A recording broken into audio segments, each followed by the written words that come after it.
the 23rd Hindustan Times Leadership Summit. We have with us the Honorable Union Minister for Finance and Corporate Affairs, Srimati Nirmala Sitharaman, who will be in conversation with the Editor-in-Chief of Hindustan Times, R. Sukumar. Good morning, everyone.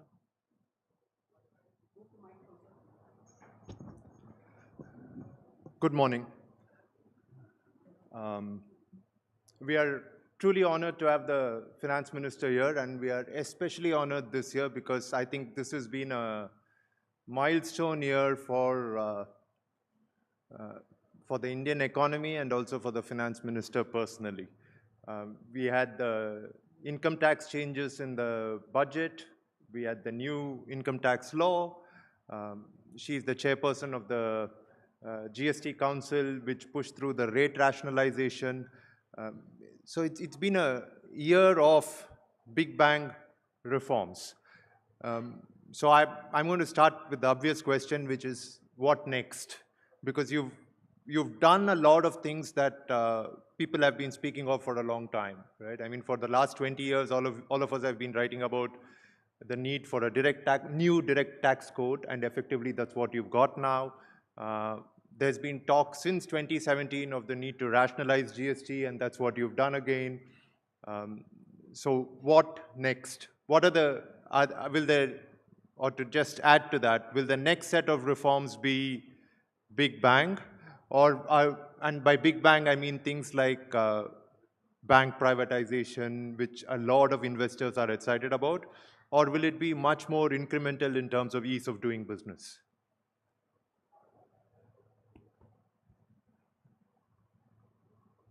It's on. So good morning, and happy to be here in the HT Leadership Summit.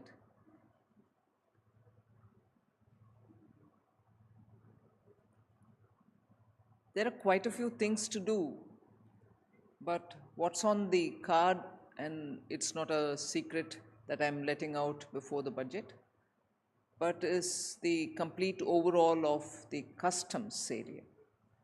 We need to have customs a lot more simplified for people to, feel that it is not too tiresome, cumbersome for them to comply with the expectations and the rules, to make it more transparent.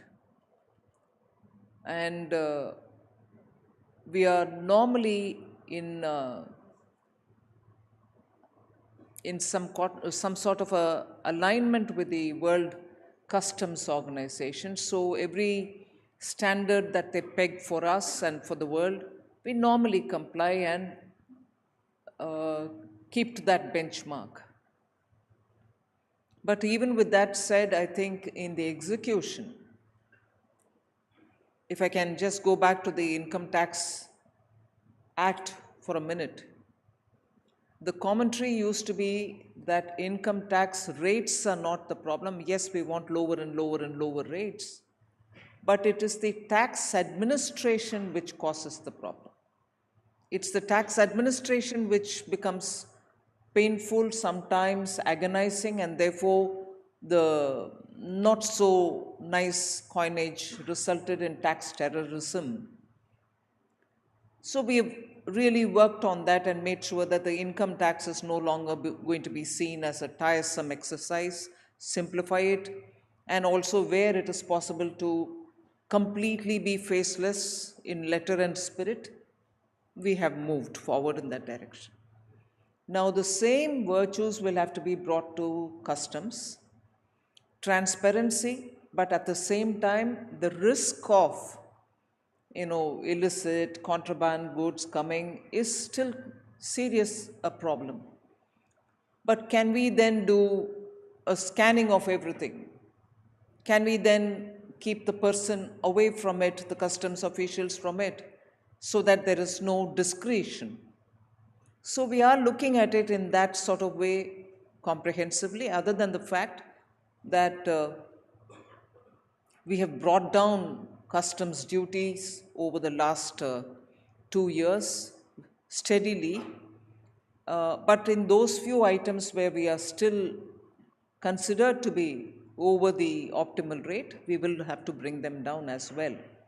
So customs is my next big cleaning up assignment, if I can say that. Whether that will be categorized as big bang or not is for the media.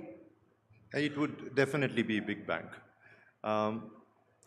You already have the record for presenting the maximum number of consecutive budgets, and although I know you don't keep track of these records, and you will better it next year. 2019 to 2025, and next year will be 2026. It's been an eventful journey for the economy. I mean, we've seen the pandemic, we've seen the supply chain disruptions that were caused by geopolitical conflicts, and now we've seen the headwinds caused by tariffs. So there have been domestic factors, there have also been global factors. How do you look back on this journey? One, for the economy, and two, for yourself personally as the person in charge of this economy. Well, for the economy, I'm sure the assessment from your end would be the same. We thought COVID was the biggest challenge. We thought we had to overcome that, and after that, growth will be the biggest challenge. Soon after that, the war, which was far away from us, but we thought that was the challenge because food grains, fertilizers were all at risk because the value chains and the supply chains were completely disrupted. Then we moved on to speaking about India now having to make up for the deficiencies in terms of governance. So we had to get over that in order that we speed up growth and also keep the growth sustainable. Then, of course, we had the election, which took away major part of our capital expenditure. So each year, the reason why I'm listing it out is to just remind ourselves that Indian economy has gone through some of the biggest, I mean, Sukumar might say, in a sequence you presented so many budgets. But equally, when I bring my personal assessment into this, equally, the Indian economy probably has not seen a sequence of challenge uninterrupted, most of which were coming from outside. So with all that happening, then 1 year of election, but we've had our trouble with our borders, which has always been both through the state actors and non-state actors. This time you saw what happened, particularly at a time when J&K was coming around, the economy was picking up, and economy under the central rule, much before the elected government came in. We had actually gone into the granular details of looking at the J&K economy, removing the undergrowth and really pushing it up so that it becomes buoyant. The restoration of J&K Bank's health is something which the country can be proud of, the way in which the J&K economy revived. And obviously, when you have a country which is targeting our, stable government, stability, the growth in our economy, you had a major hit. I must appreciate the Chief Minister of Jammu and Kashmir, who of course has met me twice, in wanting and being focused to restore the economy back after the tourism, severe hit on tourism, and it came to a standstill. Tourism came to a standstill. So the reason why I'm highlighting is, when you think you have brought in some kind of an order and you're restoring the economy, there are challenges which come, and every challenge is, of course, unexpected. Earlier, I would be confident to say there are challenges within the country which probably we'll be able to handle. And I still am hopeful that we can handle domestic problems. But the global uncertainties are actually taking a big toll, not just on Indian economy or its thing. plan for the next 10 years, Vikasit Bharat. But globally, the world is in a turmoil. And we have to keep our heads high for the stable leadership Honorable Prime Minister provides and the stable policies which he is constantly insisting on, based on which our economy can be strong, our investments can be high.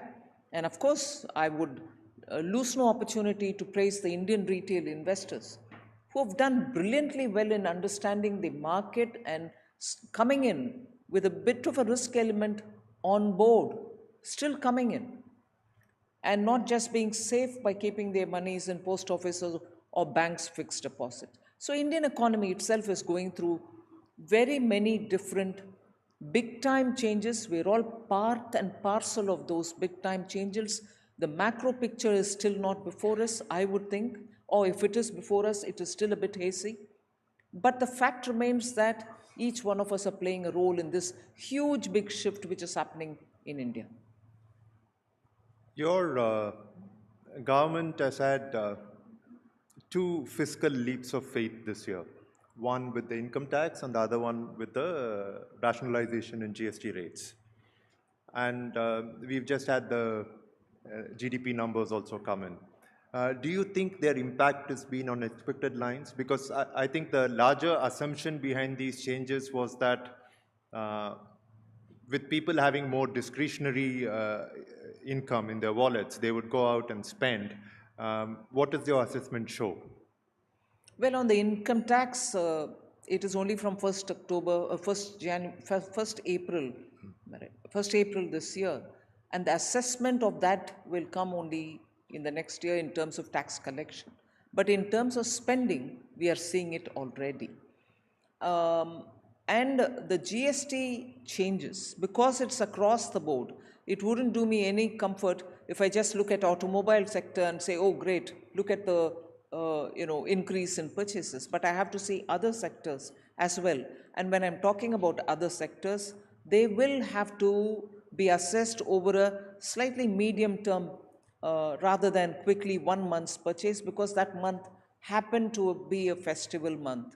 So both of them, therefore, income tax for the assessment side and for GST because of the festival month time, I will have to see how it plays out in the medium term. My expectation is when prices can come down, it's pure theory that people do buy more, spending goes up. Only when your tax rates reach a certain level beyond sustainable level, it plateaus out, demand plateaus out, the Laffer curve principle. So I would think both these will have a bearing, and it will be for all of us to see it from the coming few months. As it is, we saw the growth numbers for the second quarter. I think that will sustain, and overall this year's growth numbers will be 7 or beyond it as well. I think we are also at a stage where the real growth numbers are very, very heartening. But there is some concern over the nominal growth numbers, also because your tax revenue is linked to the nominal growth numbers. Does that worry you? Well, it's also a truth that we want our inflation to be down. Your deflator is now, where it can reach the bottommost. If anything, it has to rise a bit for stimulating growth. So we'll have to see. But it doesn't worry me. I think the factors are playing out, and they will find their own level. And so is before you ask me, so is the answer for rupee versus the dollar. No, I was just going to come to that. Rupee will have to find its own. No, I know that sitting in your chair, you probably can't say this, but a little inflation won't hurt, right? True, because for growth you need that little bit of boost. One of the concerns, because we've been speaking about consumption, one of the concerns is that the middle class especially, and of course Indians have a very broad definition of middle class. I think everyone in this room would call themselves middle class when no one really is. One of the concerns is that when the middle class is consuming more, there are fears that they're saving less. And lower savings has its own impact on the economy. Does this worry you? Or do you think it's all right? I was going through this number, savings growth, and also started looking at where savings actually is going in terms of where the savings are getting parked. Growing all right, but not as much when you look at purely the savings, the small savings which go to banks or to the post offices. But if you were to look at monies which are going through the retail investors into the market, into the mutual funds, you see savings is also investment today. And therefore, if you look at the sum total of all these various categories, savings is not going down. And equally, whether through some kind of a bank assistance or credit taken from bank, I think the assets are also growing up. It's actually increasing in the hands of the middle class. So they may have loans to repay, but their total assets are also going up in terms of the number of people who have taken home loans or number of people who are paying, EMIs for additional rooms being built in their house. So when you look at the way in which assets are improving, or the buying of second houses, people who seek tax exemption for the second one, which is not given out on rent but is kept under ownership. We have not made a differentiation. A second house is also not being taxed, whether you let it on rent or it's your own, under your own possession. So savings today is finding various different ways of being parked and earning some interest out of it. So I don't think we should narrow the debate down to only look at what is going into the post offices or public sector banks in terms of savings in fixed deposits. Your budgets have consistently been very, very strong on the fiscal consolidation front. But we are seeing a worrying trend in states. Populist spending is going up, and freebies have now become a way of life. And I personally believe that we have to make a distinction between freebies and welfare, but because welfare is necessary, freebies are, it's just an incentive to vote for a particular party. Where will this stop? I mean, is this something that you've discussed with your fellow finance ministers in the GST Council? Not so much in the GST Council, but when they meet me one-on-one, we have been talking about it. I'm so much concerned about it, not because they're giving freebies, but because their budget cannot afford it. I'm more looking at it from the point of view of they borrow, some of them borrow to do this, or borrow for something, but this continues to be heavy baggage which pulls them down in terms of they not being in a position to service the high cost loans which have been taken a few years back. So I've been,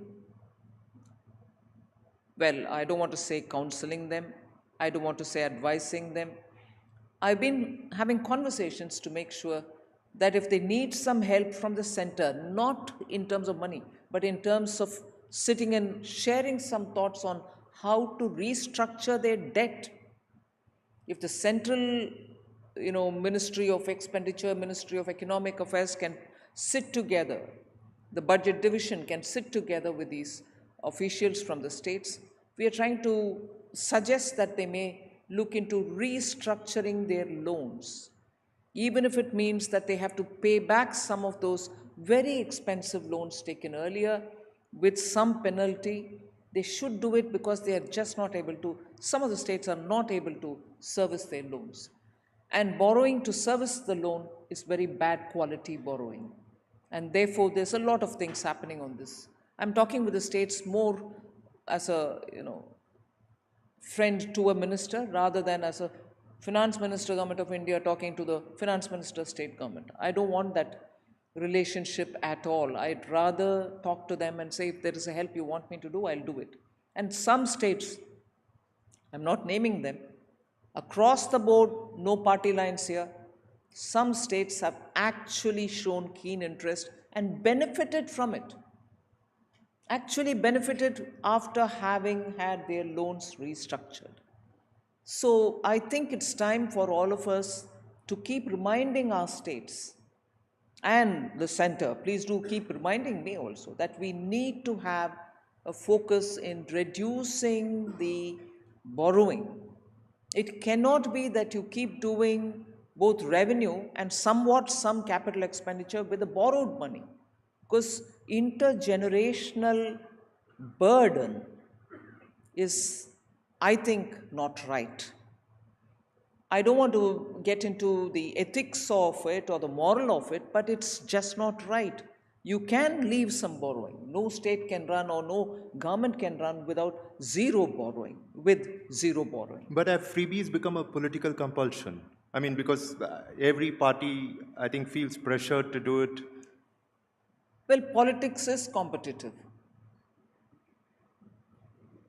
Okay. I want to come back to the rupee because there are multiple dimensions to this story. One is, of course, the economic dimension, which is so when a currency weakens naturally, right? And I would like to look at all the macro factors that are happening and all that, and you have to look at it economically and assess whether it's worrisome or not. But there is also a very strong you could say it's erroneous, but there's also a very strong nationalist and political aspect to the currency. Every time the currency weakens, people feel, oh my God, India has become weaker.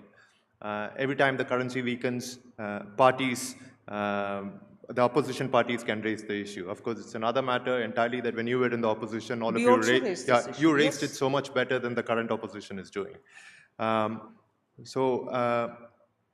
rupee, you said it will find its natural level, but don't you think at the level that it's at right now, it's a little high, isn't it? Sukma, I'm quite tempted to say a lot of things on this. You should just feel free. But no, rupee, currency, exchange rates are all rather too sensitive. I'm not escaping your comment that, oh, when you were in the opposition, you did. Yes, when we were in the opposition, we did. And I'm glad you recognize that we did it much better, because the situation at that time in the economy was so absolutely pathetic.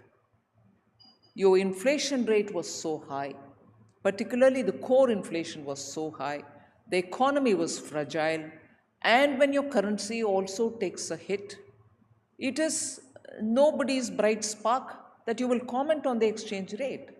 Every one of us did, and we did it definitely, and every session of the parliament we did it, and those of us who were not in the parliament then were saying it outside as well. I'm not saying the situation on the currency debate can be different. It can be the same even now, but look at the fundamentals of the economy. Look at where Indian economy stands. Look at the growth. Look at where we are pitched now, from fourth to the third sooner. So there are some factors which are very important factors, which position India in a different ledge, and as a result of which I think this currency debate will have to be circumscribed by those realities, rather than compare it black and white with the situation then and say, that time you criticized, now you tell me, now I'll tell you more about the economy before I tell you about the currency. So there are, I think, facts which have to play the fundamental for a debate. Now for the exchange rate, obviously, when your currency the value comes down, you think the natural argument would be, oh, for our exporters, it will be brilliant, they should capitalize on it. And I'm sure our exporters have started to benefit from it. I'm not saying, therefore, it satisfies me. But the fact also, some of the observers have said, by coincidence, and I'm not saying this is planned at all, let me underline this. By coincidence, some people observe that at a time when you had this tariff coming on you, this seems to be some respite. Doesn't convince me again. Even if it is true, I'm not going to be satisfied with that. But it is true that economy's strength will have to be, as they say in Parliament, read along with it. You know, section so and so read along with that. Please read this with that. Got it. We are out of time. Thank you very much, Finance Minister. I know you're extremely busy, and this is a very short Parliament session with lots of substance in it. Thank you once again. And given everything that she's done this year, and also because she saw us safely through the pandemic, could we please have a round of applause for the Finance Minister? Madam Minister, for being with us and sharing your invaluable insights. Ladies and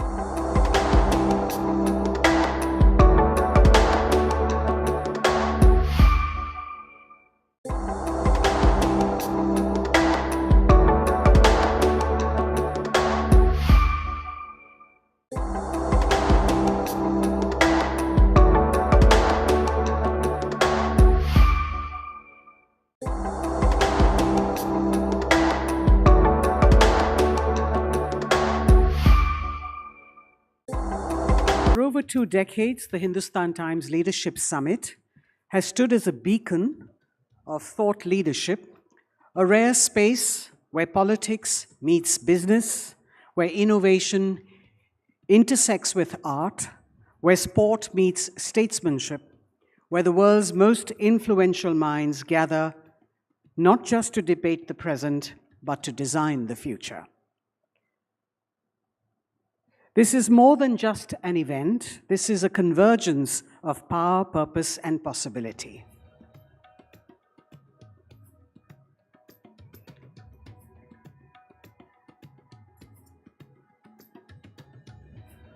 Ladies and gentlemen, may I request you to please be seated as we prepare to welcome a towering figure of India's judiciary. It is an honor to invite the Honorable Chief Justice of India, Justice Surya Kant, to the stage. The Honorable Chief Justice will be in conversation with Utkarsh Anand, the National Legal Editor of Hindustan Times.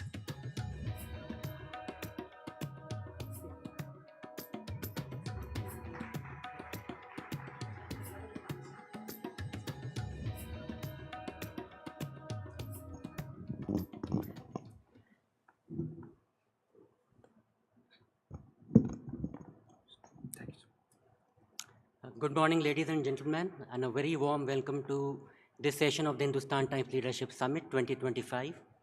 It's our privilege to host Honorable Chief Justice of India, Justice Surya Kant, this morning. And this conversation comes at a particularly relevant moment, just as he steps into the office of the Chief Justice of India. From a village in Haryana's Hisar to the highest judicial office, his story has inspired many. He has been the youngest Advocate General of Haryana at just 38. Barely 4 years later, he was appointed as a judge in the Punjab and Haryana High Court, still in his early 40s. For the next 15 years, he served as a judge and as the Chief Justice of various high courts before his elevation to the Supreme Court in 2019. As NALSA's executive chairperson, he has undertaken and led several innovative initiatives to help those at the margins. And on 24th of November this year, he was sworn in as the Chief Justice of India. Now, it's our privilege to have him this morning. I must also say that this is a time when judiciary has become a point of central debate. Please join me in welcoming Honorable Chief Justice of India, Justice Surya Kant. Just a quick note, we will also have this conversation both in English and in Hindi. So let me begin with your personal journey. From a village in Hisar to CJI's office, what aspects of your early life and legal journey most shaped your approach to justice and leadership? Did you always know you wanted to become a lawyer and later a judge?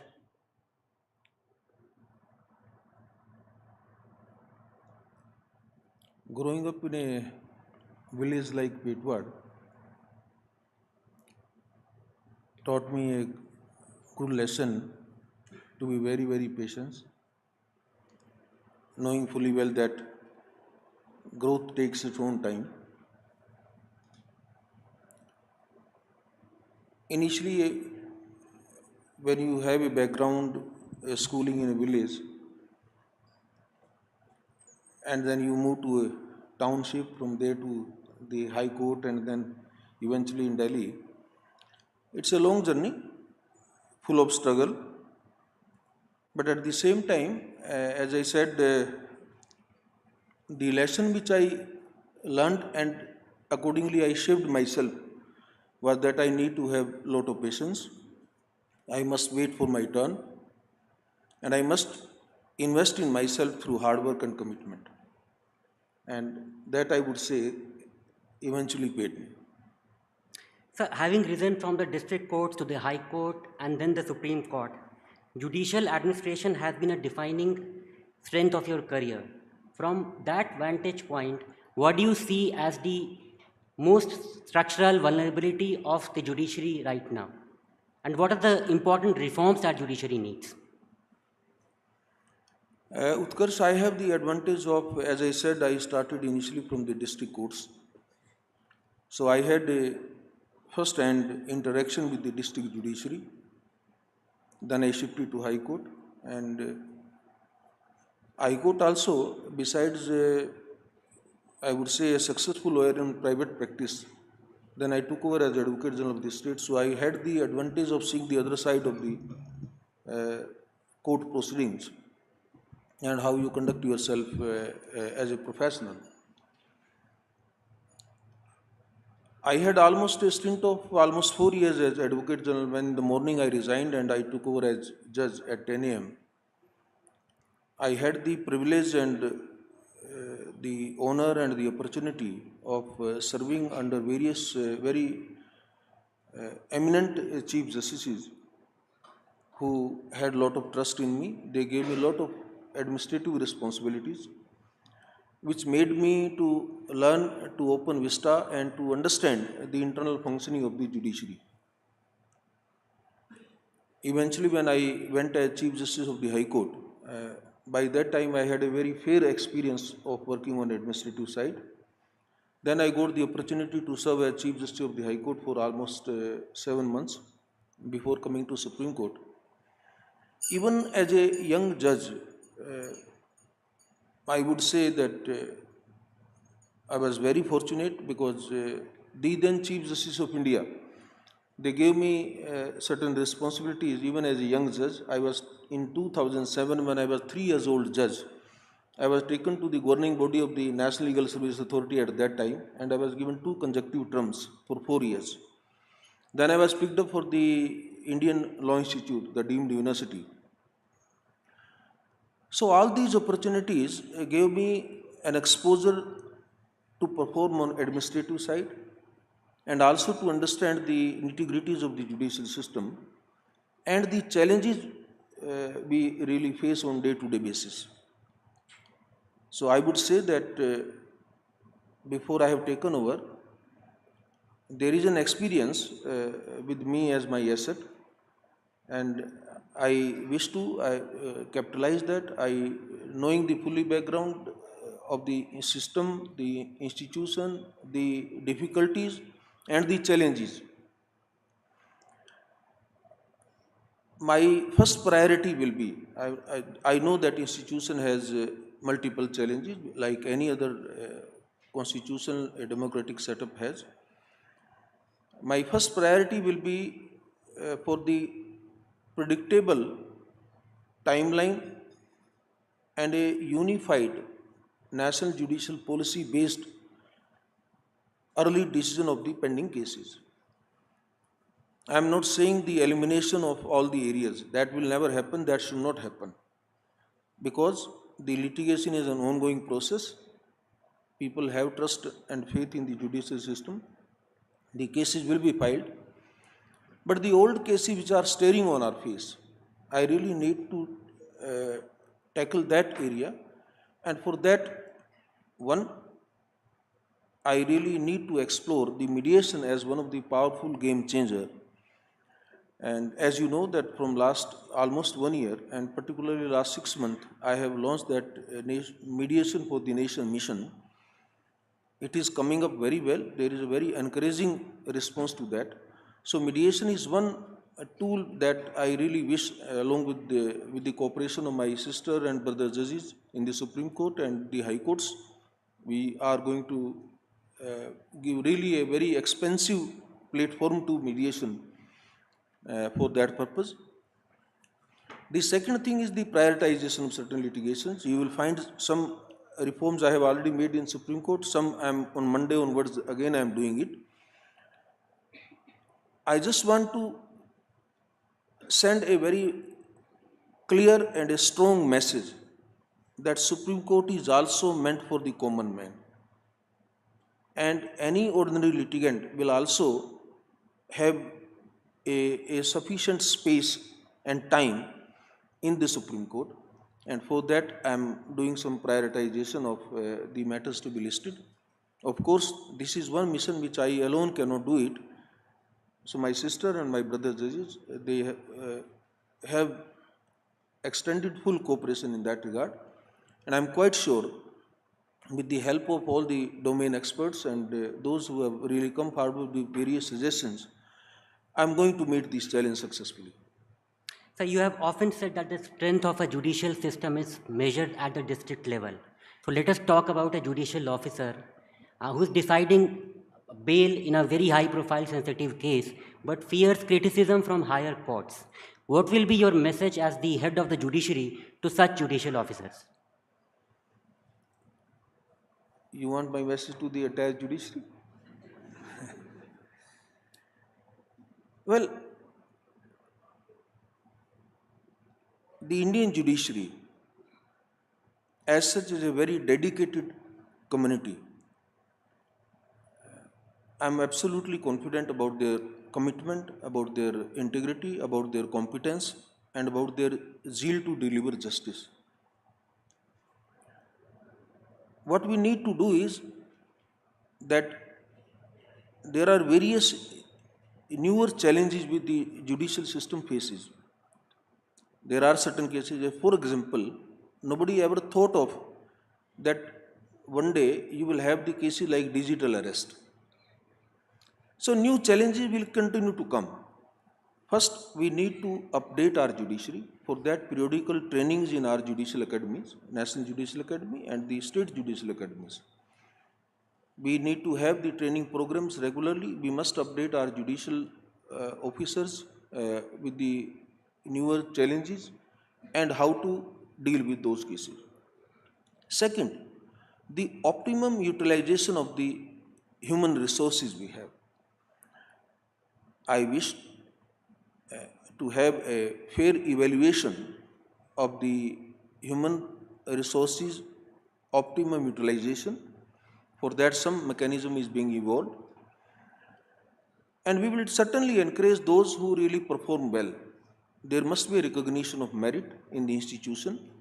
Nothing should else factor in the matter of incentivizing the officers in future. A similar pattern, I am quite sure the High Court judges who are constitutional authorities themselves, and I am not going to dictate them anything, but I am absolutely sure and confident that they too will come forward to extend their full cooperation and support in that regard. So as a team, right from the district judiciary up to the Supreme Court, we need to and we will work together to give our best of the performance. So another significant conversation concerns diversity. Now India's judiciary is currently talking about debating diversity through gender, caste, profession, lived experience. How do you view this necessity or need for greater inclusions? Utkarsh, just see, you compare the judiciary of early 2020-25. There is a paradigm change in the Indian judicial system itself, in the way the society has grown, the way the country has moved forward. That reflection must come in judiciary also. In 50 when formally the Indian Supreme Court was established, the strength at that time and the periodical growth in the increase in the strength of the Supreme Court, and similarly in the High Courts. That increase in strength has given us an opportunity, a platform to bring inclusivity in the Supreme Court. Now you will find that there is a concerted effort by the Supreme Court Collegium or even whatever the system earlier we've been having, to bring the judges from different regions, from different, to ensure the community representation, the regional representation, and to meet with the regional aspirations. And in that process, we have always kept in view that the persons having the background of marginalized communities, the women, they must get adequate and fair representation. And that inclusivity, that diversity has really brought a very rich culture in the Supreme Court. My sister, my brother judges, they belong to different parts of the country. They carry with their own experiences, their best practices in their region. That culture, the conventions, the practices which they follow, and everything, the entire a combination of the cultural impact comes in Supreme Court, and we find within the Supreme Court that it represents truly the Indian culture and India as a whole. So if diversity is one pillar of the institutional strength, judicial independence is certainly the other. So the next question that I have for you is about the judiciary's independence, the perception of it, and the reality of it from the executive. What core principles are necessary to protect both the reality and the perception of judiciary's independence when just one social media post can trigger massive outrage? You see, when we talk of independence of judiciary, I think we must only keep one basic principle in mind, that is the constitutional philosophy of separation of powers. The judiciary, the legislature, and the executive. The Constitution has so beautifully defined their respective roles, ensuring that there is no overlapping.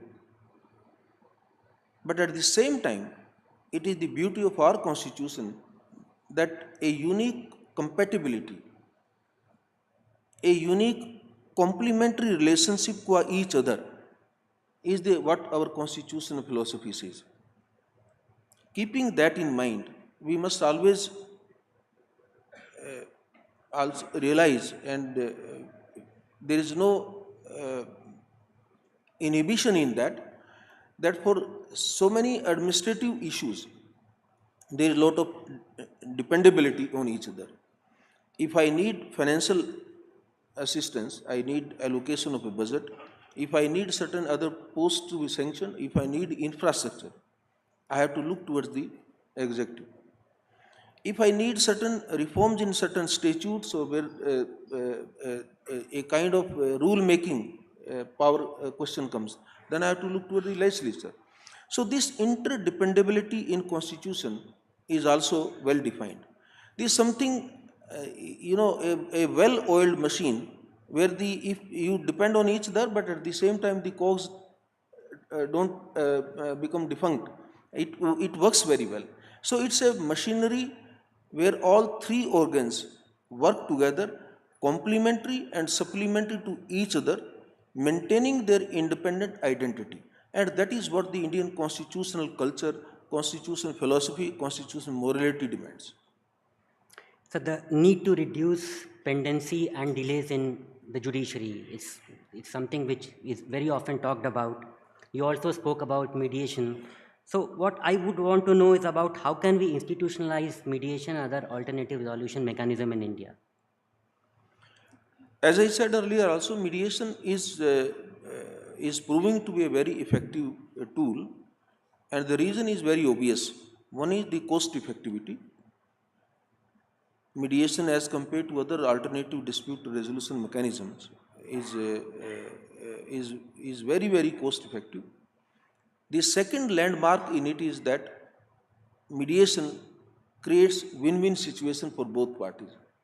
This is one rare tool of adjudication where both parties leave the courtroom or the mediation center with smiling face. It brings social harmony, it keeps intact the social fabric, and it speaks in the common man language. That's the most important thing. All mediators, I have been, if you were there in the first mediation convention and the conference which the learned Attorney General had organized, when I was asked to speak, I said mediation will be successful only when the mediators start speaking the language of the consumer of justice for whom the mediation process they intend to initiate. So when you are talking to them in their own language, when you are talking to them as if they are sitting in an environment which is so friendly that the fear and that aura of court, it does not create any stressful moment for them, it brings lot of successful stories. And as I said, it takes less time, and every stakeholder, every person, different walk of life can work as mediator. So it is not that you require a dedicated class of advocates only. There are retired people who are working as mediator. There are, now that on 8th November, we have launched community mediation also. So I am quite sure that with this, the modicum of mediation, we will be able to reach villages, the streets, and all those houses where either there is a dispute already there or we are apprehending a dispute may arise. So our objective is to reach out there and provide a alternative platform to them. So at the heart of all these questions is the access to justice. You have worked as the NALSA's executive chairman, and it reflected a commitment to those at the margins. What should access to justice mean in the modern 21st century India? You see, access to justice is a very simple expression. Access to justice is that how swiftly, in terms of very less cost effectivity, with a clear prediction, with dedicated timeline, you can ensure to provide justice to the person who is there before the court. The challenge is, one of the challenges when we talk of access to justice is how to ensure that the person particularly belonging to the vulnerable classes or the marginalized sections of the society, how to ensure that they get a quality legal assistance in court. One, two, their matters are also prioritized with equal sensitivity as we think of sometimes big cases are being taken. Three, they should also have a sense of satisfaction when they leave the court that we have been treated equally, we have been given full respect in terms of the court environment, the court atmosphere, and the court has been swift, impartial, fair in providing them whatever the ultimate verdict comes. Now, when I talk of access to justice, my first priority is to ensure how to reduce the cost of litigation and how to prescribe a reasonable timeline within which the matters are decided. For that, first, cost effectivity, we have expanded the platform of free legal aid. All those marginalized, the vulnerable classes, or those living below poverty line, or those who in any case within the criteria prescribed under the statute, if they qualify for free legal aid, we have launched a massive program throughout the country to provide quality legal assistance. So it is not that the lawyers who don't have work or those who are not treated to be so competent will be only empaneled. We have really moved out far ahead, and all those competent lawyers who really have a name in profession at the local level, even they are also being engaged and a respectable honorarium is being paid to them to ensure quality legal assistance to the persons who need it. And as far as second part, timeline and predictability is concerned, for that the district judiciary need to be sensitized, and for that, as I said earlier, we intend to launch certain programs through the judicial academy platforms or through the high court platforms to ensure that every member of the Indian judiciary is committed and has some docket management of their own court to ensure that there is a timely justice delivery. Sir अब हम कुछ सवाल हिंदी में लेना चाहेंगे। आप हरियाणा से आने वाले पहले चीफ जस्टिस हैं और आप देश के 53वें चीफ जस्टिस हैं। तो सुप्रीम कोर्ट हमेशा रीजनल रिप्रेजेंटेशन की बात करते आए हैं, तो ऐसा क्यों है कि 75 साल लग गए सुप्रीम कोर्ट को देश हरियाणा से पहला चीफ जस्टिस पाने में? नहीं, पहले तो मैं आपको थोड़ा सा इसमें करेक्ट करूंगा। हरियाणा 1966 में बना, तो हरियाणा को 75 साल नहीं लगे, 59 ईयर्स तकरीबन लगे। मुझे इस बात का स्वाभाविक रूप से मुझे गर्व है कि मैं अपने प्रदेश से और अपने क्षेत्र से मैं वंश का। लेकिन मैं ये भी आपको बताना चाहूँगा कि इसी प्रांत से 1966 से पहले जब ये ज्वाइंट पंजाब था या उसके बाद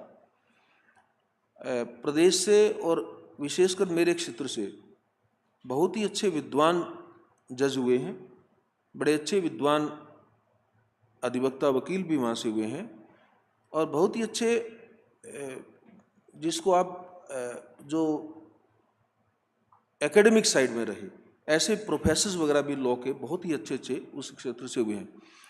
तो जुडिशियल सिस्टम में, उसमें जुडिशियल एजुकेशन से लेकर के जुडिशियल सिस्टम के जज में या बार और बेंच दोनों में बहुत ही अच्छे लोग हुए हैं, उन्होंने बहुत अच्छा काम किया, और उन सब का जो भूमिका रही है वो मेरे लिए एक बहुत बड़ा मार्गदर्शन रहा है पहुंचने में। और मुझे ऐसे लगता है कि मैं शायद उन्हीं के दिखाए रास्ते पर, उन्हीं के मार्गदर्शन से और उन्हीं के आशीर्वाद से मैं यहाँ तक पहुँचा हूँ।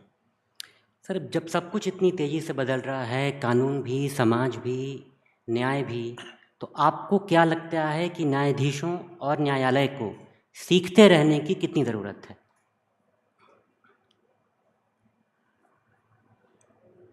देखिए,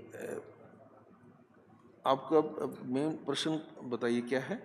सर सवाल ये है कि कानून भी बदल रहे हैं, समाज भी बदल रहा है, विचारधाराएं बदल रही हैं, साथ में तकनीक भी बदल रही है, तो ये judicial learning for the courts and the जजेस, हाउ इम्पोर्टेंट इज दैट, वो कितना ज़रूरी है?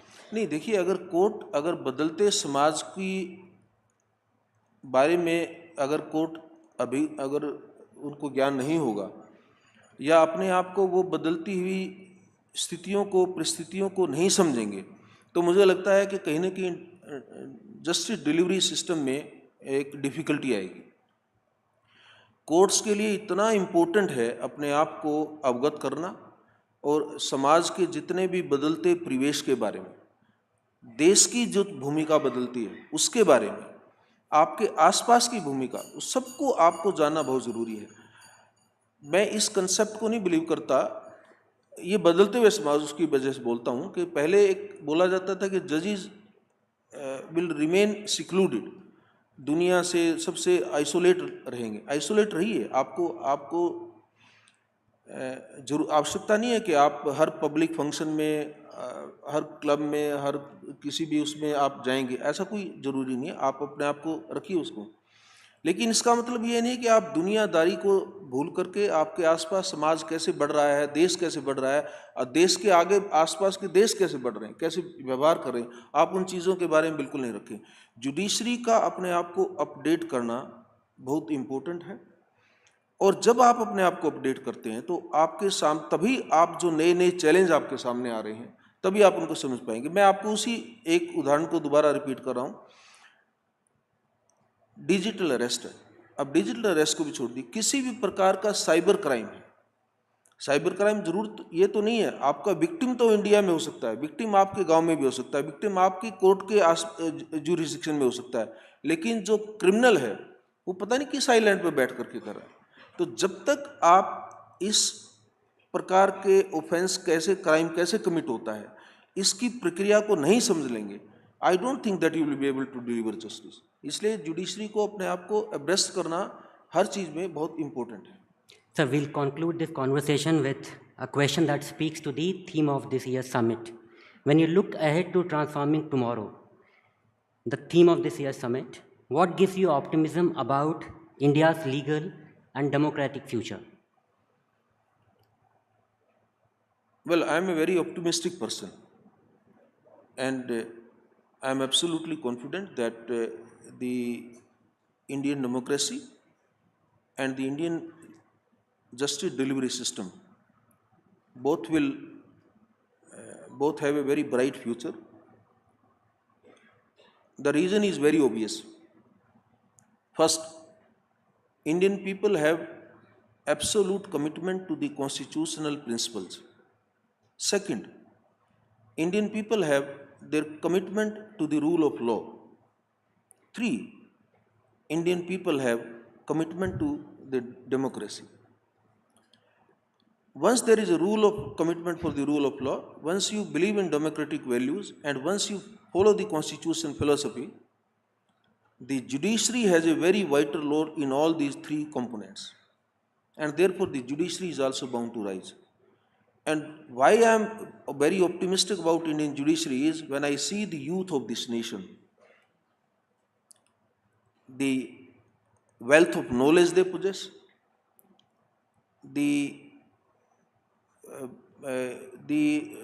their informed knowledge about what is happening in different parts of the globe, their quickness in response, their brightness in developing innovative judicial jurisprudence.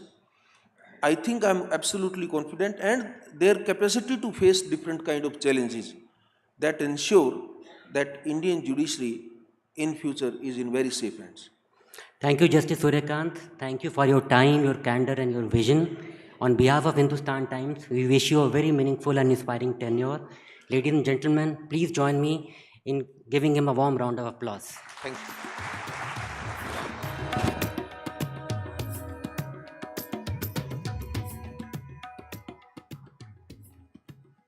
Thank you very much, Honorable Chief Justice, sir, for your insight.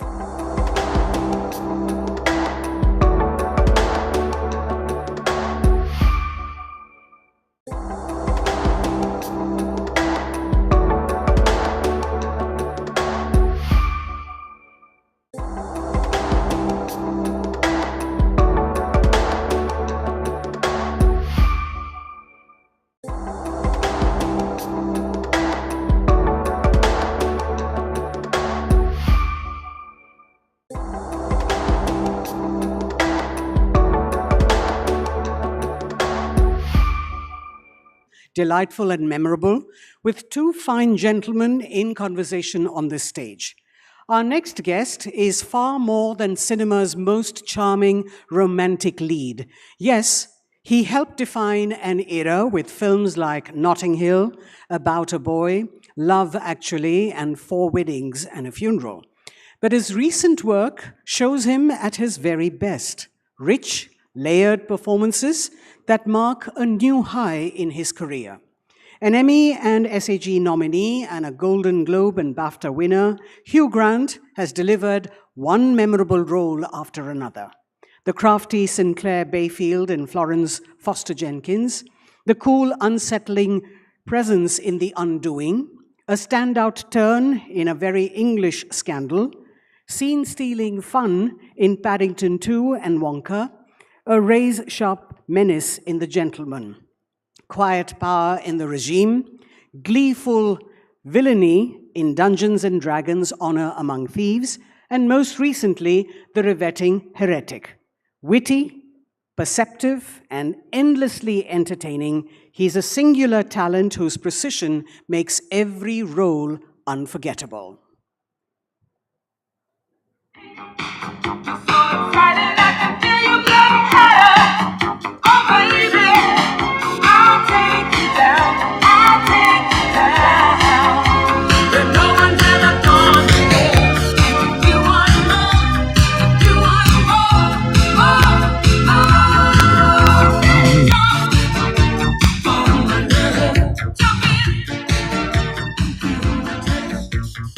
and gentlemen, Hugh Grant in conversation with one of the finest contemporary actors in Indian cinema, Rahul Khanna.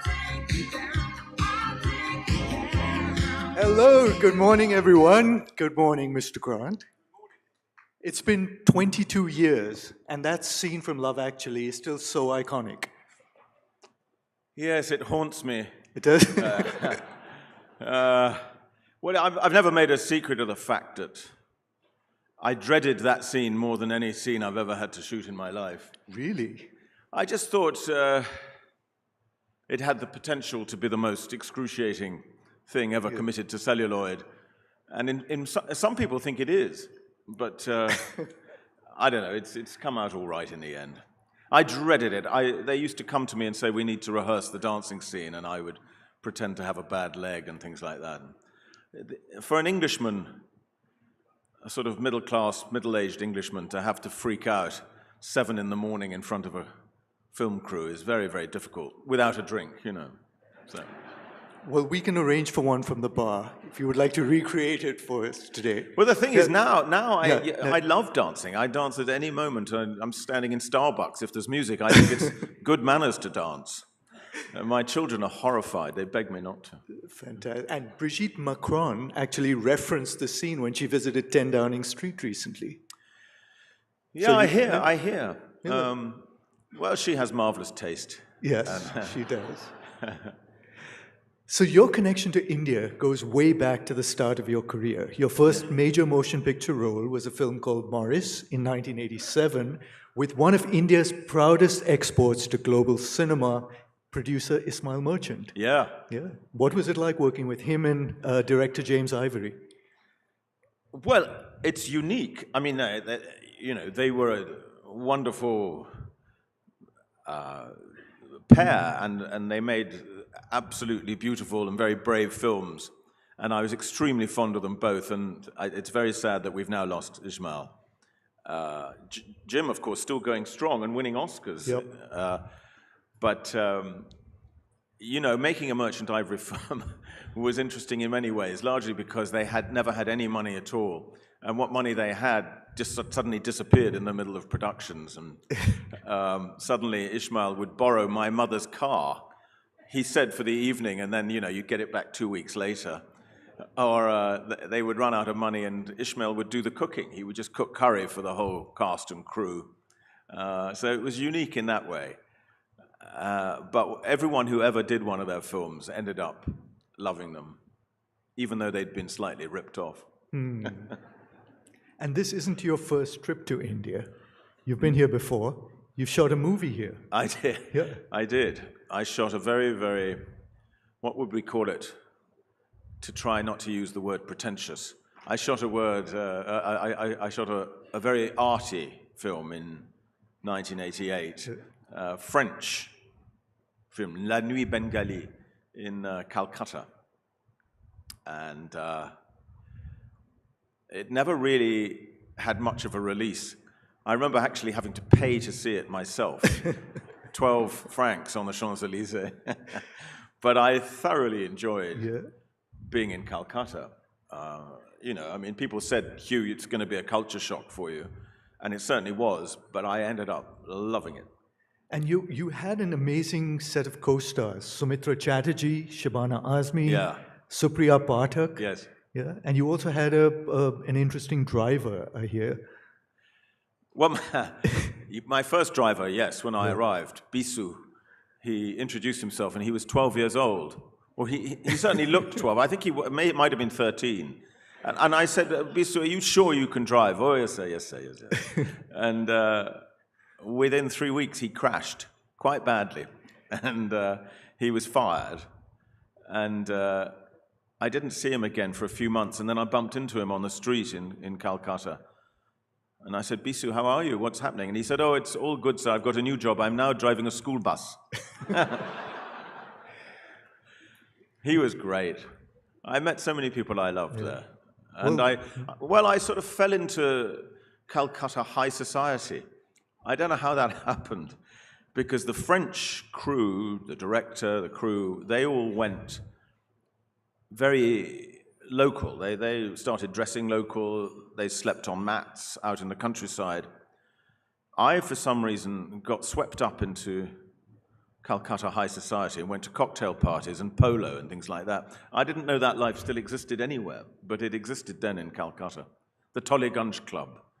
And I went to dinner parties with people like Mun Sen. Yeah. I had a lovely time. Fantastic. Yeah. So, and we actually have a surprise for you because we tracked down Bisu, the driver. He's in the audience this morning, and he's going to be driving you to the airport. Hooray! Yeah. Have you watched much Indian cinema other than your movie? Well, I've seen bits of Suchit Rai's films. Yeah. We were using his studio Oh, okay. when we were in Calcutta, and he's a great genius. But I can't pretend I've seen a lot of Bollywood. Yep. I need advice on that. You have to tell me. Give me the I'll four give you a films list. I need to watch. Yeah, I will give you a list. Yeah. And you didn't start out to be an actor. In fact, by your own admission, you're a bit of a reluctant actor. Yeah. Well, it is true. I fell into it by mistake when I was about 23, and I thought, okay, this is a laugh. I'll do this for a year or two because I was poor. I had no money, and then I'll do a grown-up job. And here I am at 65, still doing it. And in some ways, I'm ashamed of myself. What did your parents do, and what did they want you to be? Like, did they have any hopes that you would be a doctor or a lawyer? Well, they certainly didn't want me to be an actor. My mother came from the school that put actors and prostitutes on the same kind of level. And I think she always wanted me to go into the church. Hilarious. She thought I'd be the Archbishop of Canterbury. And I've never quite given up hope of that, I must say. I mean, it could still happen. But my father was a soldier. In fact, my father was born in India.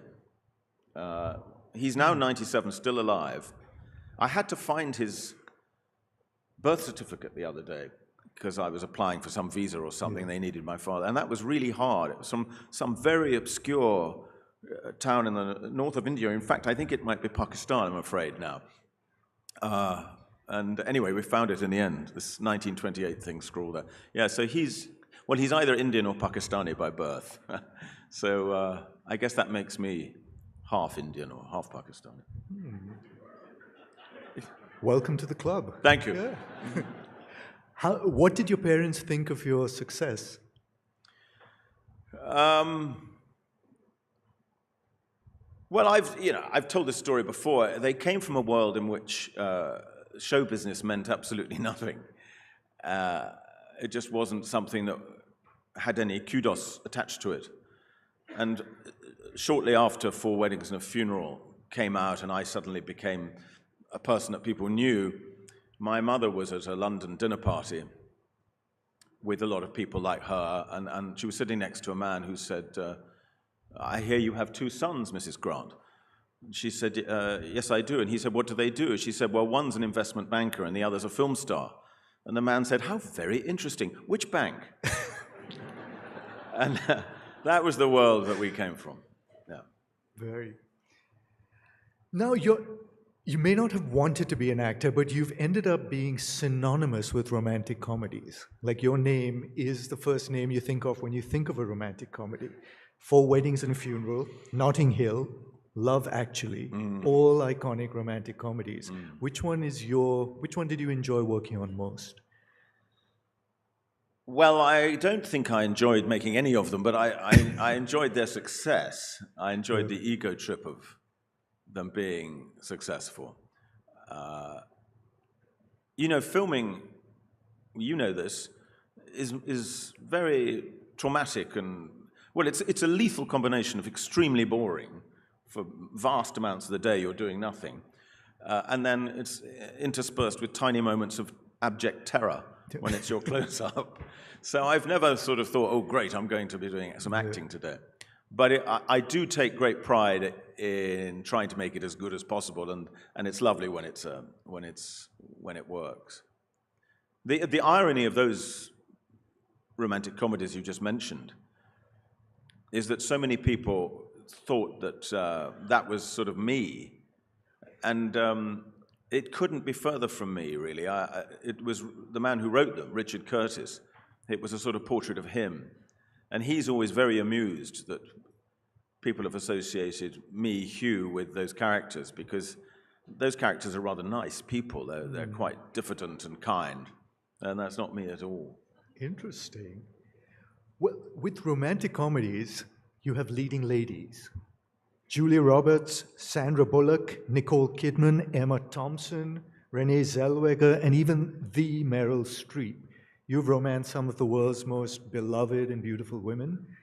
Who is the easiest to pretend to be in love with?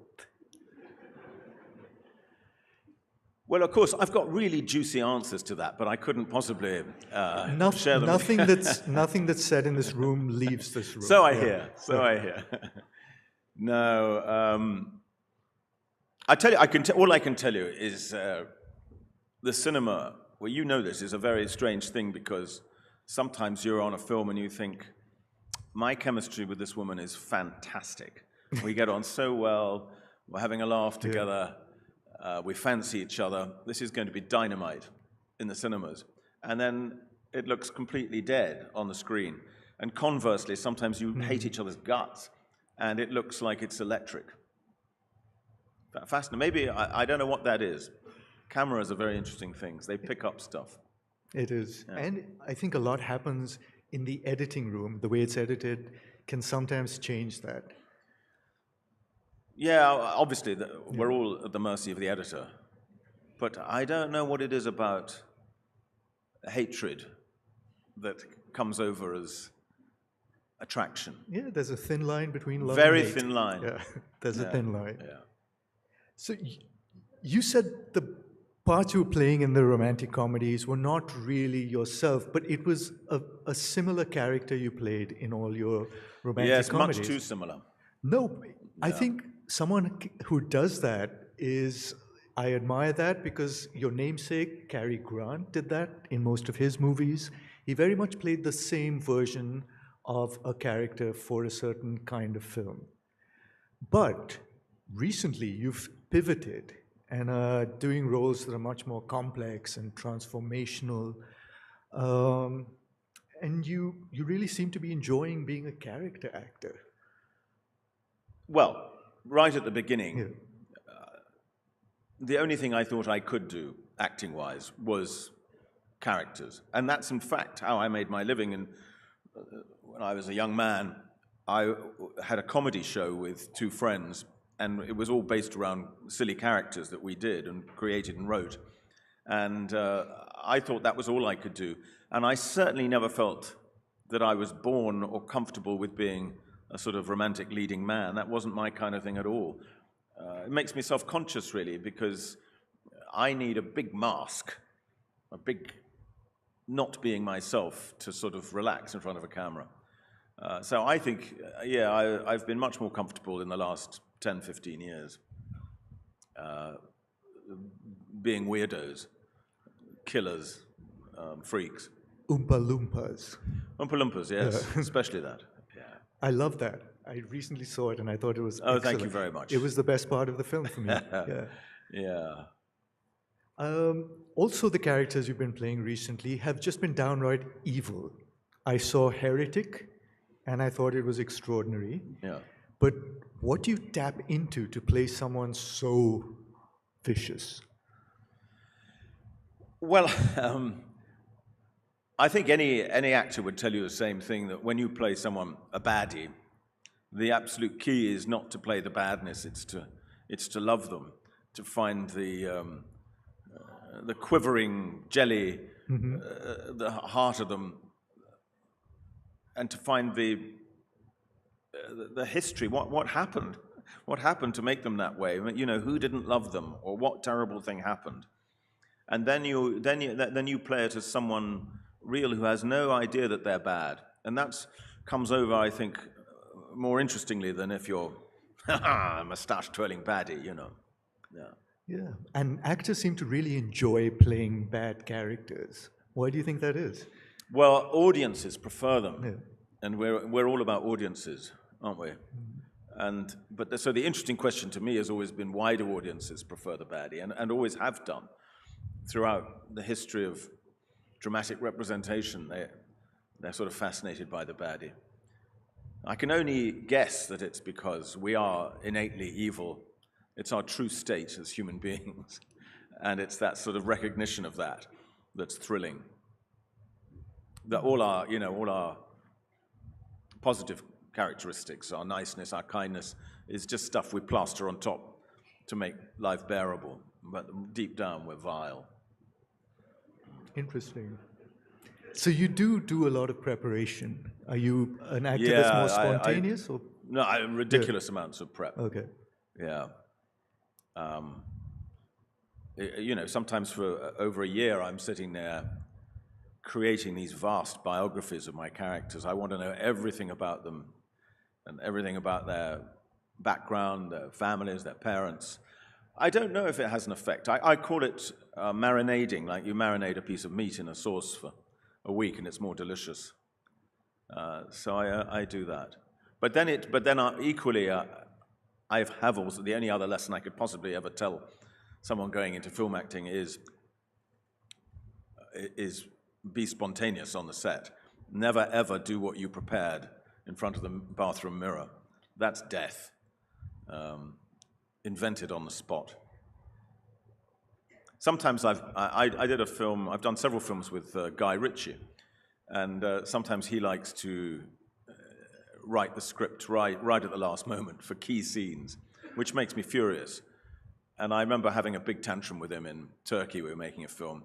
This was a key moment in the film. It was the culmination of the film. He hadn't written it. Finally gives me the pages. On the morning we're going to shoot it with quite a lot of dialogue.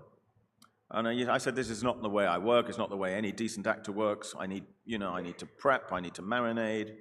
And anyway, I think it's the best scene I've ever done in my life because it was spontaneous. Preparation, acting-wise, is quite dangerous. Preparation character-wise, it can be useful. It's different in the theater, I guess. Theater is all about preparation. It's more technical stuff. It's more technical. And also the British style of acting is very much more theatrical in terms of preparation and keeping it on script. Well, yeah, and the other enormous debate there between, if you like, the British school and the American school is whether when you're acting King Lear on the stage in London, are you King Lear or are you the actor? I remember Bill Nye is a very good actor talking about this. Are you Bill Nye acting? He says he's absolutely 100% Bill Nye acting. Yeah, and he's not King Lear at all. You talk to Americans and they are really trying to, they say, I am the person. I have no knowledge of myself at that moment. And after 40 years of acting, I still can't tell you which is the right way to go. Sometimes one and sometimes the other, I think, is the answer. But they're fundamentally different attitudes. Do you have any favorite cinematic villains? Well, who doesn't love Hannibal Lecter? I mean, Tony Hopkins, what an actor. He's, I would say, the British school. He's very sort of prepared, and he's a theatrical guy, and it's magnificent, just magnificent. Interesting man. He's one of those actors who's so good at acting that I think he finds it quite hard to be Tony Hopkins. If you meet him, he can't quite decide on an accent to talk to you with, and he keeps slipping around. Yeah. I've met several like that. The absolute creme de la creme, the best actors, are sometimes very wobbly about their own self. They need the armor of a role, I guess. Yeah. So you've been called one of the greatest actors in Britain. Your films have made $4 billion worldwide. Today, what excites you about cinema? Because you seem to have done it all. You've played the good guy, the bad guy, the complicated guy. Is it the paycheck, or is it something else that you see that excites you? Well, nowadays, part of working is just to get away from my children. I had children very late in life, and they're quite young still, and it's shattering. So it's lovely when I have to say bye. I'm off to New York for a few weeks to do a film. Having said that, I miss them appallingly the moment I've left the house. But part of it's that. It's also just now for me a little bit difficult because I really loved films in the cinema, films made on celluloid, films shown to an audience, a communal experience. And I have found it very hard to fall in love with streaming. In fact, I kind of hate streaming. I think it's sad that everyone sits at home or watches a film on their iPhone. So a lot of the offers that come through are for streaming, and I feel a bit tired, and I can't really get excited for that. The theme of this summit is transforming tomorrow. How do you see the future of cinema? Like, where do you see cinema going and your role in that? Well, I'm not sure if I have any role at all, but that's certainly my worry, is that, especially reading the news in the wonderful Hindustan Times this morning about the Netflix buying Warner Brothers. I don't know. I mean, you know, for those of us who love the theatrical experience of film, that's another piece of bad news, I think. And my hope in all things is that we'll get bored of the digital experience, the online experience, soon, and go back to real-life experiences. I was saying this to Shabana, who's the boss of this whole organization, earlier. She was talking about how difficult it was to monetize, digitalize newspapers all over the world. And my suggestion is forget it. Come offline completely. Go back to paper. Because if it's a great enough product, and it's the place you want to go for news, people will buy it on paper. And it's a wonderful experience to sit there with a newspaper, with your phone off. Same with books. And for me, the same with filmed entertainment. Go to the cinema. Sit there with other people, hear them laughing or gasping with shock, instead of sitting tragically alone at home, streaming with something that's been delivered by Deliveroo, you know. But I may sound old. I love streaming. I don't like the theater experience anymore. I find it, and I feel what's ruined it is cell phones. It's unbearable. Because, well, in that case, we're slightly on the same page, because I feel cell phones have ruined life. Completely. Yeah. I blame them for everything. So do I, actually, but I really do. Yeah. I'm fighting this massive campaign in Britain at the moment, locally, to try and de-digitize education. I watch my children in these schools being given individual iPads. It's shocking. It's an aberration, I think, of a teacher's responsibility, a school's responsibility. And, you know, also we're campaigning to get all iPhones banned in schools, and I applaud the Australians who've banned under 16s from using social media. Yep. Yeah. So being a movie star, as big as you are, has many, many perks, we know that, but it also has some downsides. You've talked about thinking of quitting the business at various times. Tell us more about that. Do you still think about it? Well, like I said earlier, I've promised myself that since 1983, mainly because I was very happy when I was writing my own material. I felt like a man, and my beer tasted good at the end of the day. If you've written and performed your own stuff, or I used to write commercials, and creativity like that made me feel good. Just being an actor, ultimately, in the end, you're saying someone else's lines, and I've always felt I wanted to do more than that. And in fact, in a lot of films, particularly in the last 10, 15 years, I've done more than improvise. I've really worked, I've kind of rewritten the roles, in some cases quite extensively. Do you think you'll ever write a full screenplay or a book? Yeah, that's my task for the Okay. next year, I think. Does it come easy to you, or is it a bit of a struggle? Well, yes and no. Yeah. I'm quite good at characters and dialogue and things like that. I'm not sure I'm great at plots. I'm frightened of confrontation, which is pretty disastrous for a dramatist. And you once said that you have a checklist of 3 criteria that convinces you to do a film: the script, the part, and the people. Has any project recently met all those criteria that you might be considering that you can share with us? Well, there's a couple, but for some reason, I can't share them with you just because they're not quite nailed down yet. But one in particular is with a director I've worked with several times and I love, and the part is sufficiently weird. I mean, they have to be really weird now to get me interested, and this one certainly is. Yeah. Fantastic. We look forward to it. Yeah. And this is the Hindustan Times Leadership Summit. Yeah. You are the leader of your family. You're also the leader of your professional team. What is your leadership style? Well, I would say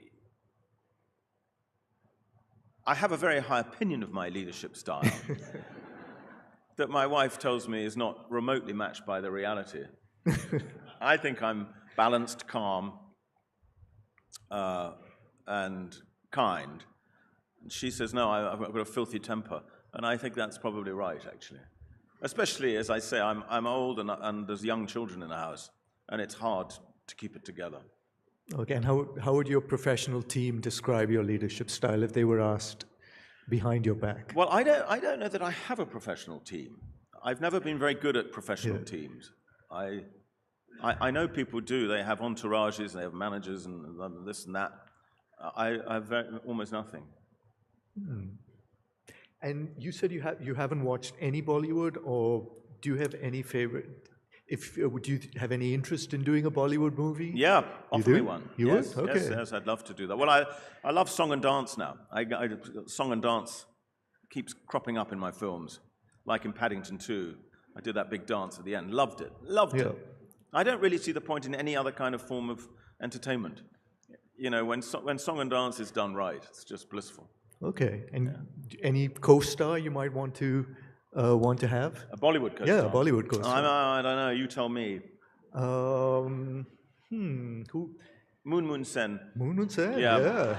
She's gorgeous. How old is Moon Yeah, she's now? gorgeous. Still young. Still young. Still young, Okay. yeah. Like me. Yeah. Yeah. Okay. So that might be fun. Yeah. And they're still doing well, are they? I mean, how's Shabana? Shabana Azmi, I know, is still working. Supriya Patak? Yes. Very Yeah, much so? Yeah. She was such a Yeah, great yeah, girl. yeah. Where does she live? I'm not sure. Bombay, I presume. Yeah. I'd love to see her again. We'll give her a message from you. Yeah, please do. Yeah. And I was thinking, I watch a lot of British content. Is there any classic British show or movie you might be interested in reviving and starring in? I have an idea as well. I don't know. I mean, there's things I've adored, but I think when you adore something, you don't really want to remake it and spoil it. That's my feeling. And the trouble is that's the same with books, especially when I was in a position of, you know, some power in Hollywood when all those romantic comedies were happening, and I had a production company and I had studios saying, come on, what do you want to make? What do you want to make? What are your favorite books? And my instinct is that if it's a book I love, the last thing I want is for it to be made into a film. It destroys all the images I have in my head, and very often sort of impoverishes the whole experience, I think. So I am never very good at answering that question. Well, once a year, I watch both seasons of Fawlty Towers. Fawlty Towers is the best thing ever made. You'd be perfect for a remake. Yeah. It's one of my favorite shows ever. Yeah, you can't really, it's so good, there's almost no point making anything else afterwards. And it's new. Every time you watch it, you see something new, and I know it by heart. I'm very proud. Yeah. The only thing I'm really proud of as a father is that I introduced my children to Fawlty Towers at a young age. Oh, how and they cool. can now quote every episode from beginning to end. Which one is your favorite episode? Do you have one? Oh, I don't know. Maybe the Germans. The Germans is good. I like Lord Maybury. Which one? Lord Melbury or Lord Lord Melbury's Melbury is fantastic. Yeah. And do you feel your children will follow in your footsteps? Are you going to encourage them to do so? Well, I hope not. To my horror, I realize that they can act. I've seen them in their school plays now. When I saw them when they were tiny and doing nativity plays and things, and they were rubbish, I thought, good, they have no talent. But now I've seen them, and they're older and they can. So I may have to stop them, particularly my young daughters, who've become interested in hair and makeup and glamour. They're going to have to be stomped on. Fantastic. Yeah. And our last question is, have you enjoyed your trip? Have you done anything interesting? Are you going to come back? I've really enjoyed my trip. I brought some friends. We've done a lot of shopping, a lot of bargaining. And my hotel room is absolutely stuffed with shawls and bangles and things. And we had an excellent experience at the market with a tarot reader. I asked a tarot reader to read my wife's fortune. And this lady was uncannily accurate about who my wife was, what my children were like, and we're slightly obsessed with her now. We're thinking of going back this afternoon to get more news about our future. Yeah. How strange that she would know everything about a complete unknown like you. Well, I know what you're saying, but she didn't know we were going to come. Okay. I don't think she recognized me at all. Okay. And so, no, she's my new guru anyway. Fantastic. Well, we look forward to seeing you back when you come to visit your new guru. Yeah, thanks, Rahul. Hugh Grant, has been such a pleasure. Thank you so much for doing this. Well, you've been very nice to me. Thanks, Rahul.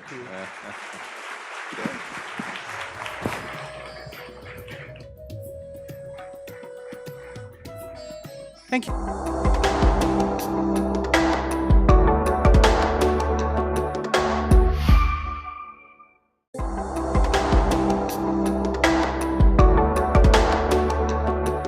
Dr. S Jaishankar, the Honorable Minister for External Affairs, Government of India.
Dr. S Jaishankar, the Honorable Minister for External Affairs, who will be in conversation with the CEO and Chief Editor, NDTV, Rahul Kamal.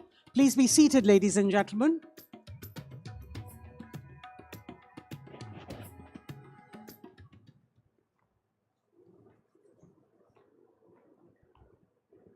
Hello and welcome. The theme of the Hindustan Times Leadership Summit 2025 is transforming tomorrow. And there cannot be a more fitting moment to host a conversation on the forces transforming the world. We are gathered here just hours after a widely watched and closely tracked visit by Russian President Vladimir Putin, a visit that once again placed India at the center of global attention. At this moment, questions around power, partnerships, and geopolitical balance feel sharper than before. And to help us understand what transpired in those closed rooms, what signals India intended to send, and how New Delhi is reading the shifting currents of global politics from Moscow to Washington, from the Indo-Pacific to our own neighborhood, we have with us the person steering India's foreign policy through these complex and competing pressures. As we look at how nations adapt, respond, and lead in an unsettled world, it is my pleasure to welcome the man who's been shaping India's external engagement with clarity and conviction. Ladies and gentlemen, at the Hindustan Times Leadership Summit, join me in welcoming India's External Affairs Minister, Dr. S Jaishankar.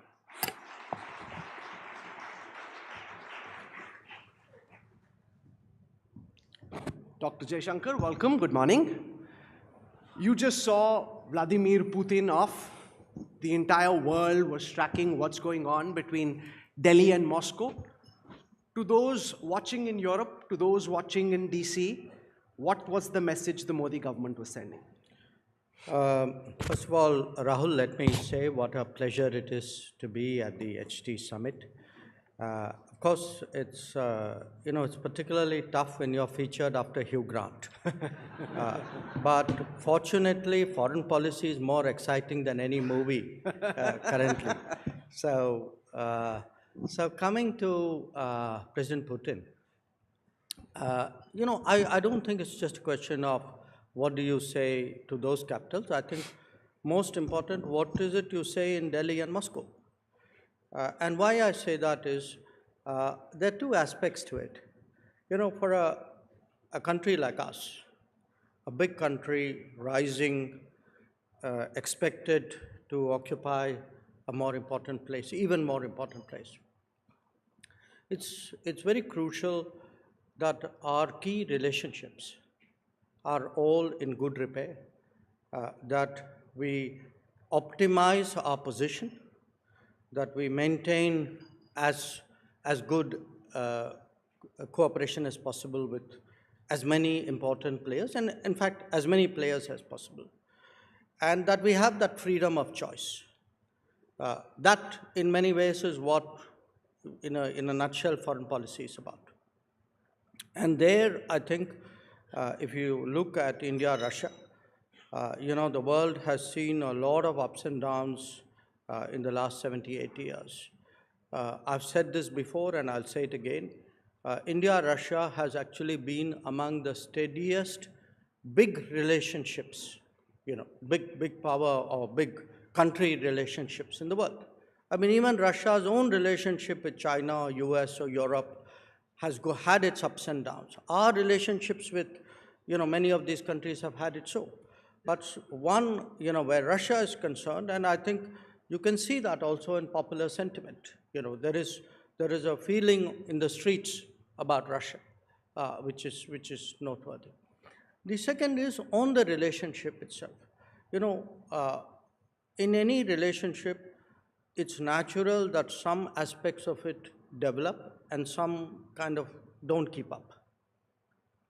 If you take the United States, for example, in the 80s and 90s and 2000s, our economic relationship developed. But there was virtually no defense relationship till after the nuclear deal. In the case of Russia, similarly with Europe, if you look at Europe, we have a very substantive relationship with many European countries, but not necessarily extending to the defense and security sphere. In the case of Russia, what had happened for a variety of reasons, I think they visualized the West and China as their primary economic partners. We visualized perhaps the same. So the economic side of the relationship had somehow not kept pace. And you can see that in the numbers. So this visit in many ways was about reimagining the relationship. It was about building dimensions and facets which it lacked or didn't have in enough measure. So if I were to pick 2 or 3 big takeaways, I mean, for me, the mobility agreement, where Indians would now much more seamlessly find work opportunities in Russia was one big outcome. An understanding on a joint venture on fertilizers. We are the world's second biggest fertilizer importer after Brazil, and it's a huge, it's a recurring issue that we have. And also because the fertilizer sources have been very unstable. They've turned on and turned off the tap. So we had an agreement to create an important, substantial joint venture on fertilizer. In a way, you can say it's food security.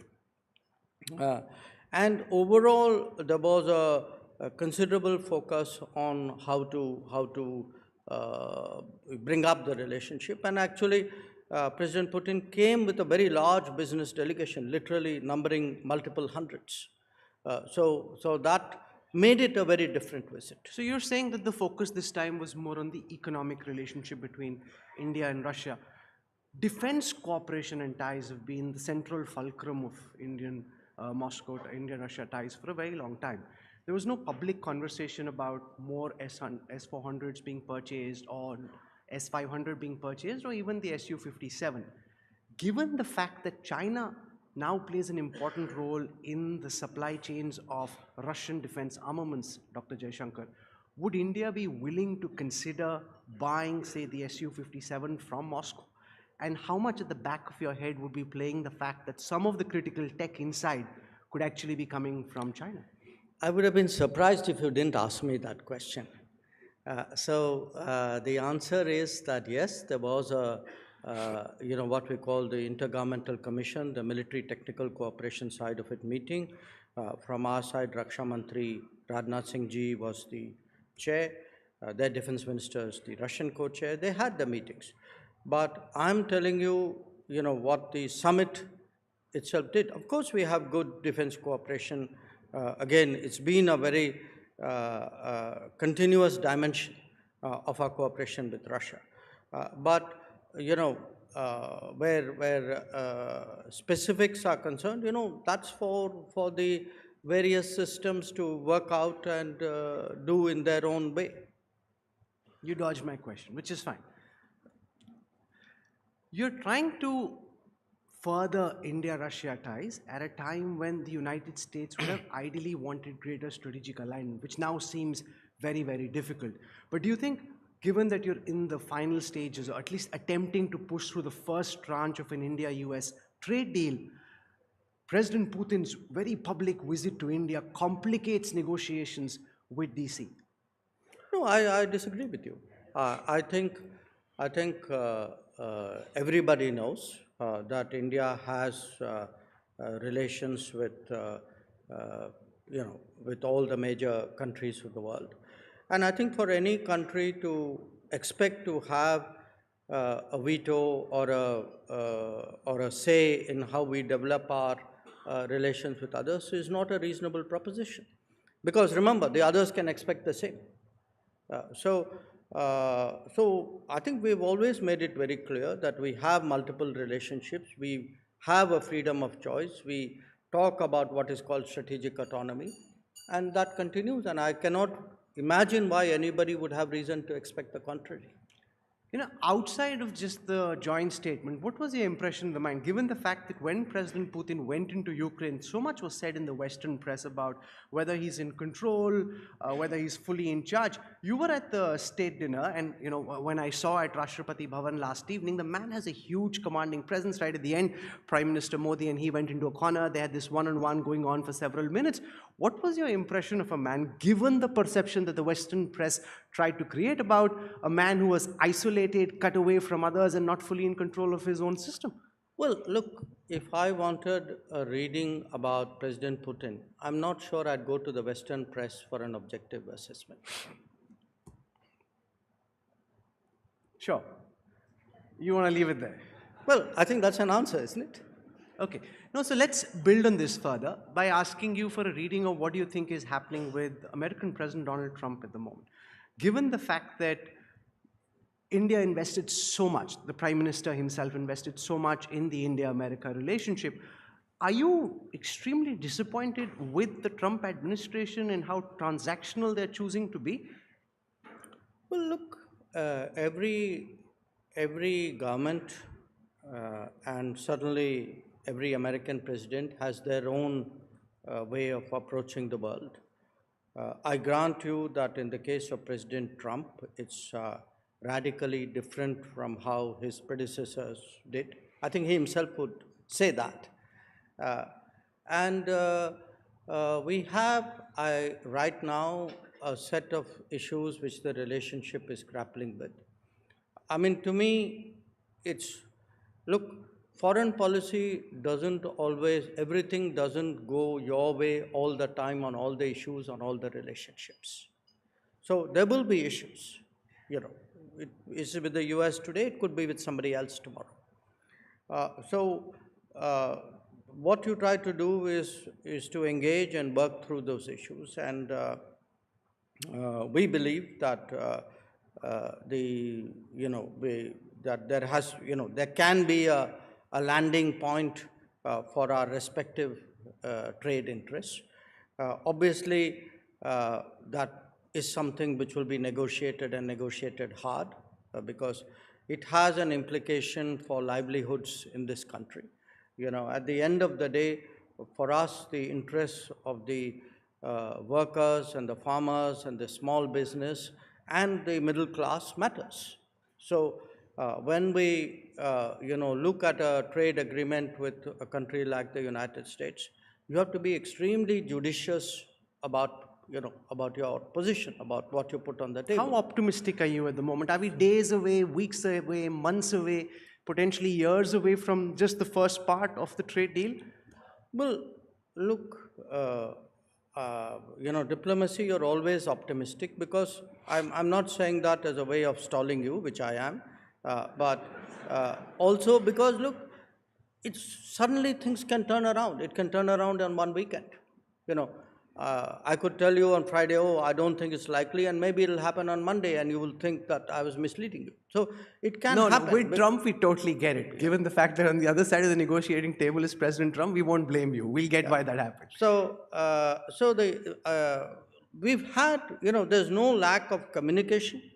There's no lack of negotiation. It's something which has gone through multiple rounds. We have to see when the call is taken and on what terms.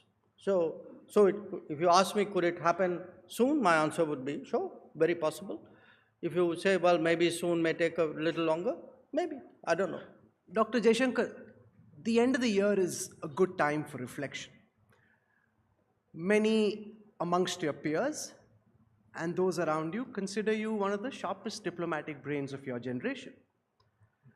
If I ask you to look back at the time of Operation Sindoor, what are the cards or moves that you would have liked to play differently so that India didn't end up in the diplomatic soup that it did with President Trump? Because many in academic and think tank circles would argue that did the diplomats in Delhi get outmaneuvered diplomatically by the generals in Rawalpindi?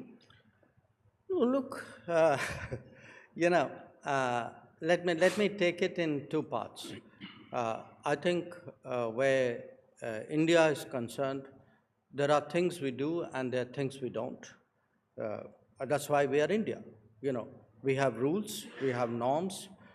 If we take any step, we are accountable in this country, accountable to the people, to the media, to the civil society. So, when it's very easy to say these things, but clearly people were, a much more autocratic, oligarchic polity where there are virtually no rules of conduct in pretty much any sphere, can do things which we can't. I think it would be unreal to compare ourselves to them.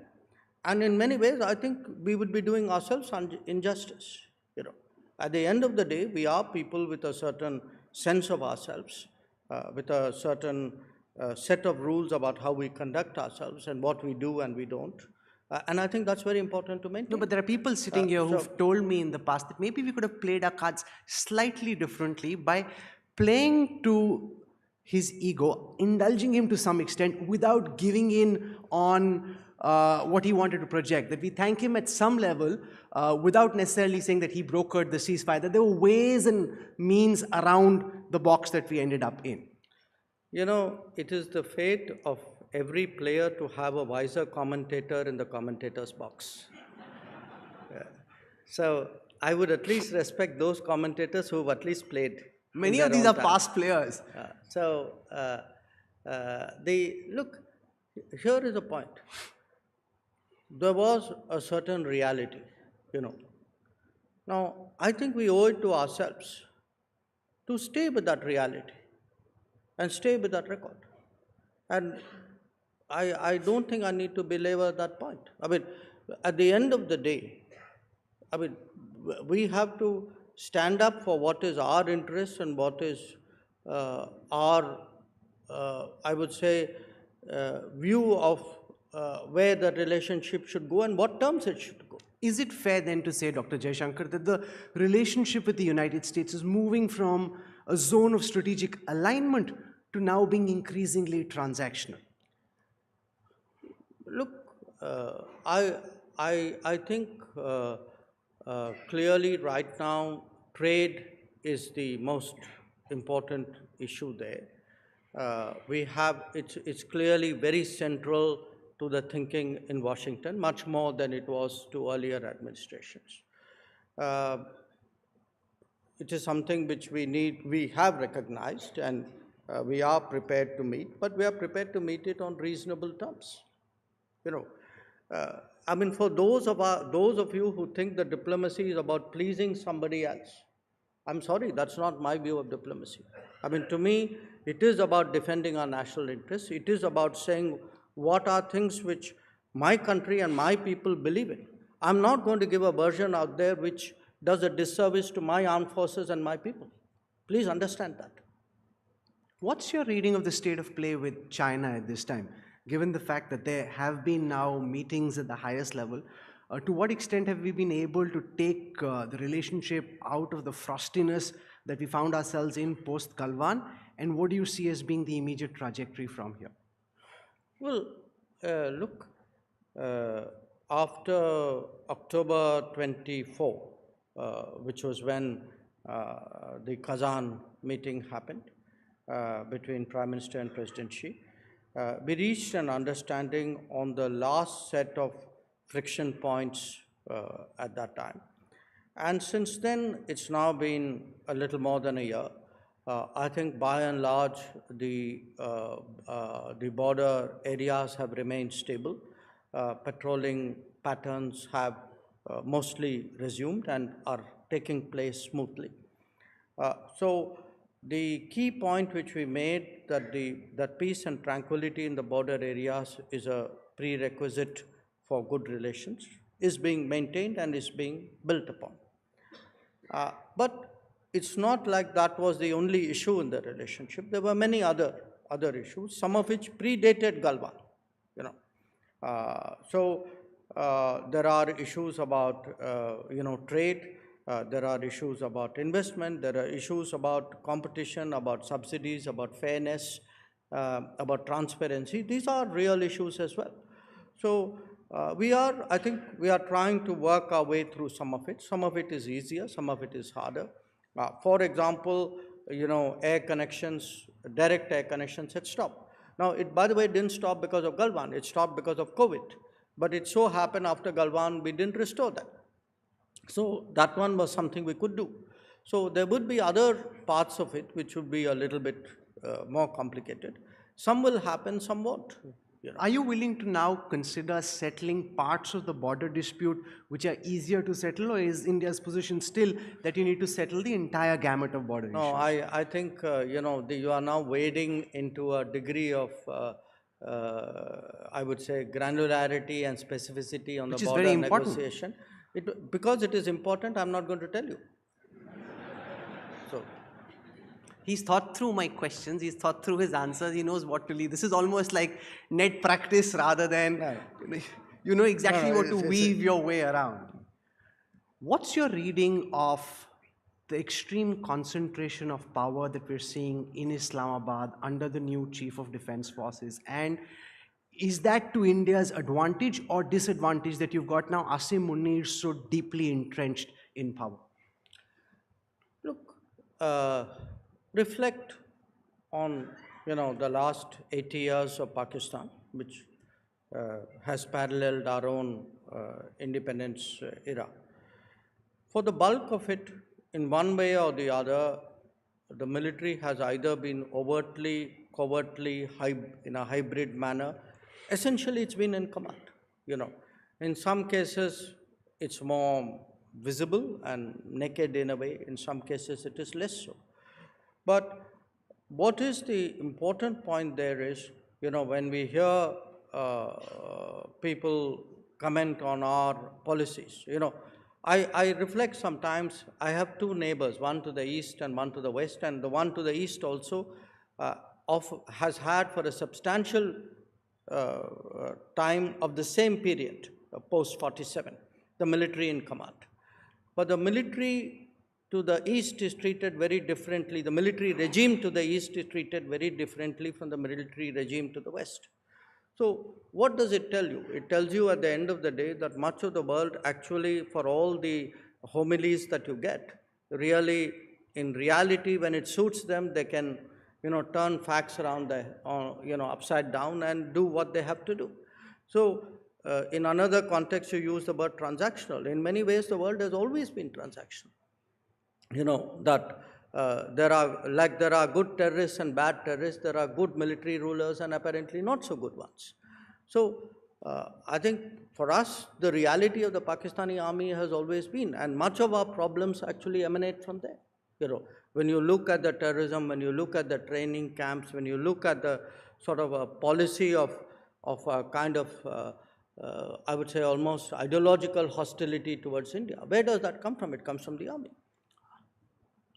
Since diplomacy is so much about optionality, given our attacks after Uri and now Pahalgam, are we diplomatically boxed into a corner where General Asim Munir can, whenever he chooses, trigger a terror attack at some part in India, and you've already de facto announced to the world or signaled to the world your intent that you will strike back somewhere or the other? No, look, I think, I'm not sure where you get your admiration for him from. I have no admiration for him. I'm quite disgusted by some of what he's done. I can only say that, look, at the end of the day, look at the state of Pakistan and, see the differentials and the capabilities and frankly the reputation on either side. I think, look, we should not get over obsessed and hyphenate ourselves with them. Yes, there is a challenge, there are issues there, we'll deal with it. So, relax, we'll handle it. Since you spoke of our neighbor in the east, Sheikh Hasina is in India, and in this by the way, that wasn't the neighbor in the east I had. I had the one for. I'm saying, I'm talking about is in India, and so far we've held off all pressure that's being made by Dhaka to send her back to face trial. How do you see Delhi's relationship with Dhaka play out, given the fact that you've got one very key political player and those in power at the moment have a very different view on her? Well, what we heard was that people in Bangladesh, particularly those who are now in power, had an issue with how the elections were conducted earlier. Now, this is not our issue. We are a well-wishing neighbor. Now, if the issue was the election, then you would imagine that the first order of business would be to do a fair election, which has, hopefully something would, election would happen soon. It's their business. But at the end of the day, if the entire issue was about fair elections, then it makes sense that the elections are held. So as far as we are concerned, we wish Bangladesh well. We think as a democratic country, any democratic country likes to see the will of the people ascertained through a democratic process. And I'm quite confident that whatever comes out of the democratic process would have a balanced and mature view about the relationship, and hopefully things would improve. And Sheikh Hasina is welcome to stay for as long as she wants? Well, that's a different issue, isn't it? I mean, she came here in a certain circumstance, and I think that circumstance clearly is a factor in what happens to her. But again, that is something in which she has to make up her mind. Since you're so fond of cricket, those sitting here at the Leadership Summit have seen Dr. Jaishankar bat on different kinds of pitches over the years. And when it's a flat pitch, his batting is more aggressive. And now when the pitch is trickier, it's good that you're more circumspect and allowing a lot of balls to go through. The theme of the program this year is transforming tomorrow from the lens of diplomacy and foreign affairs. What is the transformation that you're seeking, not just next year, but in time moving forward? And what does transforming tomorrow mean to you, Dr. Jaishankar?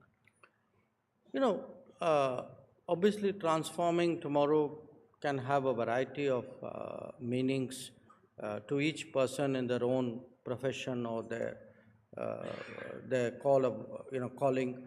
Or as an Indian, I can think of what tomorrow would mean for India. So if I were to put it all together, I mean, clearly all of us would like to see tomorrow an India which would be economically much stronger, which would technologically be much more so. And I feel, people don't always make that correlation as strongly as they do, which would, build up its manufacturing. That too is a conviction I hold very deeply, that, we should be an industrial power. But from my particular perspective, tomorrow where we are actually able to navigate what I foresee as almost a generation of uncertainty. After all, look at it this way. Many of the assumptions that we held just a few years ago, perhaps the key assumptions are all a question mark. We had an assumption that globalization is here to stay. It is, in a manner of speaking, but it is under severe challenge in many ways. We had an assumption that the United States will always be a stabilizer of the international system. I think that's a very questionable assumption now. We had an assumption, for example, that West Asia, the Middle East, those problems will never change, the landscape will never change. It has undergone a radical change. We had an assumption that technology would be a great unifier. Technology could actually end up as a great fragmenter. So when you look at many of these issues, I think there are really so many uncertainties out there. The best way of dealing with tomorrow, I would say, is capability, capability, and capability. The world will change around us, because often people expect, clarity, and it's like, if you only please so-and-so person, if you only did such and such a thing, it's so, today, so intricate and often so contradictory, that the safest thing to bet on is capability. If you have capability, you can handle contingencies, because there will be contingencies, there will be unforeseen circumstances, with growing frequency and growing rapidity and growing seriousness. So to me, when I look at tomorrow, and particularly one looks at what artificial intelligence threatens to bring or expects to bring, I think we'll be in for a change of a kind which we can't even imagine. how does AI impact diplomacy? How are you preparing within the foreign services for the impact that the technological shifts that AI induces will impact diplomacy? Well, the first impact of it I saw when more pieces of paper began arriving on my desk, which looked more like me, till I discovered it was ChatGPT. So look, So your team's coded you into, like they've told Yeah, of ChatGPT course. and ChatGPT just picking up. but, Is that a good thing or a bad thing? Both. It's a good thing because in many ways it captures everything you have done. The problem is it doesn't capture what you intend to do, which may be radically different from what your past record is. So it's a projection. It's not always a prognostication. In fact, since you refer to ChatGPT, when I put in some of the questions, it also told me what your likely responses are. Okay. So there's that. What's your number one resolution for next year, 2026? And does it feature a certain DJT? Does it feature a Donald certain? Trump. Donald Jr. Trump. Does it feature Donald Trump? I'm saying, what's your number one resolution for next year? That's the first time I've stumped you since we started. No. I was just going to say it isn't 6 weeks. The famous saying 6 weeks is a long time. So ask me this on the 31st because, at the pace at which the world is moving, the new year is still far away. Wow.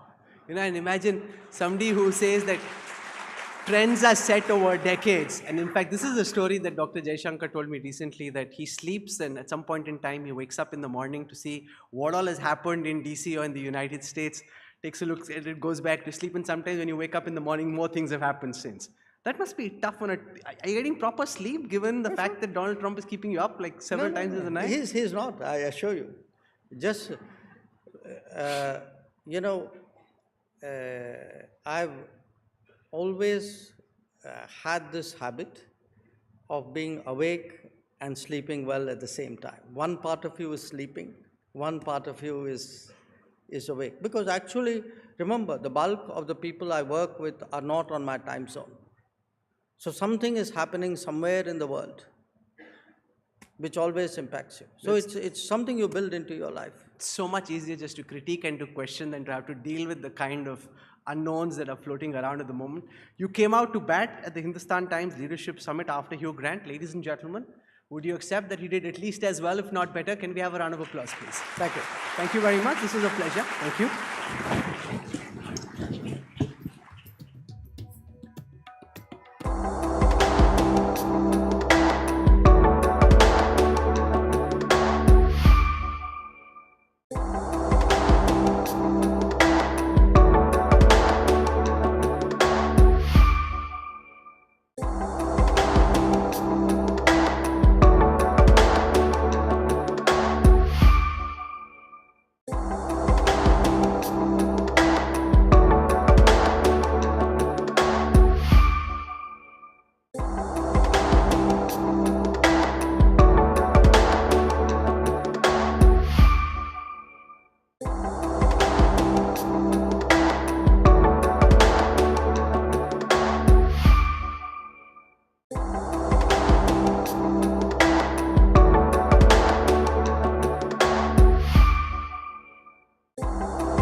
Conversation that brings together two of India's most influential voices in policy and enterprise.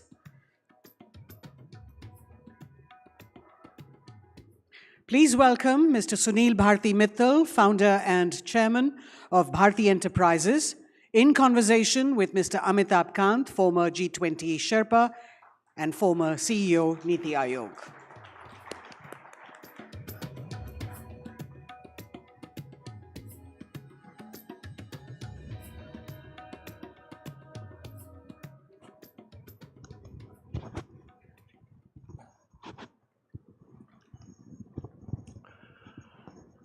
So this session is somewhat special, as we are talking to a pioneer of Indian entrepreneurship who's responsible for putting mobile telephony in the hands of a vast segment of Indians. Sunil Bharti Mittal is a first-generation entrepreneur.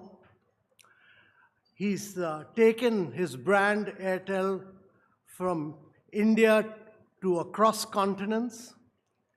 When I was a young officer, it was impossible to get a telephone connection, Sunil.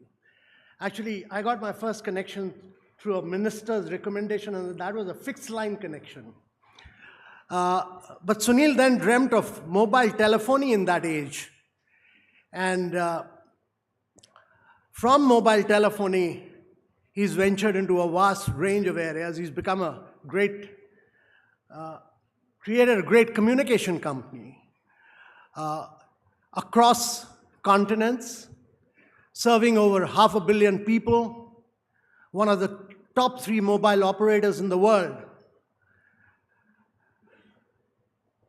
He's taken Bharti from not merely communication, but into real estate, satellite, digitization, across partnerships with governments, SoftBank, Singtel, many, many companies. So truly a global Indian. Ladies and gentlemen, kindly join me in welcoming this very unique Indian entrepreneur.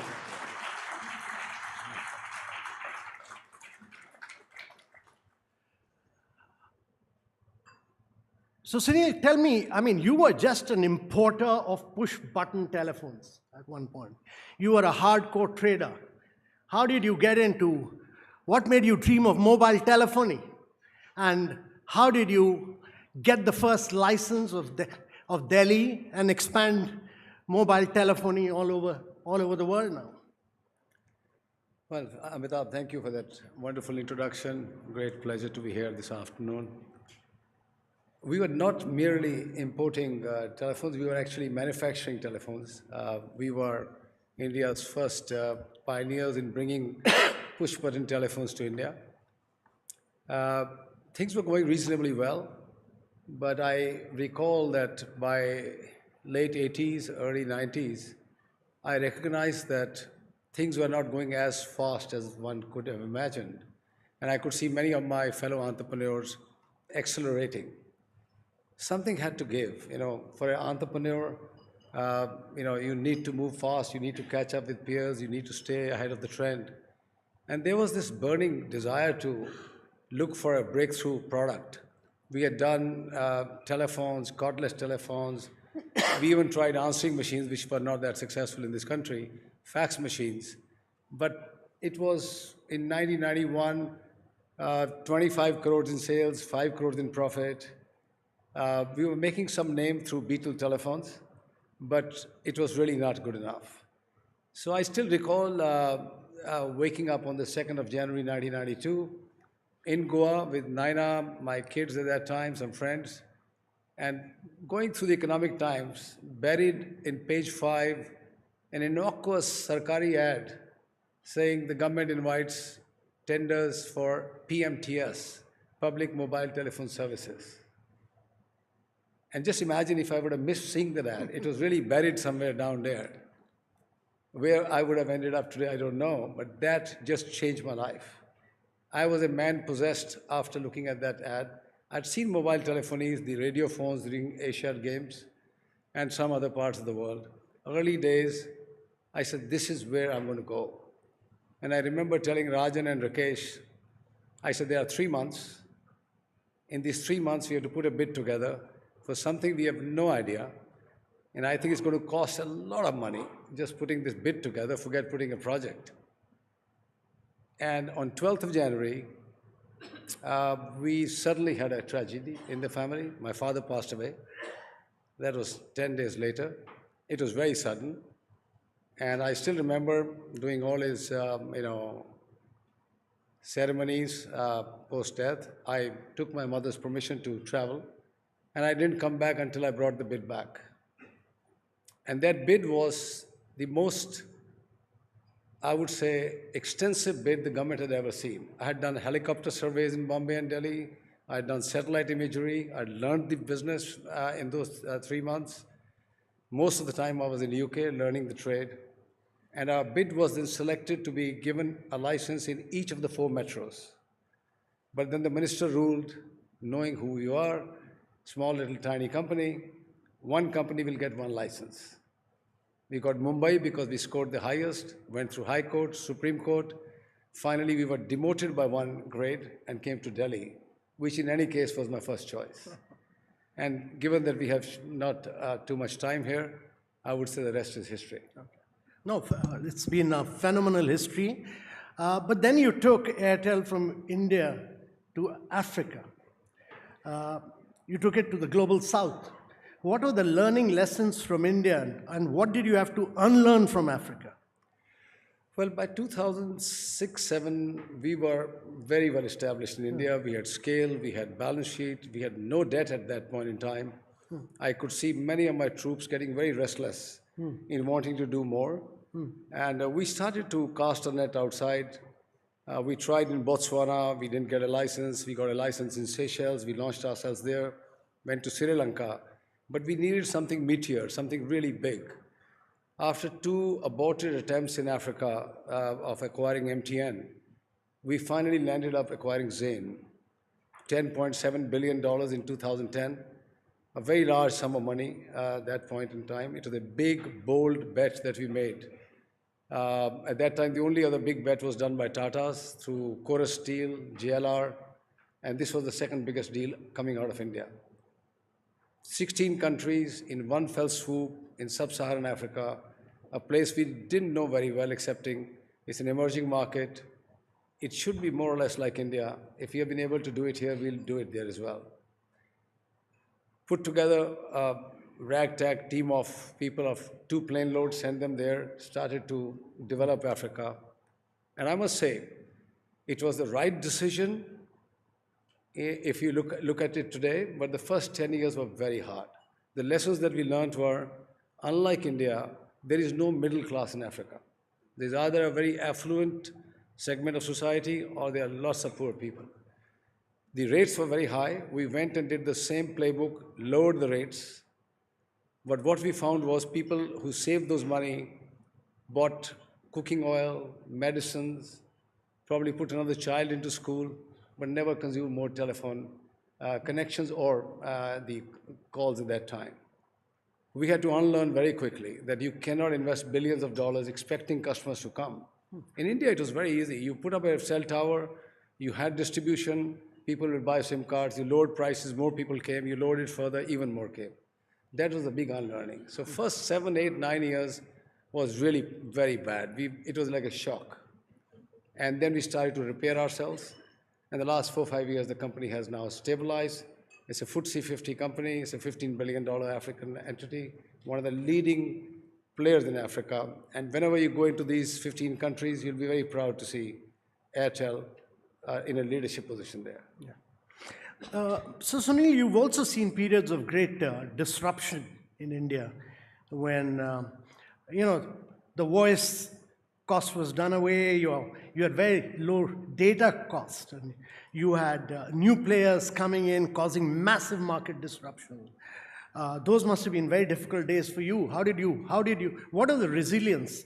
What was your strategy to meet that competition? Well, I wouldn't call it players, I'll call it a player. Because other players we could manage reasonably comfortably. This one player was, of course, difficult. 2002, 2003 was our first encounter, difficult one. The question was not if, the question was when will we shut down? And we came out of that with some difficulty. A lot of, I would say, bruises, probably deep cuts, but we managed to come out. Shift to 2010, when in a surprise move, the player picked up the spectrum. We knew the playbook. 6 years, you could see, because the launch happened in 2016, September, 2010 they got the spectrum. These 6 years, we could see the buildup of artillery, the troops, We had time. A lot of other people probably underestimated what was coming. We knew the power of the tsunami is going to be a tectonic shift on the plates of the telecom industry. And these 6 years gave us a lot of time to bolster our defenses. And when the tsunami hit, 8, 9 players just completely got destroyed. I think we stood firm. One of the reasons was we knew the game, we knew the industry. But I think if I have to put one single factor into why we could survive and others could not, was about our people. The talent in this industry counts for everything. If your people are motivated, if they were inspired, if they were charged up, it didn't matter who they were fighting. And when I was traveling across the country, at that time I was going from one state to another, almost all the time I was traveling, I could see it on the faces of our people. They wouldn't care. They will do what is required, and that is to serve the customer.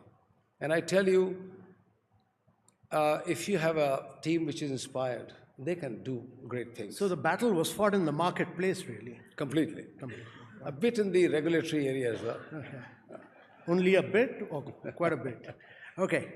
So tell me, I mean, you suddenly moved into the space sector. You had this collaboration, you bought over Eutelsat, OneWeb, and from infra on ground to infra in space, and the world of satellites. How do you see the telecom changing in due course? You know, it's really incumbent upon you as a leader of the pack to continuously look at the shifts that are happening globally. Yeah. I was a part of OneWeb long years back, along with some other pioneers. Yeah. But I came out of it after 2 years because I couldn't see it successfully getting put together. And then we were invited again during the COVID time in the lockdown period by the British government to revive this company, to have a European UK play in satellite, because you could see the satellite communication or satellite connectivity was coming through. Amitabh, the fact is there are still 2 billion people in the world who have no connectivity. Whatever we may do, and we have been trying, my industry has been trying across the globe, spending hundreds of billions of dollars every year, you can't bring a fiber to them. It's impossible. You can't even bring a radio signal to them. So the only way was through a satellite connectivity. But the geo satellites are at about 36,000 kilometers. They have a 560 to 570 milliseconds of latency. You can't give them today's product, which is video and streaming requirements, or doing all sorts of things, or real-time telemetry. You can't just do it on those speeds. You can do broadcasting very well. LEO held hope, but it was being questioned all the time. And I would say OneWeb was actually ahead of even Starlink. But then came Elon Musk, and he started falling on the low LEO, 350, 400 kilometer range, putting up thousands of satellites, which we all see now. And the game changed completely. So if as a telecom company, you don't move into the area where with, let's say, 20,000 satellites, call them cell towers in space, can serve the entire globe, you will be missing a very important area of defense. That was the reason why we went into space. But having recognized that OneWeb will still have a limitation, we have tied up with Starlink. In India, in Africa. You can raise your hand anywhere in the world and you can be connected now. This was the holy grail of our industry. I think that has been firmly established now. So you've ventured into new areas, you've got into cloud, you got into AI infrastructure. So how do you see the future of Airtel? Will you remain a telephony company, or will you be an AI company which will also handle telephony networks? Look, we are a company which understands the need of our customers. And I believe we do a good job with that. We follow what our needs of the customers are and match it with technology. We don't produce any technology ourselves. Currently, given the geopolitical issues we saw, we heard a lot from Dr. Jaishankar just now, sovereign cloud or Bharat cloud, call it whatever you want, is a necessity now. We cannot rely on just Google Cloud or Microsoft or Amazon. They will have their role to play. But if you want to run banking services, India's digital records, government services, critical defense applications, you will need to have a sovereign cloud. But you've also tied up with Perplexity and you're allowing Indian data to flow out of India. Yeah, but data is flowing through your Facebook, your search engines all the time in any case. That's a separate debate. We can talk about it. But we will be securing India's data where it's required to be stored, not necessarily retail customer data, but enterprise customer data in India. We are now connecting banks, we are connecting enterprises, we are the go-to person for the government orders. That will sit into the cloud here. But just to expand onto your question, we are a digital connectivity player, first and foremost. We build billions of dollars of infrastructure every year. We get spectrum and get it through radio as well so that the customer can get it from wherever he is. But networks became from just pure digital connectivity provider to intelligent networks to now supremely intelligent networks. Where do we go from here? The next generation of network is now going to take this to the next level. From super intelligent networks, I think we are decisively moving into sensing networks. So what you're going to be wearing, your spectacles, my watch, earpods, they're going to be sensing what's going on in the world now. So if Dr. Jaishankar is sitting with Marco Rubio, the glasses on his eye will tell him the twitch on his muscle allows him some more negotiations. That is the level this is going to go to. It's going to be seeing everything, it's going to be listening everything, and it's going to be seeing your own body rhythm. All this is going to come through, and your device, smartphones, are going to be less useful because everything is happening around your eyes. That is where this world is going. You have to, therefore, build massive amount of AI compute capacity in the country. You have to build AI data centers, you have to have your own cloud, because this will require massive silicon power, semiconductor, but importantly, compute in your devices. Yeah. So, Sunil, since AI will be such a transformational force in the days, we are working with about 30,000 GPUs. Suddenly you have OpenAI talking about 11 gigawatt, which is 5 million GPUs from NVIDIA. I mean, the scale of transformation that is happening is just phenomenal. I mean, we are providing computing power to our startups and researchers, opening up our data bank. But what more do we need to do to really build up our own large language models and to build applications and make a quantum technological leap forward? Yeah, one is basic infrastructure. I think that's the fundamental need. What do these large, consuming, guzzling GPUs need? Power. Land, of course, is plentiful here. We need to have more power, probably, hopefully green power, because it requires so much power that you'll heat the entire globe. And then you need people to start working on our local LLMs. There's 1.5 billion people here, enough data floating through our networks. We need to have our local people building our own LLMs to ensure that we are, one of the players in AI, not just a pure consumer of AI, as you mentioned on Perplexity or anything else. Yeah. So, any vision of getting into data centers as well as the next step? We are in data centers. We are one of the leading players. We are at about 250 megawatts at the moment. We just signed a 300 megawatts, a single site with Google in Andhra Pradesh. Vizag? In Vizag, yes. Yeah. More is coming. So we will scale up to a gigawatt fairly quickly. And that work is going on. Okay. So, Sunil, India is the only country which does fast payment, credit, stock market transaction, insurance, all within 30 seconds to 1 minute on the mobile. What is the next disruption India should do through the mobile telephony? Well, I think the digital public infrastructure that you spoke about, on which we entirely rest our digital stack, payments, education, healthcare, digital locker, government subsidies, DBT, I think that has been transformational. It is being acknowledged around the world. I mean, I work with a lot of African countries who are desperate to get this lifted and shifted into their countries. Some work has started. What more can happen? I think if your fiscal part is taken care of through fintechs that are prevalent here, your investments to stock markets are real time, your healthcare records are real time. I think this whole DPI that we have developed, the public infrastructure, is the base on which new services should be launched all the time by our startups, which is happening. Okay. Let me switch gear a little bit. I mean, you've passed through the regulatory period of India's regime. You've seen free enterprises emerging. You're a great product of that free enterprise. The Prime Minister's vision is to take India from a $4 trillion to a $30+ trillion economy by 2047. I mean, that means your GDP has to grow 9 times and your manufacturing has to grow 16 times. What should India do? Well, I think yesterday we heard the Governor RBI talking about the Goldilocks moment. Yeah. It is Goldilocks moment at the moment. Yeah. Growth is good. India's work ethics is excellent. I mean, I work in Europe now, in France and UK, and I see the difference. We have a restless population in India, young people coming into mainstream, more engineers getting, graduated every year coming into workplace.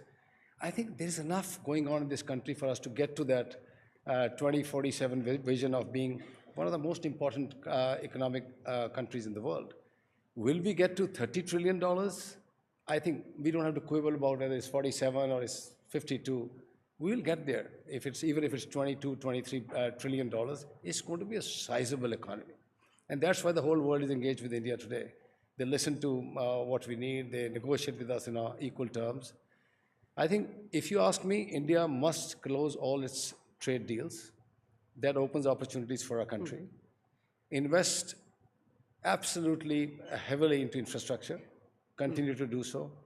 Ease of doing business is very important. India has tremendous amount of animal spirits, which if they are unshackled, can create dramatic improvements in our country. We have seen in the last many years. I mean, mine and your generation have seen 3 eras. If you really look at 60s to 90s, 90 to 2020, and 2020 to the next era that is going on, these are transformational. Mr. N.K. Singh is sitting here. I have dealt with him in the previous era. For everything you needed a license. For everything you needed a permit. Where we are today, you can open a company within an hour. You don't need any license. You can start what you want to manufacture. Startups are coming up every day. There is so much to be done in this country. Market is there. The government is fully committed. We have a leader who wants India to be the Viksit Bharat. He wants us to be successful. What more can we ask for? Okay. So, one of our big success stories, as you said, has been the startup. When we launched it, there were just 150 startups in India. We have over 180,000 startups. We have over 160 unicorns. So if a young startup who wants to do work in health tech or climate tech, which I think will see a huge amount of disruption in the coming years, was to come and seek your advice, what would your guidance be to them? Well, first of all, you are today in a moment in history where raising capital is very easy, very different from our times. We needed hard assets to secure with the banks to get some lending. You can get money, and that's a big starting point. Have an idea, you can be funded very, very easily. There's a very supportive environment, an ecosystem, a government, to clear your path from any bureaucratic red tape that we used to face. That is all available to you. The market is waiting for new services. Market is waiting for new solutions. All our startups, if you see, they're solving for something, a problem in the society. That means there is a demand for that problem to be solved. So the market is sitting there. All I would say is they need to be mindful of one thing. Don't go into too many things at the same time. Don't open new markets at the same time. A lot of our startups are finding it very cool or fashionable to go into different new markets even before they have established themselves here. And Ola going to Indonesia or Australia, or Oyo going into LA or Vegas to buy Hooters, ahead of its time. They need to focus on a country.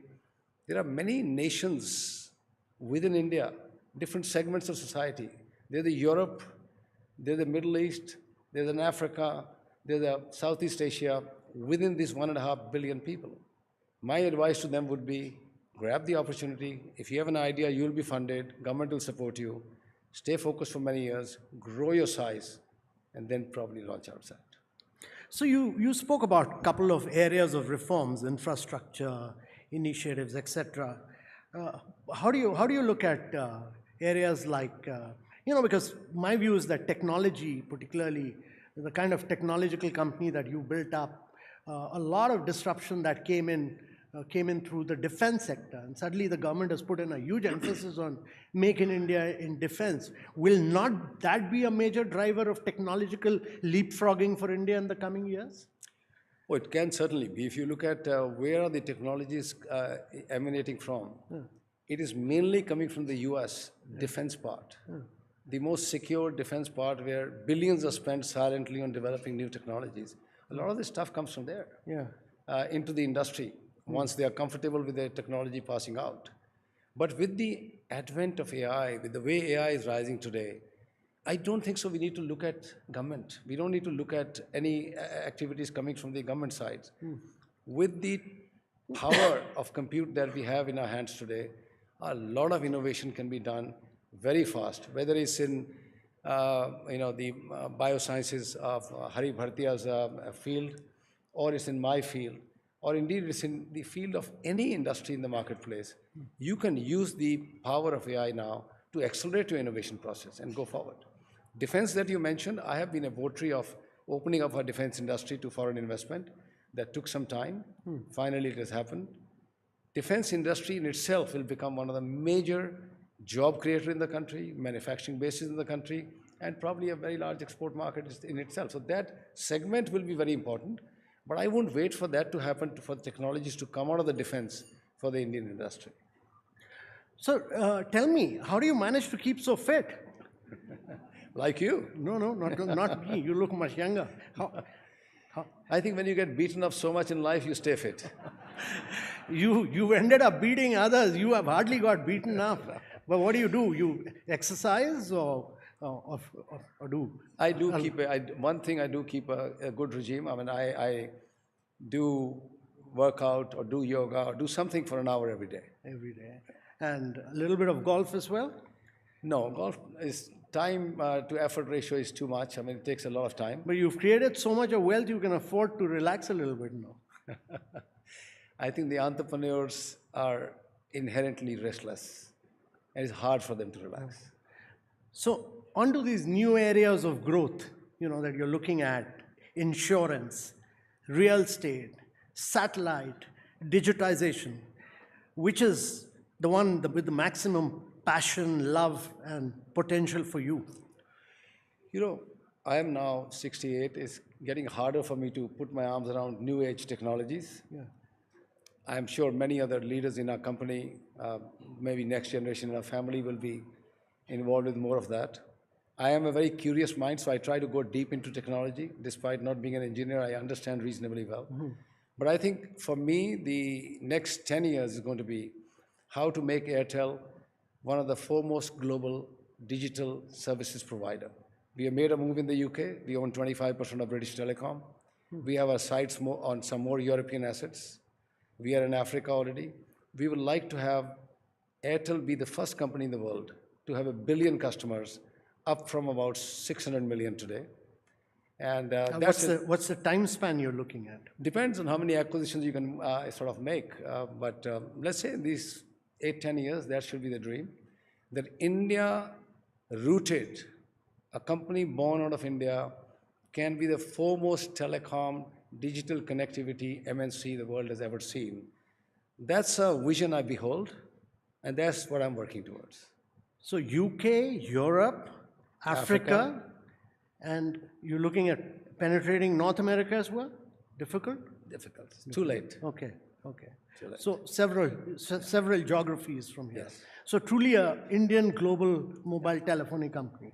Yeah, I mean, if you really look at it, there are a handful of probably companies which have brands going out of India. Yeah. Today you see Airtel. There is no great Indian brand actually. 16 countries you see Airtel today. Yeah. It'll be nice to see them in many more countries, have many more businesses, open up more trade relationship with these countries. The old saying, when an American visits a country, if he sees 2 golden arches, a McDonald's, he knows it's a place he can work with. I think we should be one of those flag bearers for India, that when you go into a country, if you see Airtel, you know Indians can work there. So for you, exports, penetrating global markets, and becoming a great global player is critical.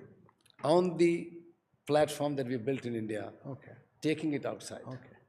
Wonderful. Thank you very much, Sunil. Ladies and gentlemen, this... So here is a person who's demonstrated what resilience, ambition, hard work can do to create a great Indian company and make it a great global company as well. Thank you very much, Sunil. Thank you.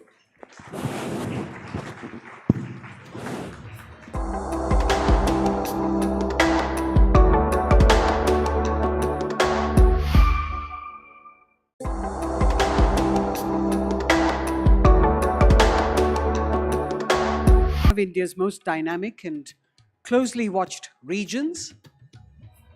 Please be seated.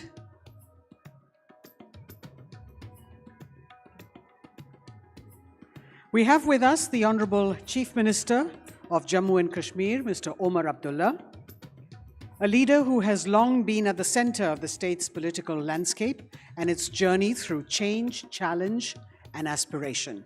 In conversation with him is Sunetra Chaudhary, National Political Editor, Hindustan Times. Please welcome both of them to the stage, ladies and gentlemen.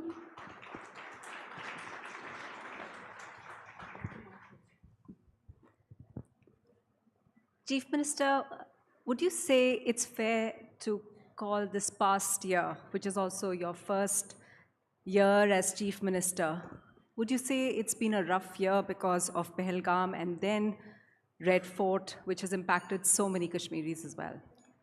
Look, by any yardstick, if you want to assess the year, it's been a difficult one. It's been a difficult one from the security paradigm. You had the attack in Baisaran earlier in the year. You ended the year with the blast in Delhi, which emanated from a conspiracy hatched in Jammu and Kashmir, coupled with a very difficult economic environment. The immediate change in the circumstances after Baisaran has completely sort of reoriented our economy in terms of where we were in April of this year and where we find ourselves now. We've never been a very strong economy in the first place. So unfortunately, these sort of circumstances make it even more difficult for us.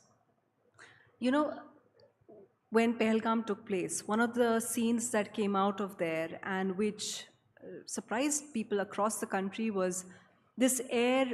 For the first time, we were seeing Kashmiris come out in public against the attacks. Then we saw what the special assembly session that took place where all legislators and people's representatives spoke up. And there was this unified atmosphere. Does that still stand? Or I have seen your tweets and concern about Kashmiri students and others being outside targeted again. Has that unified air, which we saw, this feeling of unity that we saw post-Pahalgam, has that been disrupted? Are Kashmiris more accepting of violence today? No. They are as disturbed by what happened in Pahalgam as they are by what happened in Delhi. Do they make that feeling more public? Perhaps not. But that doesn't mean that it doesn't continue to disturb us. It doesn't mean that we are not, we don't find it abhorrent. We continue to. That said, we are also equally concerned when an attempt is made to paint the entire community with one brush. As I've said time and again after particularly the Delhi blast, not all Kashmiri Muslims are terrorists, not all Kashmiri Muslims support terrorism. In fact, they are a minuscule minority that do. The overwhelming majority of people are the ones you saw out on the streets after the attack in Baisaran. They are the ones who are in colleges and universities in different parts of the country. They are the ones who are trying to earn an honest day's living in various parts. But the problem is when you sort of issue government orders that say that all foreign nationals and Kashmiri Muslims must register in their nearest police station, which happened not too far away from Delhi. You then send a very... In Haryana. Yes, it did happen. I'm not getting into naming names. You know, I know where it did happen. You effectively saying that Kashmiri Muslims and foreigners are the same to you. Is that really the message you want to send? So did you call up? I know that, did you call up the chief minister or someone? We took it up. We took it up. But by then the damage was done. Look, What did they say? You can't get people to forget these sort of orders. No, but chief minister, what did they say? When you called them up and you said, this is not on. Well, more often than not, they say, अच्छा ये हुआ, नहीं होना चाहिए था, चलिए हम देख लेंगे. But हो गया ना. You can't undo The othering happens. The othering of Kashmiris does happen. I mean, you're basically pushing them to the side and suggesting that they are entirely untrustworthy, can't be relied on, and every one of them is out to create trouble, which couldn't be further from the truth. Yeah. And then that sort of makes it difficult for us, because then everybody becomes inward looking. It's very difficult to convince youngsters that to explore better economic opportunities, they should leave Jammu and Kashmir, to explore better education opportunities. I mean, we just had Sunil talking about startups and sort of the Indian growth story. You want the youth of Jammu and Kashmir to be a part of that growth story in different parts of the country. But when they find they have to go and present themselves in a police station, or find it almost impossible to get a place to stay, it's not easy. So Chief Minister, I want to ask you this, because I think everyone has been trying to, and we've had some analysts talk about it, but everyone's trying to understand what's happened. And because you've been Chief Minister once before, and now you are in touch with the establishment and security authorities there. This return of homegrown terror, what is your theory about it? What do you think is lending itself to it? Why do you use the word return? When did it ever go away? It was there. Aren't people sounding surprised that, with the Red Fort attack? Well, I think only those people are surprised who had convinced themselves that it was gone. I have been one of those people who has been telling you that you can't wish this away, and that the changes that you made to the constitutional relationship between Jammu and Kashmir and the rest of India are not going to miraculously result in an end to terror. They're not going to result in an end to separatism, because those quarters that have been doing this are not doing it because of what Jammu and Kashmir enjoyed constitutionally.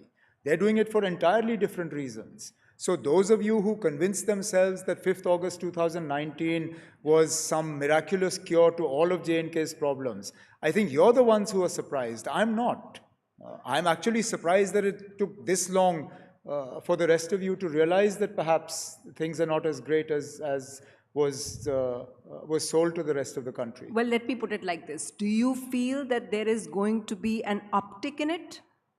Look, I'm not going to get into that.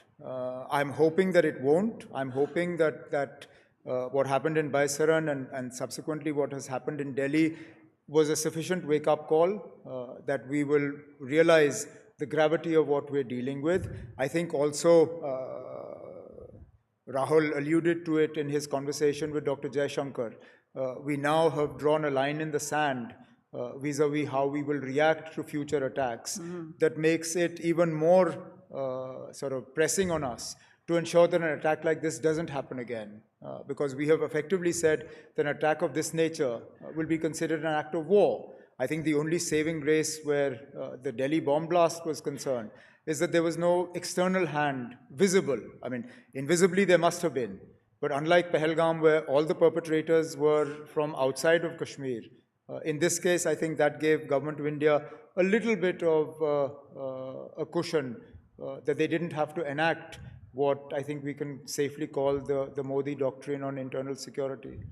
Mr. Abdullah, I'm sorry to just stress on this again, but is there something that the administration can proactively do to lessen or counter this homegrown terror? Well, I think first and foremost, you can't operate governments in silos. You cannot have an elected government that is completely removed from any security-related decisions. Right. How do you expect a proper flow of information if the elected representatives play no part whatsoever in decisions affecting the security. Look, I have been on both sides of this prism. You pointed out, and I'm probably unique in that respect in this country. I'm the only chief minister who has governed both a state and a union territory. Yeah. And I can tell you without fear of contradiction that the union territory model does not work. Can you, for our audience members, give them an instance which makes it very clear? Like, what would sound like unimaginable for us that the chief minister doesn't know about security, which happens with you all the time? Give us an instance. Well, I read about the Delhi blasts in the newspaper. What do you mean? I do not know who carried out those attacks, what was the reason behind them, what was the intelligence that was available to us, how the investigation is proceeding. I learned of the Delhi blast the way you learned of the Delhi blast. I picked up my phone because I got a tweet telling me that the blast in Delhi had taken place. So you're telling me that in your first term as chief minister, what would have and should happen according to you is? What would have happened is the Director General of Police would have called me up and told me that this is what has happened. In fact, even before that, the Director General of Police and the in charge of the J&K Police CID cell would have kept me informed of the way in which the investigation was proceeding. What happened in Delhi wasn't sort of the beginning of a process. It was actually in some ways the culmination of one. It started as a result of an investigation into posters, separatist posters, that were being planted or pasted in some parts of Srinagar. That's how they tracked down the doctor and others. And, you know, it's actually strange how these things happen. Since I'm not privy to security-related information, what I hear is sort of word of mouth. I have no hesitation in sharing it. We actually learnt of this plot because a young boy jilted a young girl. They were seeing each other, and the boy left the girl. And the girl obviously felt unhappy, upset. So she went to the police and complained about this boy, saying, you know those posters you're talking about? This boy was the one who was pasting those posters. The girl went and told on the boy because he had left her. And when the police picked up the boy, he said, well, hang on, I'm not alone. This Maulvi, he's also part of this. So the police went to the Maulvi. When they picked up the Maulvi, then the Maulvi said, well, hang on, I'm not alone in this. This doctor is involved in this. And that's how they reached the doctor, and that's how then they were tracking this doctor when the blast in Delhi happened. But these are the sort of things that ordinarily any other chief minister would be officially hearing about. I hear this because it's sort of chatter on the streets. So even then, when they were trying to track one after the other, even then you weren't... Like I told you, I learned about the Delhi blast the same time. Well, you probably learned about them earlier because you operate in a newsroom. I learned about them when everybody else here did because their phones probably beeped, and that's how they heard. And this is the state or the territory that I am responsible for. Well, that's revelatory. I have to ask you, it seems like a perfect segue. The finance minister was here in the morning. She praised you. Well, very kind of her. Now, the next part to that will be, then, ma'am, please show me the money, because that's in extremely short supply. But no, very kind of her. And in all honesty, Government of India has been very helpful in all other respects except one, but we'll get to that, I'm sure. When you say Government of India has been very helpful, does that get you into... I'm assuming it gets you into trouble with some of your constituents. It does. It does. But look, I'm very happy to own the decisions I take. Good, bad, ugly. I have never shied away from taking responsibility for what I've done. And therefore, if I have pivoted my government or my politics to ensure a good working relationship with the Government of India, I own that. And I will own the consequences of it. I think it's important to understand that a good working relationship with the Government of India doesn't mean that I'm in alliance with the BJP. I don't see eye to eye with the BJP. I will continue to oppose the politics of the BJP. But at the same time, I will seek to work with the Government of India as best possible. And have you achieved that? I think it's a tricky balancing act that you have to do, that you have to get along with, are you getting along well with the LG? And yet, and yet keep up your strident demands for statehood. I mean, you began our interview by talking and reiterating why you need statehood. So how tricky is that balancing act? The relationship with the Honorable Lieutenant Governor is work in progress. That's polite. And we'll leave it at that. Okay.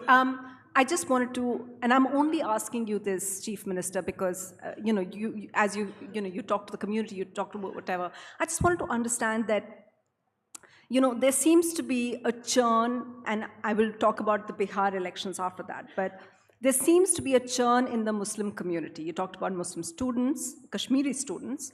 Everyone thought of them as a monolith, right? And they vote a certain way. I think the Bihar elections kind of completely changed that idea because a huge chunk of them voted for AIMIM. Would you think, and I ask you this as just someone who's seen elections, knows how they work, what's happening in the community? Do they feel let down by the legacy parties? Because before, the impression among election observers like us was that the community is very smart, they will go for the secular party, whoever seems to be the winning. But now it seems like all kinds of things are happening. Well, I think the Muslim voter has very clearly said that you can't take us for granted. That we want somebody who will espouse our cause for the entire period of 5 years, and not just for 5 months leading up to the elections. I think where the traditional recipients of the Muslim vote in states that you talked about have erred or made a mistake is in assuming that the Muslim vote is theirs regardless of what they do.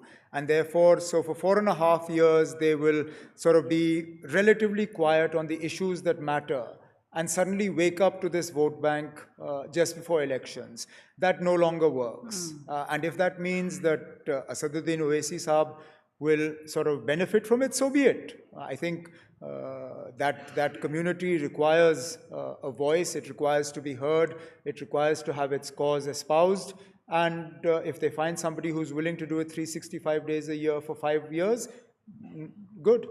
And the larger takeaway for the opposition after the Bihar elections, I remember was it after the Delhi elections when you said that all ladte raho apne aap mein? What was your takeaway? What was your takeaway from Bihar results? Was that in, which one was that in relation to? I thought Delhi, right? Delhi elections. I think it was Delhi, yes, you're right. Yeah. What is your takeaway from this one? Well, it remains the same. Either we are a bloc, the India bloc, in which case decisions should by and large be taken together, or we're not. Look at Bihar. You consciously push one constituent of the India bloc out.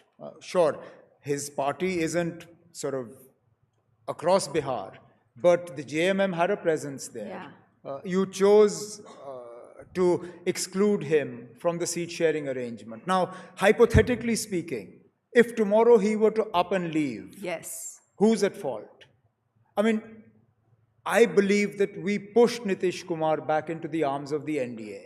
Really? I was part of that meeting where we were discussing whether we should make him the convener of the India bloc. Right. And we effectively, without naming names, we effectively suggested with Nitish Kumar sitting in the meeting that another leader would have the power of veto whether Nitish should become the convener or not. Mamta Banerjee. I'm not naming names. I'll try. I have to sit around the same table and work with these people. Yeah. So you can name all the names that you like, Chief and Minister, I will keep quiet. So many constituents have said that the India alliance is dead already. You seem to suggest that, no, I have to go back to these we're on life support. But every once in a while, somebody brings out those paddles and gives us a bit of a shock and we get up again. But then, unfortunately, results like Bihar happen and we slump down again and then somebody has to wheel us into the ICU. So 2 things you pointed out. 1, that they pushed out Nitish. 2, that... I didn't say they, I said we. I was a part of that meeting. Second, that they didn't... This entire thing with Hemant Soren and JMM was a disaster. What else? I'm saying that if we are a bloc, then we should continue to function like one. Otherwise, we are a state-specific alliance. If we are a state-specific alliance, then no problem. Then you will have a different alliance for Bihar, you will have a different alliance for West Bengal, you'll have a different alliance for wherever else. But if we are a bloc and we call ourselves the India bloc, then you need to take a more holistic view. So here's the thing. And again, you have seen so many elections, you've fought so many of them. Is it very tough? Is it virtually impossible now for the bloc? I mean, what is required to take on the BJP? How big an adversary are they? They have an unparalleled election machine. And that is, of course, in terms of the organization and the money. But don't put everything on that. They also have an incredible work ethic in terms of how they deal with elections. And I know this because, I mean, I've seen them in J&K. From a club election, and we know in Delhi how club elections are fought. You're talking about the Constitution Club. So, yeah, again, I'm not naming names. No, what did they do there?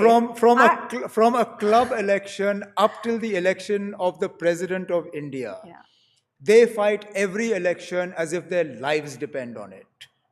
We sometimes fight elections as if we don't care. We are not as sort of committed to the 24/7 model of politics that the Prime Minister and his inner team are committed to. No sooner has one election finished that they've already moved into the next territory. Bihar is over, you will find them now moving into the states where the next elections are going to happen. We will move into those states 2 months before the elections. We will be lucky if we sew up our electoral alliances before the last date of filing of nominations, and sometimes not even then. I think there are, without sort of appearing to be too enamored by them, I think there are things they do that will not be difficult for us to replicate. But Mr. Abdullah, there must be some, obviously, regional players like yourself, National Conference defeated the BJP over there. Which opposition leader do you see who has that same kind of work ethic? Come on, you can name someone. I won't. Mamata Banerjee? Yes, but see, the problem is that no matter how many regional leaders have that work ethic, we are constrained by how far we can grow. Like it or not, it will, at least for the foreseeable future, any opposition alliance will have to sort of grow around the Congress. They are the only party other than the BJP that has a pan-India presence. Right. We are all limited to one state, or if you're lucky, maybe 1.5. So no matter how much we are able to do, the heavy lifting will have to be done by the Congress. So Mr. Abdullah, are you saying, listening to you, I seem to be accepting what many people, it sounds like that was 2024 a fluke? No, I think 2024 was the country sending a message to the central government, to Prime Minister Modi and others, that things are not as rosy as you made them out to be, and that we are not happy with some of the decisions that have been taken. But I mean, look at the way in which the central government sort of changed its approach. Most of us believed that this was a government that was incapable of functioning as an alliance. Today, hardly any of us remember that it's an alliance government. We all felt that the style of functioning of this government did not lend itself to a UPA, NDA type of situation. But, I mean, I, for one, hardly ever remember that this is a Prime Minister that is actually dependent on two allies for his government. You mean the way they take Mr. Naidu? They reoriented their way of doing things, of carrying people along. I mean, from calling itself a BJP government, they called itself an NDA government. So these are small changes, but they matter. So that way they're better election alliance partners than the Congress. Well, again, Bihar showed it. Look how quickly they sewed up their seat sharing arrangement.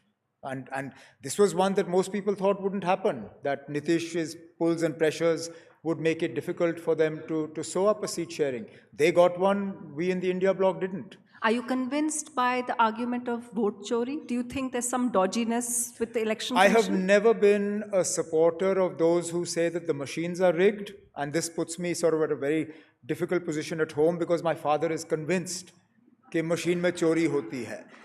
But actually, in all honesty, I don't know if he's watching this, but if he is, then I'm really sorry, Dad, for saying this. But my dad believes everything he gets on WhatsApp. He is that generation that if it's come on WhatsApp, it is or maybe Rahul Gandhi had a better impression of him. I mean, so my father is convinced that machines can be rigged. I'm not. So we'll set that one aside. Elections can be manipulated. And the easiest way to manipulate an election is to do it through the voter list or do it through the way in which you structure constituencies. The delimitation exercise in Jammu and Kashmir earlier was essentially, I won't call it rigging, but it was manipulation. You created 7 new constituencies. All those constituencies were designed to benefit one party and its one ally. So when you rejig voter lists, when you exclude a certain section of voters that you know are not going to vote for you, you are effectively manipulating an election. So that's why I think some of us have reservations about this process of this special intensive revision. Do it transparently, do it fairly, we have no problem. Bogus voters, do away with it. But if you're doing it to benefit a particular political party or outfit, then there will be questions. But do you think that manipulation, which you said it can be opened, do you think it played a role in Bihar? I don't know Bihar well enough. And I think the way in the overwhelming majority that Nitish Kumar got, you don't get just by manipulation. The way in which people came out and voted, you don't get that just because you excluded a handful of people from votes.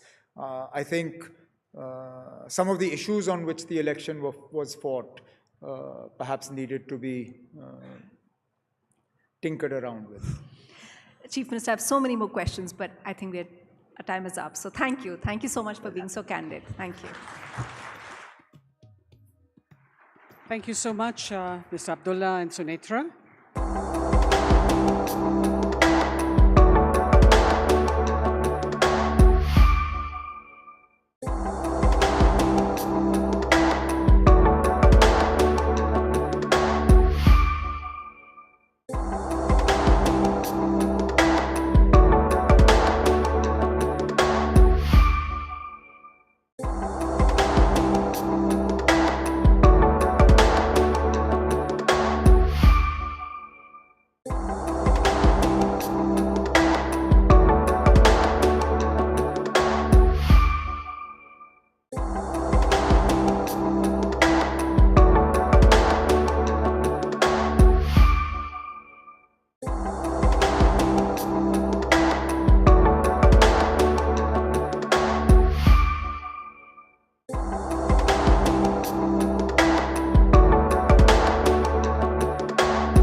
to a crucial conversation that brings the spotlight to one of India's most dynamic games. We're delighted to welcome two exceptional figures from the world of cricket. Mr. Amol Mazumdar, head coach of the Indian women's cricket team, a mentor whose strategic mind and steady leadership are shaping a new era for the team. And joining him on stage is one of India's most reliable all-rounders, Deepti Sharma. They will be in conversation with Sharda Ugra, senior sports journalist and HT columnist.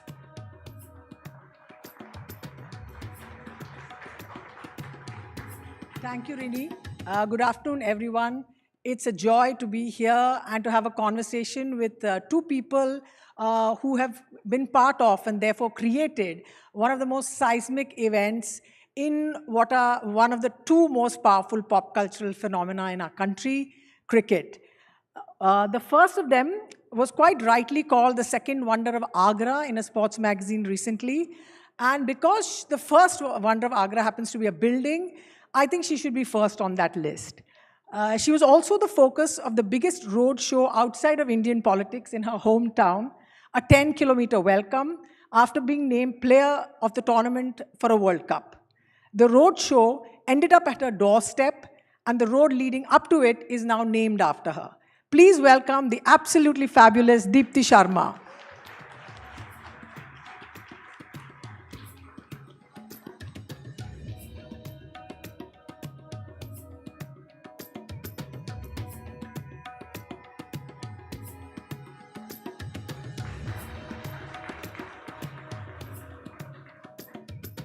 Our second guest has brought a piece of fiction to life in a manner that is very much his own.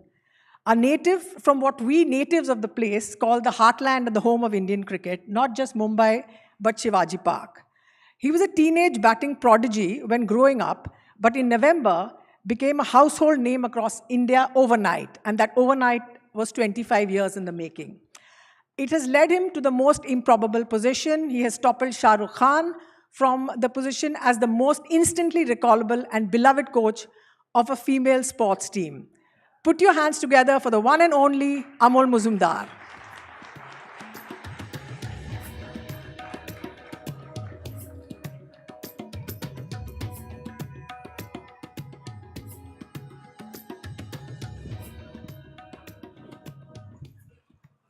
We're on a clock here, so I'm just going to get straight into the conversation. And I'm going to start with Deepti. Deepti, ये पिछला महीना बहुत busy रहा है आपके लिए. आप events पे आ रही हैं. आप कल था कुछ पूना, फिर आज वापस जाएंगी आगरा. ये बताइए, आपको कभी ऐसा महसूस हुआ बैठ के आपने सोचा कि हाँ कुछ किया गया है मेरी तरफ से, we have done something. Did someone tell you something and you thought that okay, this is what has happened? So firstly, hello everyone.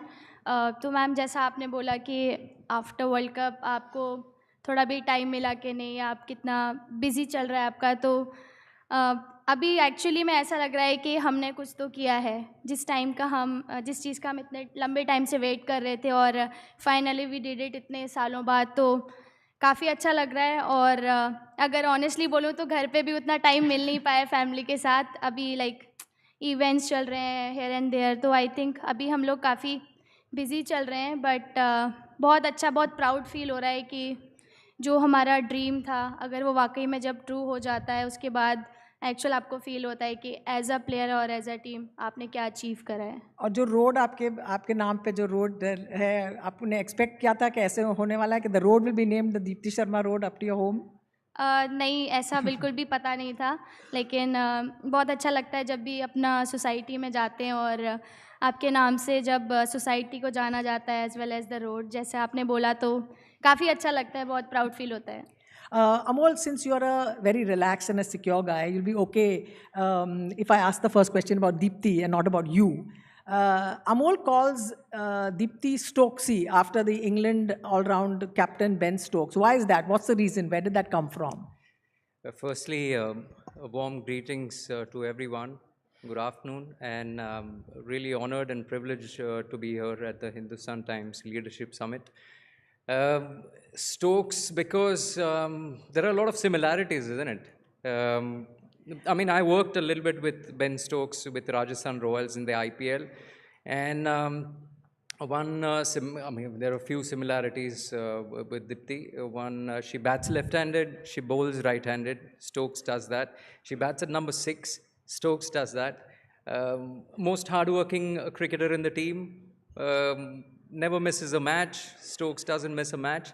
And above all, I think her throw resembles to Ben Stokes. एक बार आके इसका throw पकड़ के दिखाइए. So Ben Stokes is, I think, a 6 feet 4 inch 5 inch giant with red hair and tattoos. But when cricketers look at him and they look at Deepti Sharma, they can see the similarities. The throw is important, Sharda. The throw is the most important. You can't, if you blink, you'll know it. You'll wear it. Deepti एक story भी है ना एक throw के बारे में जो आपने 50 मीटर का थ्रो किया था हिमलता काला आप वो कहानी सुनाइए और आपकी एज क्या थी उस time I was 9 years old उस टाइम 9 हाँ तो उस टाइम मैंने खेलना स्टार्ट किया था तो एक थ्रो की वजह से ही पूरा मेरी जर्नी शिफ्ट हो गई बैकग्राउंड ही ऐसा था मतलब भैया खेलते थे सुमित भैया तो उनकी वजह से स्टार्ट किया तो मैं जस्ट देखने गई थी कि वो कैसे खेलते हैं मैच स्टेज पे बैठी हुई थी तो ऐसी पास ऑन करती हूँ दूसरे किसी प्लेयर को बॉल आ जाता है नेट्स में तो फिर वो थ्रो करती हूँ और वो डायरेक्ट जाके स्टम्प को लगता है सिंगल स्टम्प जहाँ पे वो लोग फील्डिंग कर रहे होते हैं तो सडन जाके लगता है तो आजू बाजू जो भी लोग होते हैं वो भैया को बोलते हैं कि अरे अपनी बच्ची को क्रिकेट खिलाओ वो एक दिन ज़रूर देश का नाम रोशन करेगी तो फिर उसके बाद से क्रिकेट स्टार्ट कर दिया और लेकिन आपका थ्रो जो है आपके शोल्डर में इतनी स्ट्रेंथ कहाँ से आती है आप पुशअप्स करते हो क्या है बताइए हमको आई थिंक एक तो वो मैं बोल सकती हूँ नेचुरल है मतलब जब शुरू ही जर्नी इसी चीज़ से स्टार्ट हुई है तो मैं बोल सकती हूँ नेचुरल है प्लस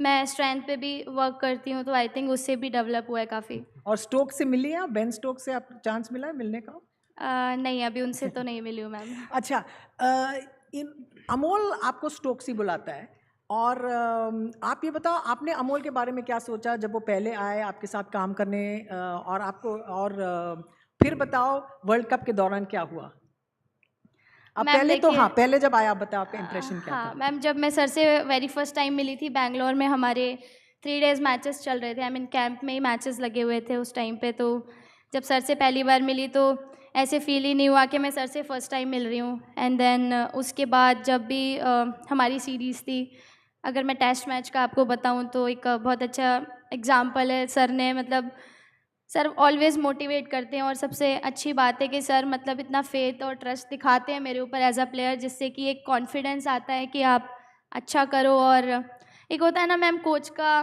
ट्रस्ट प्लेयर के ऊपर बहुत ज़रूरी होता है तो मुझे लगता है कि जो भी प्रेशर होता है आधा तो वहीं से रिलीज़ हो जाता है जब भी सर मुझे बोलते हैं कि चल दीप्ति अभी you have to do it तो मतलब ये चीज़ मेरे लिए बहुत मायने रखता है और हमेशा जब भी बोलते हैं उस चीज़ पे मतलब एज अ प्लेयर मैं टीम के लिए खड़ी उतरती हूँ that I have to do for the team तो अच्छा लगता है और सर ऑलवेज़ मोटिवेट करते हैं चाहे नो मैटर व्हाट प्रैक्टिस हो या मैच हो तो मुझे लगता है कि एक कोच का प्लेयर को लेके ज़्यादा इम्पोर्टेंट रहता है ट्रस्ट ये तो अच्छी चीज़ कही लेकिन वर्ल्ड कप में हम 3 मैच हारे थे और हमारी हालत काफ़ी टाइट थी उस टाइम तो तीसरा इंग्लैंड के साथ मैच हारने के बाद आप ये अच्छा कोच उन्होंने फिर क्या अपने आप का नया रूप उसका सुनाइए सबको यहाँ Deepti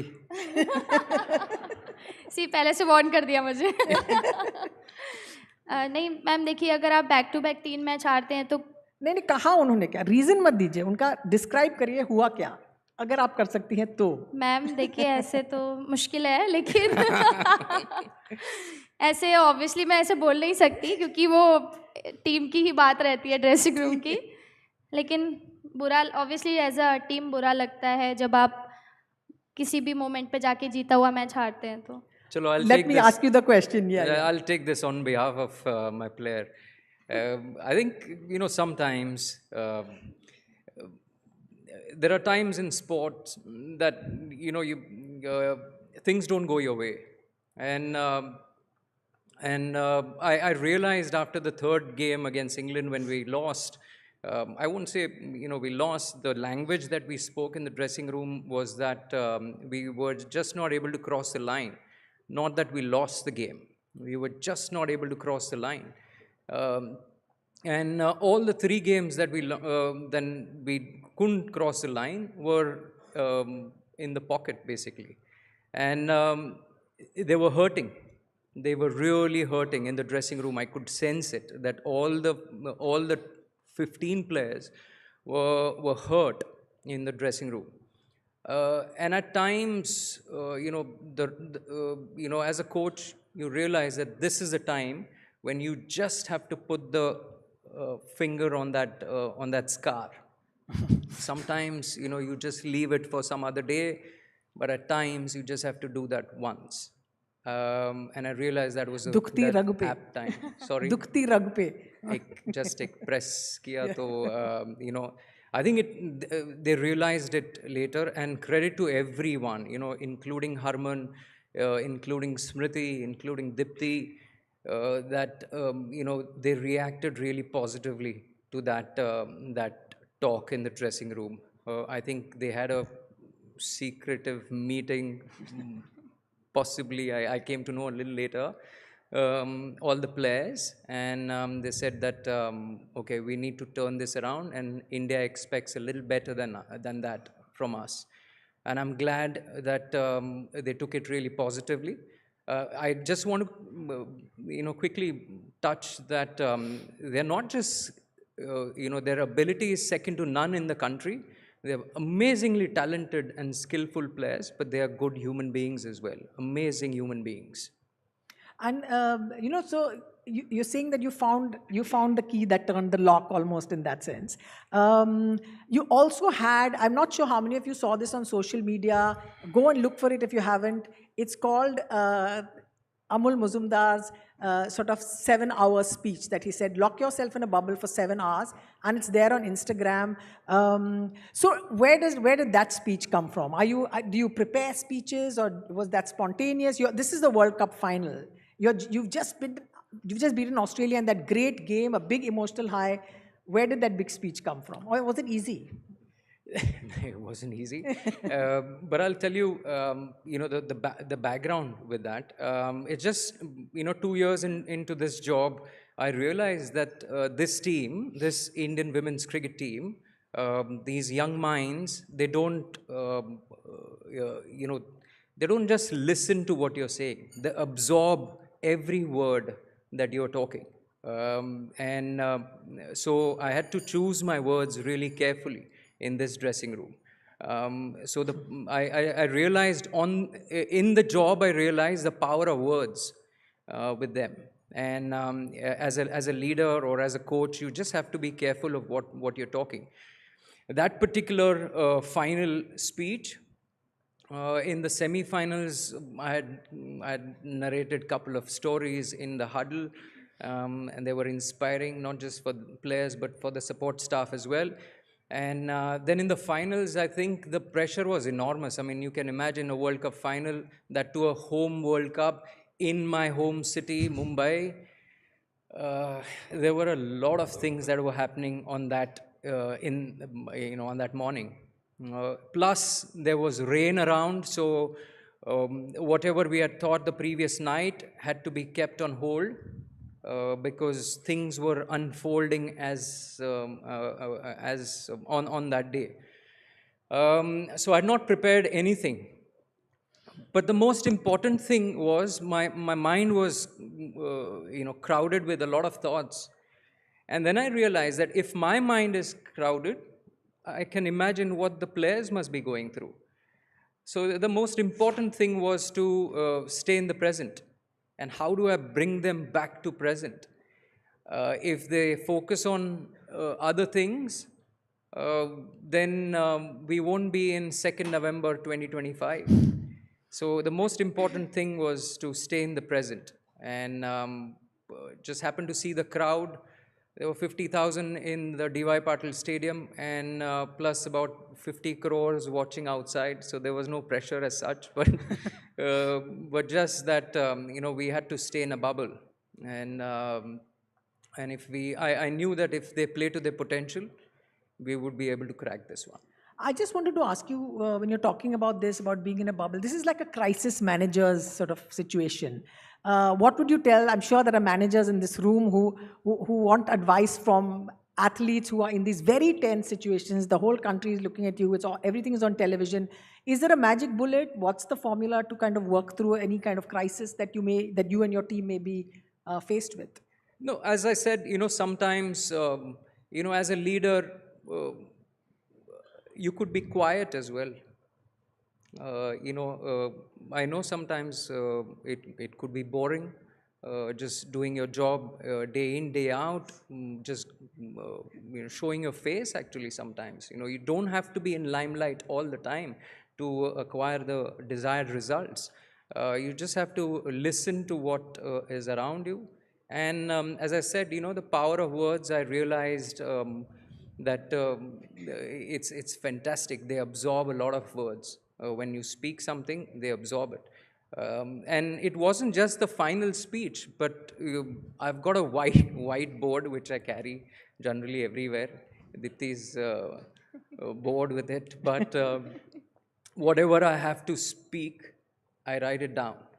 It could be just 2 words, it could be a line, or it could be 4 or 5 points, bullet points, which I want to convey to the team. Especially against Australia, when we were chasing 338, I knew that nothing could be said in the interval. I mean, what can you say? I mean, they were on the field for 50 overs. They fielded for 338 runs. Australia were right on top of us. I just wrote on the whiteboard that we just need 1 more run than Australia to qualify for the finals of the World Cup. Simple as that. I could just come back to the basic and probably simplify it for the minds that are already clogged and under pressure. Deepti, Amol is talking about pressure, and you are seen as one of the best clutch players that is there in the Indian team. You are able to walk into a situation, take control. हमने सभी matches में देखा कि आप जैसे without pressure लग रहा है कि आप पे प्रेशर है नहीं, लेकिन आपका जो रिस्पॉन्स होता है एज अ प्लेयर, जो स्किल आप एग्जीक्यूट करते हैं, वो कहाँ से आया है आपके लिए? आपका अप्रोच क्या होता है ऐसी सिचुएशंस में?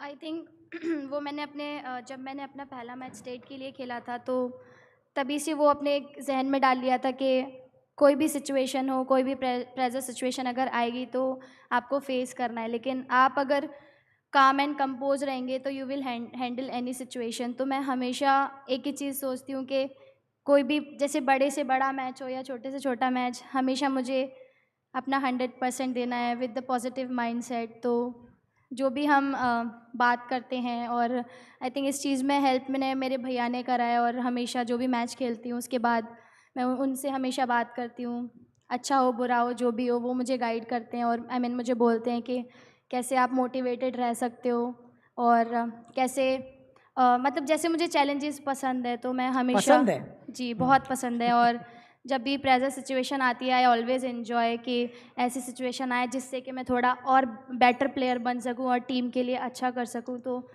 ईजी रहता है, तो मतलब ये होता है कि मीन्स हो जाएगा. तो वो वाला थॉट प्रोसेस जब रहता है तो कहीं ना कहीं होता है ऐसा. बट देन जब टफ सिचुएशंस आती हैं like semifinal and the finals, तो मुझे अच्छा लगता है वहाँ से जब टीम को हारी हुई जगह से जब आप जिताते हो. तो नर्वस नहीं होती किसी चीज़ में? एंग्जाइटी नहीं होती? जो कहते हैं जब प्लेयर नर्वस हो जाते फिर वो ठीक से सोच नहीं सकते, आपको हाथ नहीं कांपते कभी? नहीं, आई थिंक अभी इतना एक्सपीरियंस आ गया है बैक टू बैक मैचेस खेल के, तो अभी पता चलता है कि आप किस टाइप के प्लेयर हो और कैसे टीम को हेल्प कर सकते हो. तो मैं हमेशा उस माइंडसेट से जाती हूँ, तो प्रेशर ऑटोमेटिकली रिलीज हो जाता है. One thing about Deepti is the way she will respond in a match. She does exactly those things in her practice sessions. Sometimes you just have to pull her back a little bit as a coach, that Deepti, it's just a practice session. Don't expend all your energy here. But she expends that energy, that intensity. She has exactly the same thing what she will have in a match, and that's why The match is just a reflection of what she does outside in the practice session. Amazing. You don't really hear this stuff. I mean, you've been decades in cricket. It would have been an unusual quality to see, I suppose. Do you see it in a lot of players? Is it a common thing? With this team, yes. I mean, if you see Smriti Mandhana prepare for any game, it's outstanding to see. If you see Harmanpreet, in the practice session, every single session will be taken very seriously. If you see Jemima Rodriguez, prepare for each game, they've got a set routine, and by now I know what their routines are. So, you just have to cater, as a coach, you just have to cater to each one of them individually, as well as keeping the team's theme in mind. And, you've coached men, you've coached junior men, you've coached in the IPL, you've coached senior men, and you've coached women. What's the difference? Is there a difference between coaching men and women? And I'm not talking about men and women cricketers. I'm not talking about the game as sense, but just from a management point of view. What's the differences? What's the easy part? What's the tough part coaching women as opposed to men? No, I didn't think so. As a player, I had enough experience probably of 2 decades that I played domestic cricket. I played probably on each and every ground in India in those 20 years that I played first class cricket. But I parked those thoughts as a player 10 years back, 2012-13 that I retired.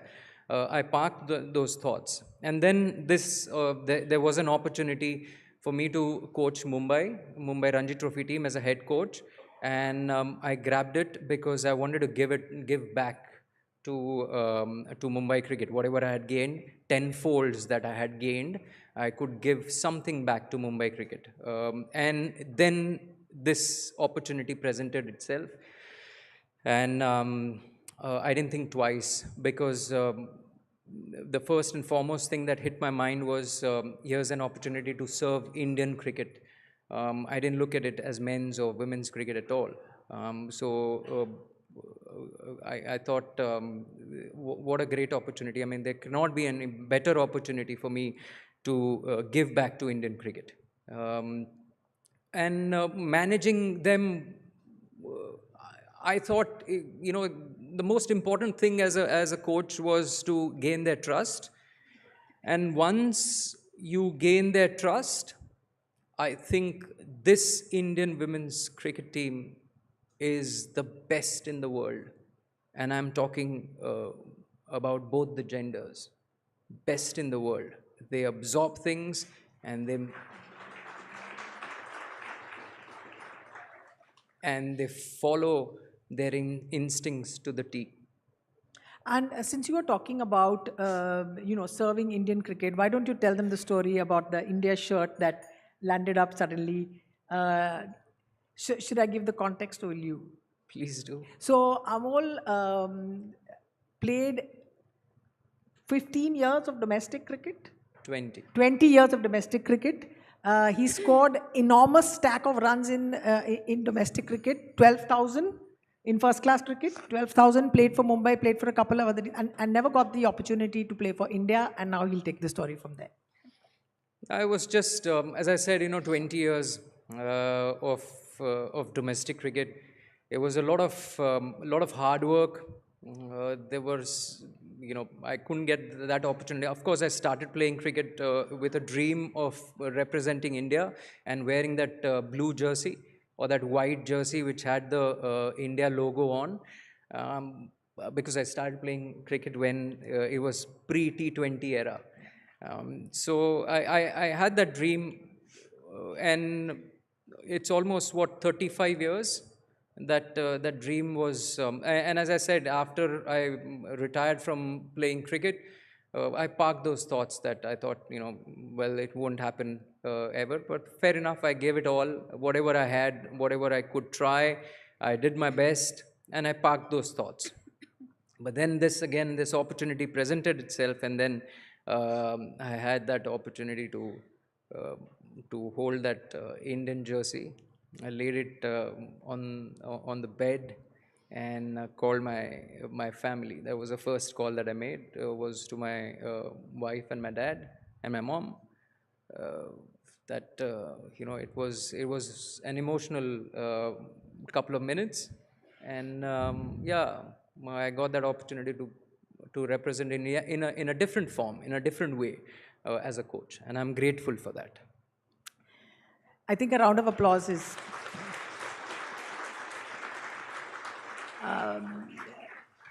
Deepti के बारे में ये कहा जाता है कि she is very quiet.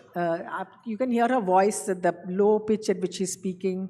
But she is also one of the few. ये जो आपको confidence कहाँ आई कि आप non-striker run out कराओ? ये बताओ.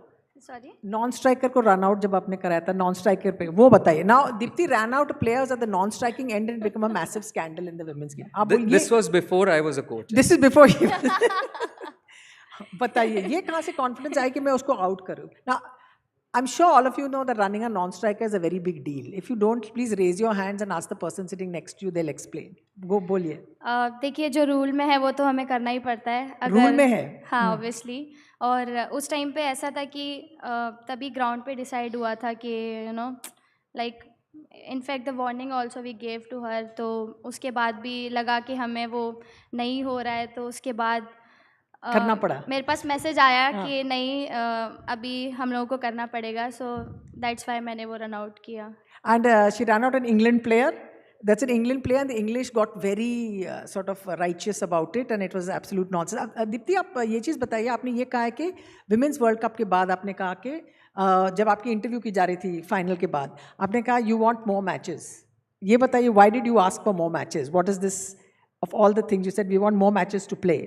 नहीं आई थिंक पहले से तो काफ़ी अच्छा हो गया है और क्योंकि पहले नंबर ऑफ़ मैचेस कम हुआ करते थे. अगर मैं पहले की बात करूं तो अभी इस चीज़ के लिए BCCI also taking good care for women's cricket also. अभी आई थिंक काफ़ी बेटर हो गया है और इफ़ और भी रहेंगे like in the domestic circuit also. That's why I told कि डोमेस्टिक को जितना ज़्यादा मैचेस खेलने को मिलेंगे वो डेफिनेटली वुमेंस क्रिकेट को कहीं ना कहीं हेल्प करेगा क्योंकि बहुत सारा टैलेंट है जो कि मुझे लगता है कि कहीं ना कहीं भी थोड़ा सा छुपा हुआ है जो कि अगर ज़्यादा मैच खेलेंगे तो डेफिनेटली जो अच्छा टैलेंट है वो भी और भी निखर के आएगा. Amol, what has this whole experience of working with the Indian women's team taught you about yourself, about coaching? You're known to be a bit of a reader. Did you go back and look at certain books written by other coaches? What was your sort of education coming into this, or was it? How did you when you look back at the last say? There are multiple things, Sharda. I won't be able to pinpoint on one particular thing, but just the experience that I gathered while playing cricket, experience that I gathered while doing some media work in the last 10 years before I took up this job, and just coaching different teams. I mean, I was involved with IPL, with the Rajasthan Royals for a good 3 years. Then with Mumbai Ranji Trophy team, and then now with the Indian women's team. So I think sport has taught me a lot.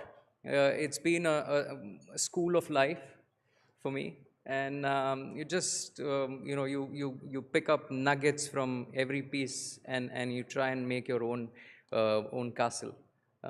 That's what I've learned. Also, sport has taught me that every day the scoreboard changes. That's a great line. The applause, applause fades. But I think what it also teaches is that if you have an impact on others, then it remains forever. And that's what I've strived to do in the last 2 years. That I know that I can make some contribution in these life of these youngsters who are with the Indian team. And did you imagine that you will unseat Shah Rukh Khan as the most beloved female team sports coach? Everybody looks at you and is doing all their very wrong Kabir Khan sort of comparisons. Did you imagine that ever? We call him after the finals, Kabir Khan. Oh, yeah. The women called him after. Who are we? Deepti.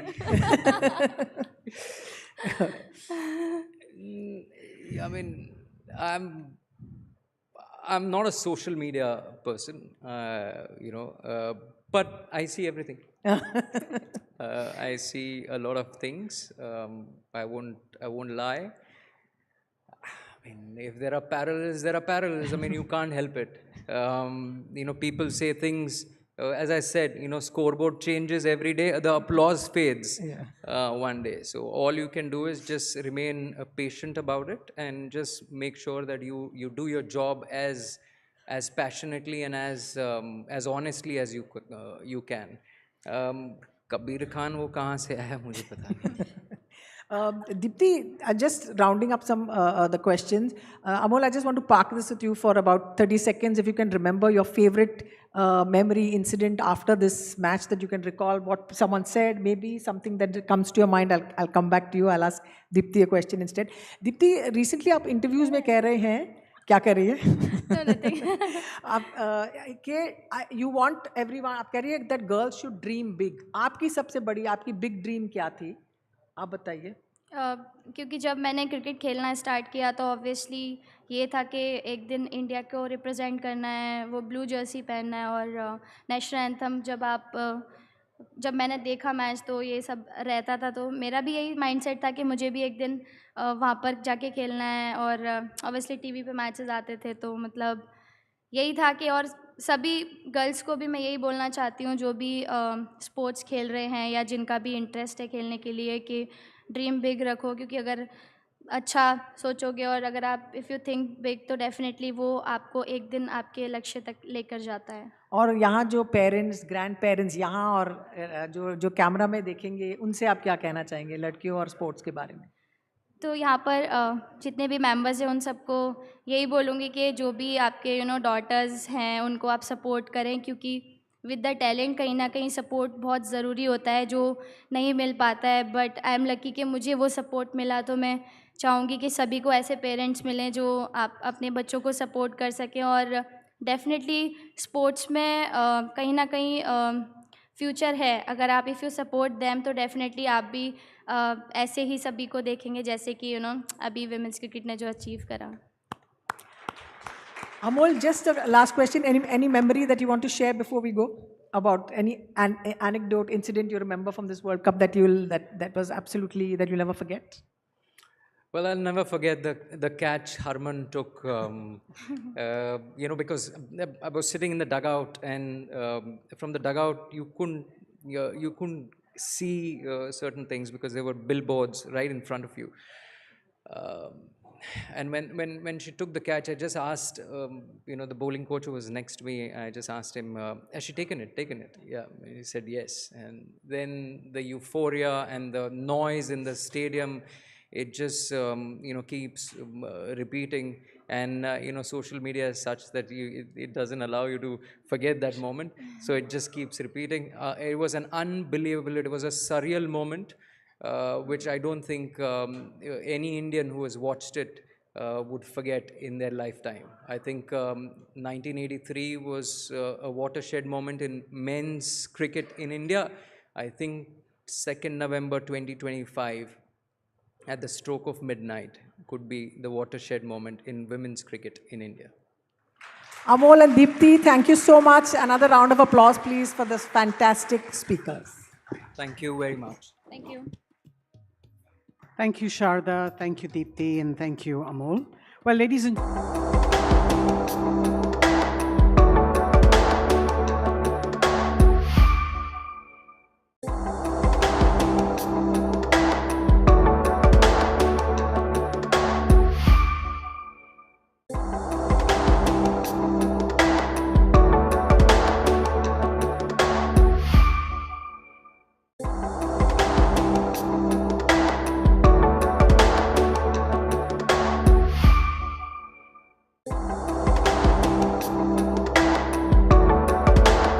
Welcome to the 23rd edition of the Hindustan Times Leadership Summit. We are delighted to have with us Professor Rehka Gupta of University of Amsterdam. Our conversation today comes days after the world gathered at COP30 in Brazil. There, a familiar battle line emerged. Developing countries demanded climate justice, more finance, while wealthy nations resisted obligations on climate finance that they committed to delivering while seeking tougher cuts on emissions. At the heart of this divide is a question that Professor Gupta has spent 3 decades trying to answer. How do we share a finite planet fairly? Born in Delhi and educated at Lady Shri Ram College before going on to study at Harvard Law School, Professor Gupta has become one of the world's foremost voices on climate justice. Her 1997 PhD was among the first to systematically examine how rich and poor countries engage in climate negotiations, a tension that remains painfully relevant today. In 2007, she was a lead author of the IPCC report that won the Nobel Peace Prize alongside Al Gore, and their work to build and disseminate greater knowledge about man-made climate change. In 2023, she won the Spinoza Prize, often called the Dutch Nobel. And in 2022, she received the P.S. Sellers Prize for solution-focused climate research.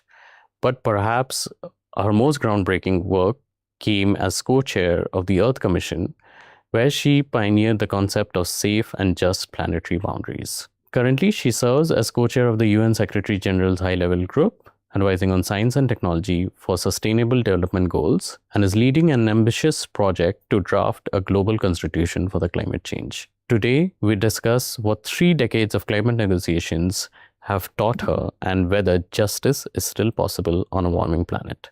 Professor Gupta, thank you for joining us. Thank you for having me. I want to start with something that is very recent.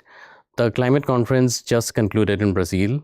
This is perhaps the first time UN and other agencies have acknowledged that an overshoot of the 1.5 degree threshold is likely. And amid that, we have the same tensions playing out for the reluctance over fossil fuel phase out on one hand, and the reticence by countries who committed to giving more money for the climate crisis on actually talking about deliverance. You have seen this for over 3 decades now. What do you make of the present? Well, we basically have around 130 gigaton of carbon dioxide space left, and we guess that within the next 3 years, we will cross 1.5 definitively. Of course, 1.5 degrees centigrade is seen as the safe target, because beyond that, we can trigger all kinds of tipping elements. And the discussion right now is, okay, can we come back to 1.5 degrees centigrade later in the century? And I think that is neither safe nor just. And that's one of the big problems, that we are not taking this storyline that there's very little CO2 emission space left seriously. And of course, we knew this in 1992. We knew then that at some point we have to get to zero. And this discussion of getting to zero has been problematized in some ways, because governments have been talking about overshoot and they've been talking about net zero. So overshoot pushes the time limit to when you get to zero into the future. And net zero means you can continue to emit as long as you plant trees somewhere in the world to compensate or offset those emissions. And both these two narratives are actually problematic in my view. And unfortunately, in Belém, they more or less agreed that this overshoot is inevitable and net zero is inevitable. And they did not use the word fossil fuel at all. And that, to some extent, is a big weakness of the discussions there. But on the other hand, it also shows the strength of the multilateral system, because 1,600 fossil fuel lobbyists were present in Belém. And they were very strong there. And basically, that's the reason the word fossil fuel doesn't show up. Now, this also means that the fossil fuel lobby sees the multilateral process as very important. And I do want to emphasize that, because no matter how slowly the multilateral process moves, it is a very, very important process, and we must stick to it. And on the finance side, it's always problematic, because the more you delay action in the global north, the more you will have to pay, in fact, because the adaptation costs and loss and damage will go up. And so that becomes a problem for the global north, and it has not been adequately explained to people in the global north. And I'm afraid on this finance issue, people don't understand that if they don't pay up, everybody in the world will lose. And that's the story I'm trying to tell also global north countries. We'll come back to finance in a bit as well. I wanted to get your sense on something specific about it. But I want to really get a sense from you. In 1997, I think, when you were doing your research, When you first spoke about this North-South dynamic, you've been looking at this sort of asymmetry between what sort of negotiation powers different parties have play out over this very long period. How do you see this to have changed? Has it evolved into a bigger problem? Are there like some areas that have eased up? What's your view of that journey? I think that the North-South issues were clearer and simpler in 1997 than they are today. And there are two reasons primarily for that. The first reason is, of course, that both the South has become a very complicated arena with countries that have been developing very fast, countries that have not been developing so fast. So there's a massive diversity within the South. And also in the North, there is a certain degree of a reluctance to participate in the negotiations, especially in North America.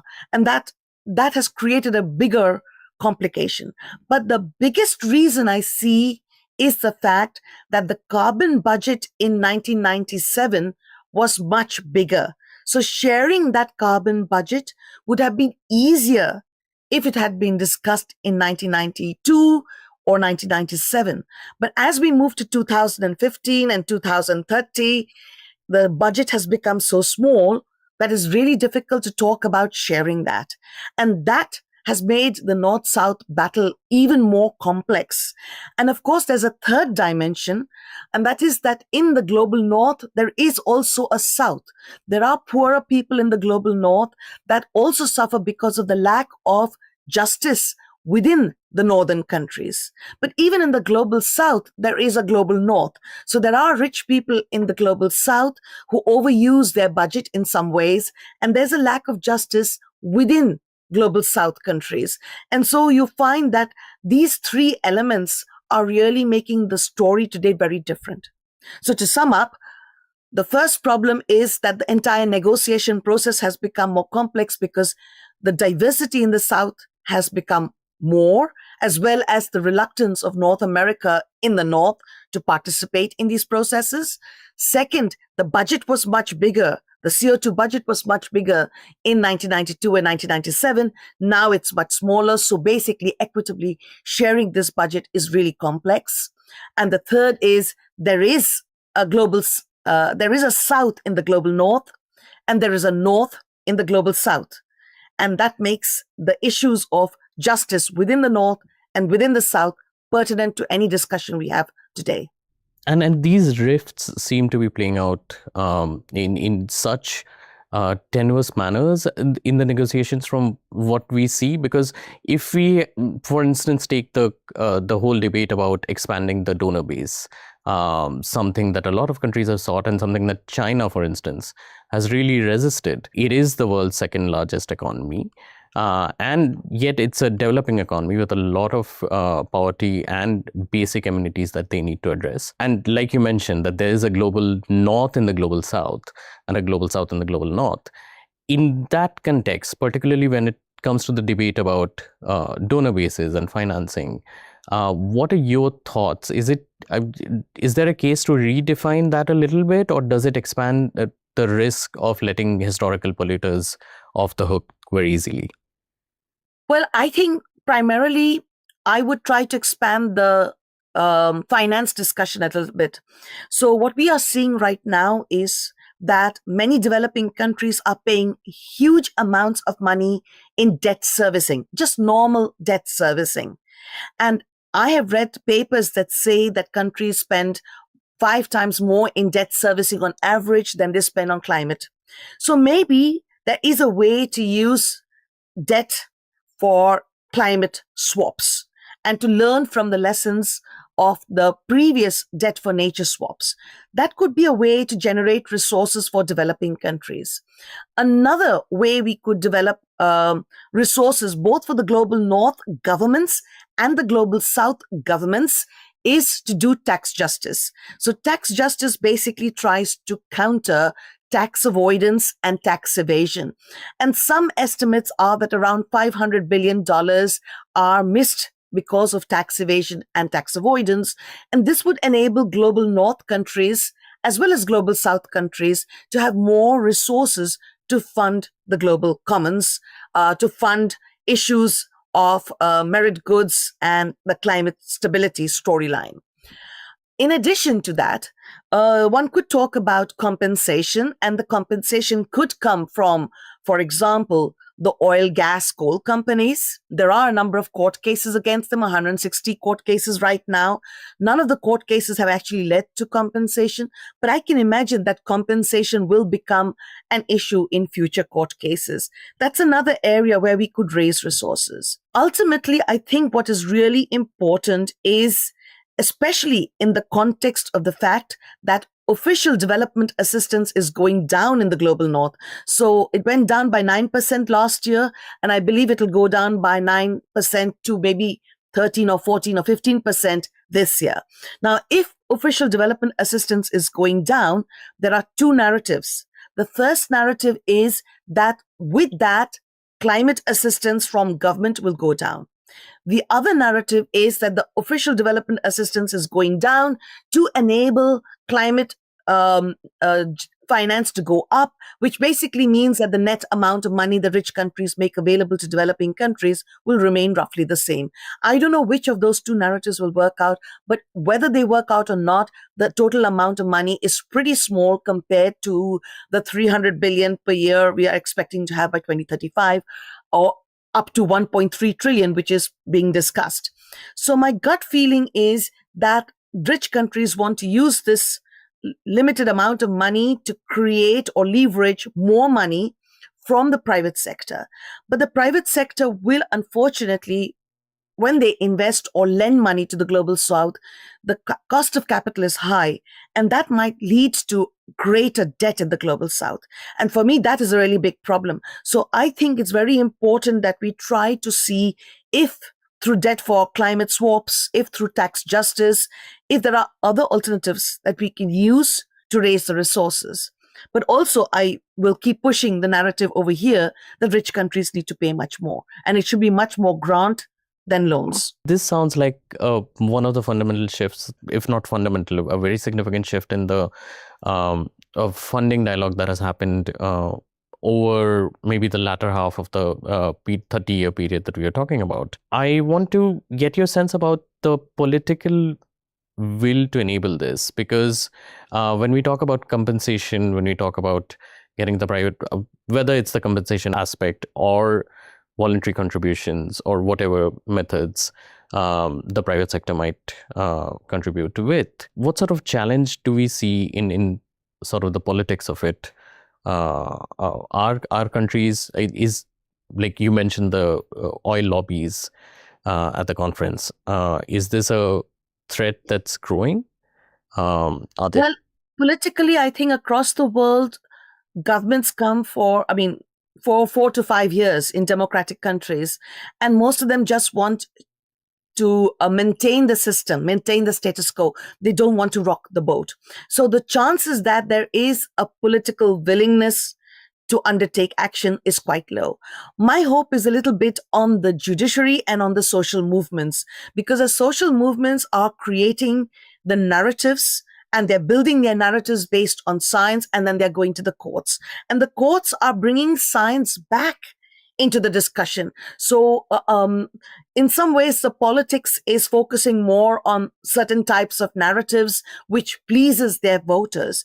But when you go to a court, the court will focus on what is a fact, what is science. And based on that, they're coming up with some positions. And now I'm talking about courts that have not become politically motivated. And so what you're seeing with the three advisory opinions of the international courts, so the International Tribunal on the Law of the Sea, the Inter-American Commission on Human Rights, Court on Human Rights, and the International Court of Justice, these three courts have provided some advice about climate change. Basically, together they say that 1.5 degrees centigrade is the legally binding target. The NDCs should add up to 1.5 degrees centigrade, that countries should be, could be held, I should use the right words, if they continue to use fossil fuel, that could be seen as an international wrongful act. that states are responsible to make sure that the actors within their own countries do not create problems, and states themselves should not cause significant harm to others. And of course, they also say CO2 is a pollutant. So all these elements that are coming out from the international courts, as well as from the national courts worldwide, that gives me hope. I believe that the courts may try to balance the power of politics. And so this is one way we can move this storyline. And of course, what we're talking about is justice for the 99%. The 1% is going to resist that. But the social movements and civic society and journalists have such an important role to push this narrative forward, because the only way we can get justice in this, and I'm talking also about the people in the global north that are not so well off, the only way we can do this is if the 99% stands up for their rights. And that's a political battle that has to be fought. Is that a political battle or a legal judicial conversation that's reaching global south parts just yet? Because you mentioned the international courts, and it seems that Europe, for instance, has had a lot of this. You've both from a legal and judicial perspective. But tell us a little bit about what you see and what more needs to be done up in addition to what you mentioned. So basically what you're seeing is across the world, even in the global south, there are a large number of court cases on climate change and also against fossil fuel companies. And the narrative is different from continent to continent. So in Latin America, the narrative is much more about the violation of the human rights of the people there. And so that story is being pushed quite strongly. In Africa, you're seeing a lot of court cases where the storyline is that the environment impact assessments are not being correctly done, the permits are not being correctly issued, and so it's a procedural story there. In the Philippines, you have the Commission on Human Rights that came out with a statement which was that even if fossil fuel companies are not located in the Philippines, if their activities cause damage to Philippines citizens, then they can be held accountable for that. So you're seeing across the board court cases occurring. Now, these court cases are trying to both limit the use of fossil fuel in some ways, and they're also trying to come up with some statements about fossil fuel companies. So I think that the courts are important, but it is also the social movements, because the social movements create the pressure also on the courts to think in a particular way. You're also educating. 2 days ago, I was in a meeting of lawyers and judges and diplomats in the Netherlands. And we were discussing the fact that in some ways, even judges get influenced by the narratives of the fossil fuel companies, because the narratives of the fossil fuel companies, they promote disinformation, malinformation, misinformation, and they have so much money. It's in the press the whole time. The social media spreads this information. Newspapers echo that information. And then judges hear that. And then they think, oh, energy security means that in the global north, we must continue to use fossil fuel. But that's not the case, because energy security, environmental security, and prosperity can be achieved through renewables. So in many ways, we have to start to try to undermine the disinformation that is coming out. That's the number one security risk according to the World Economic Forum.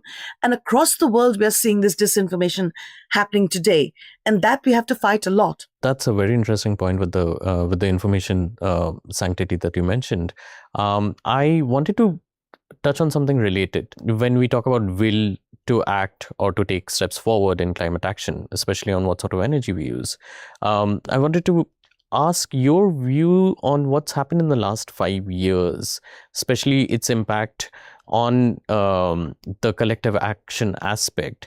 I particularly referring to what happened during the pandemic, where you saw this tendency of resource guarding, resource hoarding come up. That was an acute crisis, and it seemed that people with resources, their first one of the first motivations was to hoard. We had countries hoarding vaccines to inoculate their populations 3 times over.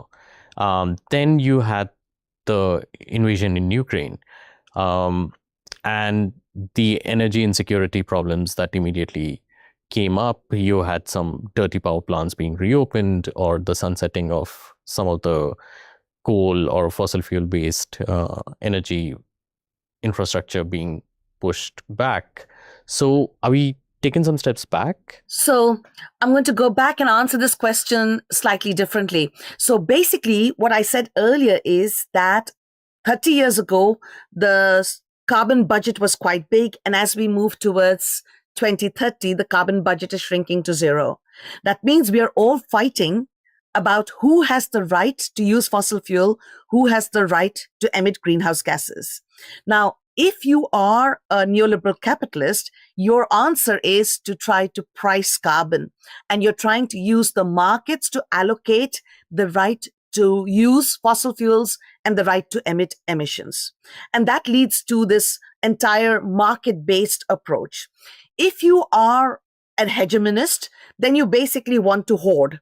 You want to say, I'm going to do whatever I can within my own country to maximize the use of my resources, and I'm not going to share responsibility with others. And that's your hoarding story from the COVID narrative. And this hegemonic response is what you're seeing currently in very powerful countries of the world that are moving out of the climate change negotiations.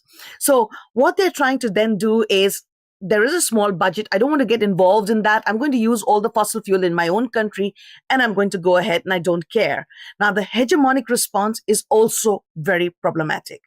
Now, there is also the polycentric response, which is Eleanor Ostrom's storyline that there are multiple centers of governance. Now, I agree with that, but I don't think it'll solve the problem because, so let me go back and try and explain this a little bit better.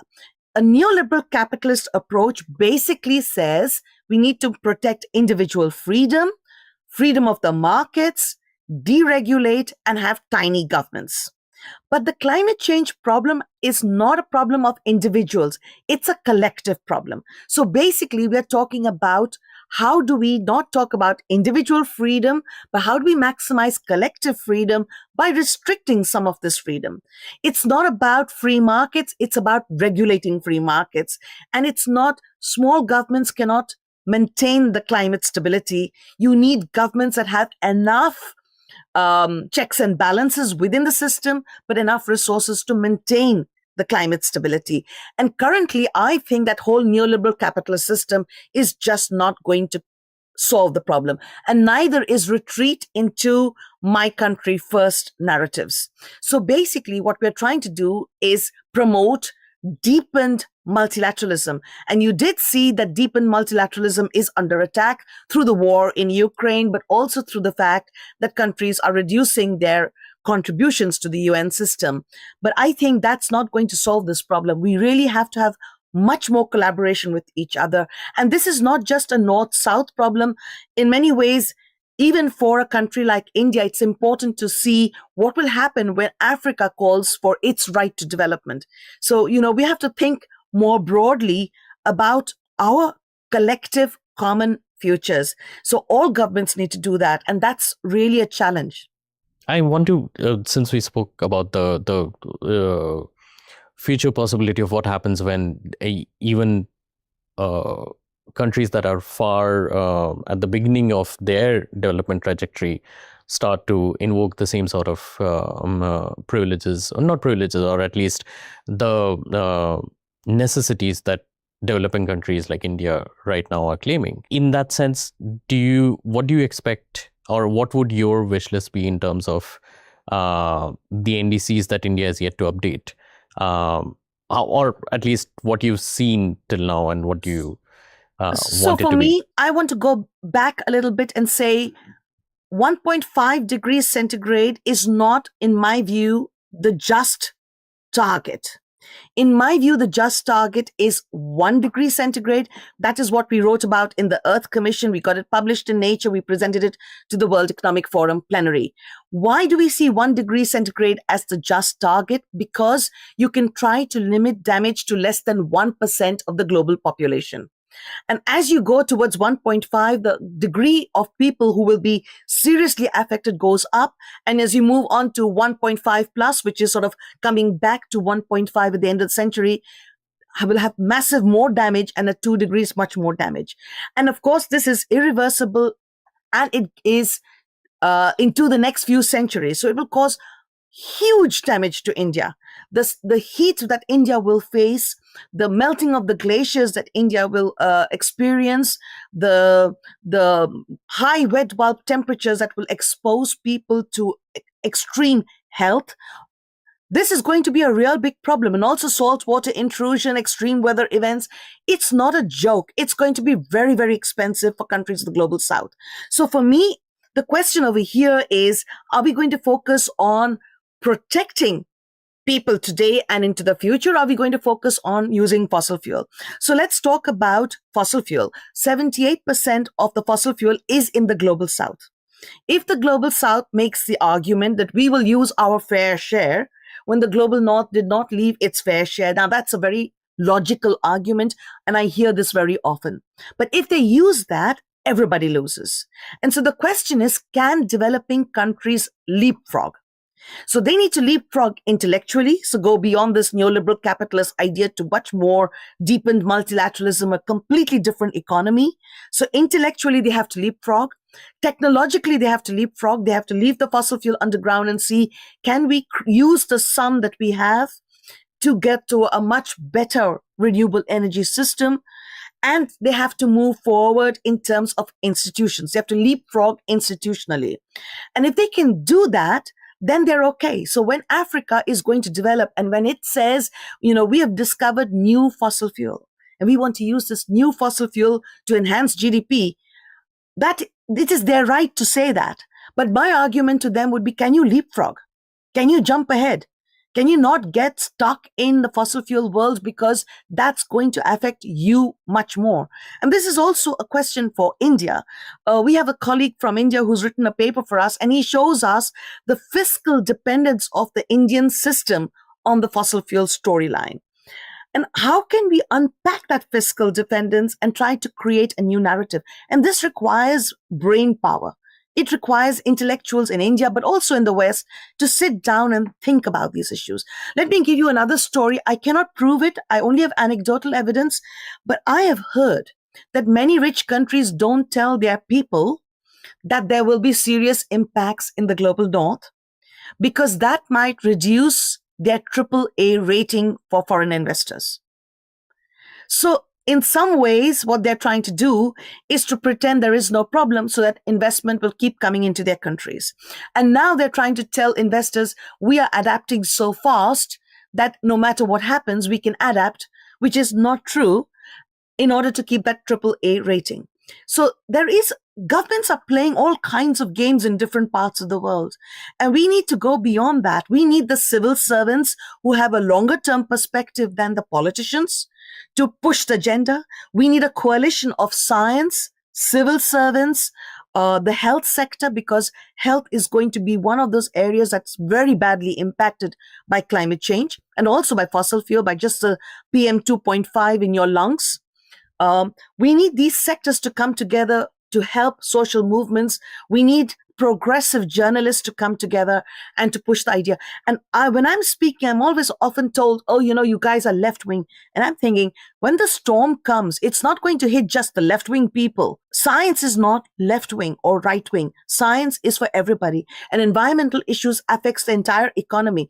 Business doesn't seem to understand in the global north, in my view, that the value chain of production will be affected if the rains don't fall somewhere, if the heat goes up so much that labor cannot function.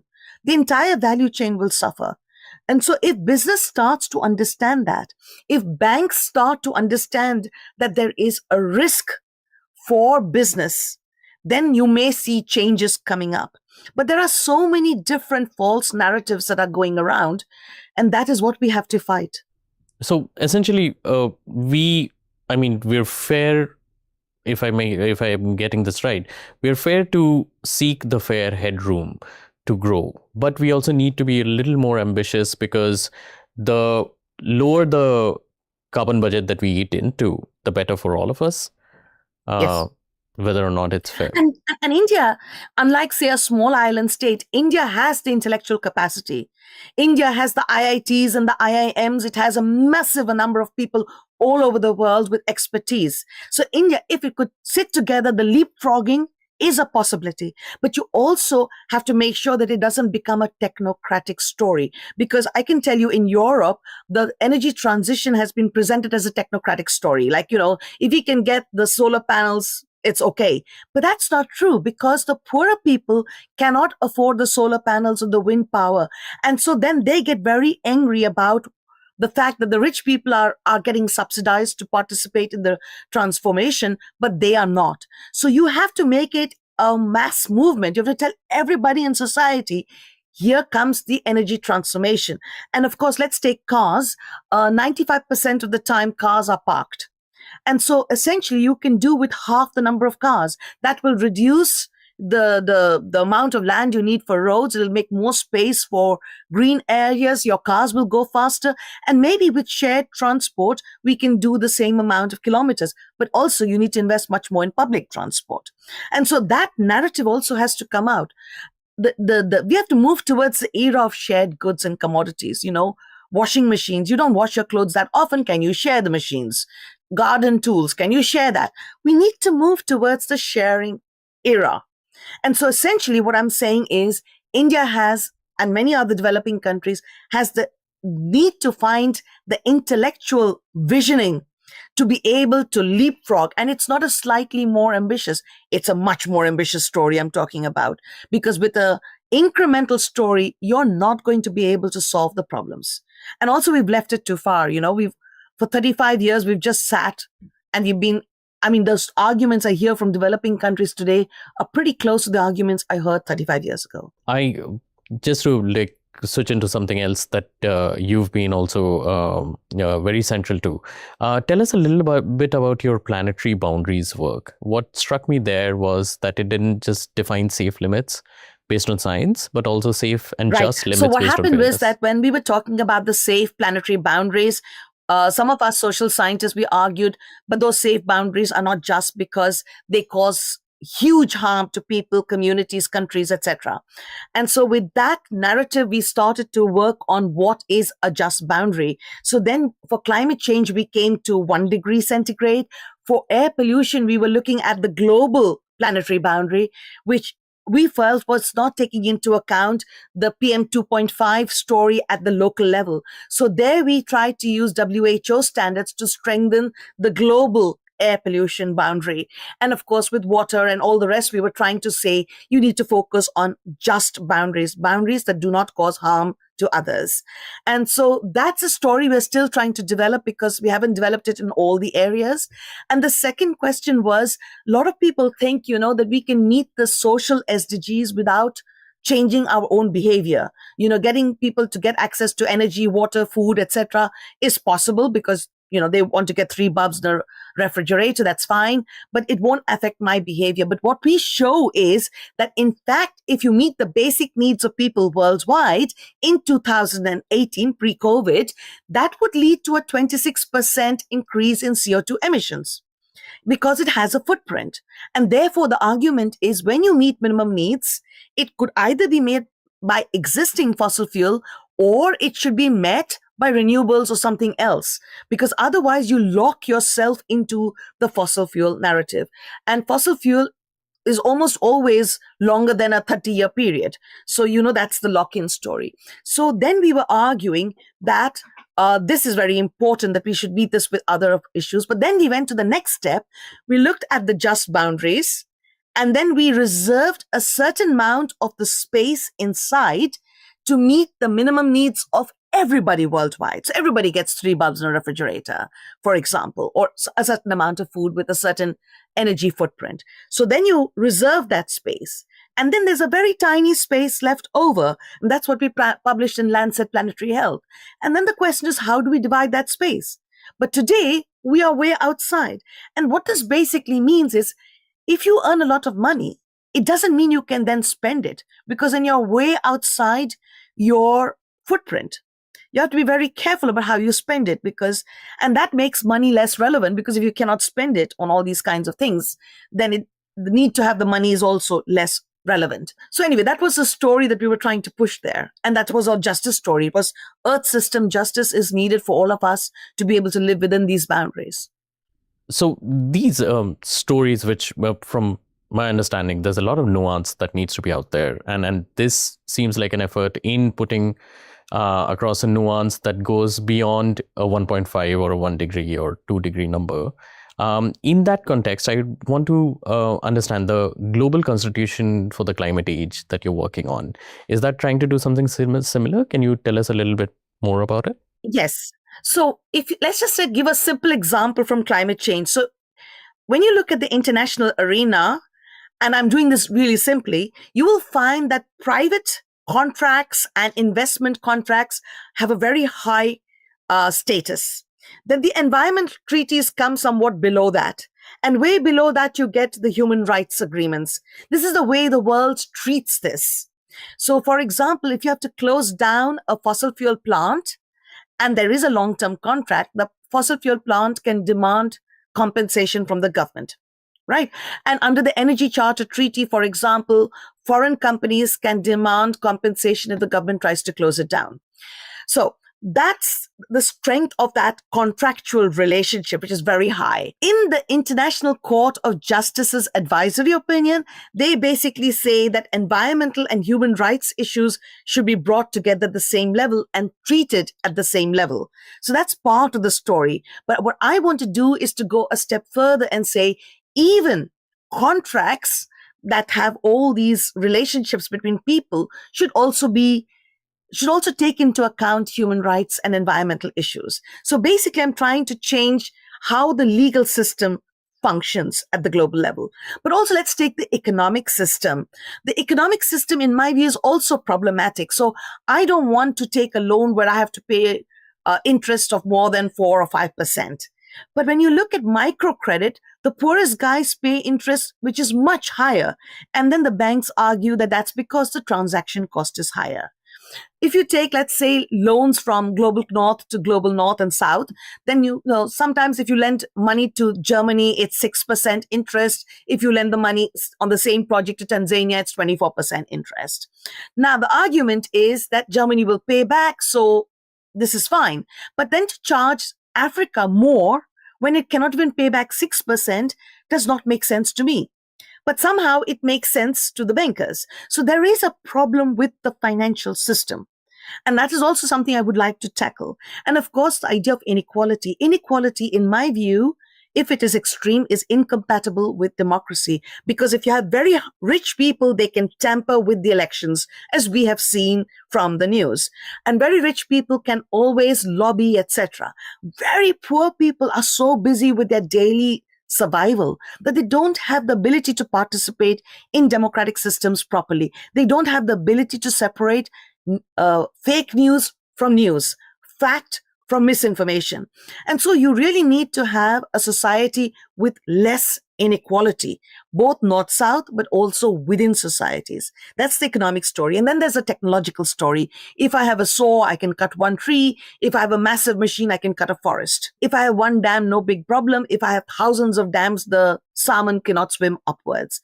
And now we have AI. Maybe AI can solve some problems, but large language models use huge amounts of energy. So the question over here is, and of course, let's take the frying pan. The non-stick frying pan had PFAS in it. Why? Why did we allow that?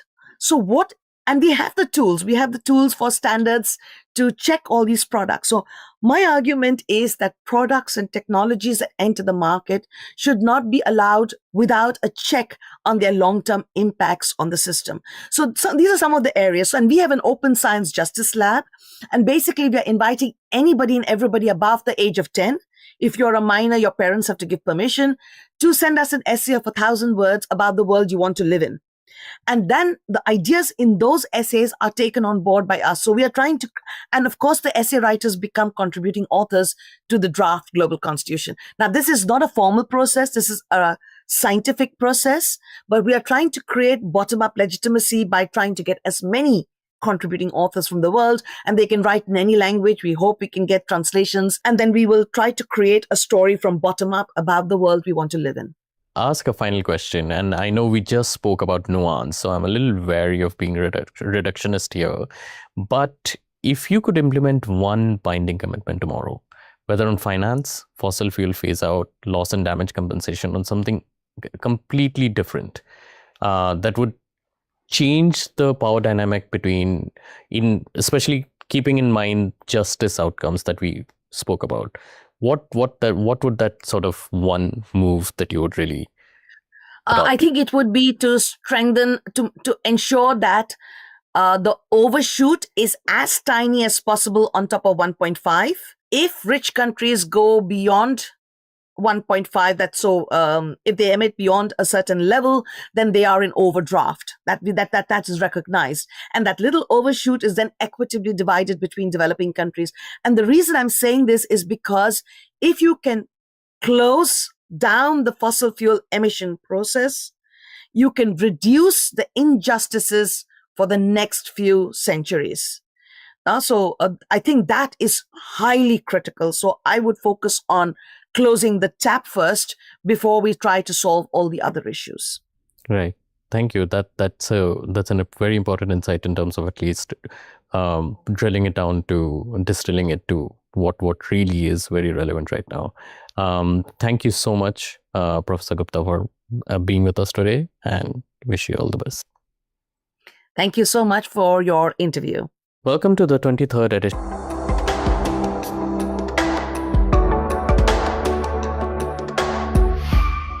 I have a wonderful guest here today, someone who's pretty well known in India and, of course, in the rest of the world.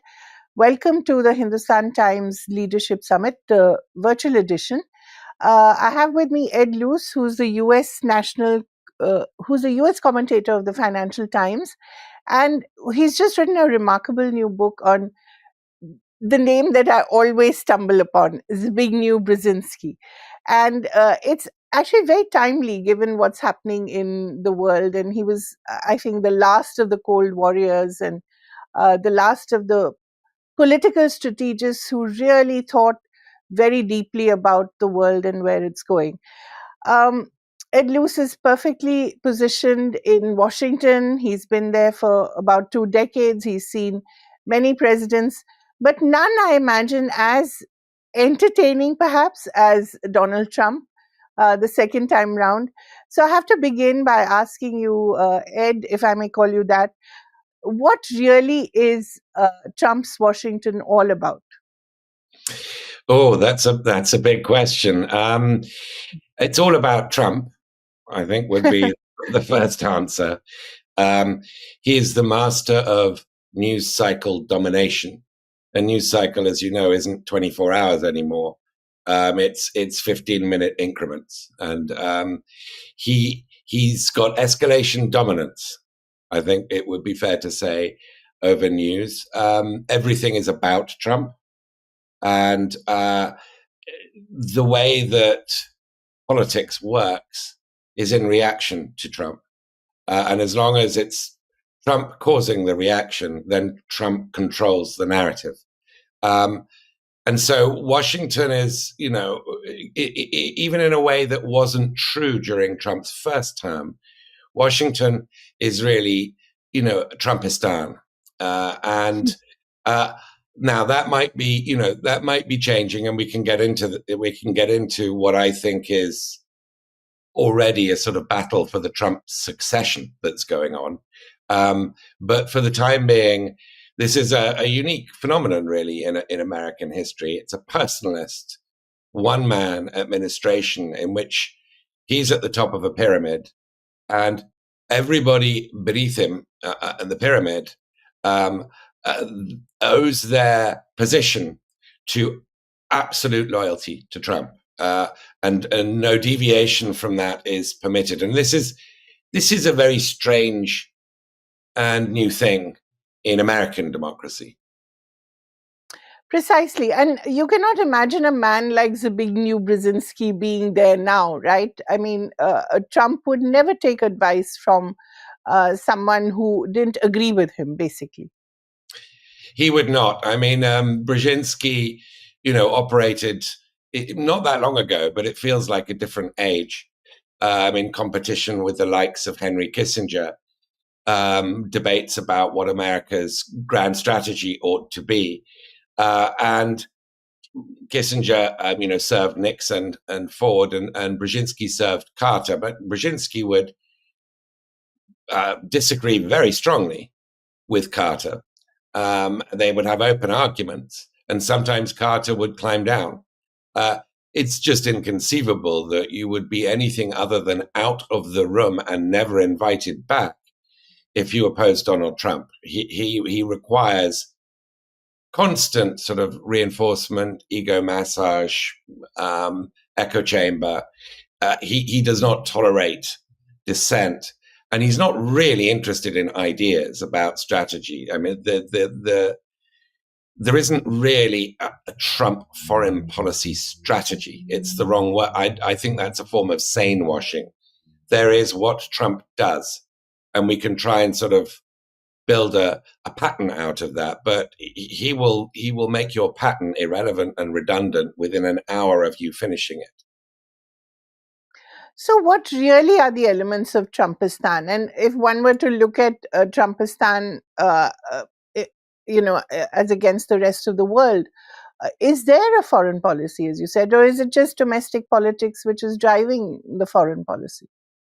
So those who attempt to, what I say, sane wash, to provide a sort of school of thought to Trumpian foreign policy, would call it sort of the American greatness, America first project. And they would see this as ultra realist, namely that there are no sort of values or principles to Trump's foreign policy, such as you've seen in very different ways through Democratic and Republican presidents for 80 years. There is just there's just the power of America's might, and the sense that the world is a jungle and that America is the biggest predator, and it has respect as such for other predators, which have their own sections of the jungle, namely China and Russia.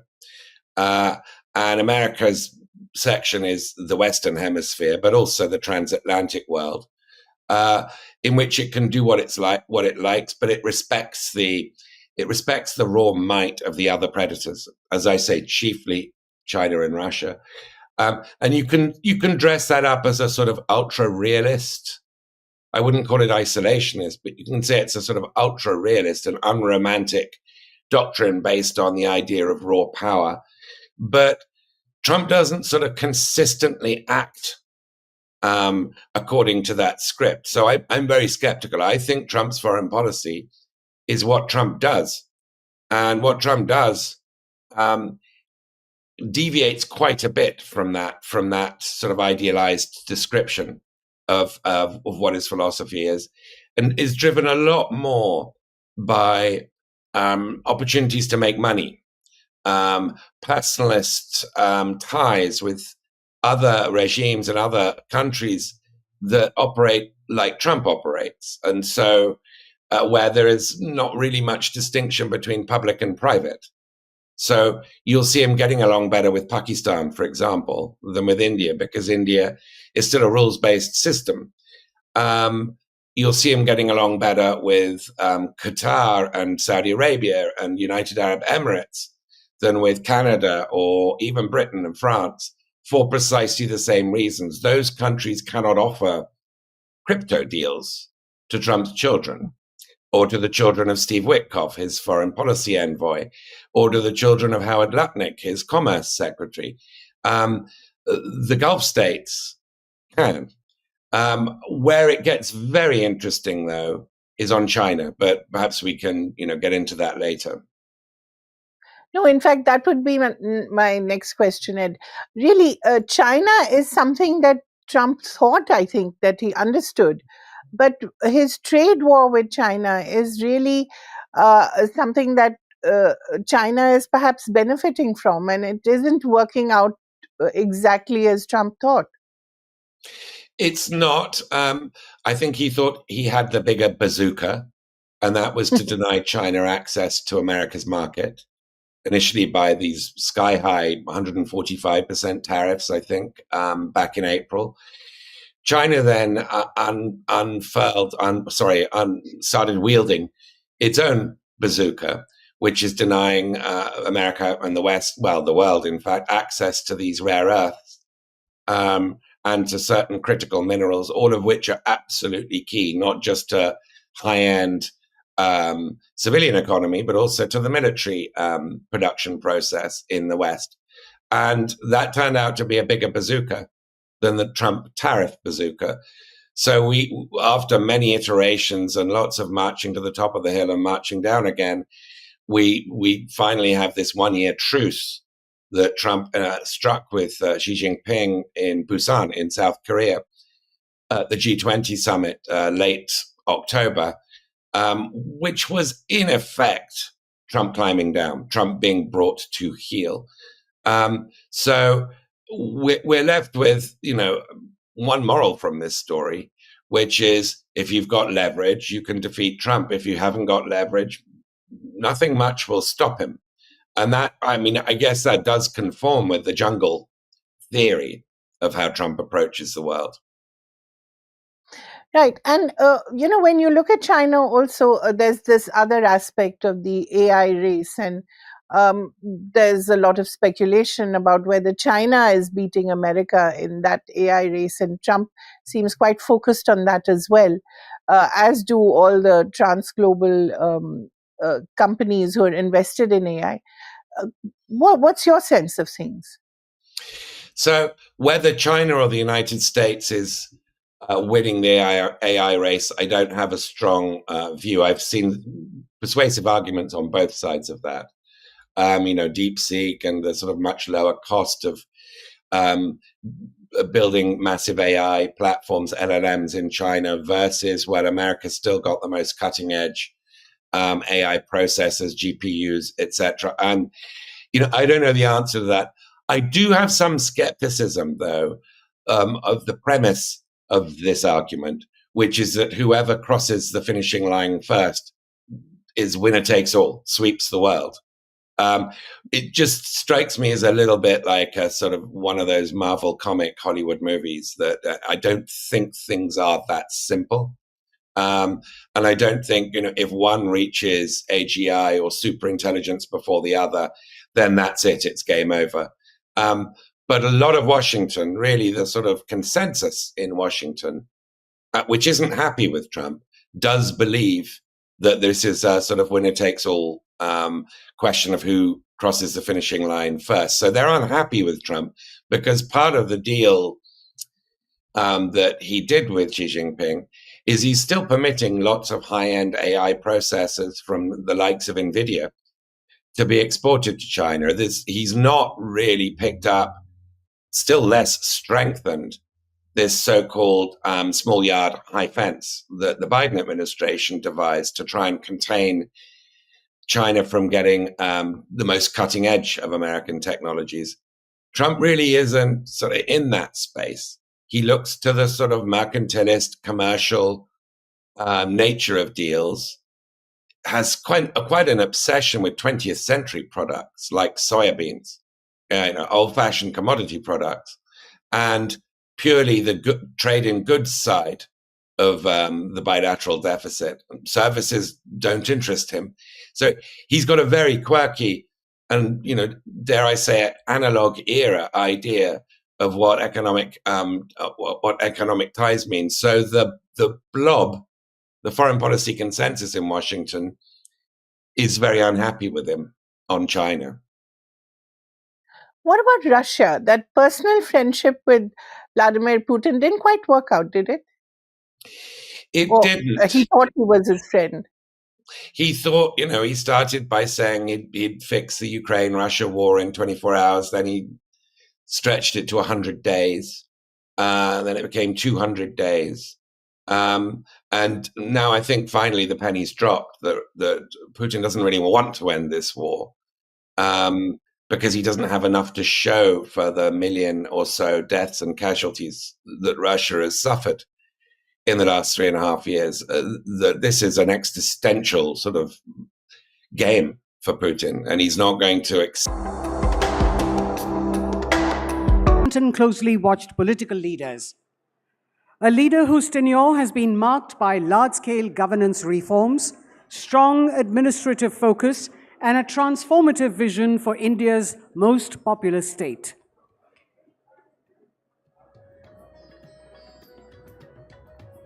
The conversation that we will have with Shri Yogi Adityanath ji will be in Hindi. It is now my honor to welcome Yogi Adityanath, the Honorable Chief Minister of Uttar Pradesh. Engaging with him is Shashi Shekhar, the Editor-in-Chief of Hindustan. This interaction will be in Hindi, ladies and gentlemen.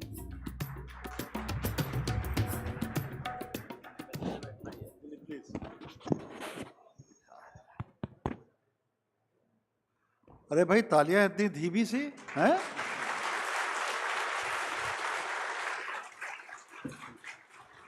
Yogi ji ने लिखवा रखा है मुस्कुराइए आप लखनऊ में हैं। मैं कहना चाहता हूं हम जोश पे हैं क्योंकि आप दिल्ली में हैं। तो दोस्तों मेरे साथ जो हैं उनका परिचय देने की आपको ज़रूरत नहीं है। योगी आदित्यनाथ जी, और इनकी लोकप्रियता का आलम यह है कि अगर प्रदेश के बाहर भी कहीं जाते हैं तो उसके सियासी परिणाम भी मिलते हैं और लोग घंटों इनका इंतज़ार करते हैं।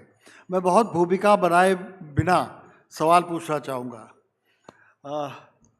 71 साल बाद पहला मौका ऐसा है गोविंद वल्लभ पंत जी के बाद जब कोई मुख्यमंत्री 8 साल लगातार कुर्सी पे रहा उत्तर प्रदेश की।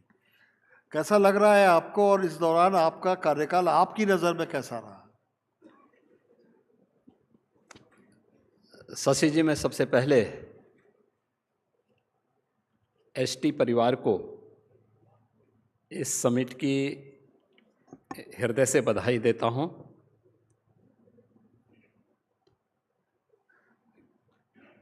एसटी लीडरशिप समिट को हर वर्ष न केवल उनके दर्शकों और श्रोताओं को बल्कि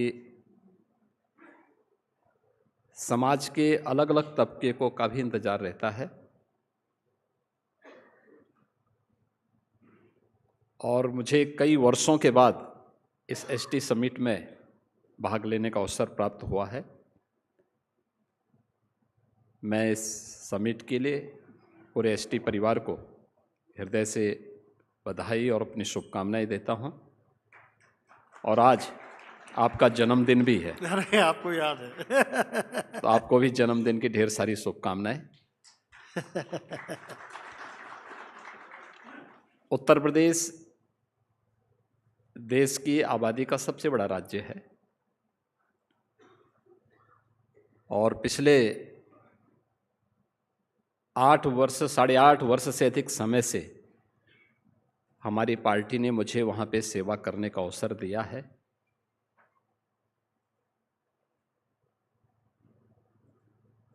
इन 8 वर्षों में उत्तर प्रदेश के अंदर बहुत कुछ बदला है और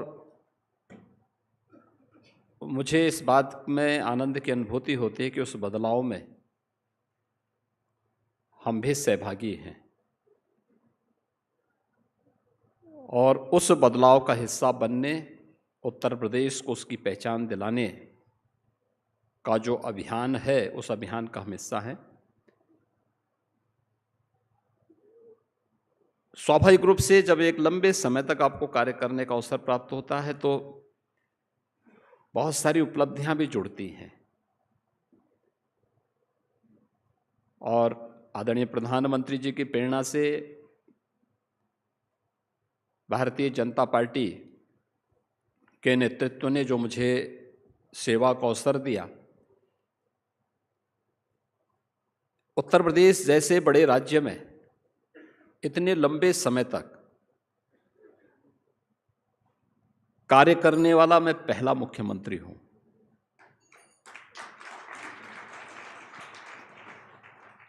यह भी मेरे साथ ही जुड़ा है कि 5 वर्ष तक लगातार कार्य करने के बाद दोबारा जनता ने उसे चुन करके भेजा हो, ये पहली बार हुआ है और वो हमारी सरकार ने 17 से 22 तक कार्य किया, 22 में पुनः एक थम्बिक मेजॉरिटी के साथ पुनः जीत करके फिर से सत्ता बनाई है और अब हम लोग 27 में जीतने की तैयारी कर रहे हैं।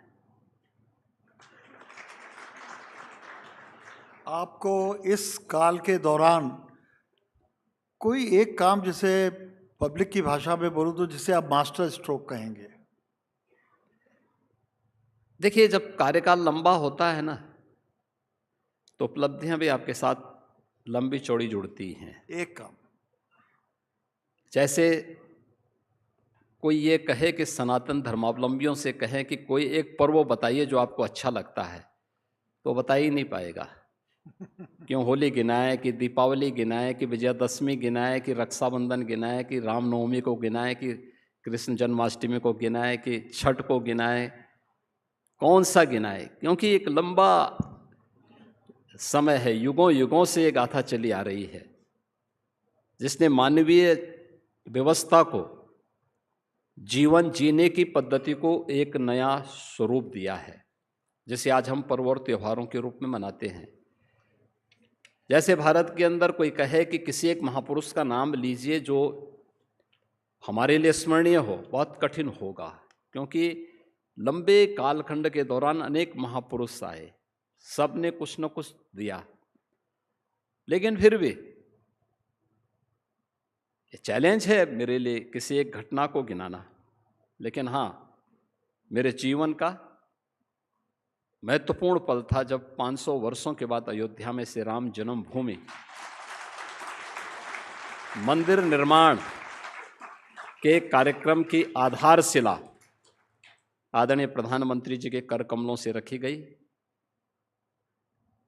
500 वर्षों के बाद जब अयोध्या धाम में से राम जन्मभूमि पर भव्य राम मंदिर का निर्माण हुआ, 500 वर्षों के बाद अयोध्या में प्रभु श्री राम के बने हुए भव्य मंदिर में धर्म ध्वजा का आरोहण प्रधानमंत्री जी के कर कमलों से हुआ।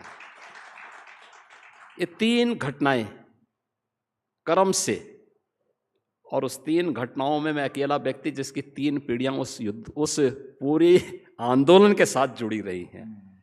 क्योंकि जब रामलला का प्रकटीकरण हुआ था, मेरे दादा गुरु महंत दिग्विजयनाथ जी महाराज उस अभियान के हिस्से थे। श्री राम जन्मभूमि मुक्त यज्ञ समिति के नाते मेरे पूज्य गुरुदेव महंत अवेद्यनाथ जी महाराज उस आंदोलन को लीड कर रहे थे, और मुख्यमंत्री के रूप में वो सेवा, और उस सेवा को प्रभु के चरणों में समर्पित करने का सौभाग्य मुझे प्राप्त हुआ है। तो अपनी विरासत के प्रति कृतज्ञता ज्ञापित करने, अपने देश और अपने धर्म के प्रति अपने कर्तव्यों का निर्वहन करने का एक अवसर मुझे प्राप्त हुआ। और ये जीवन की एक बड़ी घटना हमारे लिए बहुत महत्वपूर्ण है, जिसको कई पीढ़ियां नहीं देख पाई। हमने अपने सामने इन सारी घटनाओं को होते हुए, उसके साथ सक्रिय रूप से जुड़ते हुए, उस अभियान को आगे बढ़ाते हुए अपनी आंखों से देखा है। इससे बड़ी घटना दूसरी नहीं हो सकती। एक पुराना नारा याद आ गया जब राम जन्मभूमि आंदोलन चल रहा था कि अयोध्या की बारी है, काशी मथुरा बाकी है। तो कुछ है ऐसा भी क्या? देखिए, सभी जगह हम पहुंचेंगे, सभी जगह पहुंचेंगे और पहुंच चुके हैं। देखिए, विरासत पर किसी भी समाज को गौरव की अनुभूति होनी चाहिए, और उसी दिशा में ये सारे प्रयास प्रारंभ हुए हैं। हम आभारी हैं माननीय उच्चतम न्यायालय के, जिन्होंने सर्वसम्मति से जो भी तथ्य और प्रमाण प्रस्तुत किए गए थे, उन प्रमाणों का अवलोकन करते हुए एक फैसला सुनाया। और भारत के लोकतंत्र की सबसे बड़ी विजय है कि माननीय उच्चतम न्यायालय के इस फैसले को सबने स्वीकार किया, सर्वानुमति से बनी हुई। और आज का दिन तो बहुत महत्वपूर्ण है, विवादित ढांचा हटाने का भी आज दिन है। तो स्वाभाविक रूप से एक कलंक हटा, तो एक विरासत की पुनर्स्थापना का कार्य देश के अंदर हुआ। और आज आप देख रहे होंगे,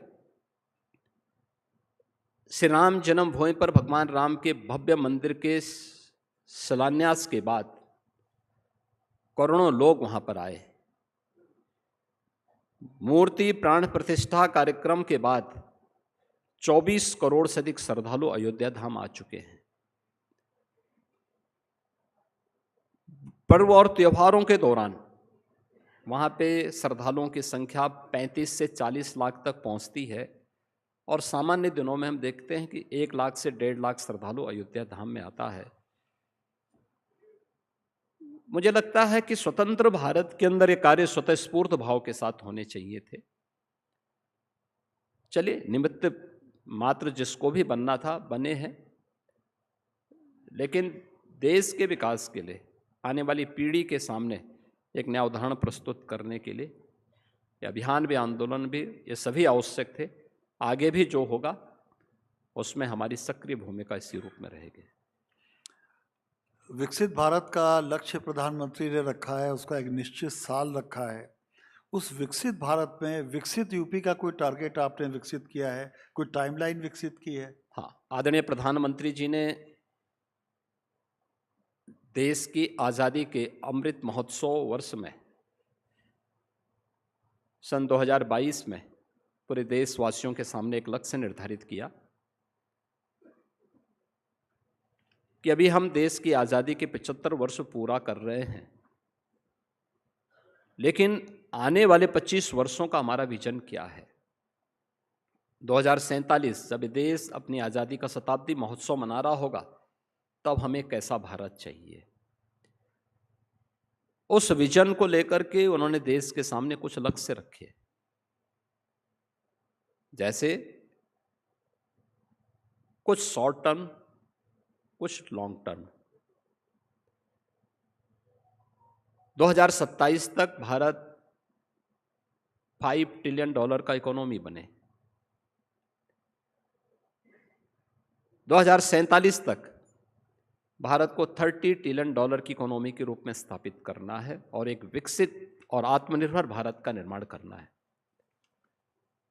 तो स्वाभाविक रूप से भारत के ये सभी जो लक्ष्य हैं, यह तभी अचीव किए जा सकते हैं जब देश की सबसे बड़ी आबादी का राज्य उस प्रकार के विजन के साथ कार्य करे, और हमने प्रधानमंत्री जी के उस विजन को आत्मसात किया। उत्तर प्रदेश की विधानसभा में हम लोगों ने इस पे 27 घंटे तक लगातार चर्चा करवाई, दिन रात विधानसभा चली हमारी। इस विधानसभा सत्र के दौरान हमारे सभी माननीय जनप्रतिनिधियों ने वहाँ अपने विचार रखे, अलग अलग सेक्टर के थे। हम लोगों ने पहले ही उनको इसके बारे में अवगत कराया था कि भाई हमें अपना विजन डॉक्यूमेंट तैयार करना है। इसमें जनप्रतिनिधियों के लिए भी और जनता जनार्दन से भी हम लोगों ने राय ली। मुझे बताते हुए प्रसन्नता है, उत्तर प्रदेश विधानसभा में 403 विधायक हैं, विधान परिषद में 100 विधान परिषद के सामान्य सदस्य हैं। उत्तर प्रदेश की आबादी 25 करोड़ है। हमें 98 लाख प्रस्ताव अब तक प्राप्त हुए हैं उत्तर प्रदेश के विजन डॉक्यूमेंट को लेकर।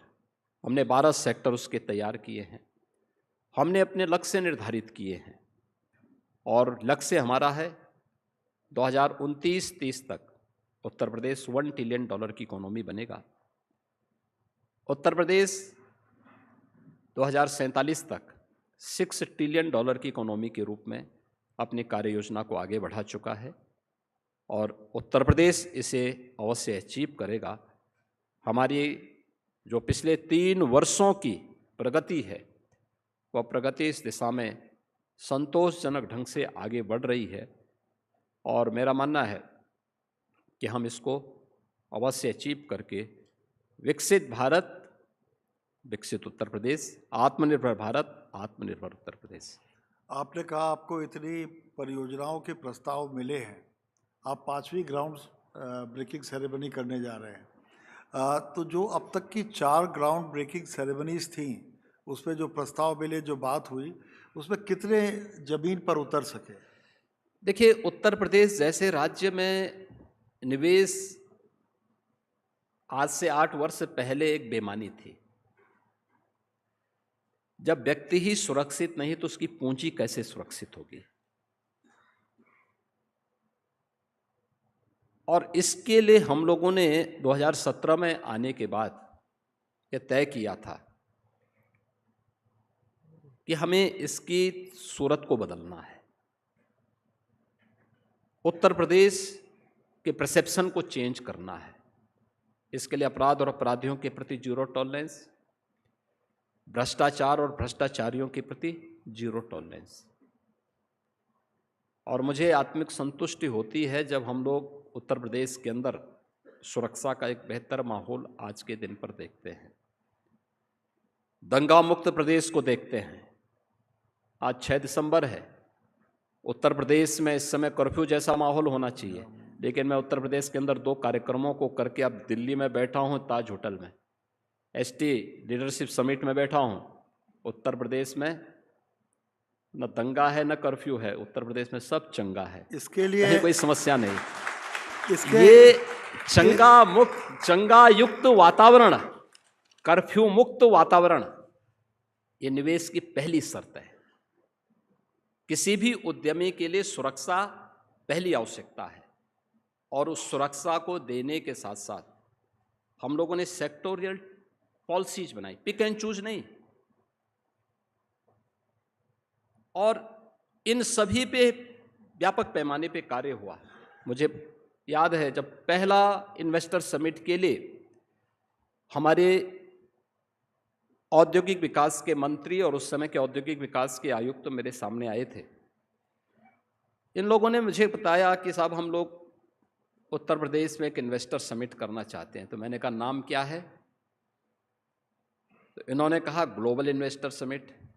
मैंने कहा कितने का टारगेट रखा है? इन्होंने कहा साहब 20,000 का। तो मैंने कहा नाम बदल दो। चौंके। मैंने कहा भी नाम ग्लोबल कर रहे हो और निवेश विलेज वाला करते हो, छोटा सा।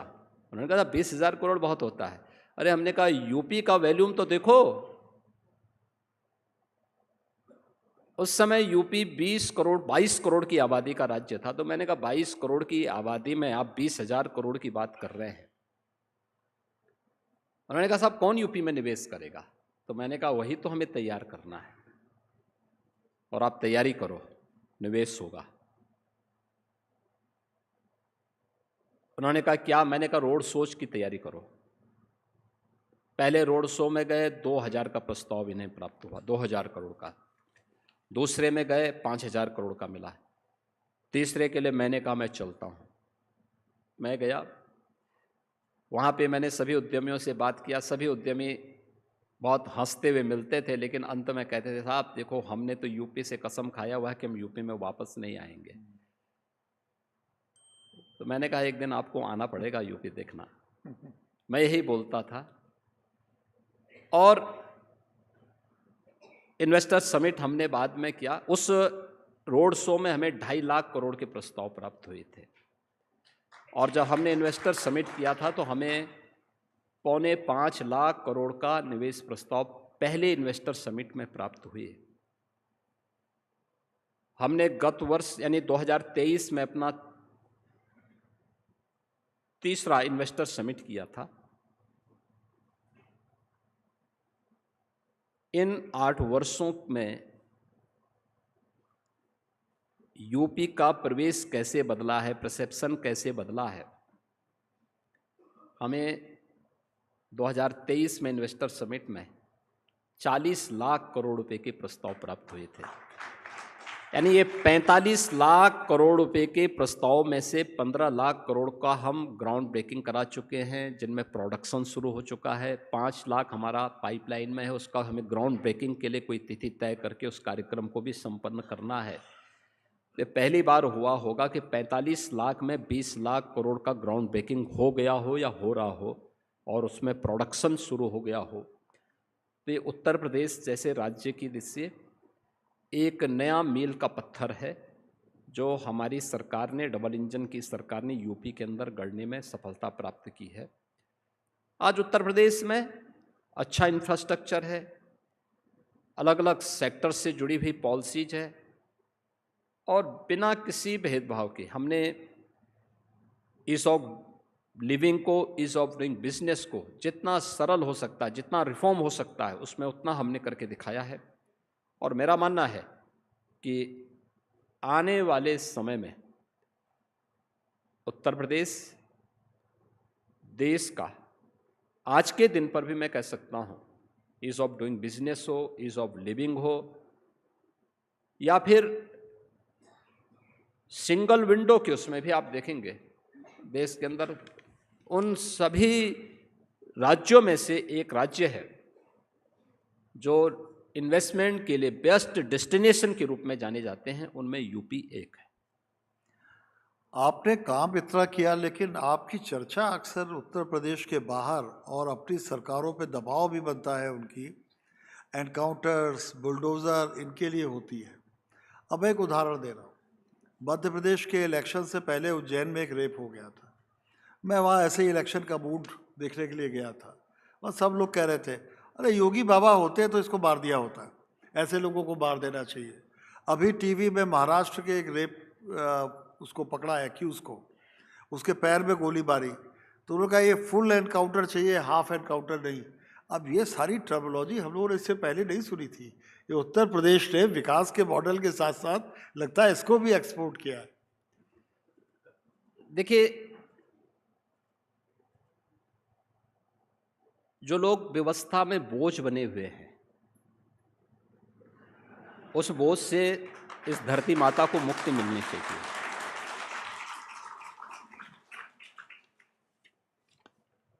और यह मुक्ति उनसे इस धरती को ही नहीं है, बल्कि उनके स्वयं के बोझ से उनको मुक्ति मिल जाएगी। इसलिए उस बोझ से उन्हें मुक्त किया जाता है। हमने कहा ना, जीरो टॉलरेंस। और हम लोग इस बात को अक्सर कहते हैं कि बेटी की सुरक्षा के साथ अगर खिलवाड़ किया तो स्वाभाविक रूप से अगले चौराहे पर कोई यमराज इंतजार कर रहा होगा टिकट काटने के लिए कि जहन्नुम जाना है भाई, तुम्हारा जहन्नुम का रास्ता तय है। तो ये देश के अंदर लोग उसको क्योंकि हर व्यक्ति न्याय चाहता है, समय से न्याय चाहता है। जिस भी रास्ते मिले उसको मिलना चाहिए। और उन अपराधियों का, उन माफियाज के दुस्साहस को हर हाल में कुंद बनाया जाना चाहिए जो पूरी व्यवस्था को जकड़ लेते हैं। ये माफिया कोई भी हो, किसी भी प्रकार का हो, उसको हर हाल में रोका जाना चाहिए। उत्तर प्रदेश का ये दुर्भाग्य रहा है कि हमारी सरकार आने के पहले हर जिले में एक दुर्दांत माफिया खड़ा हो गया था। पैरेलल उसकी सत्ता चलती थी।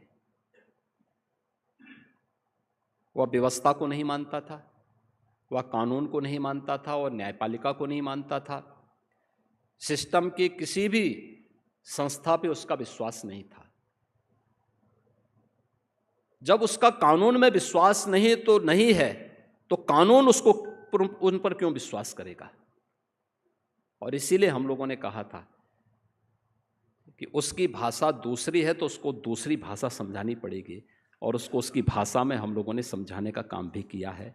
मुझे प्रसन्नता है कि आज उत्तर प्रदेश माफिया मुक्त हो चुका है। अब उत्तर प्रदेश में 1 डिस्ट्रिक्ट 1 माफिया नहीं, बल्कि 1 डिस्ट्रिक्ट 1 प्रोडक्ट है, 1 डिस्ट्रिक्ट 1 मेडिकल कॉलेज है। एक इसमें कोई दो राय नहीं, उत्तर प्रदेश में पूरे देश से के किसी भी अन्य प्रदेश के मुकाबले ज़्यादा हवाई अड्डे हैं, ज़्यादा राजमार्ग हैं, ज़्यादा मेट्रो हैं और ज़्यादा मेडिकल कॉलेज हैं। लेकिन अभी भी अर्बनाइजेशन और ढांचा सुधार को लेकर बहुत मांग उठती है। इसको लेकर आपकी कोई योजना है? क्योंकि जो आपका सपना है विकसित उत्तर प्रदेश का, विकसित भारत में विकसित उत्तर प्रदेश का, वो इसके बिना पूरा नहीं हो सकता। देखिए, इंफ्रास्ट्रक्चर सुरक्षा के साथ साथ वर्ल्ड क्लास इंफ्रास्ट्रक्चर हो, यह भी विकास की पहली शर्तों में है। और आपने देखा होगा, हमने अपने पहले कार्यकाल के दौरान इंफ्रास्ट्रक्चर के लिए यूपी के अंदर आप देखेंगे तो 2017 तक 16-17 तक एक्सप्रेस वे में यूपी की कहीं गिनती नहीं होती थी। हमारी 1.5 एक्सप्रेस वे थी हमारे पास। और आज मैं 1.5 एक्सप्रेस वे। 1.5 से क्या मतलब है? 1.5 एक्सप्रेस वे इसलिए बोल रहा हूं मैं, एक आगरा यमुना एक्सप्रेस वे थी जी, और दूसरा आगरा से लखनऊ एक्सप्रेस वे आधा बनी हुई थी। तो ये 1.5 एक्सप्रेस वे है। मैंने सुना कि आपने तो लखनऊ एक्सप्रेस वे को बनाने के लिए पहले उसे खुदवाया कई जगह से, फिर बनी हो। उस एक्सप्रेस वे के लिए हमने पैसा दिया, हमने तब उसको कंप्लीट किया।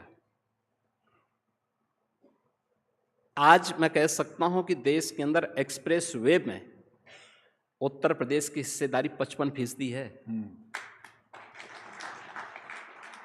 17 में जब मैं चीफ मिनिस्टर बना था, उत्तर प्रदेश के अंदर 2 एयरपोर्ट संचालित थे, लखनऊ और वाराणसी।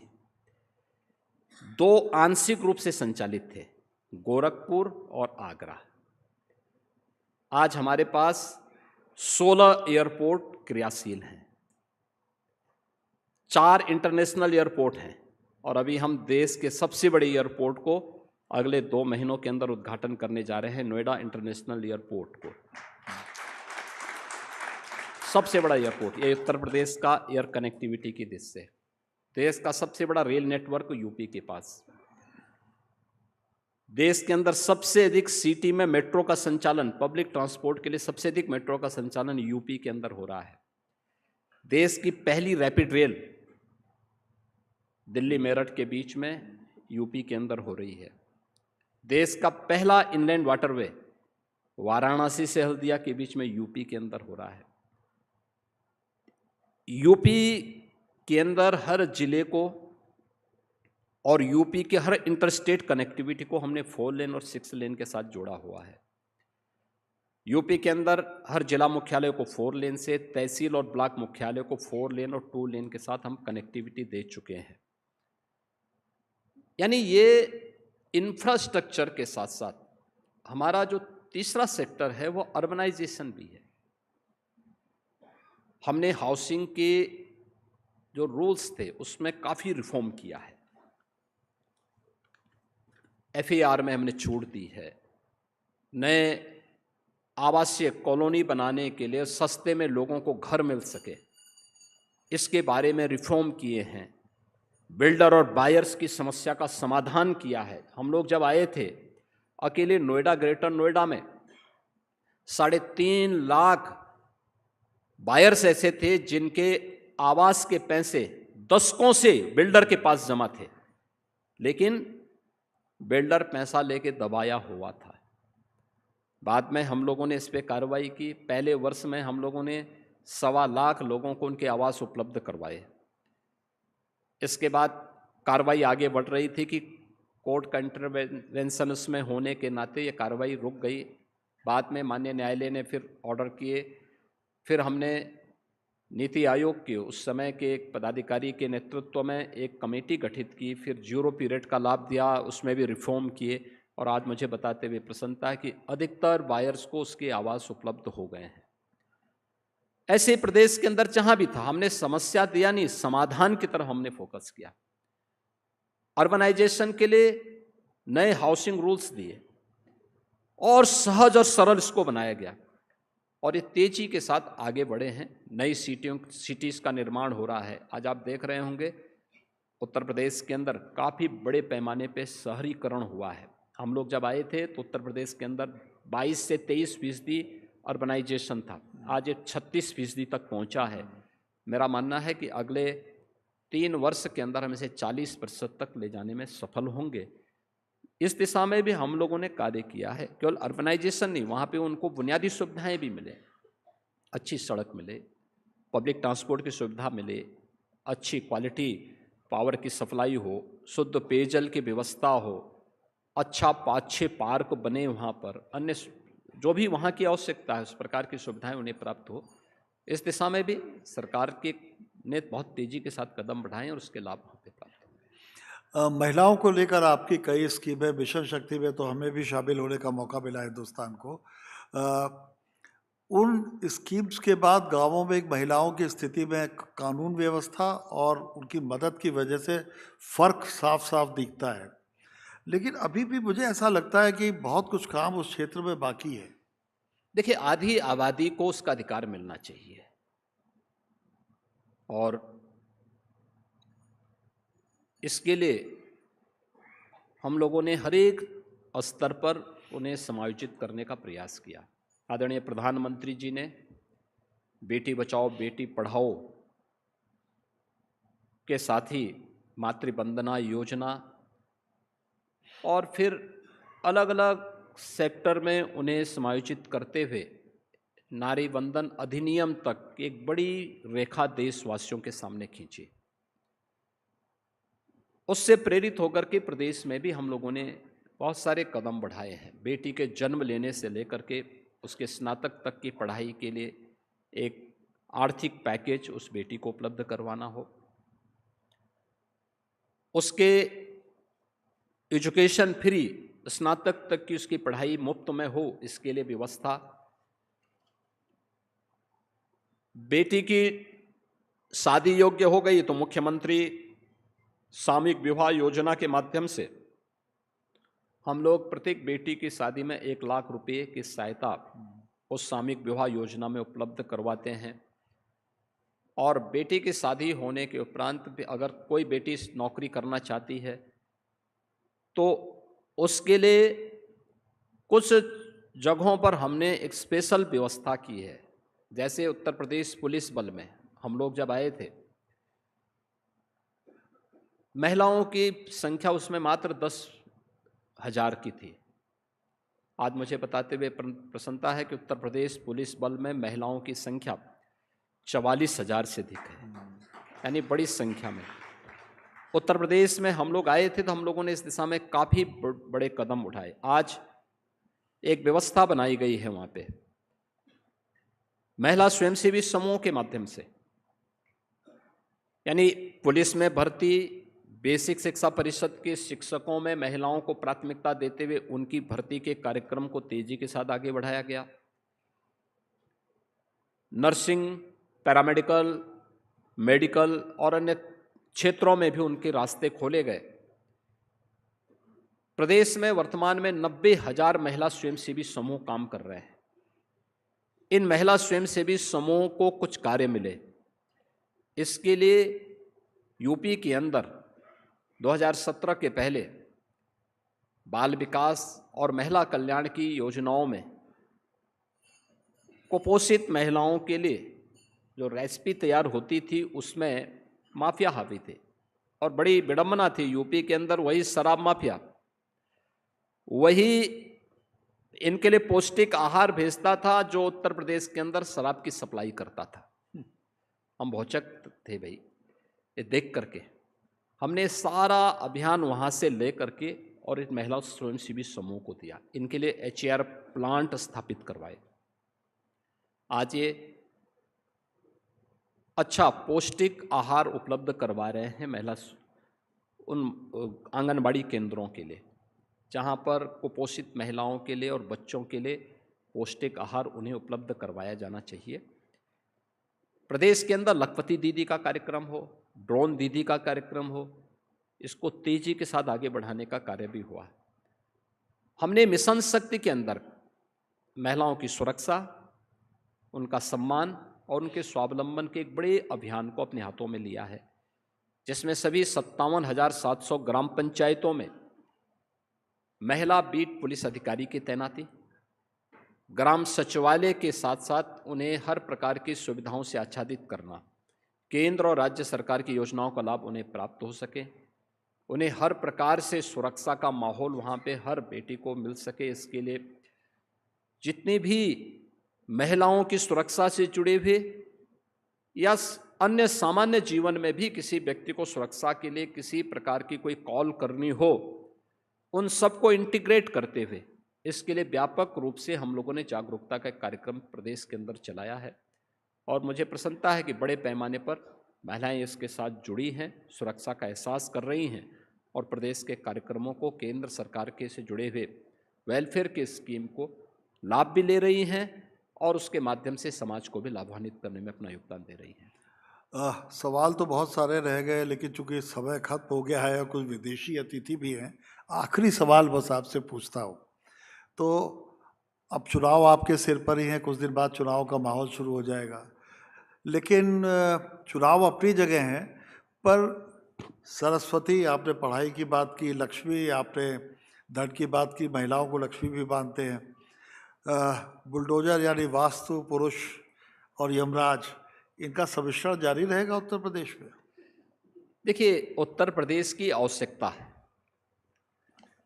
और उत्तर प्रदेश के नौजवानों के लिए, उत्तर प्रदेश की बेटियों की सुरक्षा के लिए, उनके स्वावलंबन के लिए, उत्तर प्रदेश के अन्नदाता किसानों की खुशहाली के लिए और उत्तर प्रदेश के नागरिकों की पहचान को बनाए रखने के लिए जो भी आवश्यक कदम होंगे, जो भी महत्वपूर्ण रिफॉर्म होंगे और जो भी सख्त कदम होंगे, उसको उठाने में कोई संकोच नहीं होगा। सरकार अपनी जीरो टॉलरेंस की नीति के तहत आगे बढ़ती रहेगी। बहुत बहुत धन्यवाद योगी जी, आपने मेरे सारे सवालों के जवाब उसी अंदाज में दिए जिसके लिए आप जाने जाते हैं। आपको बहुत बहुत शुभकामनाएं और एक तालियों की गड़गड़ाहट के साथ इसे ख़त्म करना चाहूँगा। धन्यवाद शशि जी, बहुत बहुत धन्यवाद एसटी समिट के लिए, मेरी बधाई और शुभकामनाएं। Shukriya, Yogi ji. Thank you very much, Shashi ji. Ladies and gentlemen, the Chief Minister of Uttar Pradesh.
Joining us all the way from Austin, Professor James Galbraith from the University of Texas, a distinguished economist and acclaimed author. In this session, he will be in conversation with Ravi Krishnan, Editor-in-Chief, Mint. Please be seated, ladies and gentlemen, and refrain from moving about. Professor James Galbraith in conversation with Ravi Krishnan.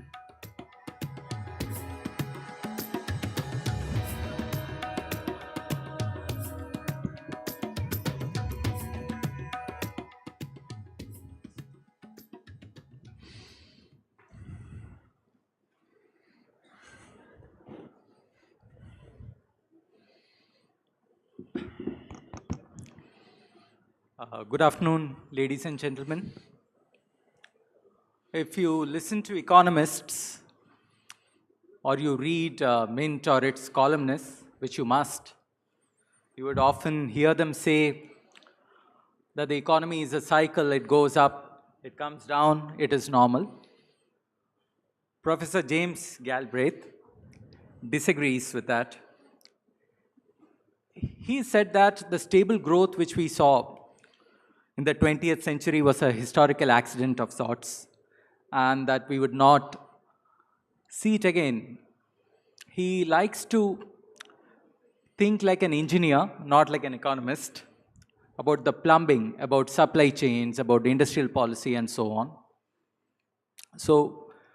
And he has strong views on Russia, China, climate change.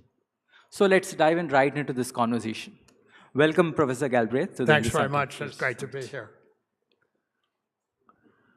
So in the last few years, we have seen, a pandemic, trade wars, a lot of instability.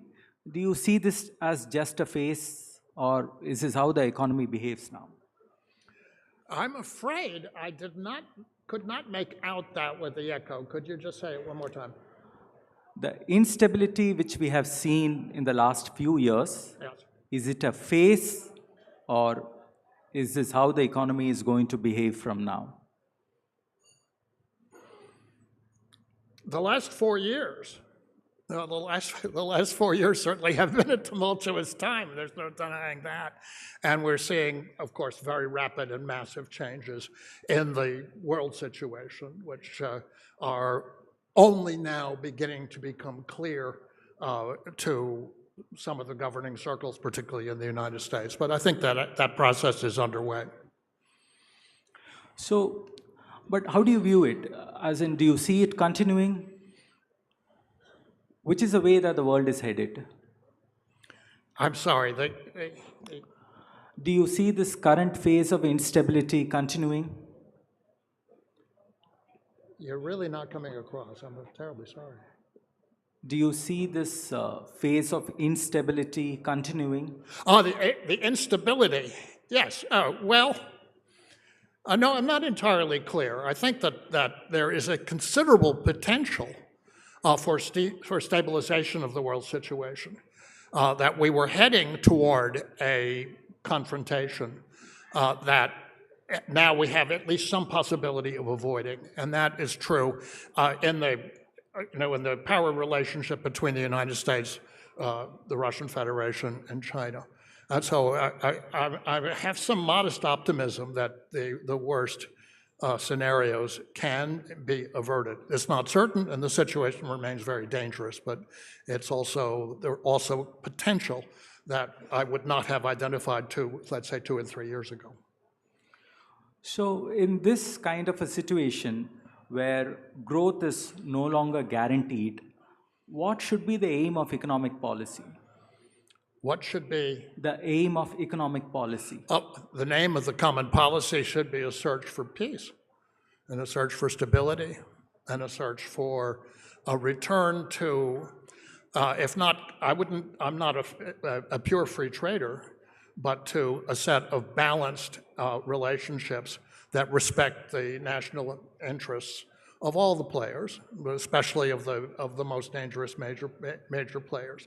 And that is something which requires revisiting the image of the world, the vision of the world, which developed with the collapse of the Soviet Union in the 1990s, in which there was essentially going to be one steward of the world system, which was going to be the United States.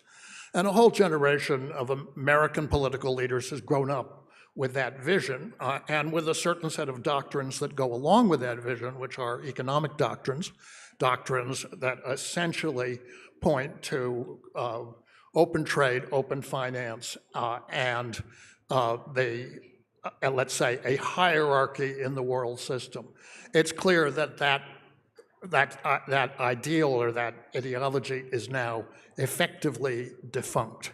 And what has to happen is for those who are still in positions of authority to come to grips with that reality. But what we are actually seeing now is economic policy being used as, it's being weaponized. Sanctions, for example. So how do you see economic policy as a way to achieve peace? Well, let's specifically take up the question of sanctions. And in the context of the war, that's essentially a war of the Russian Federation against the North Atlantic Treaty Organization. It was clear from the beginning, at least from 2022, that the military trajectory was always going to favor the Russian Federation. The foreign minister of Ukraine at the time, Dmytro Kuleba, was in Washington and saw this analysis in the White House. So from a military standpoint, there was never any doubt, despite what was being said at the time. What I believe the position of the US administration at the time was they could break the Russian economy and break the Russian will to pursue their objectives. And they were going to do that with sanctions that would affect the performance of the Russian economy and the unity of the Russian government, given the position of the oligarchs. The economists were telling them this. The political leaders who were brought up at places like Harvard and Yale in the 1990s under the influence of those doctrines were saying this, and the Russian expatriates were saying it, and were very influential at the time. That gets into my area of competence, and I was saying from 2023, late 2022 and onward, that it wasn't going to work. And it wasn't going to work not because the sanctions would be ineffective, but precisely because they were effective. And what they did was to oblige the government of the Russian Federation to take steps that they would not otherwise have taken, to basically impose capital controls. The flows of capital were cut off, to increase the pace of import substitution so they have a more consolidated internal supply chain, and to transfer the ownership of a great many capital assets from foreign corporations that were doing business in Russia to domestic corporations who bought the assets at relatively, very heavily discounted prices. Those things, and finally also to persuade the oligarchs to choose sides. Some of them left, and those who stayed. And so what happened was the Russian Federation ended up not only strengthened economically, but much more unified politically than it might otherwise have been. And that's the reality, which is now unfolding and gives an extra degree of assurance to the trajectory of the conflict. It's still a very dangerous situation. Various kinds of escalations might occur, but at the final analysis, this is so far into the process that the outcome is not in doubt. So sanctions is one. The other example of an economic weapon is tariffs.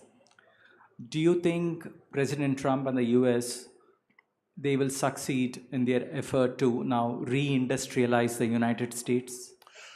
It is certainly the objective of the present administration to try and re-industrialize the economy. That was also substantially also the objective of the previous administration. It had a series of measures which were, I think, established were not terribly effective. The Trump administration came in, and of course the tool that they're using to try and achieve their goal is essentially the tariffs. There will be some effects, that is to say, in particular, because the economic situation as a result of the sanctions and the general breaking of economic relations between the European Union and the Russian Federation on energy and other matters is so dire that European firms are, in fact, to some degree, going to be relocating to the United States, where the energy situation is more favorable and they have other advantages. But I don't think that's going to be terribly substantial. And the problem with tariffs is that, well, you know, it's an administrative measure that's imposed. They can't impose it for 30 years. They can impose it, you can expect them to continue for the lifetime of this administration, which in our system is another 3 years. And so beyond that point, the future is deeply uncertain. And if you are engaged in a major industrial enterprise, then your payoff period is well beyond that time horizon, and you can't take it for granted. So I think in the normal behavior of major industrial corporations to be quite cautious. There is, of course, an enormous amount of investment going into data centers. That's a somewhat different phenomenon, highly speculative phenomenon, and it's very unclear that it will generate the revenues required to validate those investments, which are on the order, tens and hundreds of billions of dollars.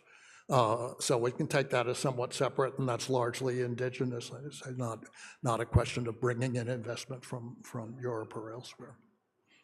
So the fact that the US government is writing a check to large companies, do you see that as a form of corporate welfare? A form of? Corporate welfare, these subsidies? I'm sorry again. Corporate welfare. Oh, corporate welfare. I'm sorry, excuse me. Well, corporate welfare is a well-established phenomenon in the United States. So, in some sense, if you look at the policies of the previous administration, particularly with respect to semiconductors, of course, they were subsidizing quite heavily, but they run into operational difficulties. It's very difficult to reproduce the technical conditions, they discipline the engineering capability that presently exists on the island of Taiwan, Taiwan Semiconductor Manufacturing Corporation, in, let's say, Arizona. And so they, they're making an effort, but it's not at all clear to me that that effort will bear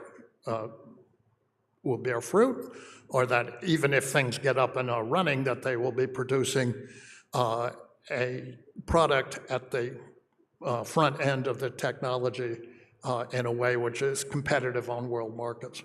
And that may not be the objective. You may think, well, perhaps they're simply looking to secure a supply chain for military purposes. And that's, would not require the same level of volumes or the same competitiveness with cost. But then you have to have the materials. And that brings in, of course, the situation of rare earths and particularly of gallium, in which we have a essentially complete dependence on the People's Republic of China. So you believe that China has effectively won its trade war with the United States? Yeah. What happened there was that, of course, the U.S. Trump administration started with a very provocative escalation of tariffs against China, which they then withdrew because they realized that they were going to interrupt the supply chain for a whole spectrum of consumer goods. So that was already in the first quarter of 2025. The next phase of it, or the most recent phase, the Commerce Department expanded something called the Entities List, which threatened the viability of financial transactions for a fairly broad spectrum of Chinese companies doing business not only in the US, but all around the world. And China responded by saying, okay, you'll do that. We will put sensitive materials, rare earths and gallium, on a restricted export list, and particularly prevent their use in dual-use activities that might benefit an American military that might be gearing up for a military confrontation with China. And what happened? Very quickly, the American administration came to some realization, I'm sure, that the communications channels with the affected industries were quite open. They went and negotiated a provisional truce, which was then codified, or let's say agreed to, essentially signed off on by the two national leaders in Korea. China said, we'll give you a relief from the export controls for 1 year. This is what is known in judicial parlance as a deferred adjudication. And the effect is to say that the American position will be assessed again after a year. And so I think we're in a situation where the relationship is now stabilized because there's nothing that the US can do in a year that will significantly affect its need or its availability of rare earths. And there's nothing they can do on any time horizon that will give them an alternative supply of gallium, which is essential for advanced microcircuits, microchips, and so forth. And so now I think we're looking at each other through, let's say, realistic eyes, and that's a good thing. That suggests that there's a potential to stabilize the relationship, at least on the surface. So we have talked about 3 economic weapons so far: sanctions, tariffs, and rare earths. Now let me come to the 4th one, the US dollar. Do you think that the era of dollar as a world's reserve currency is over? There are 2 aspects to this issue. One concerns the settlement of bilateral trade.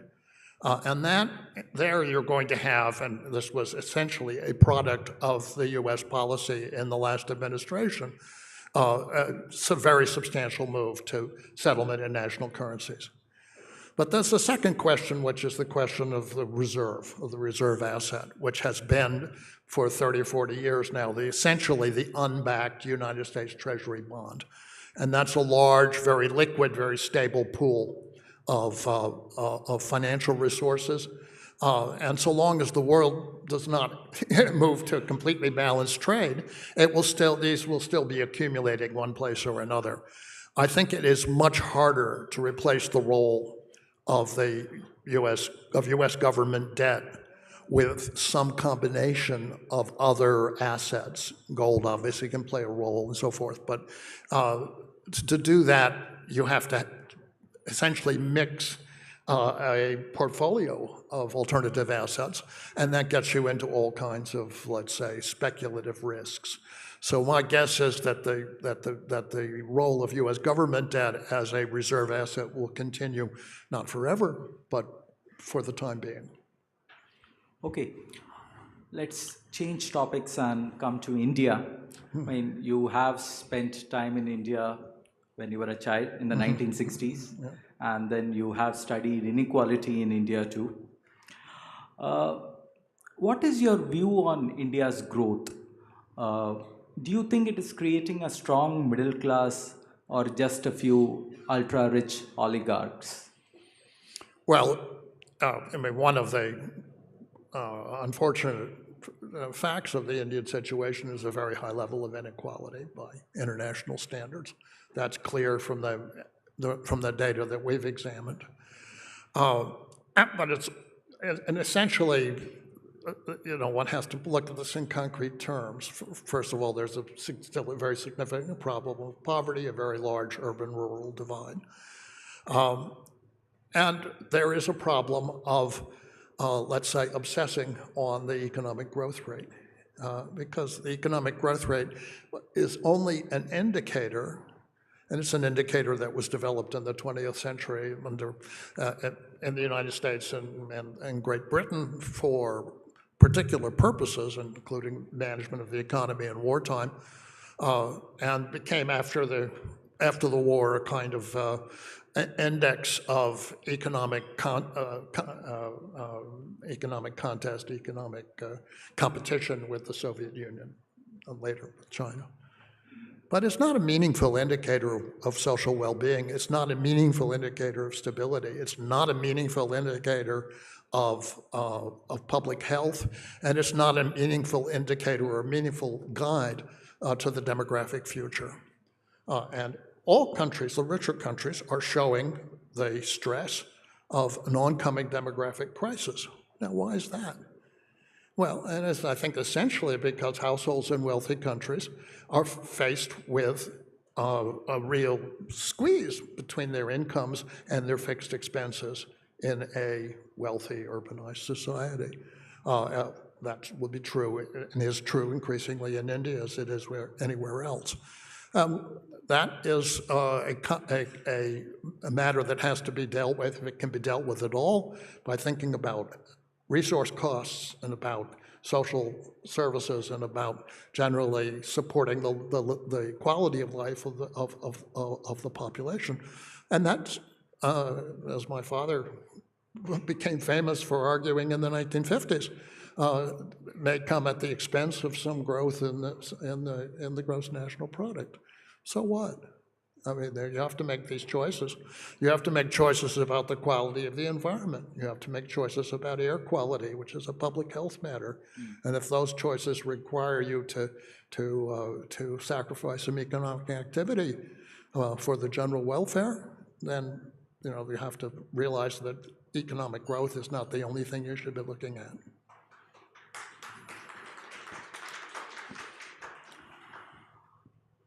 Another topic of great interest in Indian policymaking is manufacturing, because we have a large young population which is looking for jobs, decent jobs. Yeah.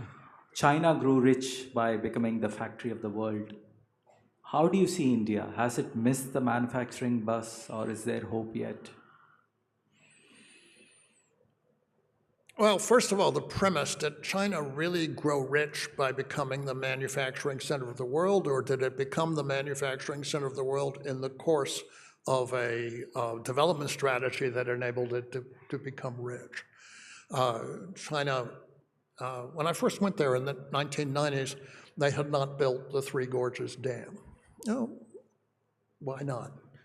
Because up to that point, it was a dangerous thing to do because of the possibility that in a war, it could be destroyed and catastrophic effects.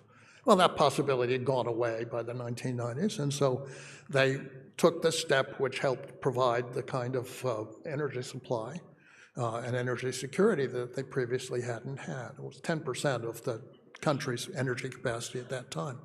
They laid down the infrastructure. They're still laying it down, although one might argue that they've gone as far as they need to go for practical purposes. But it's that foundation built up over time under conditions of political and economic stability that then says, okay, you want to start producing, or you want to expand your production of, or increase the quality of the technological level of your manufacturing, then that's something that private enterprises and foreign enterprises and joint ventures and so forth can be entrusted to do. But if you don't have the infrastructure, you don't have the underpinning, and you don't have the stability, then it's not going to happen. And if you're simply pouring resources into the manufacturing itself in the hopes that it will be competitive, well, that's a problem. You have to provide protection from the competition for long enough for that cost differential to be eliminated, and that's, might not happen. It might happen that when you lift the protection, the industries are no longer competitive and don't last. We're going to see that problem in the U.S. with whatever happens behind the wall of Mr. Trump's tariffs. So do you think the era of cheap goods is over with all this protectionism? The era of cheap goods, because people are no longer offshoring, they are friendshoring. Again, I missed up. They are not offshoring, they are offshoring. friendshoring. And friendshoring, offshoring Yes. and friendshoring. Well, let me just make a comment on what happened in the United States. From the beginning of my professional career in the late 70s and early 1980s. The US made a set of specific choices to basically pursue policies that ensured the growth and dominance of the financial sector to an extraordinary degree, along with information technology sector, basically a bi-coastal economy, at the expense of the industrial core of the country that had been built up in the 20th century. And that was the foundation of American power. All that was basically allowed to move to Mexico and ultimately to China. And what happens then? You lose the capacity to be at the forefront of technical development, because technical development is a matter of the hands-on processes of engineers and managers and workers who are engaged in those activities. You can't do it conceptually from a distance effectively, and so you're going to lose ground, and that is essentially where the U.S. is. The U.S. still has some advantages. It still has very large flow of relatively economical energy supplies and has other advantages that I think are enduring. Where you see the crisis coming to a head at the present time is in Europe, which does not have those advantages, has also experienced and is experiencing offshoring, and in the case of the United Kingdom, particularly the dominance of the financial sector, and does not have, as I say, access to the underlying support of a strong resource sector. With artificial intelligence threatening to take away jobs, do you believe the government should give everyone free cash, I mean a universal basic income, or should it guarantee everybody a government job? This is a question about universal basic income, essentially. Or a guaranteed government job when artificial intelligence takes away jobs. With artificial intelligence is believed to take away jobs in the future, If so, how should the government tackle it? Should they give everybody an universal basic income or guarantee everybody jobs? I'm in favor of a job strategy. One of the things I was able to do very early in my career was to help draft what became the Full Employment and Balanced Growth Act of 1978. I drafted the provisions that essentially govern the conduct of monetary policy. It's an interesting assignment to have when you were 23 years old, but nobody thought that was going to be important. It turned out to be quite significant and still enduring over 50 years. But a job strategy provides people with the capacity to make something out of their lives. An income strategy, a cash strategy you obviously need to have support for people who are unable to support themselves. You need to have retirement support. You need to have family support, all kinds of things. But the core of it should be a capacity for people to serve, to act as productive contributors to the society as a whole. Otherwise, you're going to end up with a lot of social fragmentation and a great deal of psychological stress. I don't think people I don't think it's possible to build a society in which people simply expect to be handed a check and not to have to do anything for it over long periods of time. You can see what happens with rich people who are handed those checks. They turn out to be useless, and their children turn out to be useless. So it's not from there that the future of a society is built. So 60 years ago, your father, John Kenneth Galbraith, wrote about the power of big corporations, massive corporations. Mm-hmm. If he were to come back and look at Apple and Amazon and Meta and Google, would he tell us, I told you so? These are very different entities. These are the products of, let's say, an information technology monopolies, networks, and dominated essentially by oligarchs who become essentially a small committee of the governing elite. The large industrial corporation, my father famously argued, was run essentially by its managers and its technicians, the so-called technostructure. That social structure with its countervailing power in the unions and in the educational scientific estate and elsewhere has been greatly devalued in the United States. It continues to exist in other countries. It continued to exist for a long time in Germany, although Germany has now, in the last 20 years, almost completely obliterated it. It continues to exist in the East Asian industrial economies, Japan, Korea, and the People's Republic of China. I think of them as the Galbraithian states. And I have to say, when I first arrived in China in 1993 and was meeting with the Planning Commission and gave them some lectures on various aspects of the American economy, after 8 hours of lectures, they all pulled out the unofficially published translations of my father's books and asked if I would sign them. So I was quite happy to do that. Right, we are almost out of time. So one final question. How do you view the supposed bubble in artificial intelligence today? A lot of people are talking about a bubble in artificial intelligence. A bubble in artificial intelligence. Bubble. Yeah. Well, I don't like the bubble metaphor very much, but this certainly looks like a very big one in artificial intelligence. It certainly looks like a phenomenon in which you've got a great deal of overinvestment, which will not be borne out with real returns. And so ultimately, there will be a reckoning, as there was in 2000 with the information boom originally. We'll see. I mean, it will go on, and the government is much more intent upon keeping this going. But good luck to them. I don't think they necessarily have the power to do that indefinitely. Well, that's all. Thank you, Professor Galbraith. Ladies and gentlemen, please give a big hand. Thank you so much, Ravi and Professor Galbraith.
Michael Kugelman, Senior Fellow for South Asia at the Atlantic Council in Washington, D.C.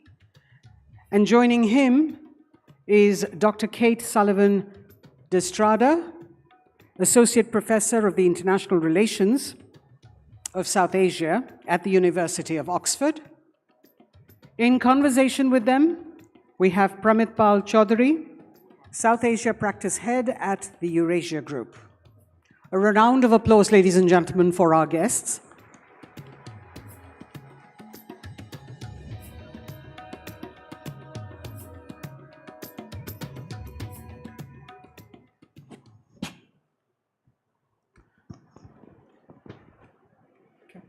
Thank you. Geopolitics is a reasonably exciting time for all of us involved in that field. And I think for India right now, as is true for many other, should you say, middle powers, the difficulties we face right now are that India's always had a reasonably hostile relationship with China, one superpower. We now have an extremely difficult relationship, though not necessarily a hostile one, but at least a transactional one with the United States. So how exactly does India handle this, and how do other parts of the world see these problems is why we're here. So let me begin with Michael, since he's the American in the room. So why don't we begin with you and ask you, where do you see the US going, and where do you think India, how should India be responding to this? Yeah, so I would say these days being an American in Washington doesn't necessarily mean that one can get a good pulse in terms of what's going on, because it's very difficult to predict the current administration. But I would make one top-line comment here. I think that what we've seen with the second Trump administration is that it has taken what I would describe as an aggressively transactional and commercial approach to foreign policy on the whole, much more so than what we saw with the first Trump administration.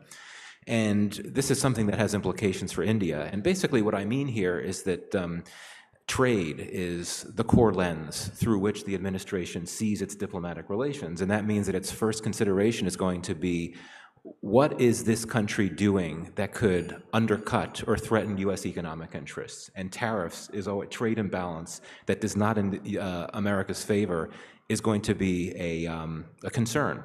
And of course, with India, we know that President Trump has always expressed concerns about Indian tariffs. You know, this is not new. We haven't only been hearing this in recent weeks and recent months. And so India came into the crosshairs. And if we look at how the US-India relationship reached a point of crisis, I think we have to start at the fact that the Trump administration has singled out India as a core offender when it comes to those countries that have economic policies that can undercut America's own economic interests. And as we've gone through the first few months of this second Trump administration, I would argue as well that the administration has seen the way in which India has gone about its interactions with the Trump administration as something that's concerning. And that includes not making as many concessions as the administration would have liked to see it make in trade negotiations. And so that certainly has had an impact on the relationship as well. In terms of moving forward, how should India look at the situation? I would just make one comment here that we need to distinguish between what we've been seeing and hearing from the White House when it comes to India and what we've been seeing and hearing when it comes to other areas of the US government. I would argue that generally speaking in DC, there's a continued desire to work with India, a view that India continues to be a strategic partner. And I think that we could see things settle down in due course. But I think one question moving forward, and I'll end here, is will those not in the White House be able to carve out the agency and the policy space to drive policy toward India? I think if that starts to happen, we'll start to see some of these tensions in the relationship calm down a bit. So just quickly on a follow on. So what you seem to be indicating is that the heart of the problem is just the trade deal, and that's Trump's personal obsession. If we get the trade deal done, do you see a correction in the relationship? I think that'll help. I think that would be a confidence-building measure for sure. But, you know, we have to keep in mind here that the two countries have continued to work together. despite all of the tensions. And I think that if we look at media coverage and we look at the broader debate, the focus is on the tensions, because this relationship had seemingly been in such a good place for so long. But there was a defense framework agreement that was announced just a few weeks ago. And the two countries have continued to work together on defense. There have continued to be military exercises. The two countries launched a joint satellite not that long ago. So, beyond the headlines, so to speak, they have continued to work together. But I would argue that at the end of the day, the Trump administration squandered a fair amount of trust and goodwill here based on the messaging, the policies, the rhetoric that was not received well here. And I think that the onus, quite frankly, might be on the U.S. to try to do what needs to be done to win back some of that goodwill. And a trade deal itself would be helpful, but would not necessarily be everything that's needed. Right. So, Dr. Sullivan, so you are going to represent Europe here. Your name represents 3 parts of Europe, as far as I can see. You've just seen Vladimir Putin come when the red carpet rolled out for him. Normally, that's a bit of a red flag, especially for Europe, not so much for Washington right now. But we're going to be seeing Ursula von der Leyen coming as a Republic Day guest in just next month, and probably Chancellor Merz, Macron, and other European leaders coming in February and March. So how do you see India argues that it needs to maintain a relationship with Russia, especially at a time when its problems with China and the US are where they are. How do you see this playing out, especially as far as Europe is concerned? So in a way, the loss of trust, I think, between India and the United States is a sort of a win for Europe, you could argue.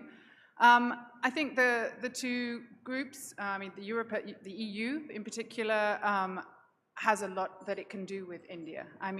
There's a great trade relationship, perhaps, in the offing. The two can cooperate on biotech, renewables, quantum computing. There are opportunities there. And I think both of them are in a moment where they're sort of hedging. They both have their unique issues with China and are facing an increasingly unreliable partner in the United States. So this looks quite rosy. The problem with Europe and India, of course, though, is that the EU tends to approach agreements with partners in a way that goes beyond, for example, trade policy. It goes beyond just pure trade. There are these sort of expectations of agreements on the side that reach into things like climate protection, social protections, and these feel actually, in a way, protectionist, I think, from an Indian point of view. Your Minister of External Affairs has said that Europe is one of the, or the EU is one of the hardest trade partners because it doesn't just seek to regulate trade. Other things come into play. So there are obstacles on that side. And then, of course, the Russia piece.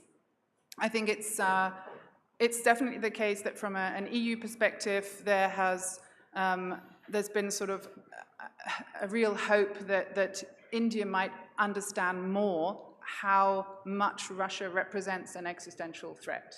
And this has been ramping up over the last sort of few months. And it's increasingly about more and more than just Ukraine. It's about concerns more generally that Russia seeks to destabilize a sort of rules-based order. So, there's potential, but of course there are things that cause frictions, I think, between both sides. But what we are seeing, though, for example, with the FTA that you've mentioned, 16 years India and EU tried to get an FTA. And as you said, a huge number of, should we say, non-trade issues that the EU brought in basically meant the Indians gave up on this. But now we saw an agreement with the European Free Trade Association come through quite rapidly. We saw one of the UK come through. And from what I understand, the present FTA negotiations with Europe, if there's any reason why they have a good chance of being completed by January, is because a lot of these non-trade issues have just been dropped. And seems to be a geopolitically driven pragmatism on Brussels.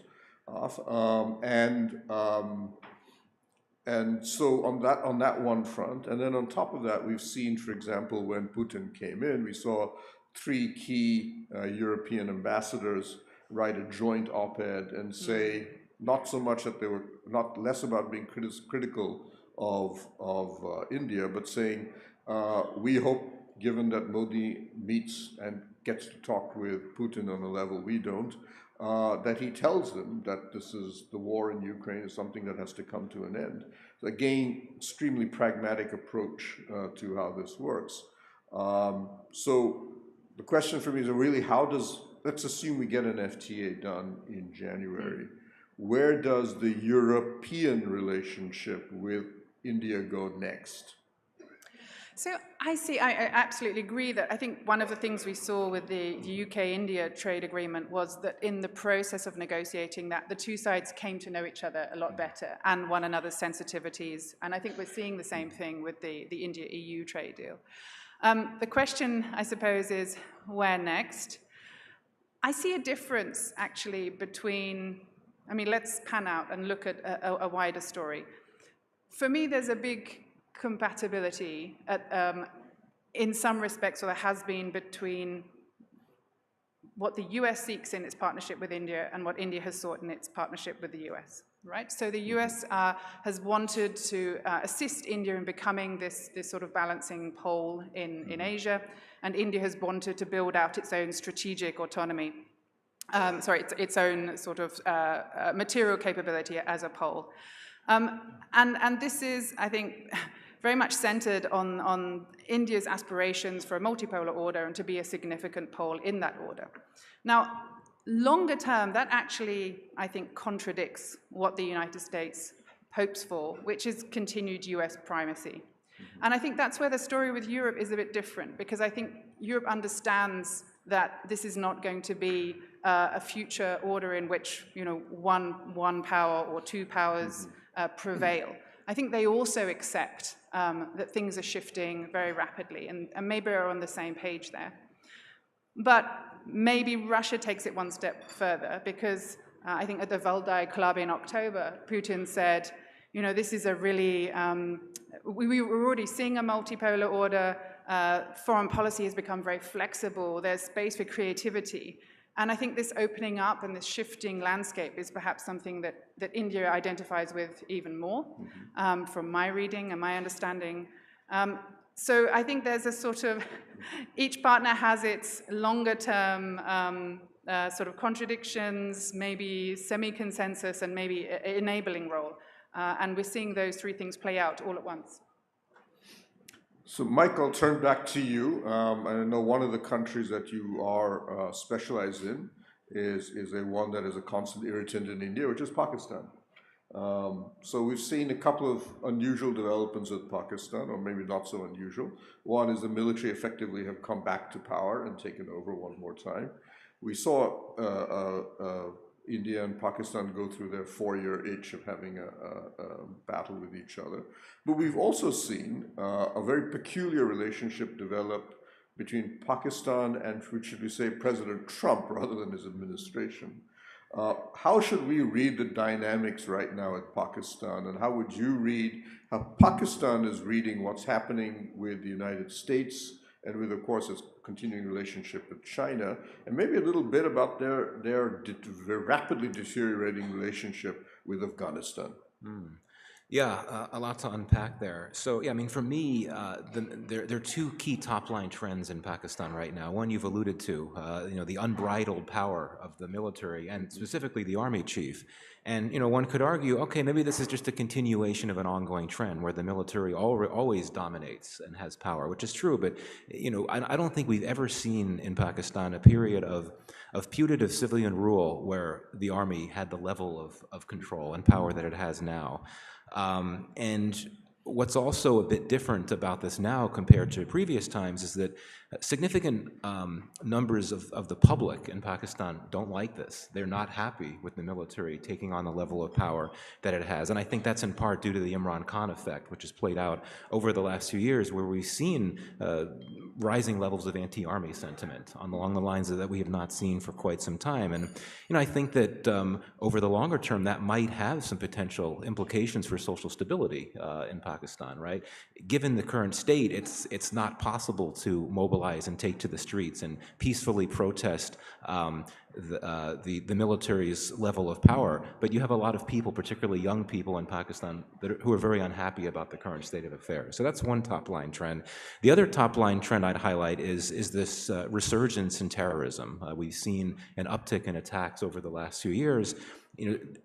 Generally speaking, they've been mainly in the western regions of the country near Afghanistan, but as we've seen the tensions between Afghanistan and Pakistan intensify, I think that we're getting to a point where first of all, there's a likelihood that there could be a conflict. I think that South Asia's next war might be between Afghanistan and Pakistan. And what that could entail is not a conventional war. The Taliban cannot fight the Pakistani military, in my view, but rather Pakistan carrying out strikes in Afghanistan to target terrorists, and then the Taliban sponsoring militant attacks across Pakistan. We saw an attack in Islamabad just a few weeks ago. So I think the concern is that Pakistan could experience what it did some time ago when, between that period of 2007 and 2014, where you had significant numbers of attacks across the country. And that clearly is a concern. Turning to the broader questions that you've asked, including about the US and Pakistan, this is, as you say, this is President Trump, I think, being quite intrigued by Pakistan and what it has to offer. And I think that he personally felt that Pakistan was very helpful when the two countries early on in the second Trump term carried out an operation to apprehend an Islamic State Khorasan fighter that, according to the US, was involved in the Abbey Gate bombing in Kabul in 2021. And I think that is where you have to look at why things changed in terms of the more positive thinking from Washington, from the Trump administration about Pakistan. I would also argue that the Pakistanis, not for the first time, were able to pitch themselves to Washington as a viable partner. And Pakistan, I think, knows that, as I said before, this Trump administration takes a very commercial/transactional approach to foreign policy on the whole. It's looking for business opportunities around the world, and Pakistan pitched itself as a useful partner when it comes to issues like critical minerals and cryptocurrency, even though in all reality, it's not going to go very far, in my view. I would say this, though, about how things are looking with the US and Pakistan now. We shouldn't read that much into it. There's been a lot of high-level engagement, of course. There's been a lot of talk about wanting to work together, but there's not much substance to this resurgence in ties. There haven't actually been any agreements. There have been one or two MOUs related to critical minerals. I think that the president could become impatient once he realizes that these commercial opportunities he thinks he has might not actually play out. But, Pakistan is in a tough spot now because it's dealing with this unexpected, what to Pakistan's establishment is an unexpected crisis in ties with the Taliban. Did not expect things to go in that direction. And it's clearly is very concerned about how India has been ramping up its ties with the Taliban. I also don't think we should overstate how far that relationship is going to go. But this is all very concerning for Pakistan. And I would say that my sense is that officials in Pakistan, they're happy with how things are with the U.S. right now. But I think that even they would acknowledge that you don't really know how far this could go. Trump is very unpredictable. What he says today certainly might not be what he wants to say or what he wants to do the next day. So basically, the future really lies in building a Trump Tower in Rawalpindi, is the obvious solution. But just quickly, Field Marshal Munir, in his speeches, talks about that given the problems Pakistan faces with the Baloch rebellion, with a Pashtun or should we say political unrest among the Pashtuns. That the solution for Pakistan is really Pakistan should go back to the two-nation theory, that they should see India as the unifying factor, obviously in a negative way. Do you think that's just rhetoric, or is that something India needs to be worried about? I mean, I think that all Pakistani army chiefs take a particular view when it comes to these things, including a hardline view. I think that it's rhetoric. One shouldn't necessarily read too much into it. But given the state of play right now, given we know just how fraught the relationship is between Pakistan and India right now. We know how fraught the relationship is between Pakistan and Afghanistan. Pakistan is very concerned about these two neighbors. I don't want to say one should be complacent about it, but then again, a lot of things are said, and I think one should not necessarily put too much significance in any one thing that's said at any one time. Right. So going back to geopolitics, you may have seen Alexander Stubb's article in Foreign Affairs, or the speech he made that was related to it. This is the Finnish president. So he basically said that there's basically a global West, which I presume is mainly the Atlantic relationship and maybe Japan. And then there's now a global East, which is effectively a Russia-China axis or relationship. And then there's the global South, and that the global South is effectively now the swing in global geopolitics. Well, that seems a bit simplistic. I think one of the things that one needs to be looking at now is where does the global South fit in to both the West, or maybe now it's the US and the rest of the West, and then how far can the Russia-China relationship go, given that there are limits, arguably India believes so definitely, to how far Russia would be willing to accept total dependency or dependency on China. So this is a debate, I think, that goes beyond that article. So John Eikenberry also wrote about this a couple of years ago in International Affairs. Well, this is the piece you're talking about. Perhaps there are two people writing about the same thing. I mean, I think we know that things are a lot more complicated, right? India does not fit neatly into a global South category. And I think that India's strength is that it won't be boxed in. It is seeking good relationships on all sides. And I think what's always fascinated me, as someone who's studied Indian foreign policy from even slightly before independence and afterwards, if you move through the motions of non-alignment and then, increasingly into strategic autonomy and now this desire to be a leading power or pole, there is something actually perhaps stabilizing about not taking sides, right? But the moment you take on somebody else's enemy image, maybe the US's enemy image of Russia or of China, you bolster that argument, and in essence, you bolster the risk of conflict. So I think one should, in some ways, be glad that India is not necessarily taking sides. I don't know enough about the Russia-China relationship in detail. I know that it is a concern for India. And I know that this sort of relationship between the three of them really seems to be one of the most important moving forward, and will probably, determine the future of Asia, or the Asia-Pacific, which maybe we'll start talking about now that the Indo-Pacific seems to be being eclipsed from discussion. We'll have to wait and see. I mean, Michael, you might want to comment more on the Russia-China relationship. How do you see it? Yeah, I mean, I'm also not an expert on Russia-China, but I'd say that we know that India's government has expressed its opposition to the war in Ukraine. And I would argue that, and I've said this many times before, that Prime Minister Modi has gone further perhaps than any other non-Western leader in publicly expressing opposition to the war, including when Vladimir Putin is sitting next to him, which happened a few years ago. Why is India opposed to this war? Why does it want the war to end? One reason is this Russia-China relationship, right? It's the war in Ukraine that's allowed this relationship to take off. I mean, I do agree that you use the word limits.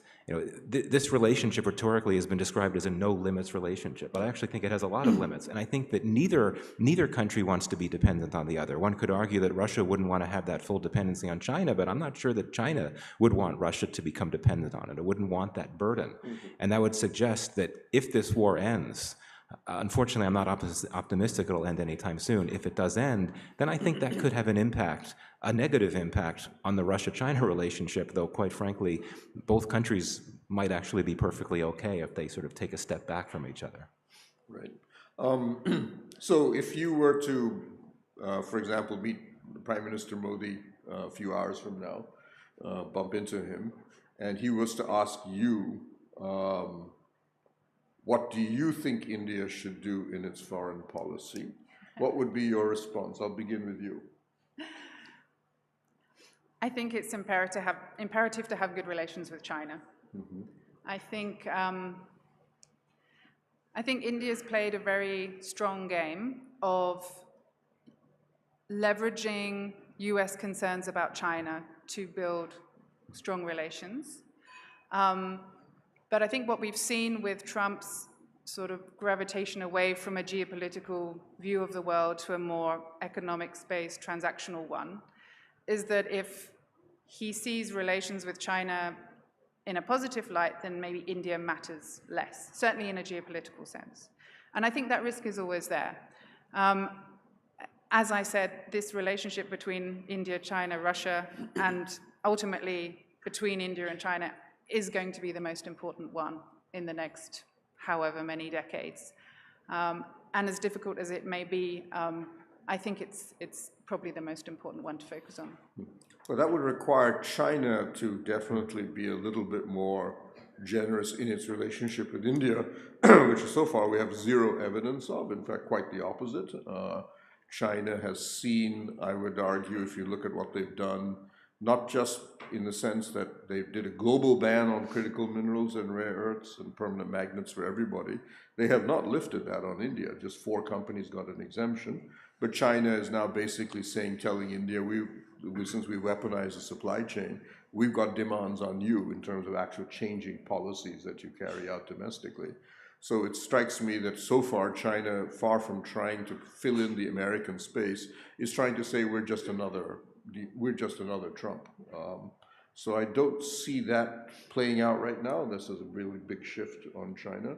And unlike the United States, at least, they do not claim parts of India and don't kill our soldiers. So at present, I don't see that happening. But anyway, yes. I think the difficulty is that you can't have an equal relationship with China until you're able to balance China materially, which is why the US relationship has been so useful.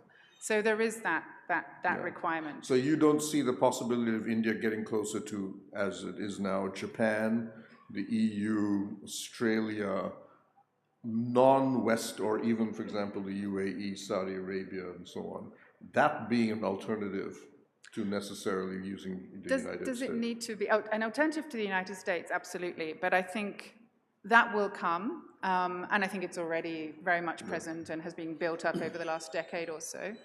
But I still don't think that India can do without as positive a relationship with China as possible. Okay. So, Michael, what would you be telling Prime Minister Modi? Yeah, I mean, several points here. One, I think that I would advise him to acknowledge some of the very real concerns that the region, that the neighborhood has about India. That could get me politely shown the door if I were to offer that type of comment. But I think India faces challenges in its own neighborhood, and we've been talking really broad, really global. India's relationships with the big powers, with the U.S., with China, with Russia.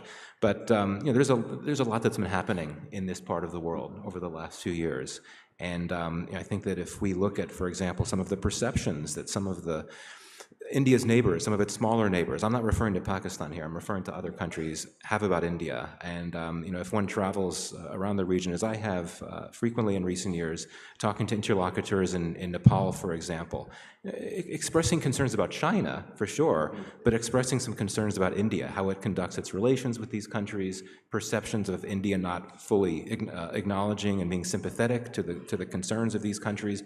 That, I think, is important, given that India already faces significant challenges in the region that are of no fault of its own, quite frankly.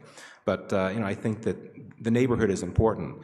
I think that sometimes commentary about India's neighborhood challenges is exaggerated, quite frankly. There's been discussion about how you have new leaders that are emerging in the region that are more pro-China than pro-India. That's not the case. I think that you have countries in the region like India like to balance ties with different powers, right? So you look at Nepal, you look at, well, not Nepal, things have changed there recently. You look at Maldives, you look at Sri Lanka. You know, there have been new leaders that have come into power recently who have telegraphed a desire to strengthen ties with China. But neither the president of Sri Lanka nor Maldives have said that they want to back away from India. In fact, on the contrary, they said that they consider India to be a close partner. But still, India does face challenges, and I think it's important to acknowledge them all. Other advice I give, which might be received better, is that India clearly wants to project itself as an advocate on behalf of the global South. So does China, of course. This is an element of India-China competition.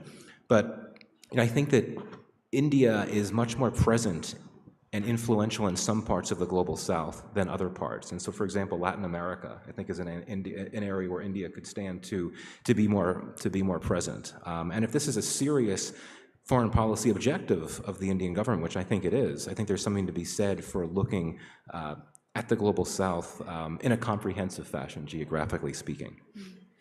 Okay, I think with that, I will bring the session to a close. The world is a big place, and it's a very troubled place, so we could keep finding new things to talk about. But thank you for both of you, and who knows, maybe you will actually get a chance to pass this on to the Prime Minister later in the day. Thank you. Thank you very much, Dr. Estrada, Mr. Michael Kugelman, and Pramit. Ladies and gentlemen, there is no break. We're moving on to the...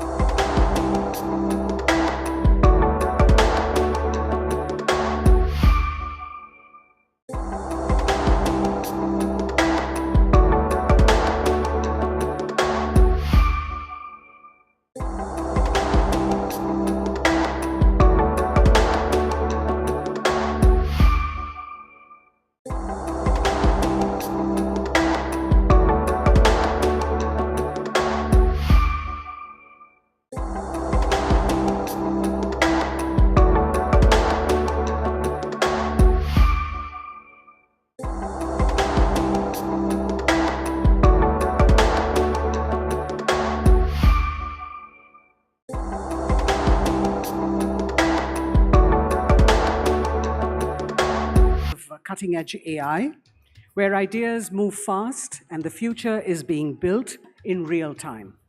To take us inside the technologies, trends, and big questions shaping the next wave of artificial intelligence, we now welcome into our midst the Vice President for Science and Strategic Initiatives at Google DeepMind, Pushmeet Kohli, who is joining us live, virtually, from the Google office in London. To converse with him, we have Vishal Mathur, Technology Editor at Hindustan Times, and I invite Vishal up on stage.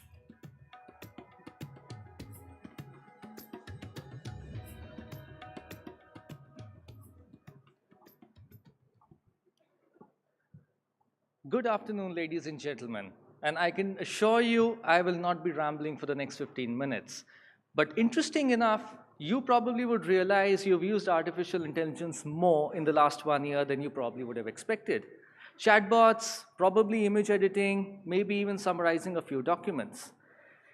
From my perspective of having covered this space for a very long time now, there's one company which has got the puzzle completely right, or as the tech people would call it, the stack in place. Google is the answer. They do it better than most. You would have heard of Gemini as the AI chatbot. You've probably heard about Google Cloud as well, even the Tensor AI hardware. But there's one thing that this company never let go of, which is the intent for research over at Mountain View. It is my pleasure to speak with Pushmeet Singh Kohli, who is the Vice President of Strategic and Science, my mistake, Pushmeet Kohli, Vice President of Science and Strategic Affairs at Google DeepMind. Thank you, Pushmeet, so much for joining us. It's a real pleasure. How's the weather in London? Has the winter set in? It has been cold, but the weather today is quite bright and sunny. On that note, Pushmeet, I wanted to start off by asking you, DeepMind is straddling that fundamental science and applied AI line. And there have been examples of recent successes with alpha geometry and AlphaFold. I'm intrigued, and I'm guessing most of the audience here would be too. What is the framework with which you decide which sort of applied sciences require bandwidth and investment with AI? Thanks, Vishal. I mean, if you look back at the mission of DeepMind, and ever since the founding of DeepMind here in London, almost 15 years back now, the mission has been to build AI responsibly to benefit humanity. And so the benefit humanity sort of part, we believe one of the key things that AI can do to benefit humanity is to really push the boundaries of human knowledge, of what we know about the world that we live in, about ourselves as human beings, about life.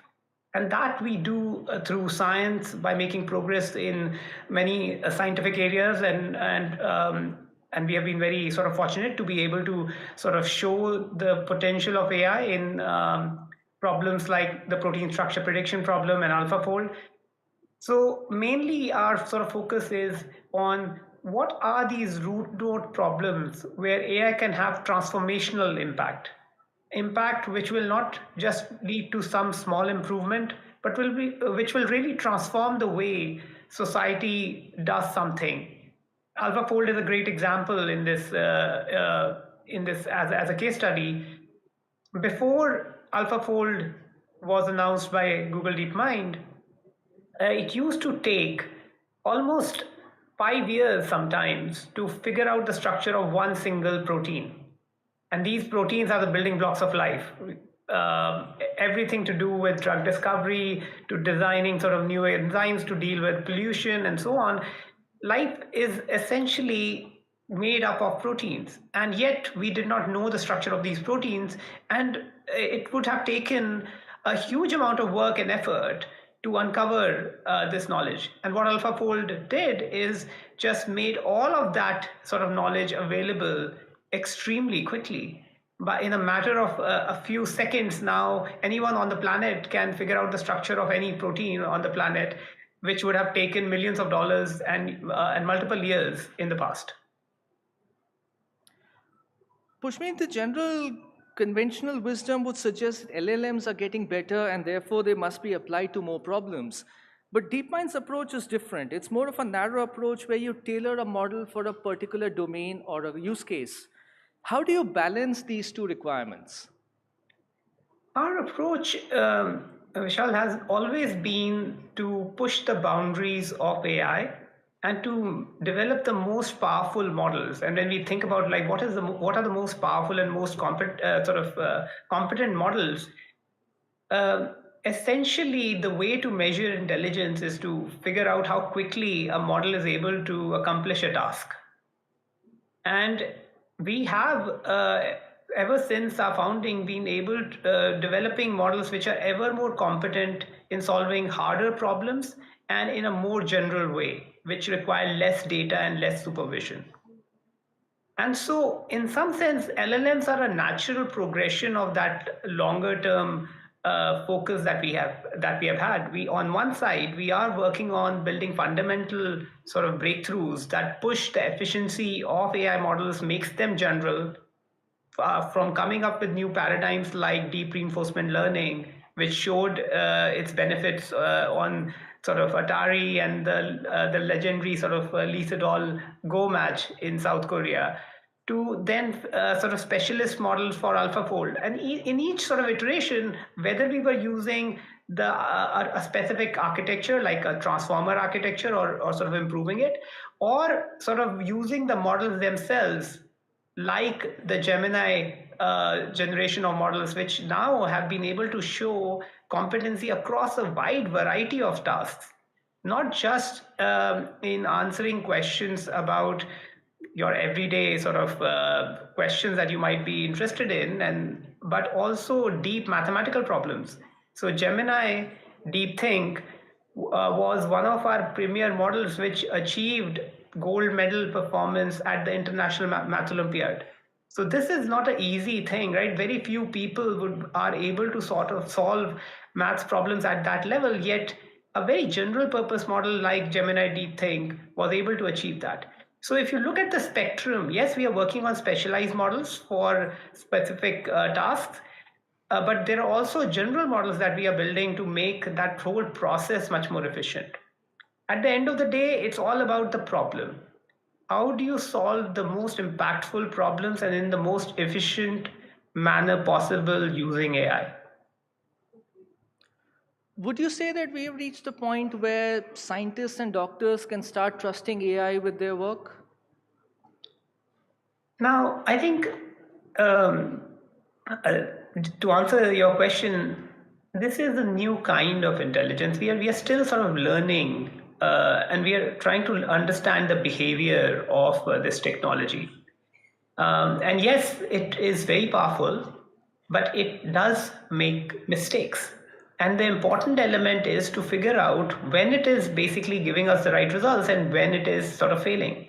So another going back to sort of AlphaFold as an example, now it solved this amazing problem. It could figure out the structure of any protein.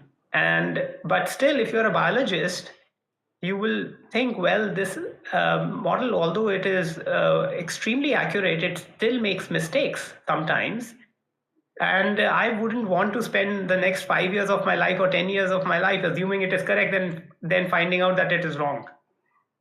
So AlphaFold was not just very accurate, but it was also very good about showing its uncertainty about the problem.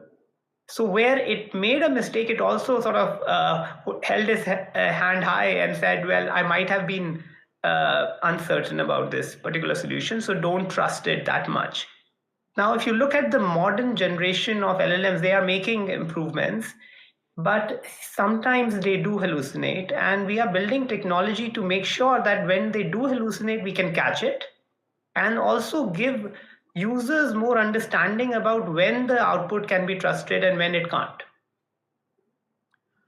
Pushmeet, many AI labs and AI companies claim to do a lot of application between AI and science, but DeepMind is on a different level altogether. How has that been possible and how difficult was it to stay that course during the last few years? Yeah, so I think that goes back to even the founding of DeepMind. We started with approaching AI and the problem of achieving AGI as a scientific problem.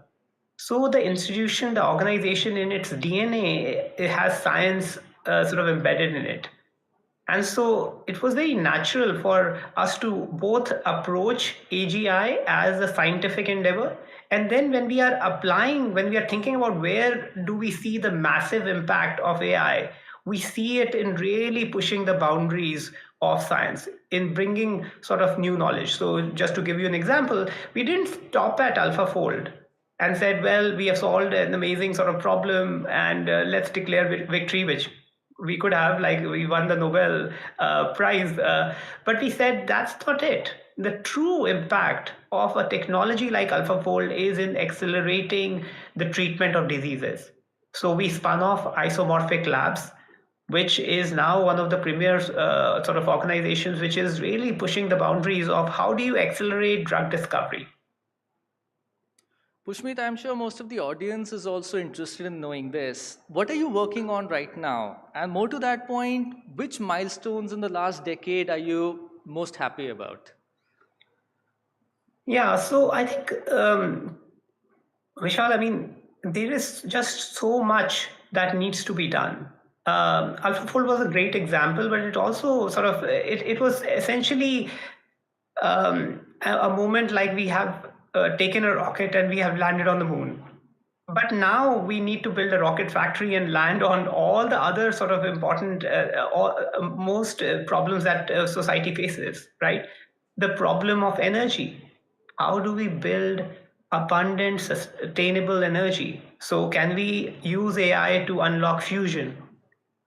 Can you think about material discovery? Can you come up with new types of materials which will completely transform our ability to deal with energy, to deal with the challenges that the world is facing, from pollution to sort of climate change and so on. So there are a number of different endeavors, from understanding weather, our weather prediction work on sort of which can predict now the trajectories of cyclones much more efficiently and accurately than the classical models. There is just so much work that that is being done in the team across so many different disciplines. And it's not just in the sciences. What I'm also very proud of DeepMind for is also our focus on responsibility. That we are deploying AI responsibly. We are not sort of approaching this amazing era with move fast and let's break things mentality. We are going with it with an element of let's be bold, but let's also be responsible. So in that context, we have recently sort of announced and shared this big breakthrough of SynthID, which is, as you see all this generative AI content that is coming onto the information ecosystem, people are sort of worried, like what is real versus what is synthetically generated. So SynthID as a technology is amazing because what it does, it embeds an imperceptible signal in all generative modalities, whether it's text, whether it's images, whether it's video, whether it's audio. And this will allow users to figure out what was generated by a Google AI model and what is a natural or a real image or a real sort of audio sample. And I think we need breakthroughs like this to make sure that AI does not only sort of come up with these amazing breakthroughs, but it also is deployed responsibly in the world. Pushmeet, I know 12 months is a very long time in the AI space, but I would still like to ask you, as we head into 2026, what are the big themes that you see in the space of AI and science in particular? I think one thing that we will see is there will be a lot more emphasis. I think with AlphaFold, we were scratching the surface in what is possible. And we have made these fundamental advances in structural biology, but the implications in healthcare, in drug discovery, those we will see sort of really accelerating, right? Especially in healthcare, like a country like India has a huge potential in leveraging AI for healthcare. I would like to tell you that there are 180,000 researchers and students who are using AlphaFold in India.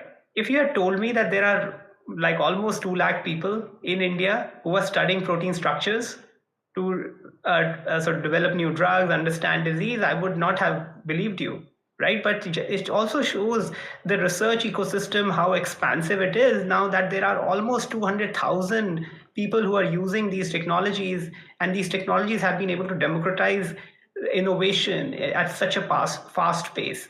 So we will see acceleration of science. We will also see acceleration of certain other technologies like agentic systems, right, where AI systems get more autonomy and are able to do many more powerful sort of tasks. So these are the 2 sort of trends, but of course we need to make sure that these things are done safely, responsibly, and we don't just move too fast without due process. Pushmeet, you mentioned about the AlphaFold users in India. My last question would be, how would you democratize AI tools of this magnitude, and what would be the key elements to that? Yeah, I think that sort of the 2 key things that I think about when we think about these breakthroughs is not just what the breakthroughs do to the scientific sort of process, but we also think about access and understanding. We can have these amazingly powerful tools, but how do we make sure that people around the world are able to access them, and then more importantly, understand them? Because yes, they have strengths, but the current generation of tools also have weaknesses. And if you use a tool irresponsibly, then you might not get the result that you are after. It's like you have access to this Formula 1 car, but you need to know how to drive it properly. Otherwise, you're just going to get into an accident. So I think that's an important sort of element, and which is why we have spent a lot of time in whenever we have come up with a breakthrough like AlphaFold, we have spent a lot of time in making sure, one, that it is accessible. So the fact that almost more than 3 million people around the world on day one could use AlphaFold predictions, but also that they have the understanding of what are the limitations of the technology and what are the strengths. So a lot of focus on education, of making sure that researchers and students coming up have an understanding of what the technology is able to offer. We are pretty much at the end of time. Thank you so much, Pushmeet, for joining us. Thank you. It was a pleasure. Thank you.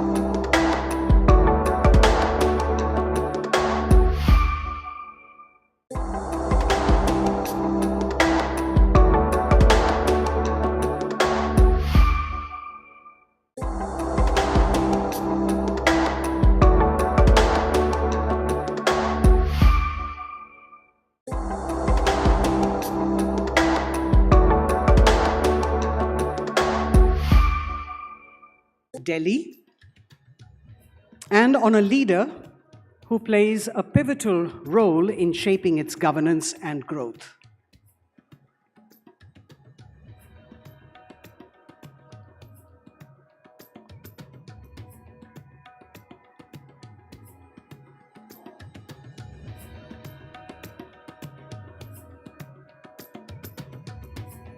Please join me in welcoming the Honorable Chief Minister of Delhi, Srimati Rehka Gupta. In conversation with her is Padmaja Joshi, Managing Editor and Primetime Anchor at NDTV 24/7.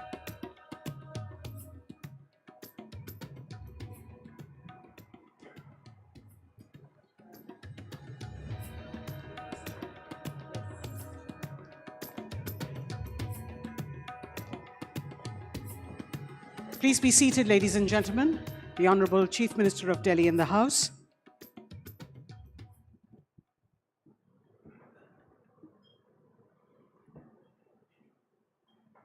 Ladies and gentlemen, let's start with a huge round of applause with Mrs. Rehka Gupta.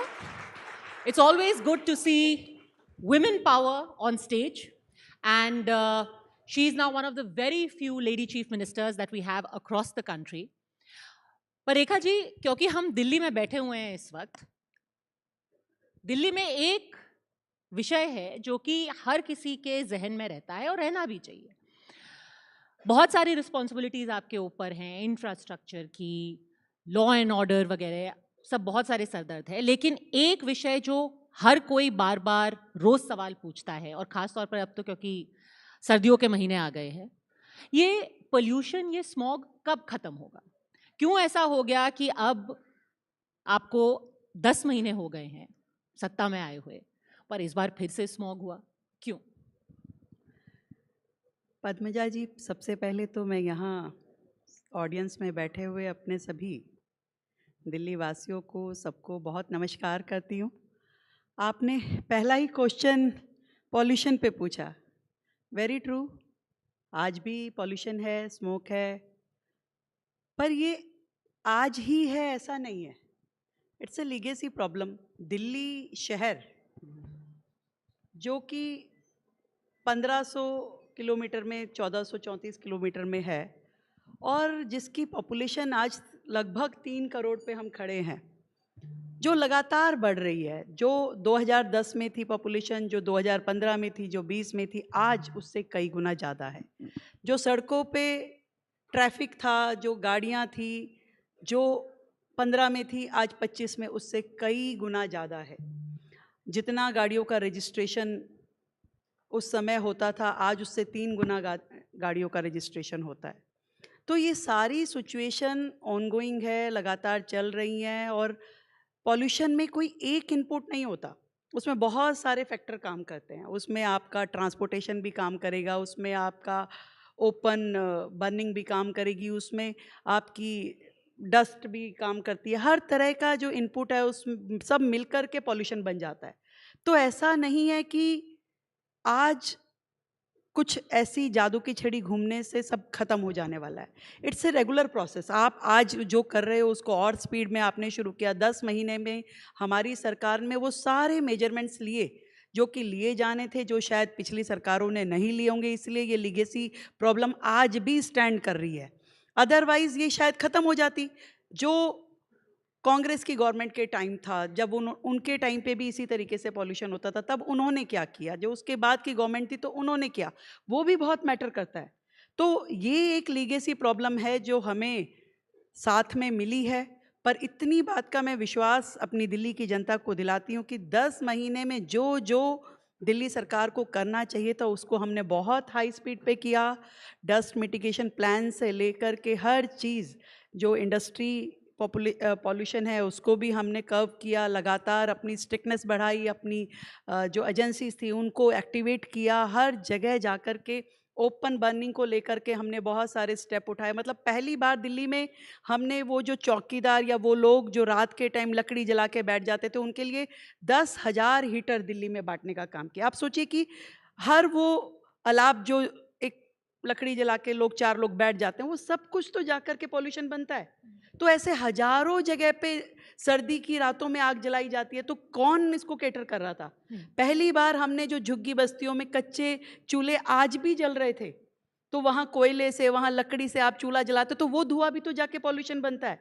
उनको हमने gas connection देना, उनको हमने चूल्हा देना शुरू किया कि भाई आप दिल्ली से हम ओपन बर्निंग को जीरो करें। जो कूड़ा जलता है, जो लोग कहीं कहीं पे आग लगा लेते हैं, तो उन सबको हमने चेक करने का काम किया। इसी तरीके से डस्ट को लेकर के हर सड़क पे आप देखेंगे कि वाटर स्प्रिंकलर से लेके हर वो इफ़ेक्टिव मेजर करने की कोशिश की जा रही है।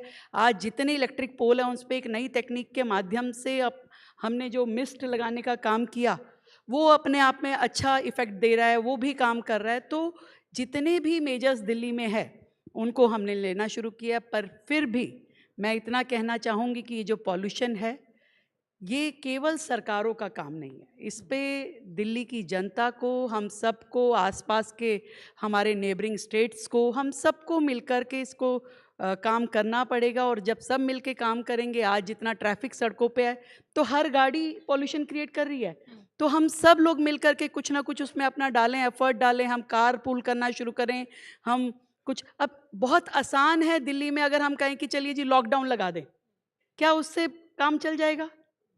जब भी किसी सिटी को सर्वाइवल करना होता है, उसको चलते भी रहना है, उसको गति भी रखनी है, पर फिर भी समस्या का समाधान करना है, तो उसमें सबका सहयोग हो और सरकार भी पूरी तत्परता से काम करे, तो मुझे लगता है कि समाधान धीरे धीरे जरूर मिलेगा। क्योंकि आपने कहा कि नेबरिंग स्टेट्स हैं, उनको भी कोऑपरेट करने की ज़रूरत है। ये एक कांस्टेंट आपका फाइट रहता था जब अरविंद केजरीवाल मुख्यमंत्री थे, तो कॉन्स्टेंटली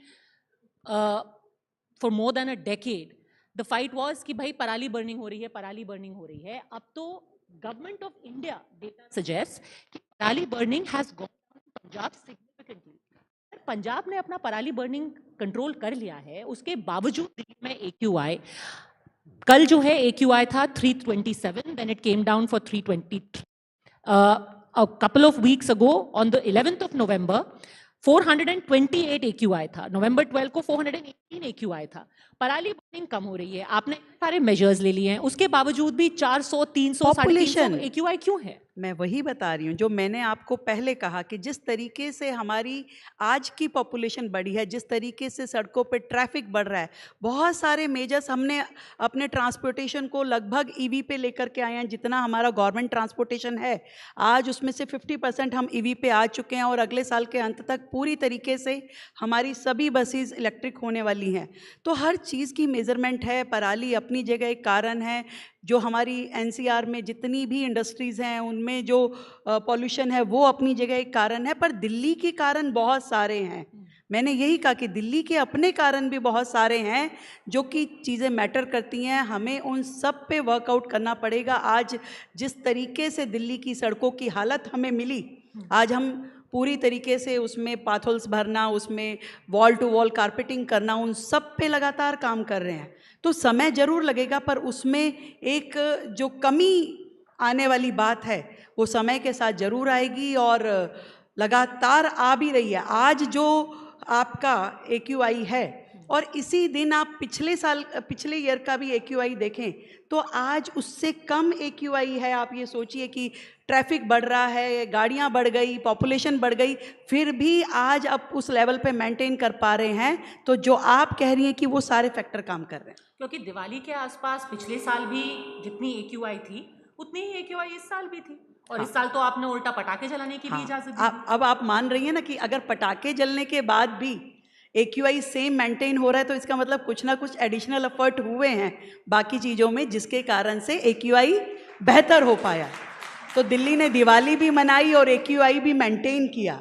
दिल्ली में आज भी 15 साल और 10 साल की गाड़ियों को हम चला रहे हैं जो कि एक टाइम पे बैन हो रही थी। आज वो गाड़ियां चल रही है, आज दिवाली मना रहे हैं, आज हम बाकी सारी इवेंट कर रहे हैं, हम यमुना जी पे छठ मना रहे हैं, हम सारी चीज़ें कर रहे हैं, पर AQI अपना मेंटेन करके चल रहे हैं क्योंकि वो सारे एफर्ट सरकार कर रही है जो सरकार को करने चाहिए। क्योंकि कुछ लोग तो ये भी कह रहे हैं कि AQI आपके लिए कन्वीनियंटली इसलिए दिख रहा है इस वक्त क्योंकि आप गेम कर रहे हैं सिस्टम को, कि जहाँ जहाँ आपके मॉनिटर लगे हुए हैं वहाँ पर ही जा कर के सारा छिड़काव हो जाता है। देखिए, ये मुझे लगता है कि जिन लोगों ने इस बात को सर्कुलेट किया है वो कहीं ना कहीं जो मॉनिटरिंग टावर हैं आज उन्हीं सरकारों के लगाए हुए हैं।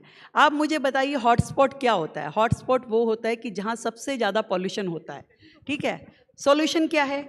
आप वहाँ पे स्प्रे करते हैं, वाटरिंग करते हैं, आप मिट्टी को बिठाने का काम करते हैं। तो स्प्रे हॉटस्पॉट पे ही तो करेंगे आप, कोई मॉनिटर पे करके AQI डाउन होता है क्या? और AQI एक ऐसा आपका टेम्परेचर है, आपको जो किसी भी इंस्ट्रूमेंट से पता चलता है, तो उसमें watering is the only solution, जो हम भी कर रहे हैं, जो पिछली सरकारें भी करती थी, और वो हॉटस्पॉट पे ही होता है। जहां सबसे ज्यादा पॉल्यूशन होगा वहीं तो आप सफाई करेंगे। मीटर पे तो नहीं मार रहे आप जाके पानी?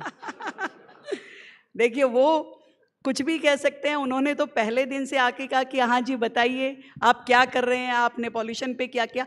तो मुझे लगता है कि जो काम वो 11 साल में नहीं कर पाई पिछली सरकारें, उन्हें ये उम्मीद है कि ये बीजेपी की सरकार 100% कर लेगी और तुरंत कर लेगी। इसलिए वो हम में विश्वास रखते हुए लगातार हमसे पूछते हैं कि भाई अभी तक नहीं हुआ। तो उन्हें हम में ये विश्वास है। मैं धन्यवाद करना चाहती हूँ उन लोगों का, और निश्चित रूप में करके दिखाएंगे, इसका भी मैं विश्वास दिलाती हूँ। नहीं, क्योंकि देखिए एक बहुत मशहूर गाना ना, जो वादा किया वो निभाना पड़ेगा। हर वादा निभाया जाएगा और उस पर लगातार काम होगा, और हो रहा है। वो दिल्ली की जनता भी देख रही है और वो लोग भी देख रहे हैं, तभी उन्हें लगता है कि भाई ये इतना सब कुछ कैसे हो पा रहा है। आपने कहा कि आप AQI मेंटेन कर रहे हैं, मेजर्स लिए जा रहे हैं, पर एक तो हवा की बात हो गई, दूसरा यमुना। जब छठ का वक्त था तो हमने देखी थी कि बोट्स जा रही थी, वहाँ पे वो केमिकल डाला जा रहा था जिससे फ्रॉथ कम हो रहा था।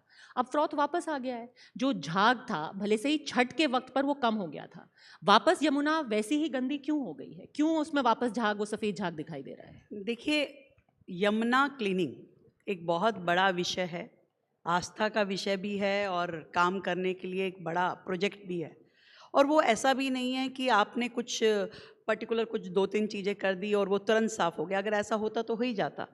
यमुना सफाई इज़ अ बिग प्रोजेक्ट और उस पर बहुत सारी स्टेजेस के काम करने की ज़रूरत थी, जिसे हमने आते ही उसको इनिशिएट किया। आज शहर भर के लगभग सब नाले आकर के यमुना में गिरते हैं। उनके लिए कोई और जगह, कोई और प्रोसेस कभी पिछली सरकारों ने नहीं बनाया। आज हमारी सरकार आने के बाद उन सारे नालों को टैप करना, उन नालों पे STP बनाना, जो पुराने नाले बने हुए हैं उनको अपग्रेडेशन करना, वो सारा काम होने के बाद ही यमुना साफ कहलाई जाएगी। तो वो एक दिन का काम नहीं है। आज हमारी सरकार ने आने के तुरंत बाद इन सब चीज़ों पे काम करना शुरू किया। यमुना सफाई का एक विस्तृत प्लान बनाया और फ्लो कैसे बढ़े, जो वर्तमान में पानी आ रहा है वो कैसे साफ हो, हर चीज़ पे काम हो रहा है। जिस फॉगिंग की आप बात कर रहे हैं, जिस फ्रॉथ की, वो पूरे यमुना के स्पैन में नहीं है। एक जो हमारा ओखला बिराज है, उस ओखला बिराज का स्ट्रक्चर इस प्रकार का है कि वो ऊपर से नीचे गिरता है पानी, और क्योंकि ऑलरेडी पानी में इतने केमिकल होते हैं क्योंकि इंडस्ट्रियल इन्फ्लुएंट उसमें होता है, तो वो पानी जब नीचे गिरता है तो वो उसमें झाग बनता है। आप कहेंगे कि भी छठ के टाइम एक्स्ट्रा मेजर्स लेकर के उनको हटाया गया क्योंकि वो फेस्टिवल टाइम था, लाखों लोगों की आस्था उस समय जुड़ी थी, और उसके बाद से हम हर टाइम उसमें स्प्रे नहीं कर सकते। और एक मेजर जो है उसका मेजरमेंट यही है कि आपको जो इंडस्ट्रियल इन्फ्लुएंट उसमें आ रहा है उसको ख़त्म करना पड़ेगा, यमुना को साफ़ करना पड़ेगा, इंडस्ट्री को पूरी तरीके से इन चीज़ों को बैन करते हुए तब जाके यमुना साफ़ होगी, तब जाके यमुना में से वो झाग ख़त्म होंगे। और वो लगातार उस प्रोसेस को किया जा रहा है। नेबरिंग स्टेट्स के साथ हम बैठे हैं, हरियाणा के साथ, यूपी के साथ में, और वो लोग भी हमारे साथ में इस रिस्पॉन्सिबिलिटी को शेयर कर रहे हैं और लगातार इस दिशा में काम चल रहा है। रोज़ाना मैं कह सकती हूँ एक स्टेप हम आगे होते हैं और यमुना की सफाई की दिशा में बेहतर रिजल्ट देने के लिए काम चल रहे हैं। तो आप कह रहे हैं कि ओखला को छोड़ करके बाकी जगह यमुना में झाग नहीं है? आप जाके देखिए ना, मैं केवल आपको यहाँ नहीं बोल रही हूँ, आप किसी भी रील में कोई भी जो दिखाते हैं जाकर के, वो एक पॉइंट है जिस पॉइंट पे उसका फ्लो इस तरह का हो जाता है कि ऊपर से पानी नीचे गिरता है और उसके अंदर जो केमिकल होते हैं वो केमिकल फॉर्म का रूप ले लेते हैं। गेमिंग द सिस्टम की जहाँ तक बात थी, छठ पे आपने कहा कि हम इस बार सरकार ने स्पेशल मेजर्स लेकर के यमुना पर घाट बनाए, 17 जगह पे आपने अलग अलग घाट बनाए थे। वासुदेव घाट को लेकर के बहुत कंट्रोवर्सी हुई, जहाँ पे एक वो image, and everyone will know that image, that you have the main river और उसके बगल में आपने एक छोटा सा पॉन्ड टाइप का बना रखा था। आपने वो स्पेशल पॉन्ड बना करके, जिसमें ये कहा जा रहा है कि आपने बिस्लरी का पानी डाला अलग से, और वो यमुना था ही नहीं। बाहर यमुना गंदी थी, अंदर रेखा जी ने बिस्लरी का पानी डाल दिया। क्यों? देखिए, ये जो विपक्ष के लोग हैं, इनका जो माइंड है ना, वो हमेशा इसी चीज़ में लगा रहता है कि कैसे कोई स्टोरी क्रिएट की जाए। वो लोग इस बात को, जो उनके टाइम में 11 साल उनका राज रहा, 11 साल में उन्होंने यमुना पे छठ पूजा बंद कर दी। उन्होंने कभी इस चीज़ को नहीं समझा कि लाखों लोगों की श्रद्धा आस्था उससे जुड़ी है और यहाँ छठ हम मना सकते हैं। उन्होंने पूरी तरीके से बैन कर दी, यहाँ तक कि कुछ लोगों ने जब जाके वहाँ छठ सेलिब्रेट की तो उन पे केस लगा दिया। हमारी सरकार आने के बाद में हमने ये डिसीजन लिया कि ठीक है, हम यमुना पे छठ करेंगे और बहुत भव्य तरीके से करेंगे। 1, 2, 10, 17 नहीं, हमने पूरी दिल्ली में 1350 पॉइंट पे छठ पूजा की व्यवस्थाएं की। 1350 पॉइंट पे, कहीं पे हमने कॉस्मेटिक घाट बनाए, कहीं पे हमने पूल को यूज़ किया, कहीं पे अलग अलग तरीके से हर जगह लोगों की आस्था के साथ जोड़ करके हमने छठ घाट तैयार किए। और उसी तरीके से यमुना जी पे भी 17 जगह पे किए। और हर यमुना जी पे हमारा एक कंसेप्ट था, क्योंकि एकदम से स्टीप हो जाता है, किसी का पैर फिसलने से कोई गिर ना जाए, तो हर जगह पे उसकी बैरिगेटिंग की गई, पूरी यमुना पे की गई। कहीं पे लकड़ी से हुई, कहीं पे सीमेंट के कट्टों से हुई, कहीं पे मिट्टी से हुई।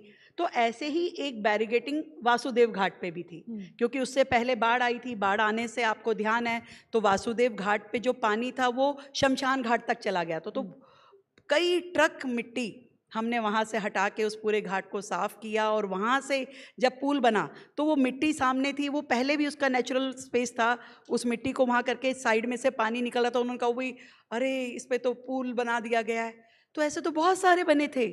आपको, मुझे उस समय कुछ और नहीं करना था, मुझे उन लोगों की श्रद्धा के ऊपर काम करना था कि उन्हें मैं बेहतरीन व्यवस्थाओं के साथ में छठ पूजा के घाट दे सकूं, जो मेरे लाखों पूर्वांचल के भाई बहन दिल्ली में रहते हैं और वो खुश हैं। क्या दूसरे लोग बोल रहे हैं, अपोजिशन क्या बोल रही है, मुझे इससे कोई लेना देना नहीं। तो आप कह रही हैं कि वो पानी जो उस एंक्लोजर में था वो यमुना का पानी, यमुना का पानी था। वो मिट्टी की इस तरफ से आ रहा था, दूसरा दूसरी तरफ से आ रहा था।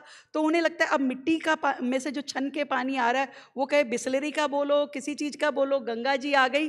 पर मैंने जो व्यवस्थाएं की अपने दिल्ली के पूर्वांचल के भाई बहनों के लिए की, वो लोग खुश थे। अब विपक्ष को इससे तकलीफ हो, पेट में दर्द हो, मुझे कोई इससे लेना देना नहीं।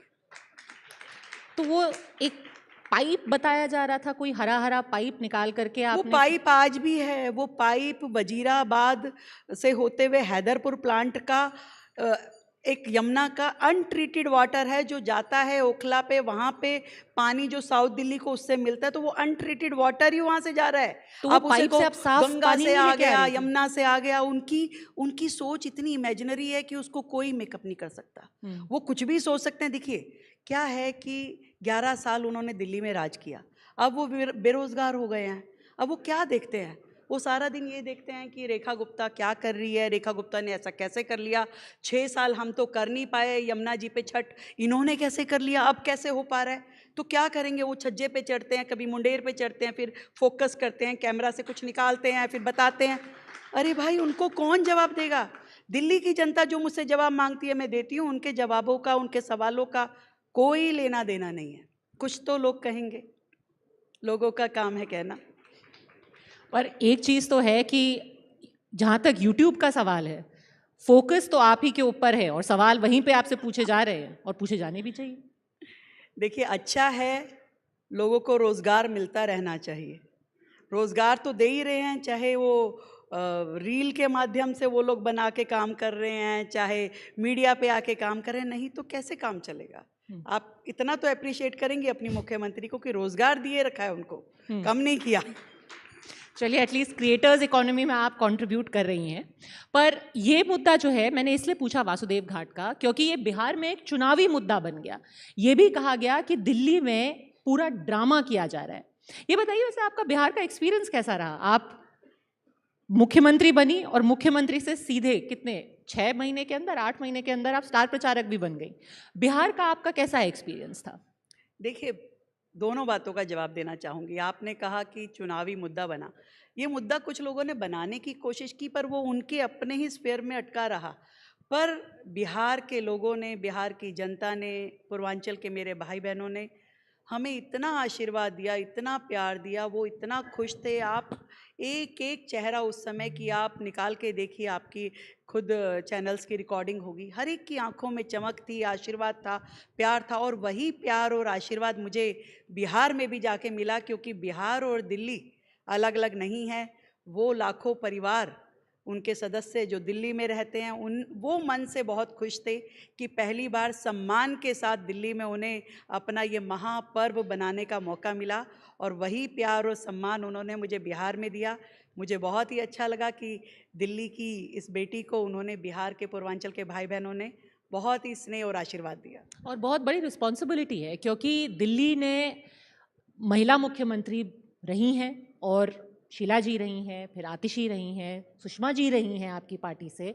तो कभी आपको लगता है, और आपने बोला भी था जब आपकी स्वेरिंग इन थी, तो उस वक्त आपने बोला भी था कि मैं एक पार्टी की कार्यकर्ता थी, फिर मैंने काउंसलर की तरह काम किया है, और अब सीधे मेरे को मुख्यमंत्री बनाया गया है। जिसको कहते हैं ना weight of expectations, because we are here at a leadership summit. कभी लगता नहीं है that you have the weight of expectations, क्योंकि दिल्ली ने खास तौर पर महिला मुख्यमंत्रियों को रिस्पॉन्सिबिलिटी दी है, और आप अब पूरे देश में गिनी चुनी महिला मुख्यमंत्री में से एक है।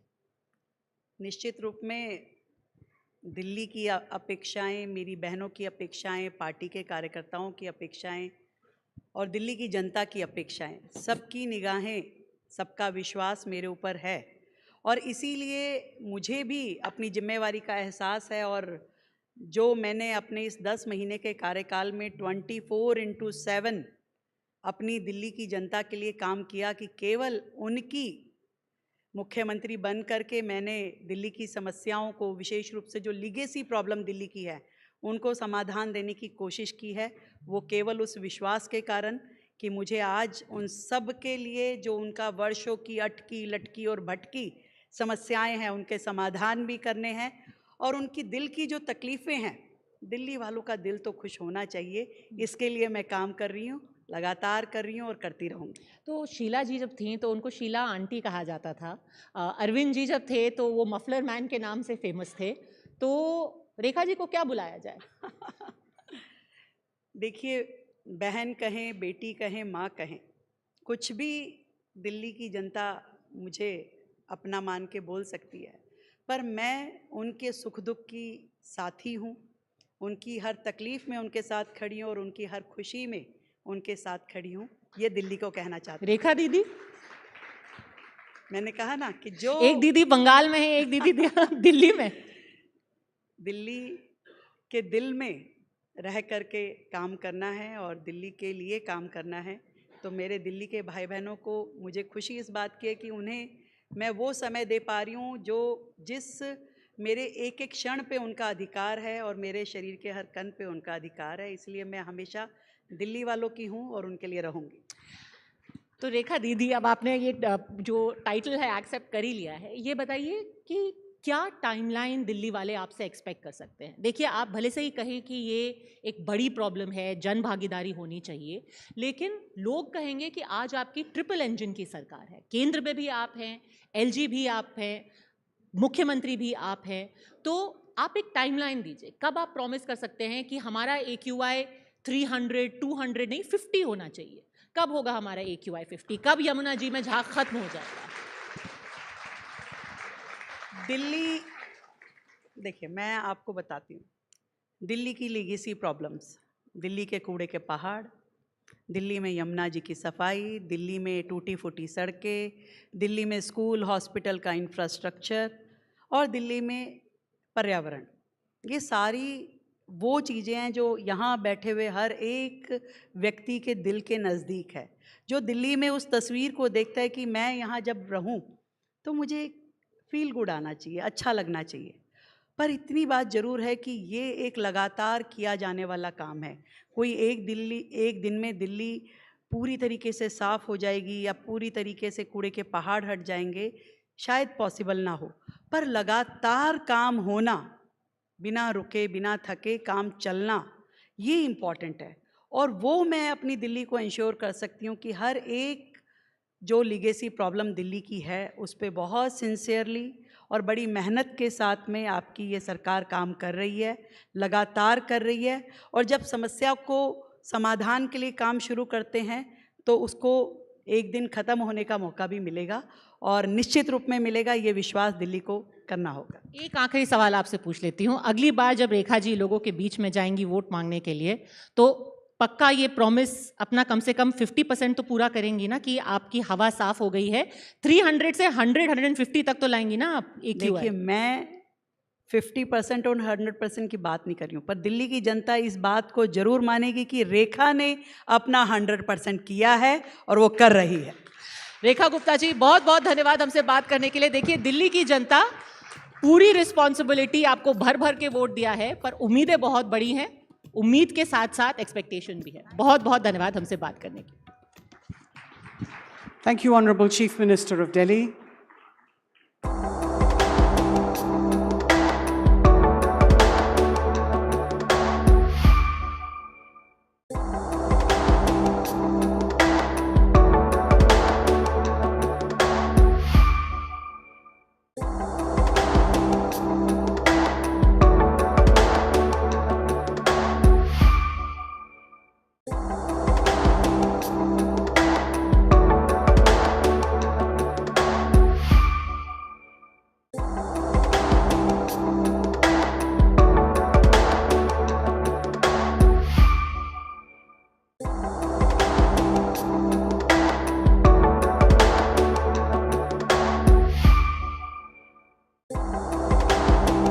Brace yourselves now for a session that has been eagerly anticipated by cinephiles across the country. We have with us a legend whose very name evokes excellence, innovation, and unforgettable storytelling. Please join me in welcoming Aamir Khan, actor, filmmaker, and visionary. And to make this an unforgettable session, we are joined by Sonal Kalra, Chief Managing Editor for Entertainment and Lifestyle, Hindustan Times. Ladies and gentlemen, we give you Aamir Khan.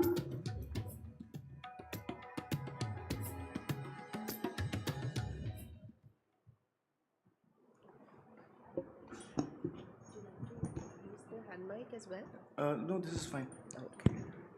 Hello, good evening, everyone. Good evening, good people. I think Aamir saying good evening already makes it nicer and better for us. So a few smiles and a big round of applause would be nice.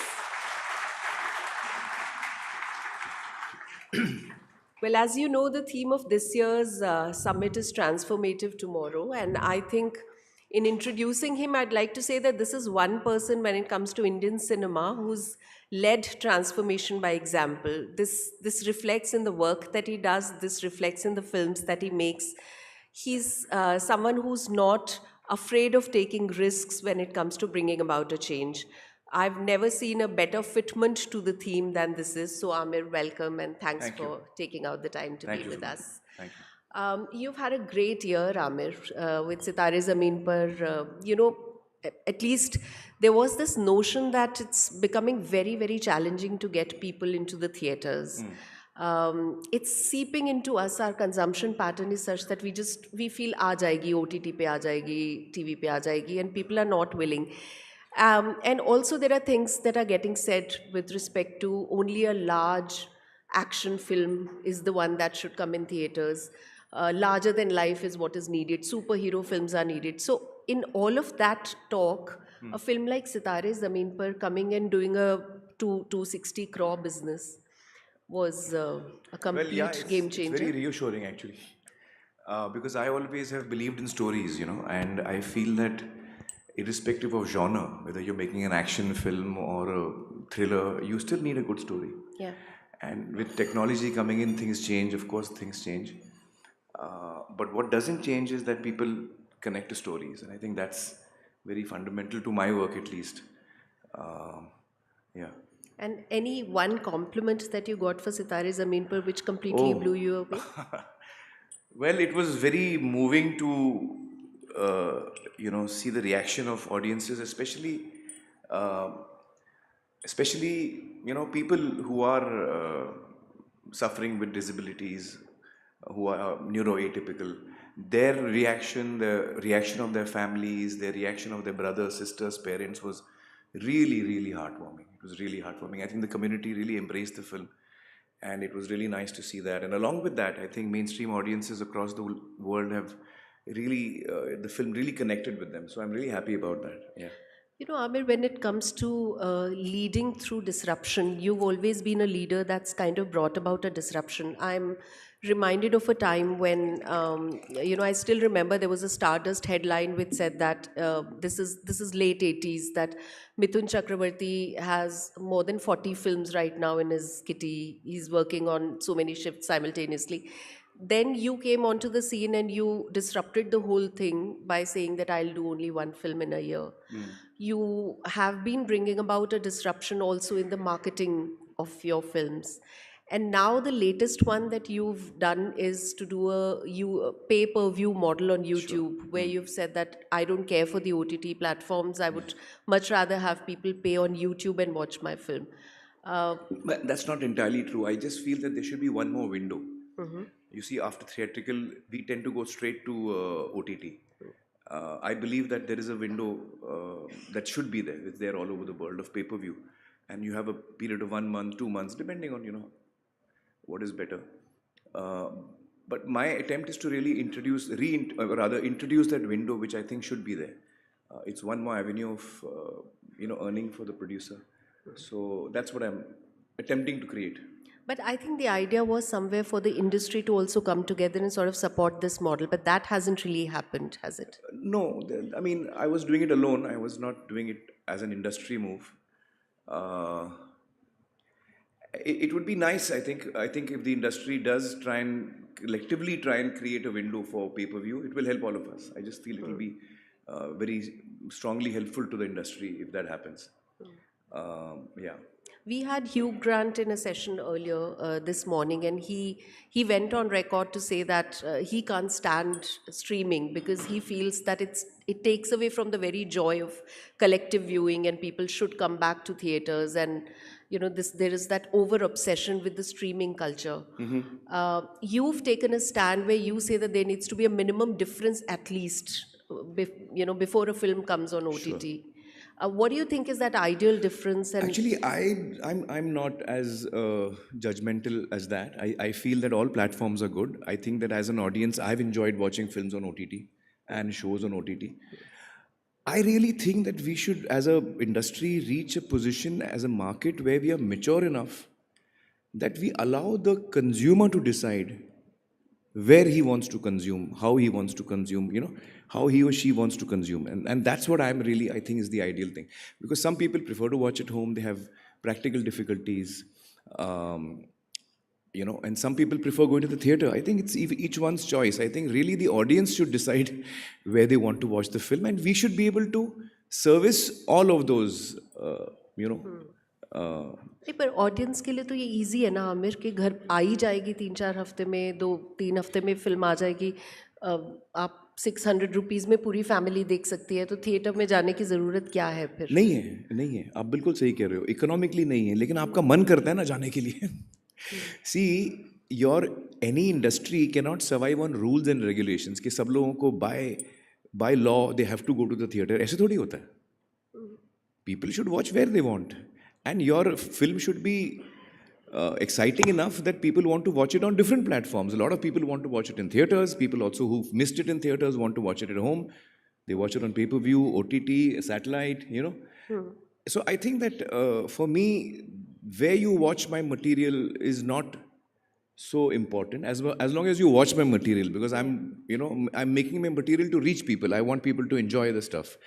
And so I'm not agnostic about कि यार OTT नहीं होना चाहिए, digital. In fact, I think today digital has become so much part of our lives that if you're not existing on digital, you pretty much are not around.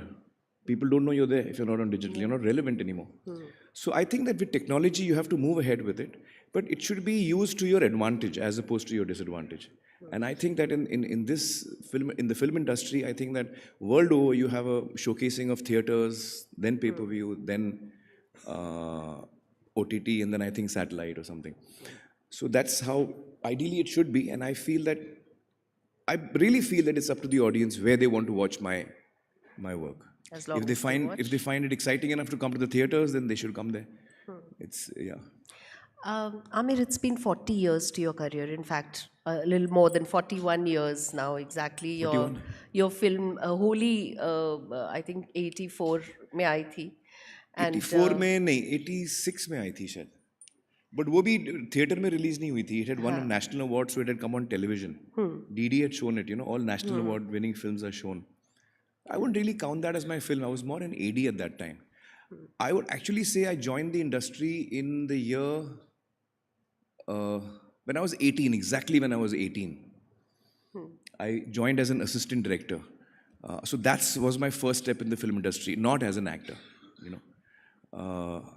and that was, I think, in 84. Yeah. It was in 84, I think, when I became an assistant. So 40 years, and we are talking transformation, and is there a particular incident or a particular decision that you've taken which you would say has transformed you or has been the most transformational?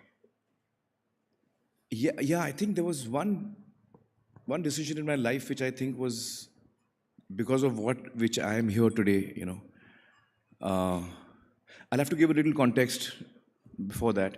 My first film, QSQT, released. It was a big success. I became an overnight star. And then I started getting a lot of offers for films. I wasn't getting offers from the directors I wanted to work with. I had a list of directors I wanted to work with, but none of those directors approached me. I think at that time, even after a super hit like QSQT, you still had to establish yourself as a star, before the A graders wanted to work with you. So anyway, I was getting a lot of offers, and I signed some 8-9 films, thinking that the rest of the actors are doing 30, 40, 50 films. So I think under 10 should be okay for me. That was what I thought. I had never worked like that.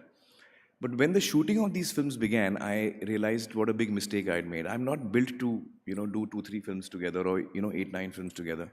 So that is my first realization. The second realization was that I realized that, it's very important to select the director.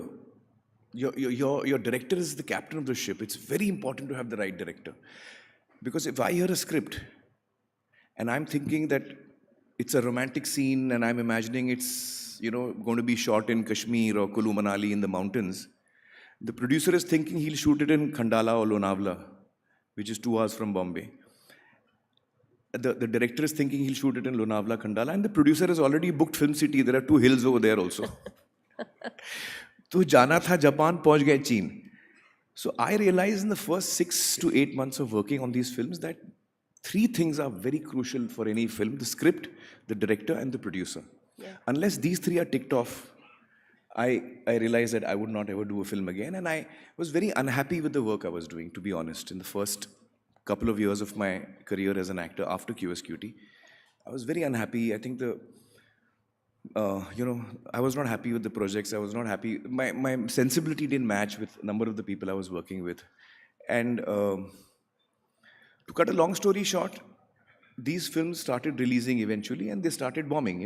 Ek flop hui, dusri flop hui, teesri flop hui. And then I was labeled one film wonder by the media. And rightly so. Those 3-4 films which had not done well had brought me to this situation, and the remaining 3, 4, 5, 6 films which I was working on, which were about to come, I knew how bad they were. So I was like, I'm sunk, because my career is going to, go down the drain in this manner. And I swore to myself, because I was so unhappy. I used to come home and cry in the evening. I was very unhappy with the work I was doing. So I swore to myself that, never again will I compromise with my work. Unless the director is someone I completely trust, the script is something that I really love, and the producer is someone who can really produce the film well, release it well. Until these 3 things are in place, I'm not going to take on another film, even if it means my career comes to an end, which it was looking like it was coming to an end, because my films are not doing well. I felt I'm stuck in quicksand. I was trying my level best to come out of it, but the more I would struggle, the more I would sink. And at that time, I got a call from Bhatt Saab, Mahesh Bhatt. And Bhatt Saab called me and said, I want to meet you, I have a film for you. So I was really thrilled, because Bhatt Saab was on the rise at that time. He had made Saransh, he had made Arth, and then he had made Naam. All 3 really successful films back to back. And I was so relieved that, finally one director who I want to work with is, reaching out to me, and I was feeling relieved, actually. And then I went to meet him, and he narrated the script to me. And I didn't like the script.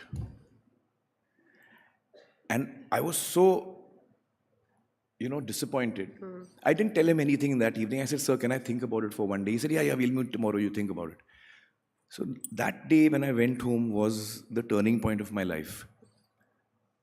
Because saying yes to Bhatt Saab would give me a new lease of life. I would be able to absorb another 3 flops, because Bhatt Saab ki film aa rahi hai, So it's practically very, very important for me to say yes to this film. But I have decided not to do that. My heart is not in this. If I'm not excited by the script, I don't want to do it. So that night, I couldn't sleep. I was like, should I say yes to him and compromise with my, heart? Or should I say no to him and leave this one opportunity? I'm in quicksand and Bhatt Saab ka haath aaya hai. Main pakad bhi nahi raha hoon.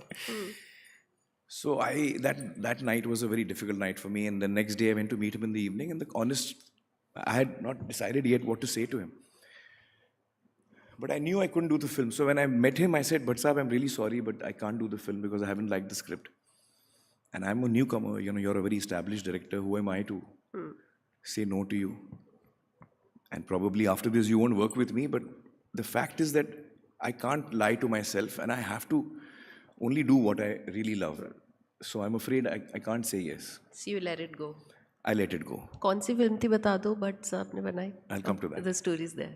So Bhatt Saab gave me he said, no, chill, don't worry about all this. Why don't you want to do it? Why did you not like it? So he went into discussions about the film. And that film never happened eventually. Oh. That film never happened eventually. But what was really important was that when my back was against the wall, when I was at my lowest, when I felt my career is over and nothing is going to save me, even at that time, I had the conviction and courage to say no to something that I didn't believe in.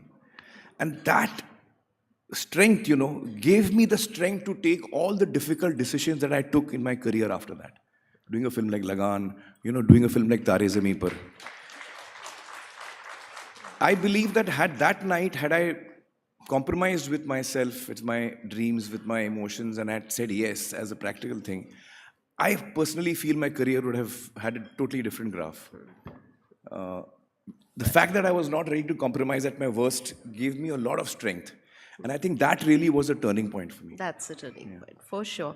Aamir, ek cheez, as I said, unconventional also comes true when it's about your personal life, because, there is a situation where marriages don't last and there is bitterness.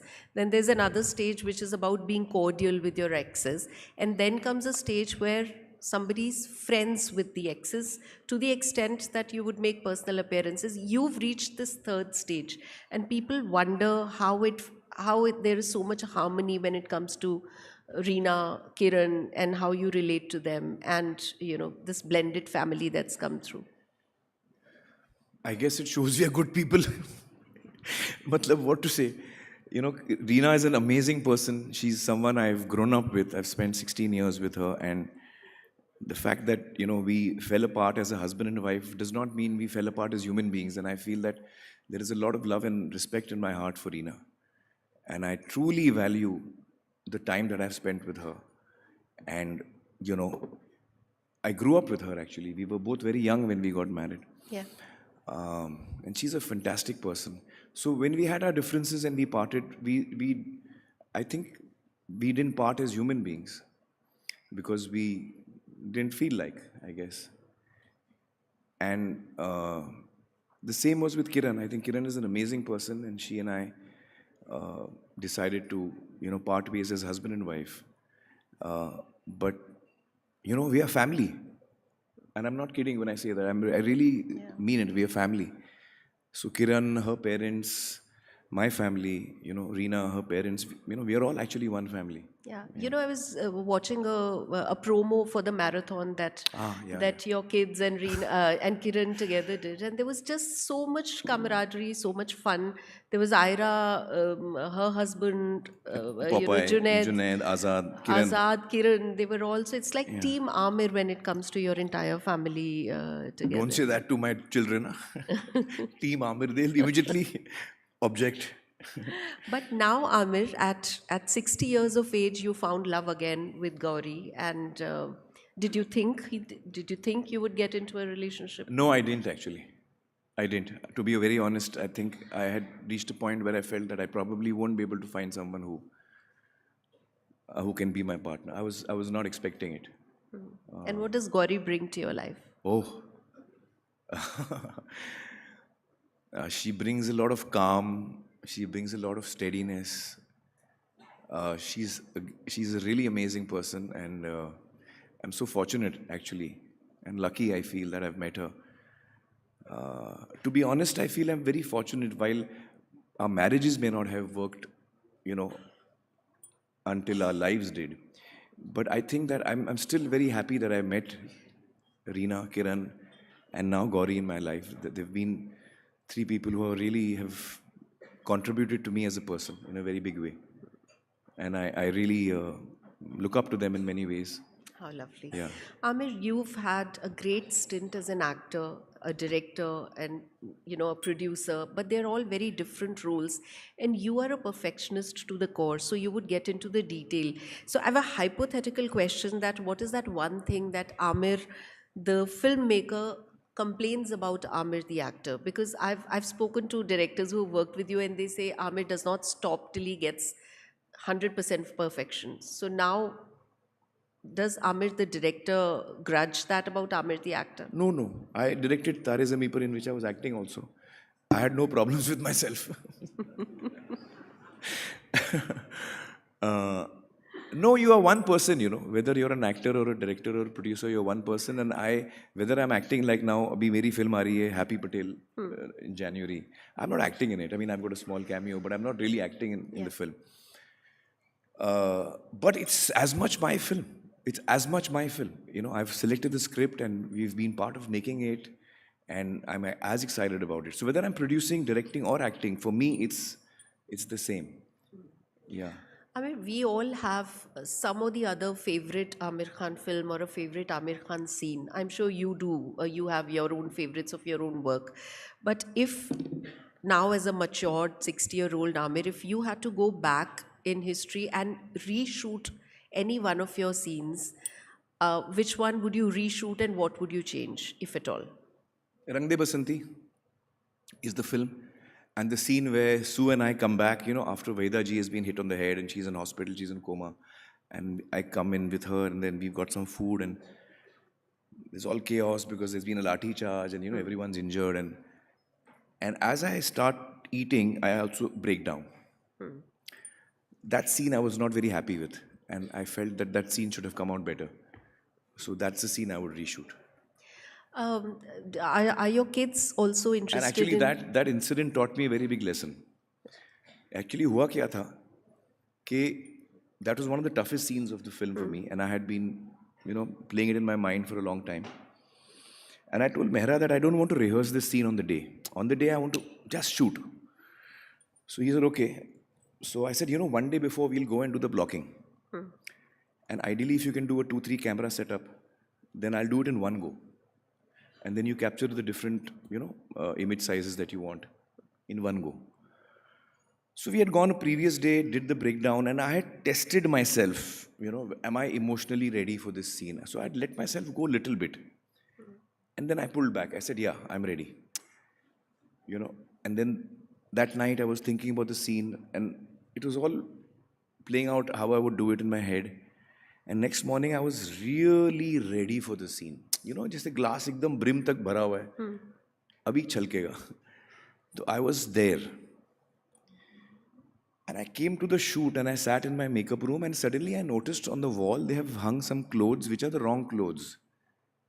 Continuity के कपड़े गलत थे. So I called the assistant. I said, these are wrong clothes. I'm wearing other clothes in this scene. He said, no sir, we've changed the order of shooting. We are shooting some other scene first. So I said, oh, why? Aren't we shooting that scene? He said, no, Mehra and, you know, Binod had some discussion. Binod is the DOP. So I called Mehra. Mehra said, यार Binod बोल रहा है हम लोग अगर night से शुरू करेंगे तो फिर वो 1.5 दिन, you know, we'll lose 1.5 days. When we shift the lighting and all that. So, you know, my training is of an assistant. So losing 1.5 days is like, you know, disastrous. So I said, acha. So I gave in. I said, theek hai, chalo, we'll change the schedule. We'll do what you want to do. And then this scene came 4 days later.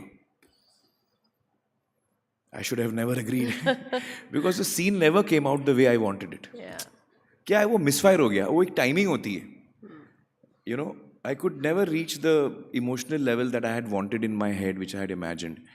So that taught me a lesson that when you're creatively ready for something, when you have to choose between something that is creative and something that's practical, always be impractical and choose the creative one.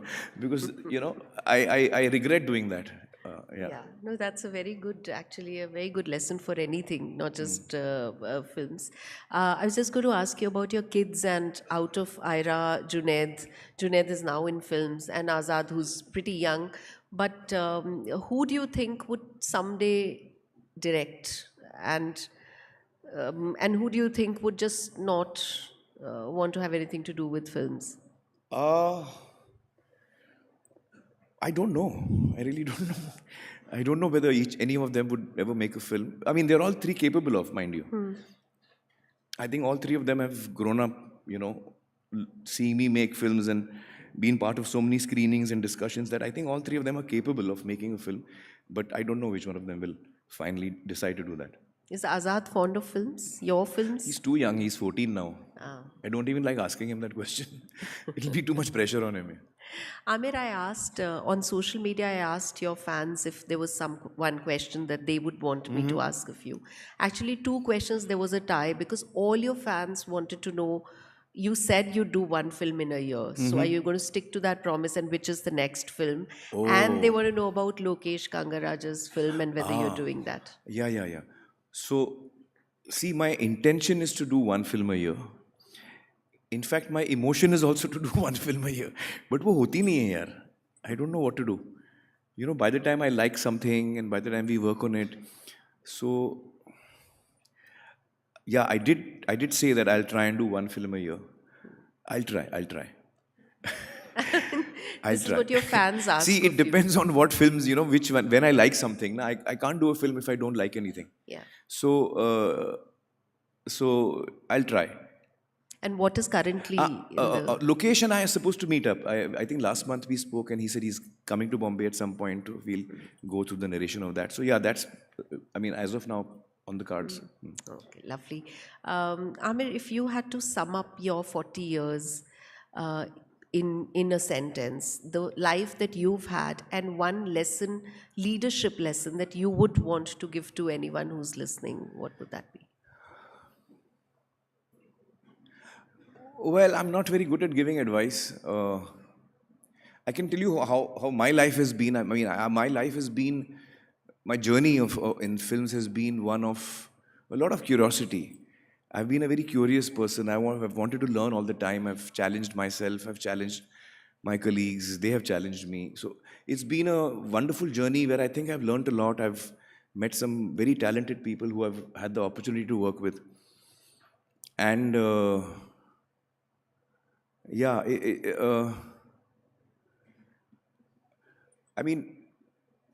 I've never thought so much far ahead. So all this has been unplanned. What has happened is unplanned, I just went after the film that I wanted to do at that time, really.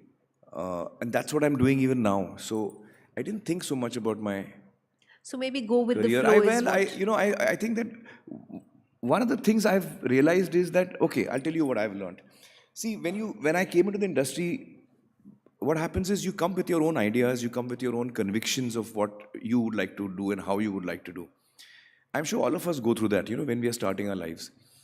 And at that time, a lot of people who are experienced and who have been around for longer, sometimes they tell you, कि यार ऐसे नहीं होता है. This is not how things happen. And एक ही तरीका है होने का, मतलब, तो I didn't follow that. I didn't listen to anyone and I didn't follow any rules. I did things the way I wanted to do. I broke the rules. I did what I believed. And so that's one thing I think that stood by me. Blindly, one should not just follow what is the routine. You should challenge the norm. You should believe in yourself. If you believe differently, you should also have the courage to follow it. Yeah. Great.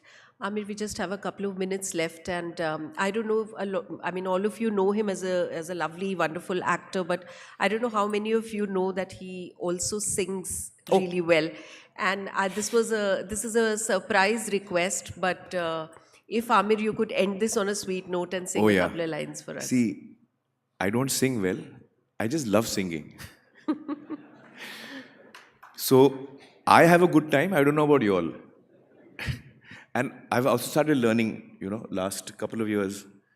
Classical? I'm learning classical, yeah. With, my Guruji is Sucheta Bhattacharya. Okay. And she's an amazing teacher and I really enjoy my lessons with her. It's like, it's like you get lost in that 1.5 hour. It's,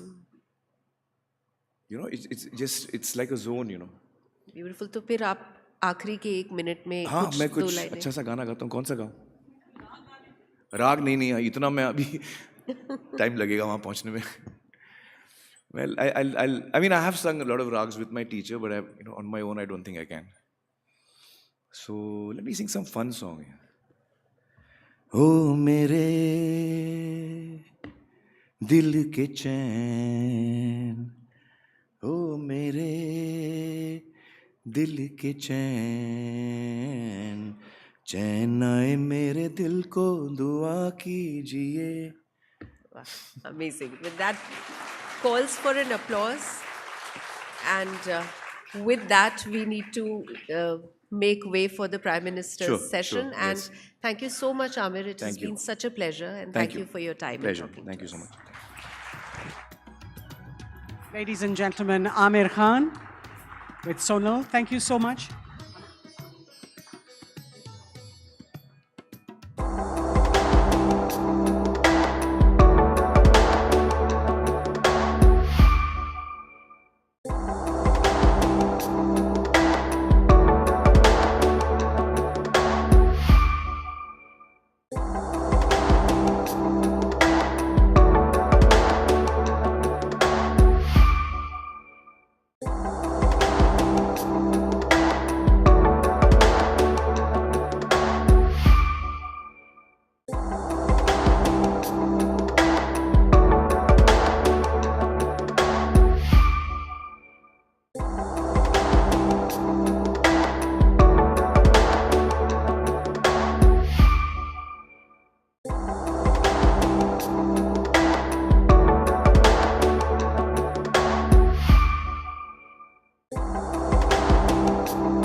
23rd Hindustan Times Leadership Summit. We have with us the Honorable Union Minister for Finance and Corporate Affairs, Srimati Nirmala Sitharaman, who will be in conversation with the Editor-in-Chief of Hindustan Times, R. Sukumar. Good morning, everyone.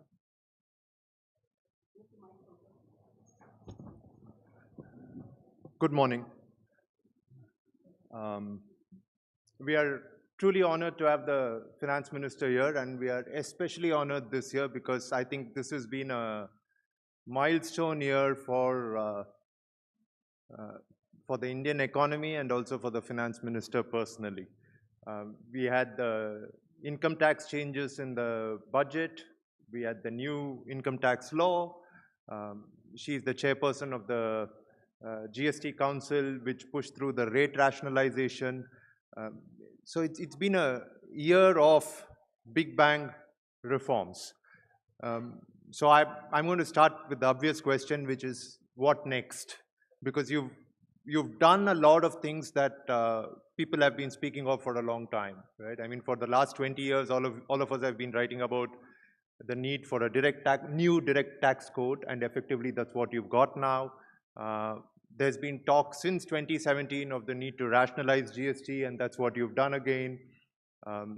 So what next? What are or to just add to that, will the next set of reforms be big bang? And by big bang, I mean things like bank privatization, which a lot of investors are excited about, or will it be much more incremental in terms of ease of doing business?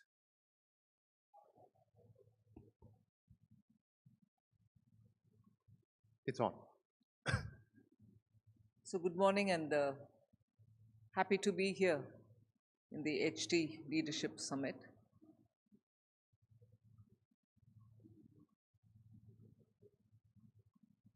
There are quite a few things to do, but what's on the card, and it's not a secret that I'm letting out before the budget, but is the complete overhaul of the customs area. We need to have customs a lot more simplified for people to,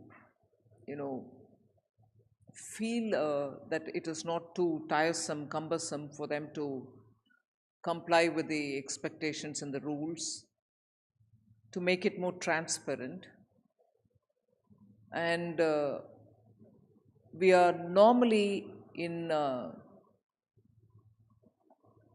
some sort of a alignment with the World Customs Organization. So every standard that they peg for us and for the world, we normally comply and keep to that benchmark. But even with that said, I think in the execution, if I can just go back to the Income Tax Act for a minute, the commentary used to be that income tax rates are not the problem. Yes, we want lower and lower and lower rates, but it is the tax administration which causes the problem. It's the tax administration which becomes painful, sometimes agonizing, and therefore the not so nice coinage resulted in tax terrorism.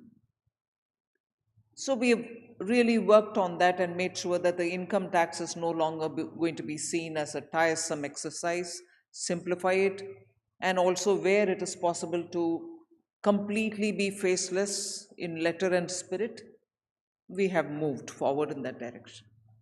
Now the same virtues will have to be brought to customs, transparency, but at the same time, the risk of illicit contraband goods coming is still serious a problem. But can we then do a scanning of everything? Can we then keep the person away from it, the customs officials from it, so that there is no discretion? So we are looking at it in that sort of way comprehensively, other than the fact that we have brought down customs duties over the last 2 years. steadily, but in those few items where we are still considered to be over the optimal rate, we will have to bring them down as well. So customs is my next big cleaning up assignment, if I can say that. Whether that will be categorized as big bang or not is for the media. It would definitely be big bang.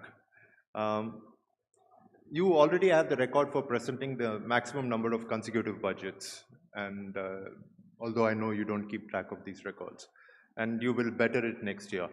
2019 to 2025, and next year will be 2026. It's been an eventful journey for the economy. I mean, we've seen the pandemic, we've seen the supply chain disruptions that were caused by geopolitical conflicts, and now we've seen the headwinds caused by tariffs.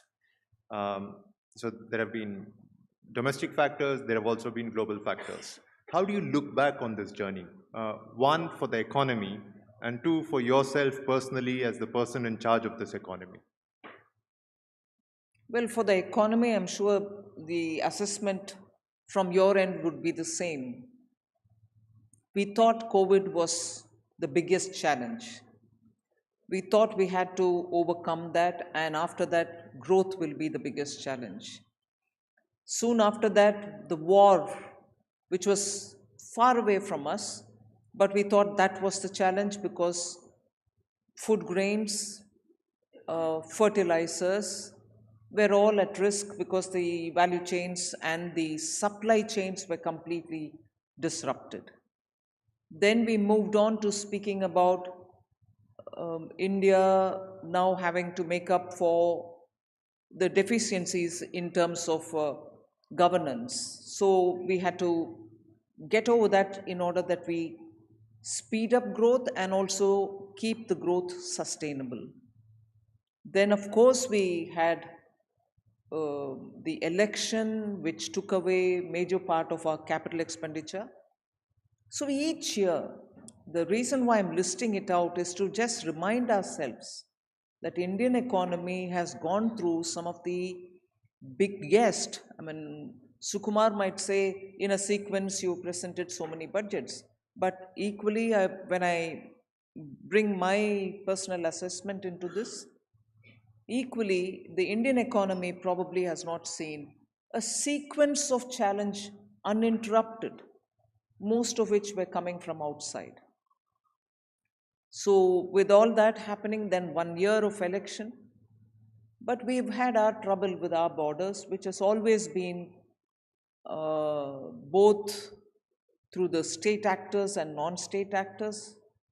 This time you saw what happened, particularly at a time when J&K was coming around, the economy was picking up, and economy under the central rule, much before the elected government came in, we had actually gone into the granular details of looking at the J&K economy, removing the undergrowth and really pushing it up so that it becomes buoyant. The restoration of J&K Bank's health is something which the country can be proud of, the way in which the J&K economy revived. And obviously, when you have a country which is targeting our, stable government, stability, the growth in our economy, you had a major hit. I must appreciate the Chief Minister of Jammu and Kashmir, who of course has met me twice, in wanting and being focused to restore the economy back after the tourism, severe hit on tourism, and it came to a standstill. Tourism came to a standstill. So the reason why I'm highlighting is, when you think you have brought in some kind of an order and you're restoring the economy, there are challenges which come, and every challenge is of course unexpected. Earlier, I would be confident to say there are challenges within the country which probably we'll be able to handle, and I still am hopeful that we can handle domestic problems. But the global uncertainties are actually taking a big toll, not just on Indian economy or its thing, plan for the next 10 years, Vikasit Bharat. But globally, the world is in a turmoil. And we have to keep our heads high for the stable leadership Honorable Prime Minister provides and the stable policies which he is constantly insisting on, based on which our economy can be strong, our investments can be high. And of course, I would lose no opportunity to praise the Indian retail investors who have done brilliantly well in understanding the market and coming in with a bit of a risk element on board, still coming in, and not just being safe by keeping their monies in post offices or banks fixed deposit. So Indian economy itself is going through very many different big time changes. We're all part and parcel of those big time changes. The macro picture is still not before us, I would think, or if it is before us, it is still a bit hazy. But the fact remains that each one of us are playing a role in this huge big shift which is happening in India. Your government has had two fiscal leaps of faith this year. One with the income tax and the other one with the rationalization in GST rates. And we've just had the GDP numbers also come in. Do you think their impact has been on expected lines? Because I think the larger assumption behind these changes was that with people having more discretionary income in their wallets, they would go out and spend. What does your assessment show? Well, on the income tax, it is only from 1st April this year. And the assessment of that will come only in the next year in terms of tax collection. But in terms of spending, we are seeing it already. And the GST changes, because it's across the board, it wouldn't do me any comfort if I just look at automobile sector and say, oh great, look at the increase in purchases. But I have to see other sectors as well. And when I'm talking about other sectors, they will have to be assessed over a slightly medium term rather than quickly 1 month's purchase, because that month happened to be a festival month. So both of them, therefore, income tax for the assessment side and for GST because of the festival month time, I will have to see how it plays out in the medium term. My expectation is when prices can come down, it's pure theory that people do buy more, spending goes up. Only when your tax rates reach a certain level beyond sustainable level, it plateaus out, demand plateaus out, the Laffer curve principle. So I would think both these will have a bearing, and it will be for all of us to see it from the coming few months. As it is, we saw the growth numbers for the second quarter. I think that will sustain, and overall this year's growth numbers will be 7 or beyond it as well. I think we are also at a stage where the real growth numbers are very, very heartening. But there is some concern over the nominal growth numbers, also because your tax revenue is linked to the nominal growth numbers. Does that worry you? Well, it's also a truth that we want our inflation to be down. Your deflator is now, where it can reach the bottommost. If anything, it has to rise a bit for stimulating growth. So we'll have to see. But it doesn't worry me. I think the factors are playing out, and they will find their own level. And so is before you ask me, so is the answer for rupee versus the dollar. No, I was just going to come to that. Rupee will have to find its own.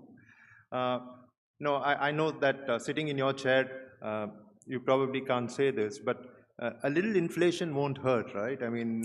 True, because for growth you need that little bit of boost.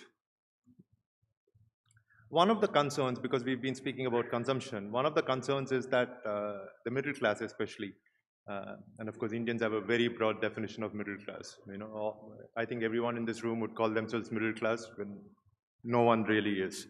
One of the concerns is that when the middle class is consuming more, there are fears that they're saving less. And lower savings has its own impact on the economy. Does this worry you? or do you think it's all right? I was going through this number, savings growth, and also started looking at where savings actually is going in terms of where the savings are getting parked. Growing all right, but not as much when you look at purely the savings, the small savings which go to banks or to the post offices. But if you were to look at monies which are going through the retail investors into the market, into the mutual funds, you see savings is also investment today. And therefore, if you look at the sum total of all these various categories, savings is not going down. And equally, whether through some kind of a bank assistance or credit taken from bank, I think the assets are also growing up. It's actually increasing in the hands of the middle class. So they may have loans to repay, but their total assets are also going up in terms of the number of people who have taken home loans or number of people who are paying, EMIs for additional rooms being built in their house.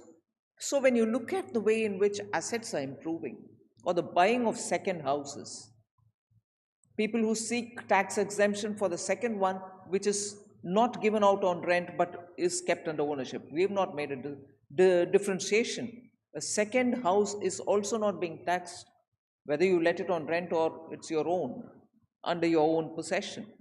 So savings today is finding various different ways of being parked and earning some interest out of it. So I don't think we should narrow the debate down to only look at what is going into the post offices or public sector banks in terms of savings in fixed deposits. Your budgets have consistently been very, very strong on the fiscal consolidation front. But we are seeing a worrying trend in states. Populist spending is going up, and freebies have now become a way of life. And I personally believe that we have to make a distinction between freebies and welfare, but because welfare is necessary, freebies are, it's just an incentive to vote for a particular party. Where will this stop? I mean, is this something that you've discussed with your fellow finance ministers in the GST Council? Not so much in the GST Council, but when they meet me one-on-one, we have been talking about it. I'm so much concerned about it, not because they're giving freebies, but because their budget cannot afford it. I'm more looking at it from the point of view of they borrow, some of them borrow to do this, or borrow for something, but this continues to be heavy baggage which pulls them down in terms of they not being in a position to service the high cost loans which have been taken a few years back. So I've been, well, I don't want to say counseling them, I don't want to say advising them. I've been having conversations to make sure that if they need some help from the center, not in terms of money, but in terms of sitting and sharing some thoughts on how to restructure their debt.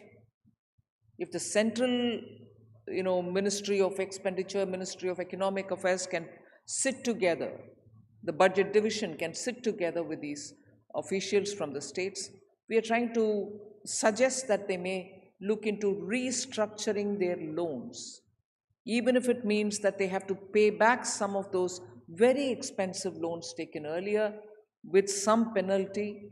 They should do it because they are just not able to, some of the states are not able to service their loans. And borrowing to service the loan is very bad quality borrowing. And therefore, there's a lot of things happening on this. I'm talking with the states more as a, friend to a minister rather than as a Finance Minister Government of India talking to the Finance Minister State Government. I don't want that relationship at all. I'd rather talk to them and say, if there is a help you want me to do, I'll do it. And some states, I'm not naming them, across the board, no party lines here, some states have actually shown keen interest and benefited from it. actually benefited after having had their loans restructured. So I think it's time for all of us to keep reminding our states and the center, please do keep reminding me also, that we need to have a focus in reducing the borrowing. It cannot be that you keep doing both revenue and somewhat some capital expenditure with the borrowed money, because intergenerational burden is, I think, not right. I don't want to get into the ethics of it or the moral of it, but it's just not right. You can leave some borrowing. No state can run or no government can run without zero borrowing, with zero borrowing. But have freebies become a political compulsion? I mean, because every party, I think, feels pressured to do it. Well, politics is competitive. Okay. I want to come back to the rupee because there are multiple dimensions to this story. One is, of course, the economic dimension, which is so when a currency weakens naturally, right? And I would like to look at all the macro factors that are happening and all that, and you have to look at it economically and assess whether it's worrisome or not. But there is also a very strong you could say it's erroneous, but there's also a very strong nationalist and political aspect to the currency. Every time the currency weakens, people feel, oh my God, India has become weaker. Every time the currency weakens, parties, the opposition parties can raise the issue. Of course, it's another matter entirely that when you were in the opposition, all of you raised it so much better than the current opposition is doing. The rupee, you said it will find its natural level, but don't you think at the level that it's at right now, it's a little high, isn't it? Sukma, I'm quite tempted to say a lot of things on this. You should just feel free. No. Rupee, currency, exchange rates are all rather too sensitive. I'm not escaping your comment that, oh, when you were in the opposition, you did. Yes, when we were in the opposition, we did. And I'm glad you recognize that we did it much better, because the situation at that time in the economy was so absolutely pathetic. Your inflation rate was so high, particularly the core inflation was so high, the economy was fragile, and when your currency also takes a hit, it is nobody's bright spark that you will comment on the exchange rate. Every one of us did, and we did it definitely, and every session of the parliament we did it, and those of us who were not in the parliament then were saying it outside as well. I'm not saying the situation on the currency debate can be different. It can be the same even now, but look at the fundamentals of the economy. Look at where Indian economy stands. Look at the growth. Look at where we are pitched now, from fourth to the third sooner.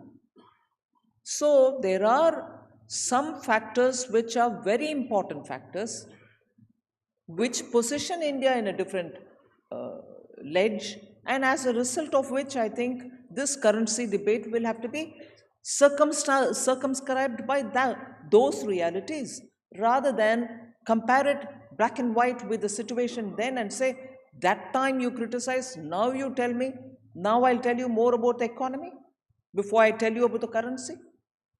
So there are, I think, facts which have to play the fundamental for a debate.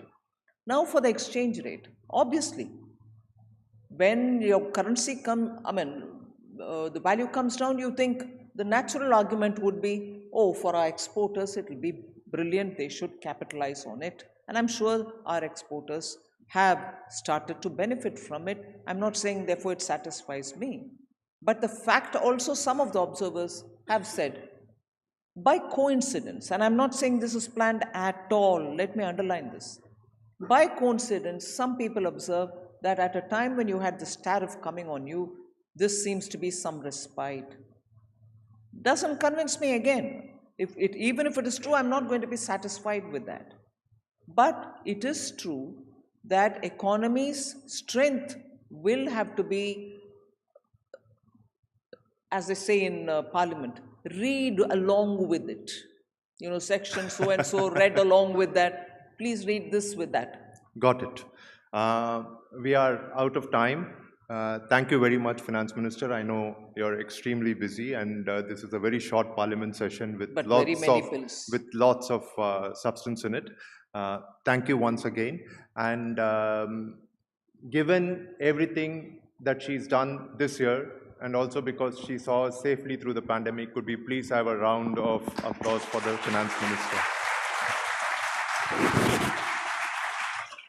Madam Minister, for being with us and sharing your invaluable insights. Ladies and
Dr. S Jaishankar, the Honorable Minister for External Affairs, who will be in conversation with the CEO and Chief Editor, NDTV, Rahul Kamal. Please be seated, ladies and gentlemen.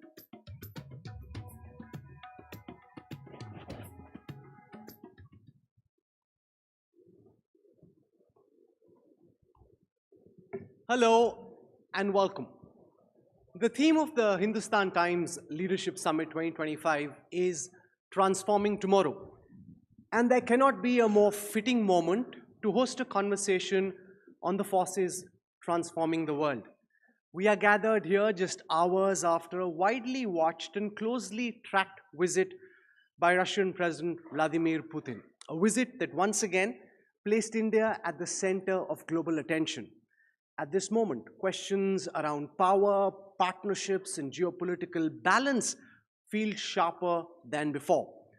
And to help us understand what transpired in those closed rooms, what signals India intended to send, and how New Delhi is reading the shifting currents of global politics from Moscow to Washington, from the Indo-Pacific to our own neighborhood, we have with us the person steering India's foreign policy through these complex and competing pressures. As we look at how nations adapt, respond, and lead in an unsettled world, it is my pleasure to welcome the man who's been session. Please give him a rousing welcome. Prime Minister Narendra Modi, accompanied by the Chairperson and Editorial Director, HT Media Limited, Mrs. Shobna Bharatiya. May I now invite Mrs. Shobna Bharatiya to please welcome our Prime Minister.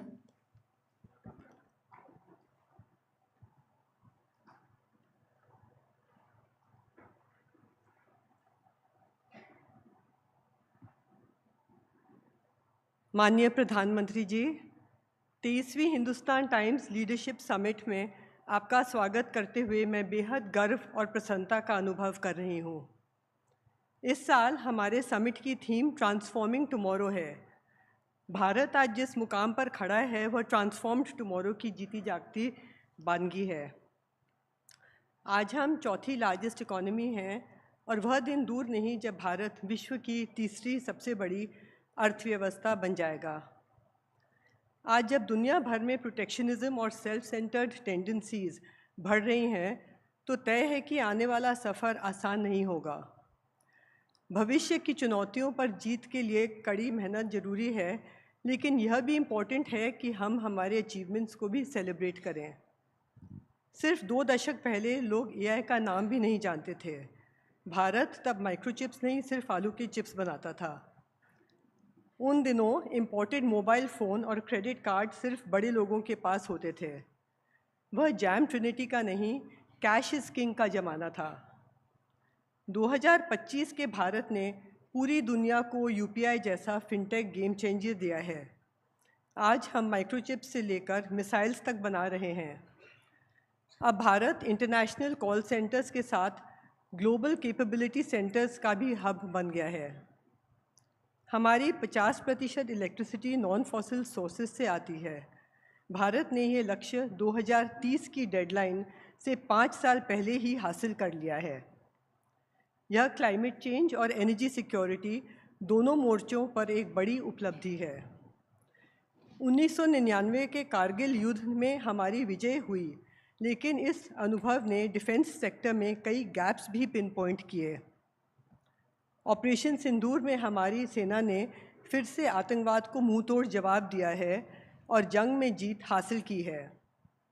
यह सुकून की बात है कि आज सेना के साथ हमारी डिफेंस इंडस्ट्री भी पहले से ज़्यादा मजबूत है। पिछले 10 सालों में इनका प्रोडक्शन 46,000 करोड़ रुपए से बढ़कर 1,51,000 करोड़ रुपए हो गया है।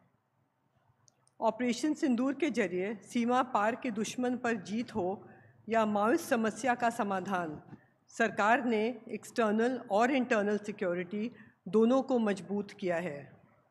इकोनॉमी हो या सिक्योरिटी या टेक्नोलॉजी, आज हम हर क्षेत्र में प्रगति कर रहे हैं। अनेक बड़ी खासकर American tech companies super powers जैसी हैं। आने वाले दिनों में भारत को अपने कम्युनिकेशंस और एआई रिक्वायरमेंट्स और एम्बिशंस को पूरा करने के लिए अपना रास्ता खुद बनाना होगा। इंडिया 4G स्टैक और इंडिया एआई मिशन इनिशिएटिव्स इस लक्ष्य की प्राप्ति के लिए कारगर कदम हैं। फिनटेक से रिन्यूएबल और एआई से आर्मामेंट तक ऐसे सभी सेक्टर्स में भारत आज आत्मविश्वास के साथ आत्मनिर्भरता की तरफ कदम बढ़ा रहा है। प्रधानमंत्री जी, इस बदलाव के पीछे आपके सक्षम नेतृत्व का बहुत बड़ा योगदान है। 2025 दुनिया के लिए एक टर्ब्यूलेंट साल था। पॉलिटिकल इंस्टेबिलिटी और वायलेंट प्रोटेस्ट्स फ्रांस से लेकर नेपाल तक देखे जा रहे थे।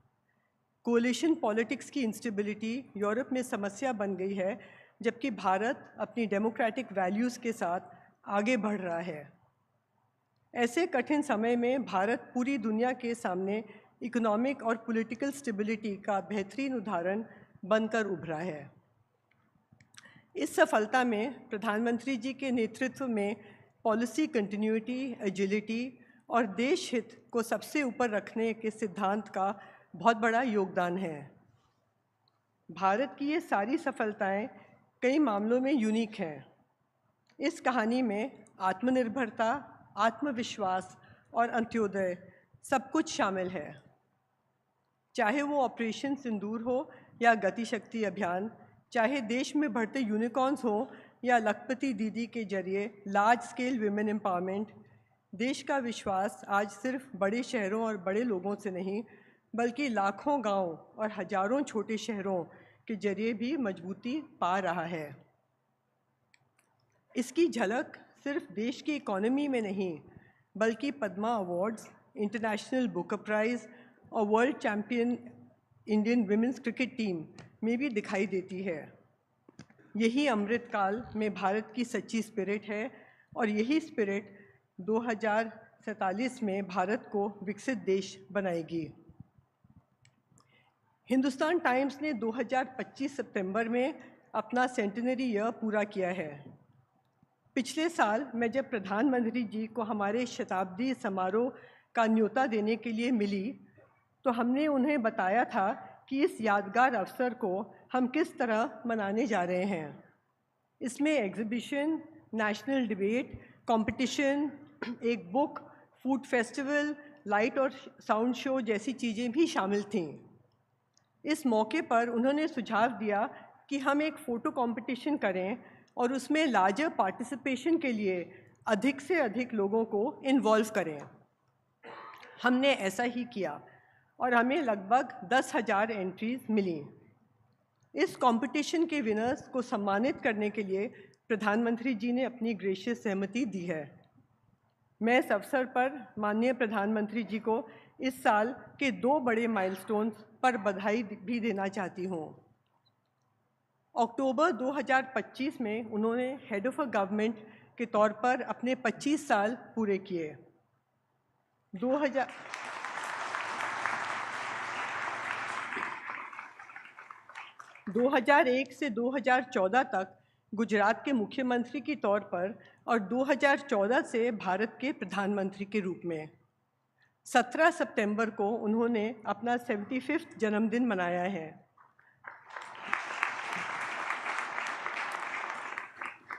प्रधानमंत्री जी, इन दोनों उपलब्धियों के लिए हमारी तरफ से आपको बहुत बहुत शुभकामना। हम कामना करते हैं कि आप कई और सालों तक यूं ही देश की सेवा करते रहें। इन्हीं शब्दों के साथ मैं माननीय प्रधानमंत्री जी को अनुरोध करती हूं कि वो मंच पर आएं और फोटो कंपटीशन के विनर्स को सम्मानित करें। May I request all the recipients to please come up? We have 3 winners in each category. In the category Monuments of India, we have Prabhakaran Subramaniam in 3rd place, Shahzeb in 2nd place, but he couldn't attend.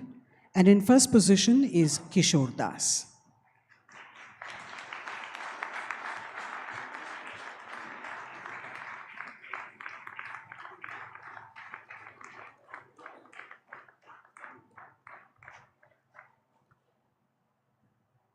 For Communities of India, in third place we have Ankur Tambre. Second place, Udayan Jordar. And in first place, we have Ranjit Oberoi.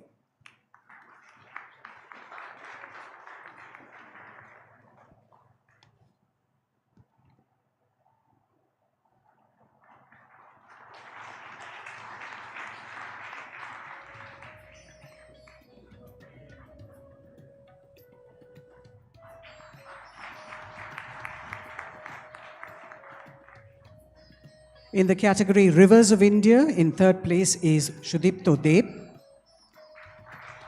In second position, Partha Pratim Saha. And in first place is Anjan Ghosh.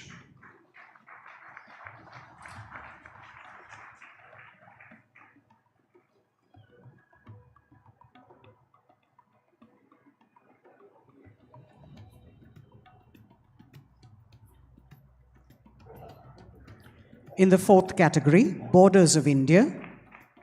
In third place, we have Rahul Singhi. Second place, we have Mukesh Chandra Yadav. And coming first is Debraj Das.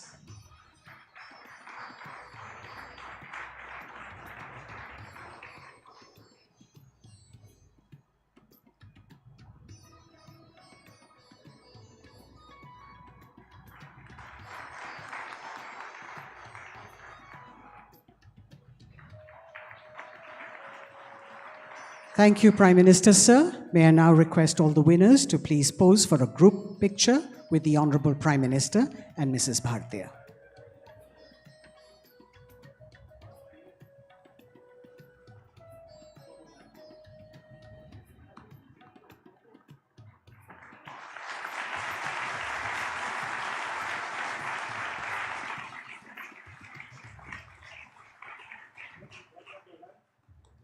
May I request all the winners to kindly step down?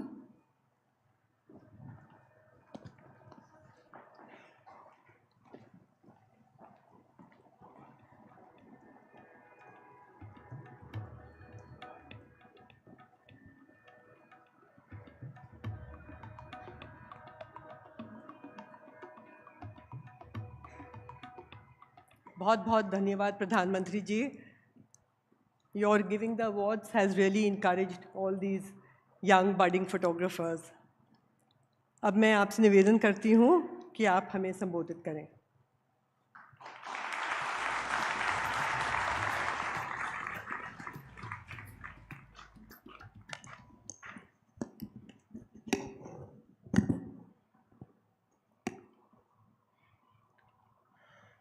आप सभी को नमस्कार. जहाँ Hindustan times summit में देश विदेश से अनेक गणमान्य अतिथि उपस्थित हैं, मैं आयोजकों और जितने साथियों ने अपने विचार रखे, आप सभी का अभिनंदन करता हूँ. अभी शोभना जी ने दो बातें बताई जिसको मैंने नोटिस किया.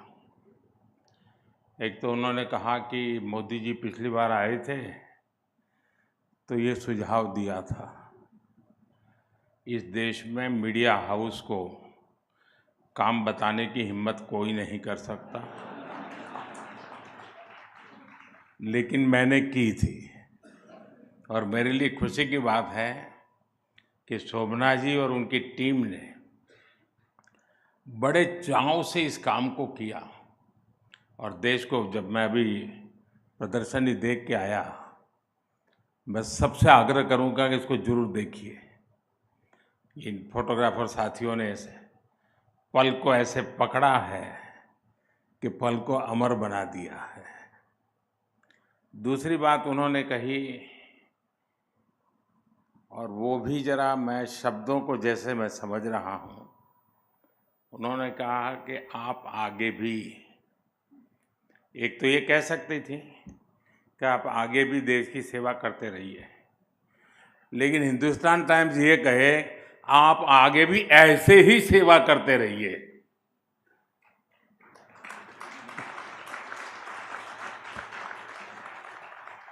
तो मैं इसके लिए भी विशेष रूप से आभार व्यक्त करता हूँ। साथियों, इस बार समिट की थीम है ट्रांसफॉर्मिंग टुमारो। मैं समझता हूँ जिस हिंदुस्तान अखबार का 101 साल का इतिहास है, जिस अखबार पर महात्मा गांधी जी, मदन मोहन मालवीय जी, घनश्याम दास बिड़ला जी, ऐसे अनगिनत महापुरुषों का आशीर्वाद रहा, वो अखबार जब ट्रांसफॉर्मिंग टुमारो की चर्चा करता है तो देश को ये भरोसा मिलता है कि भारत में हो रहा परिवर्तन केवल संभावनाओं की बात नहीं है, बल्कि ये बदलते हुए जीवन, बदलती हुई सोच और बदलती हुई दिशा की सच्ची गाथा है।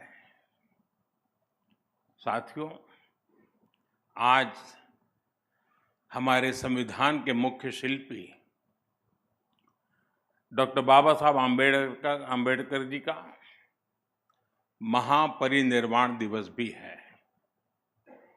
मैं सभी भारतीयों की तरफ से उन्हें श्रद्धांजलि अर्पित करता हूं। फ्रेंड्स, आज हम उस मुकाम पर खड़े हैं जब 21वीं सदी का 1/4 हिस्सा बीत चुका है। इन 25 सालों में दुनिया ने कई उतार चढ़ाव देखे हैं। फाइनेंशियल क्राइसिस देखी है, ग्लोबल पैंडेमिक देखी है, टेक्नोलॉजी से जुड़े डिसरप्शन देखे हैं। हमने बिखरती हुई दुनिया भी देखी है, वॉर्स भी देख रहे हैं। ये सारी स्थितियां किसी न किसी रूप में दुनिया को चैलेंज कर रही है। आज दुनिया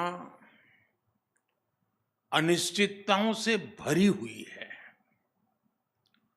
लेकिन अनिश्चितताओं से भरे इस दौर में हमारा भारत एक अलग ही लीग में दिख रहा है।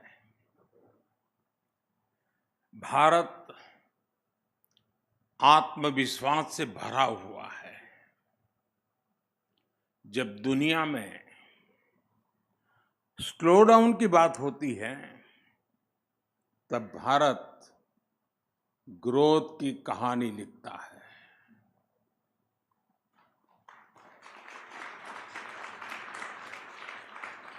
जब दुनिया में ट्रस्ट की क्राइसिस दिखता है, तब भारत ट्रस्ट का पिलर बन रहा है। जब दुनिया फ्रेगमेंटेशन की तरफ जा रही है, तब भारत ब्रिज बिल्डर बन रहा है। साथियों, अभी कुछ दिन पहले भारत में Q2 के जीडीपी फिगर्स आए हैं।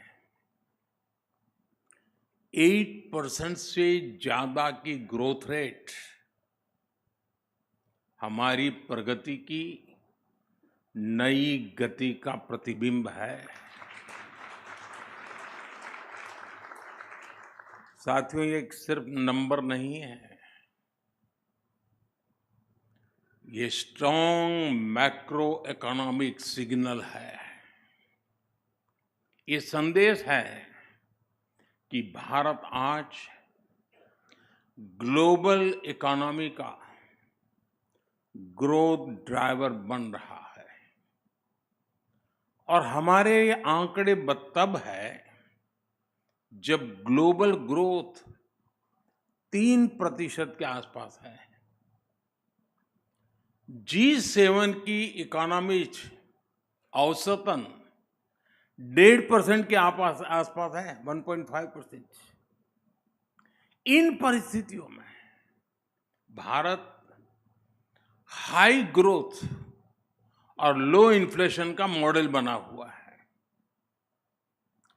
एक समय था जब हमारे देश में खास करके इकोनॉमिस्ट हाई इन्फ्लेशन को लेकर चिंता जताते थे।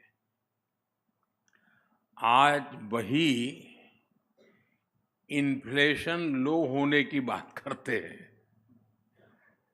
साथियों, भारत की ये उपलब्धियां सामान्य बात नहीं है। ये सिर्फ आंकड़ों की बात नहीं है, ये एक फंडामेंटल चेंज है जो बीते दशक में भारत लेकर आया है। ये फंडामेंटल चेंज रिजिलियंस का है। ये चेंज समस्याओं की समाधान की प्रवृत्ति का है। ये चेंज आशंकाओं के बादलों को हटाकर आकांक्षाओं के विस्तार का है। और इसी वजह से आज का भारत खुद भी ट्रांसफॉर्म हो रहा है और आने वाले कल को भी ट्रांसफॉर्म कर रहा है। साथियों, आज जब हम यह ट्रांसफॉर्मिंग टुमारो की चर्चा कर रहे हैं, हमें ये भी समझना होगा कि ट्रांसफॉर्मेशन का जो विश्वास पैदा हुआ है, उसका आधार वर्तमान में हो रहे कार्यों की, आज हो रहे कार्यों की एक मजबूत नींव है। आज के रिफॉर्म और आज की परफॉर्मेंस हमारे कल के ट्रांसफॉर्मेशन का रास्ता बना रहे हैं। मैं आपको एक उदाहरण दूंगा कि हम किस सोच के साथ काम कर रहे हैं। साथियों, आप भी जानते हैं कि भारत के सामर्थ्य का एक बड़ा हिस्सा एक लंबे समय तक अनटैप रहा है। जब देश के इस अनटैप पोटेंशियल को ज्यादा से ज्यादा अवसर मिलेंगे, जब वह पूरी ऊर्जा के साथ बिना किसी रुकावट के देश के विकास में भागीदार बनेंगे, तो देश का कायाकल्प होना तय है। आप सोचिए, हमारा पूर्वी भारत, हमारा नॉर्थ ईस्ट, हमारे गांव, हमारे टियर 2 और टियर 3 सिटीज, हमारे देश की नारी शक्ति, भारत की इनोवेटिव यूथ पावर, भारत की सामुद्रिक शक्ति, ब्लू इकोनॉमी, भारत का स्पेस सेक्टर, कितना कुछ है जिसके फुल पोटेंशियल का इस्तेमाल पहले के दशकों में हो ही नहीं पाया। अब आज भारत इन अनटैप पोटेंशियल को टैप करने के विजन के साथ आगे बढ़ रहा है। आज पूर्वी भारत में आधुनिक इंफ्रास्ट्रक्चर, कनेक्टिविटी और इंडस्ट्री पर अभूतपूर्व निवेश हो रहा है। आज हमारे गांव, हमारे छोटे शहर भी आधुनिक सुविधाओं से लैस हो रहे हैं। हमारे छोटे शहर स्टार्टअप्स और एमएसएमईज के नए केंद्र बन रहे हैं। हमारे गांवों में किसान एफपीओ बनाकर सीधे मार्केट से जुड़े, और कुछ तो एफपीओ ग्लोबल मार्केट से जुड़ रहे हैं। साथियों, भारत की नारी शक्ति तो आज कमाल कर रही है। हमारी बेटियां आज हर फील्ड में छा रही हैं। ये ट्रांसफॉर्मेशन अब सिर्फ महिला सशक्तिकरण तक सीमित नहीं है, इस समाज की सोच और सामर्थ्य दोनों को ट्रांसफॉर्म कर रहा है। साथियों, जब नए अवसर बनते हैं, जब रुकावटें हटती हैं, तो आसमान में उड़ने के लिए नए पंख भी लग जाते हैं। इसका एक उदाहरण भारत का स्पेस सेक्टर भी है। पहले स्पेस सेक्टर सरकारी नियंत्रण में ही था, लेकिन हमने स्पेस सेक्टर में रिफॉर्म किया, उसे प्राइवेट सेक्टर के लिए ओपन किया, और इसके नतीजे आज देश देख रहा है। अभी 10-11 दिन पहले मैंने हैदराबाद में स्काई रूट के इन्फिनिटी कैंपस का उद्घाटन किया। स्काई रूट भारत की प्राइवेट स्पेस कंपनी है। ये कंपनी हर महीने एक रॉकेट बनाने की क्षमता पर काम कर रही है। ये कंपनी फ्लाइट रेडी विक्रम-1 बना रही है। सरकार ने प्लेटफॉर्म दिया और भारत का नौजवान उस पर नया भविष्य बना रहा है। और यही तो असली ट्रांसफॉर्मेशन है। साथियों, भारत में आए एक और बदलाव की चर्चा मैं यहां करना जरूरी समझता हूं। एक समय था जब भारत में रिफॉर्म्स रिएक्शनरी होते थे, यानी बड़े निर्णयों के पीछे या तो कोई राजनीतिक स्वार्थ होता था या फिर किसी क्राइसिस को मैनेज करना होता था। लेकिन आज नेशनल गोल्स को देखते हुए रिफॉर्म्स होते हैं, टारगेट तय है। आप देखिए, देश के हर सेक्टर में कुछ न कुछ बेहतर हो रहा है।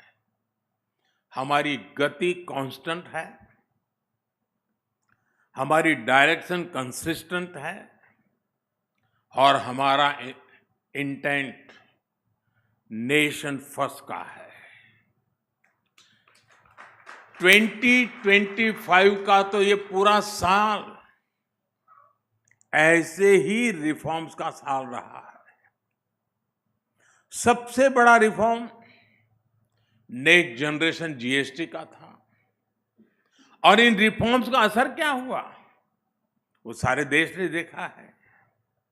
इसी साल डायरेक्ट टैक्स सिस्टम में भी बहुत बड़ा रिफॉर्म हुआ है। 12 लाख रुपए तक की इनकम पर 0 टैक्स एक ऐसा कदम रहा जिसके बारे में एक दशक पहले तक सोचना भी असंभव था। साथियों, रिफॉर्म के इसी सिलसिले को आगे बढ़ाते हुए अभी 3-4 दिन पहले ही स्मॉल कंपनी की डेफिनेशन में बदलाव किया गया है। इससे हजारों कंपनियां अब आसान नियमों, तेज प्रक्रियाओं और बेहतर सुविधाओं के दायरे में आ गई है। हमने करीब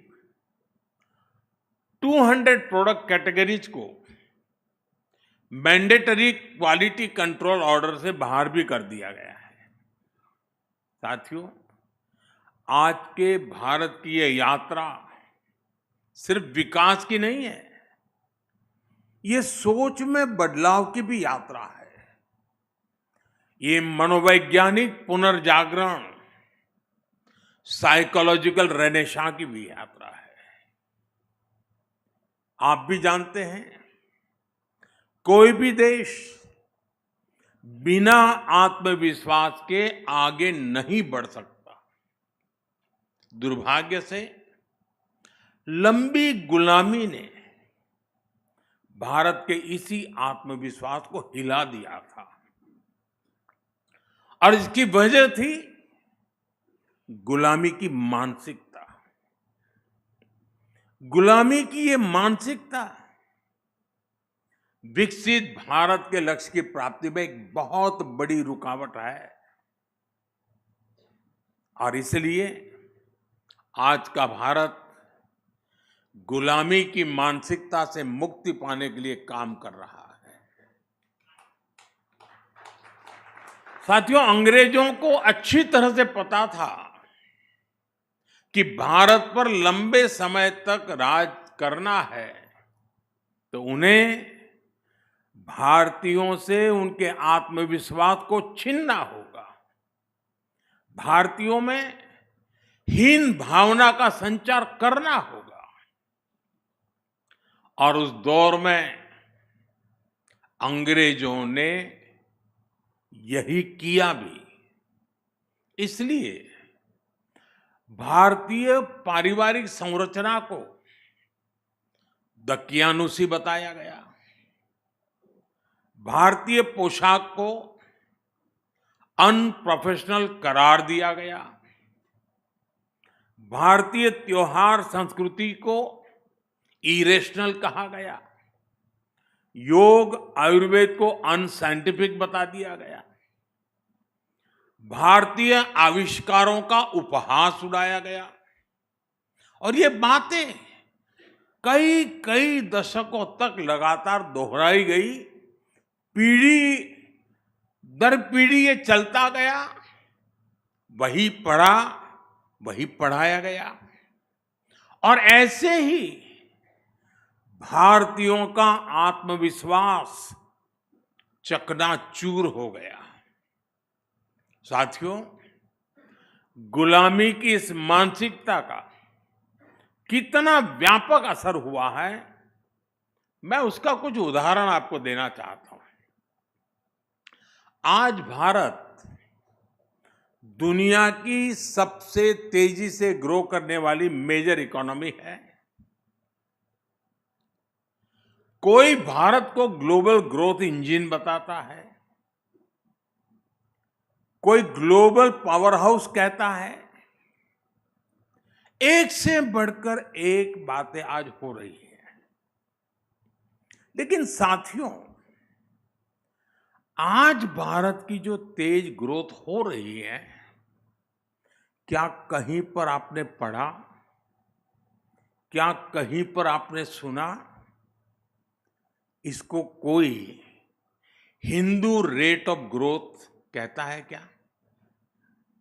दुनिया की तेज इकोनॉमी, तेज ग्रोथ कोई कहता है क्या? हिंदू रेट ऑफ ग्रोथ कब कहा गया? जब भारत 2-3% की ग्रोथ के लिए तरस गया था। आपको क्या लगता है, किसी देश की इकोनॉमिक ग्रोथ को उसमें रहने वाले लोगों की आस्था से जोड़ना, उनकी पहचान से जोड़ना, क्या ये अनायास ही हुआ होगा क्या? जी नहीं, ये गुलामी की मानसिकता का प्रतिबिंब था।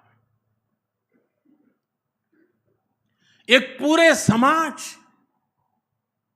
एक पूरी परंपरा को अनप्रोडक्टिविटी का, गरीबी का पर्याय बना दिया गया। यानी ये सिद्ध करने का प्रयास किया गया कि भारत की धीमी विकास दर का कारण हमारी हिंदू सभ्यता और हिंदू संस्कृति है। और हद देखिए, आज जो तथाकथित बुद्धिजीवी हर चीज में, हर बात में सांप्रदायिकता खोजते रहते हैं, उनको हिंदू रेट ऑफ ग्रोथ में सांप्रदायिकता नजर नहीं आई। ये टर्म उनके दौर में किताबों का, रिसर्च पेपर्स का हिस्सा बना दिया गया। साथियों, गुलामी की मानसिकता ने भारत में मैन्युफैक्चरिंग इकोसिस्टम को कैसे तबाह कर दिया और हम इसको कैसे रिवाइव कर रहे हैं, मैं इसके भी कुछ उदाहरण दूंगा। भारत गुलामी के कालखंड में भी अस्त्र शस्त्र का एक बड़ा निर्माता था।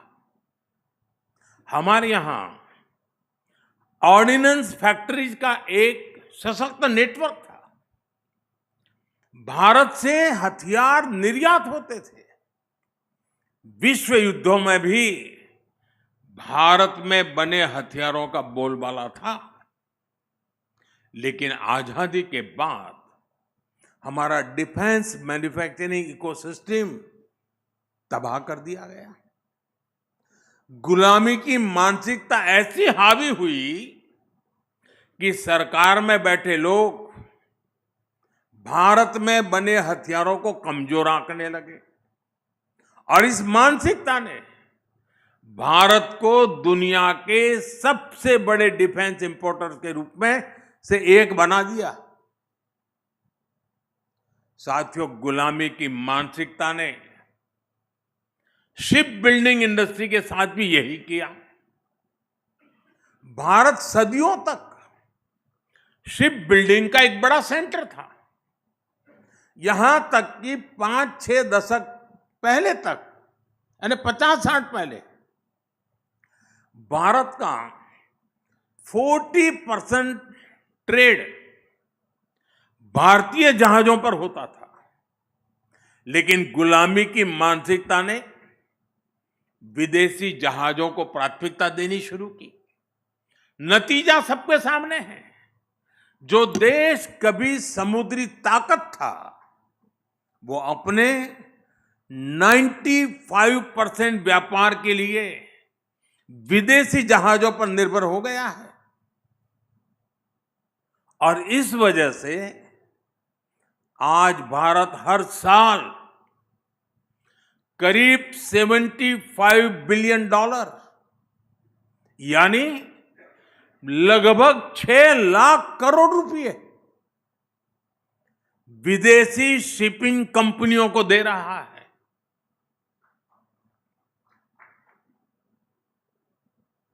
साथियों, शिप बिल्डिंग हो, डिफेंस मैन्युफैक्चरिंग हो,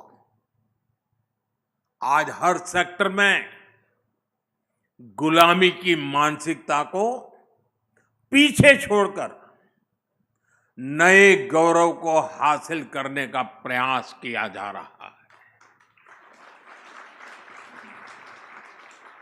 साथियों, गुलामी की मानसिकता ने एक बहुत बड़ा नुकसान भारत में गवर्नेंस के अप्रोच को भी किया।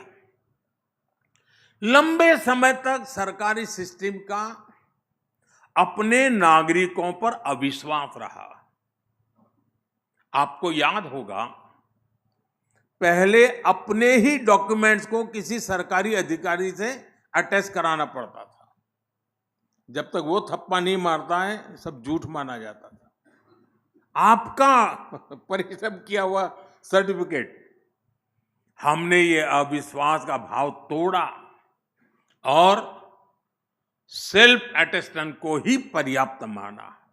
मेरे देश का नागरिक कहता है, मैं कह रहा हूं, मैं उस पर भरोसा करता हूं। साथियों, हमारे देश में ऐसे ऐसे प्रावधान चल रहे थे जहां जरा जरा भी गलतियों को भी गंभीर अपराध माना जाता था। हम जन विश्वास कानून लेकर आए और ऐसे सैकड़ों प्रावधानों को डिक्रिमिनलाइज किया है। साथियों, पहले बैंक से 1000 रुपये का भी लोन लेना होता था तो बैंक गारंटी मांगता था, क्योंकि अविश्वास बहुत अधिक था। हमने मुद्रा योजना से अविश्वास के इस कुचक्र को तोड़ा। इसके तहत अभी तक 37 लाख करोड़ 37 लाख करोड़ रुपए की गारंटी फ्री लोन हम दे चुके हैं देशवासियों को।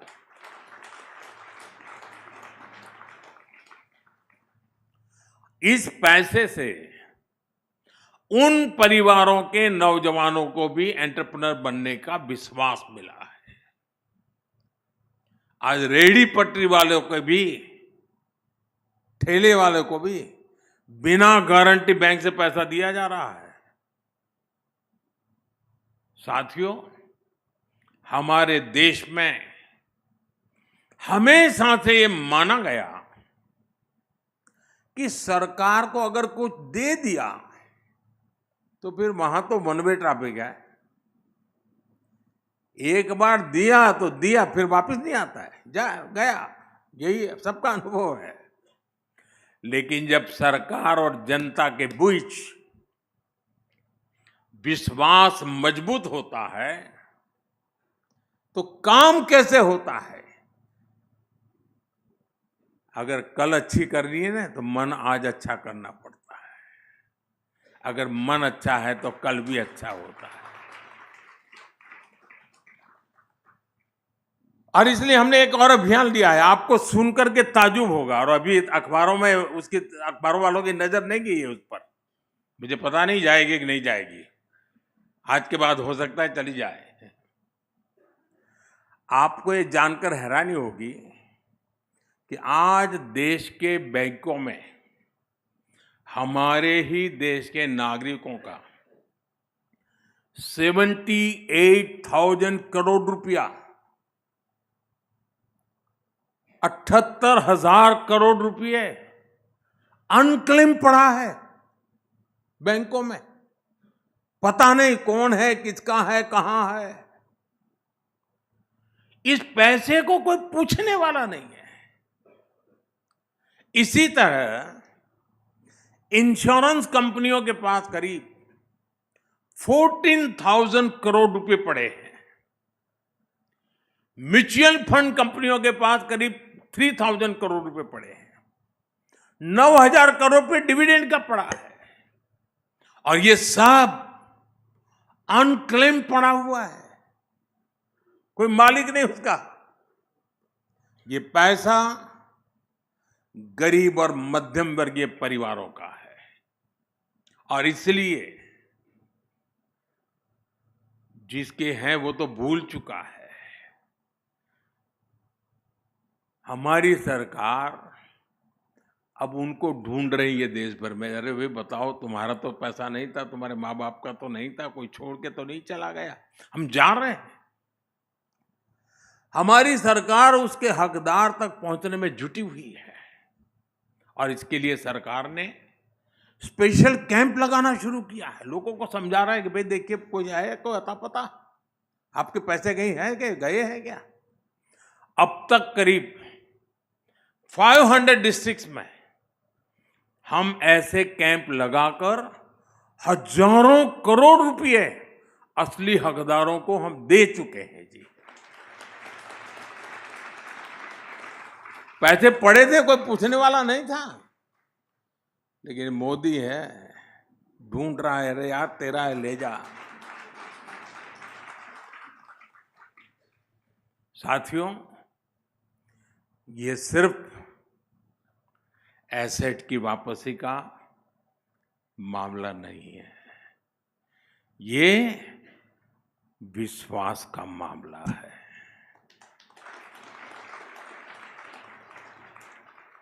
ये जनता के विश्वास को निरंतर हासिल करने की प्रतिबद्धता है।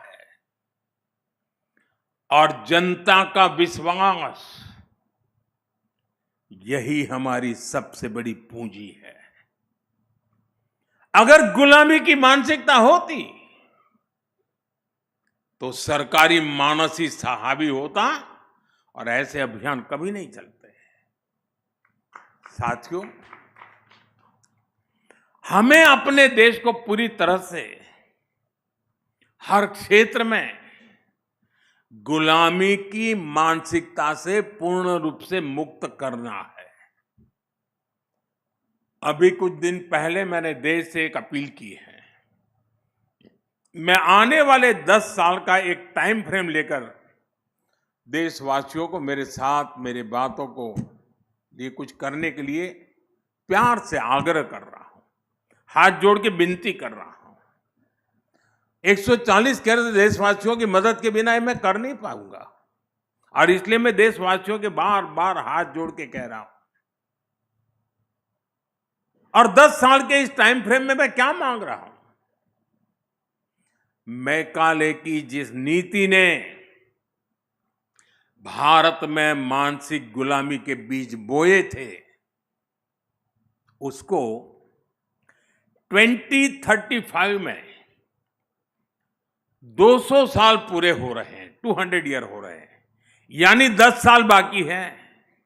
और इसलिए इन्हीं 10 वर्षों में हम सभी को मिल करके अपने देश को गुलामी की मानसिकता से मुक्त करके रहना चाहिए।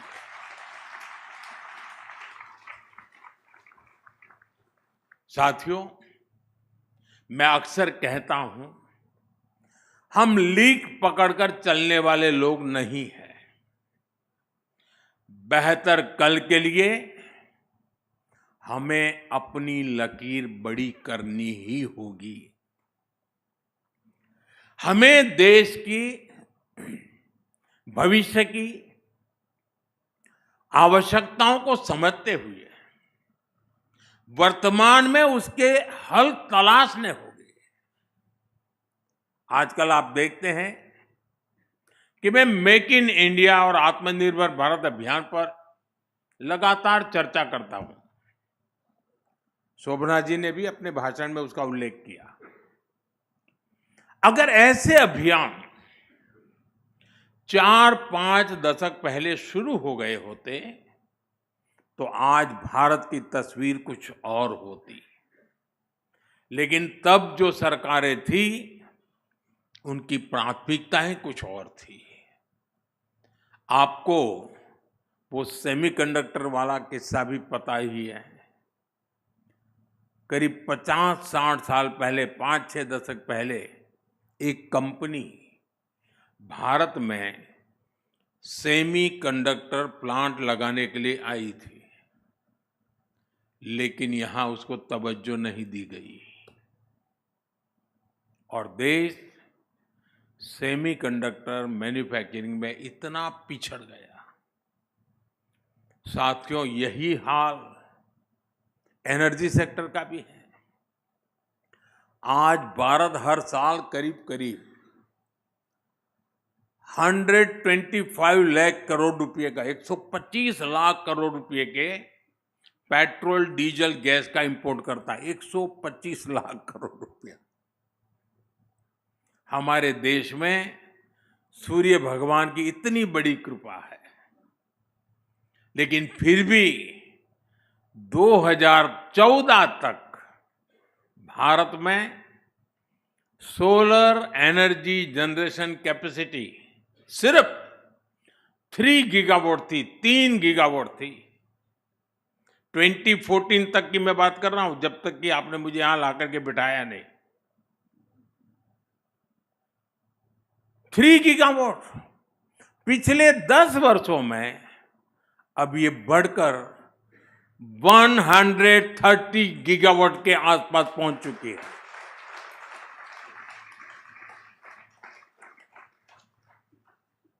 और इसमें भी भारत ने 22 गीगावाट कैपेसिटी सिर्फ और सिर्फ रूफटॉप सोलार से ही जोड़ी है। 22 गीगावाट एनर्जी रूफटॉप सोलार से। साथियों, पीएम सूर्य घर मुफ्त बिजली योजना ने एनर्जी सिक्योरिटी के इस अभियान में देश के लोगों को सीधी भागीदारी करने का मौका दे दिया है। मैं काशी का सांसद हूं, प्रधानमंत्री के नाते जो काम है, लेकिन सांसद के नाते भी कुछ काम करने होते हैं। मैं जरा काशी के सांसद के नाते आपको कुछ बताना चाहता हूं, और आपके हिंदी अखबार की तो ताकत है तो उसको तो जरूर काम आएगा। काशी में 26,000 से ज्यादा घरों में पीएम सूर्यघर मुफ्त बिजली योजना के सोलर प्लांट लगे हैं। इससे हर रोज डेली 3 लाख यूनिट से अधिक बिजली पैदा हो रही है और लोगों के करीब 5 करोड़ रुपए हर महीने बच रहे हैं, यानी साल भर के 60 करोड़ रुपए। साथियों, इतनी सोलर पावर बनने से हर साल करीब 90,000 मैट्रिक टन कार्बन एमिशन कम हो रहा है। इतने कार्बन एमिशन को खपाने के लिए हमें 40 लाख से ज्यादा पेड़ लगाने पड़ते हैं। और मैं फिर कहूंगा, ये जो मैंने आंकड़े दिए ना, ये सिर्फ काशी के हैं, बनारस के हैं, मैं देश की बात नहीं बता रहा आपको। आप कल्पना कर सकते हैं कि पीएम सूर्यघर मुफ्त बिजली योजना, ये देश को कितना बड़ा फायदा हो रहा है। आज की एक योजना भविष्य को ट्रांसफॉर्म करने की कितनी ताकत रखती है, ये उसका एग्जाम्पल है। वैसे साथियों, अभी आपने मोबाइल मैन्युफैक्चरिंग के भी आंकड़े देखे होंगे। 2014 से पहले तक हम अपने जरूरत के 75% मोबाइल फोन इंपोर्ट करते थे, 75%। और अब भारत का मोबाइल फोन से इंपोर्ट लगभग जीरो हो गया है।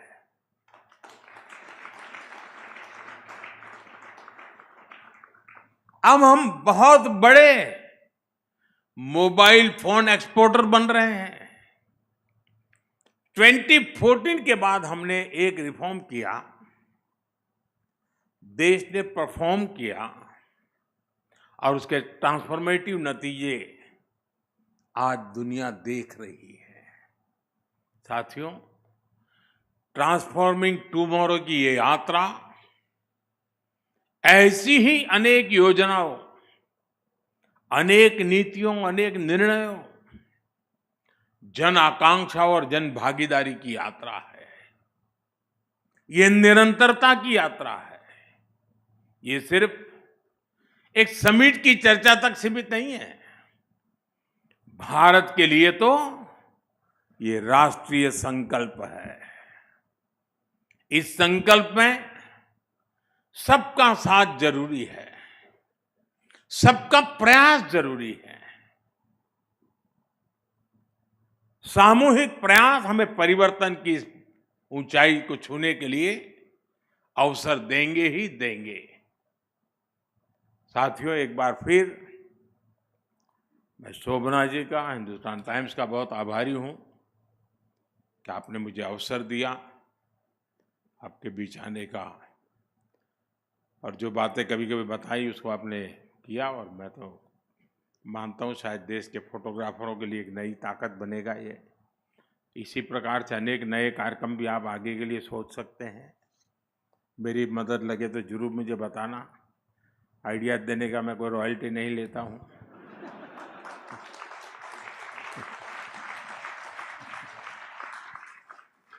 मुफ्त का कारोबार है और मारवाड़ी परिवार है तो मौका छोड़ेगा ही नहीं। बहुत बहुत धन्यवाद आप सबका। नमस्कार।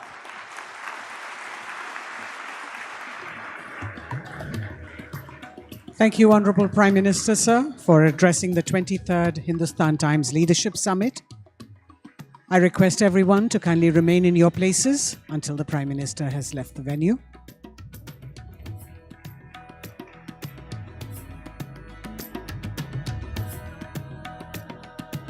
Thank you, ladies and gentlemen, for joining us for the 23rd Hindustan Times Leadership Summit. See you next year.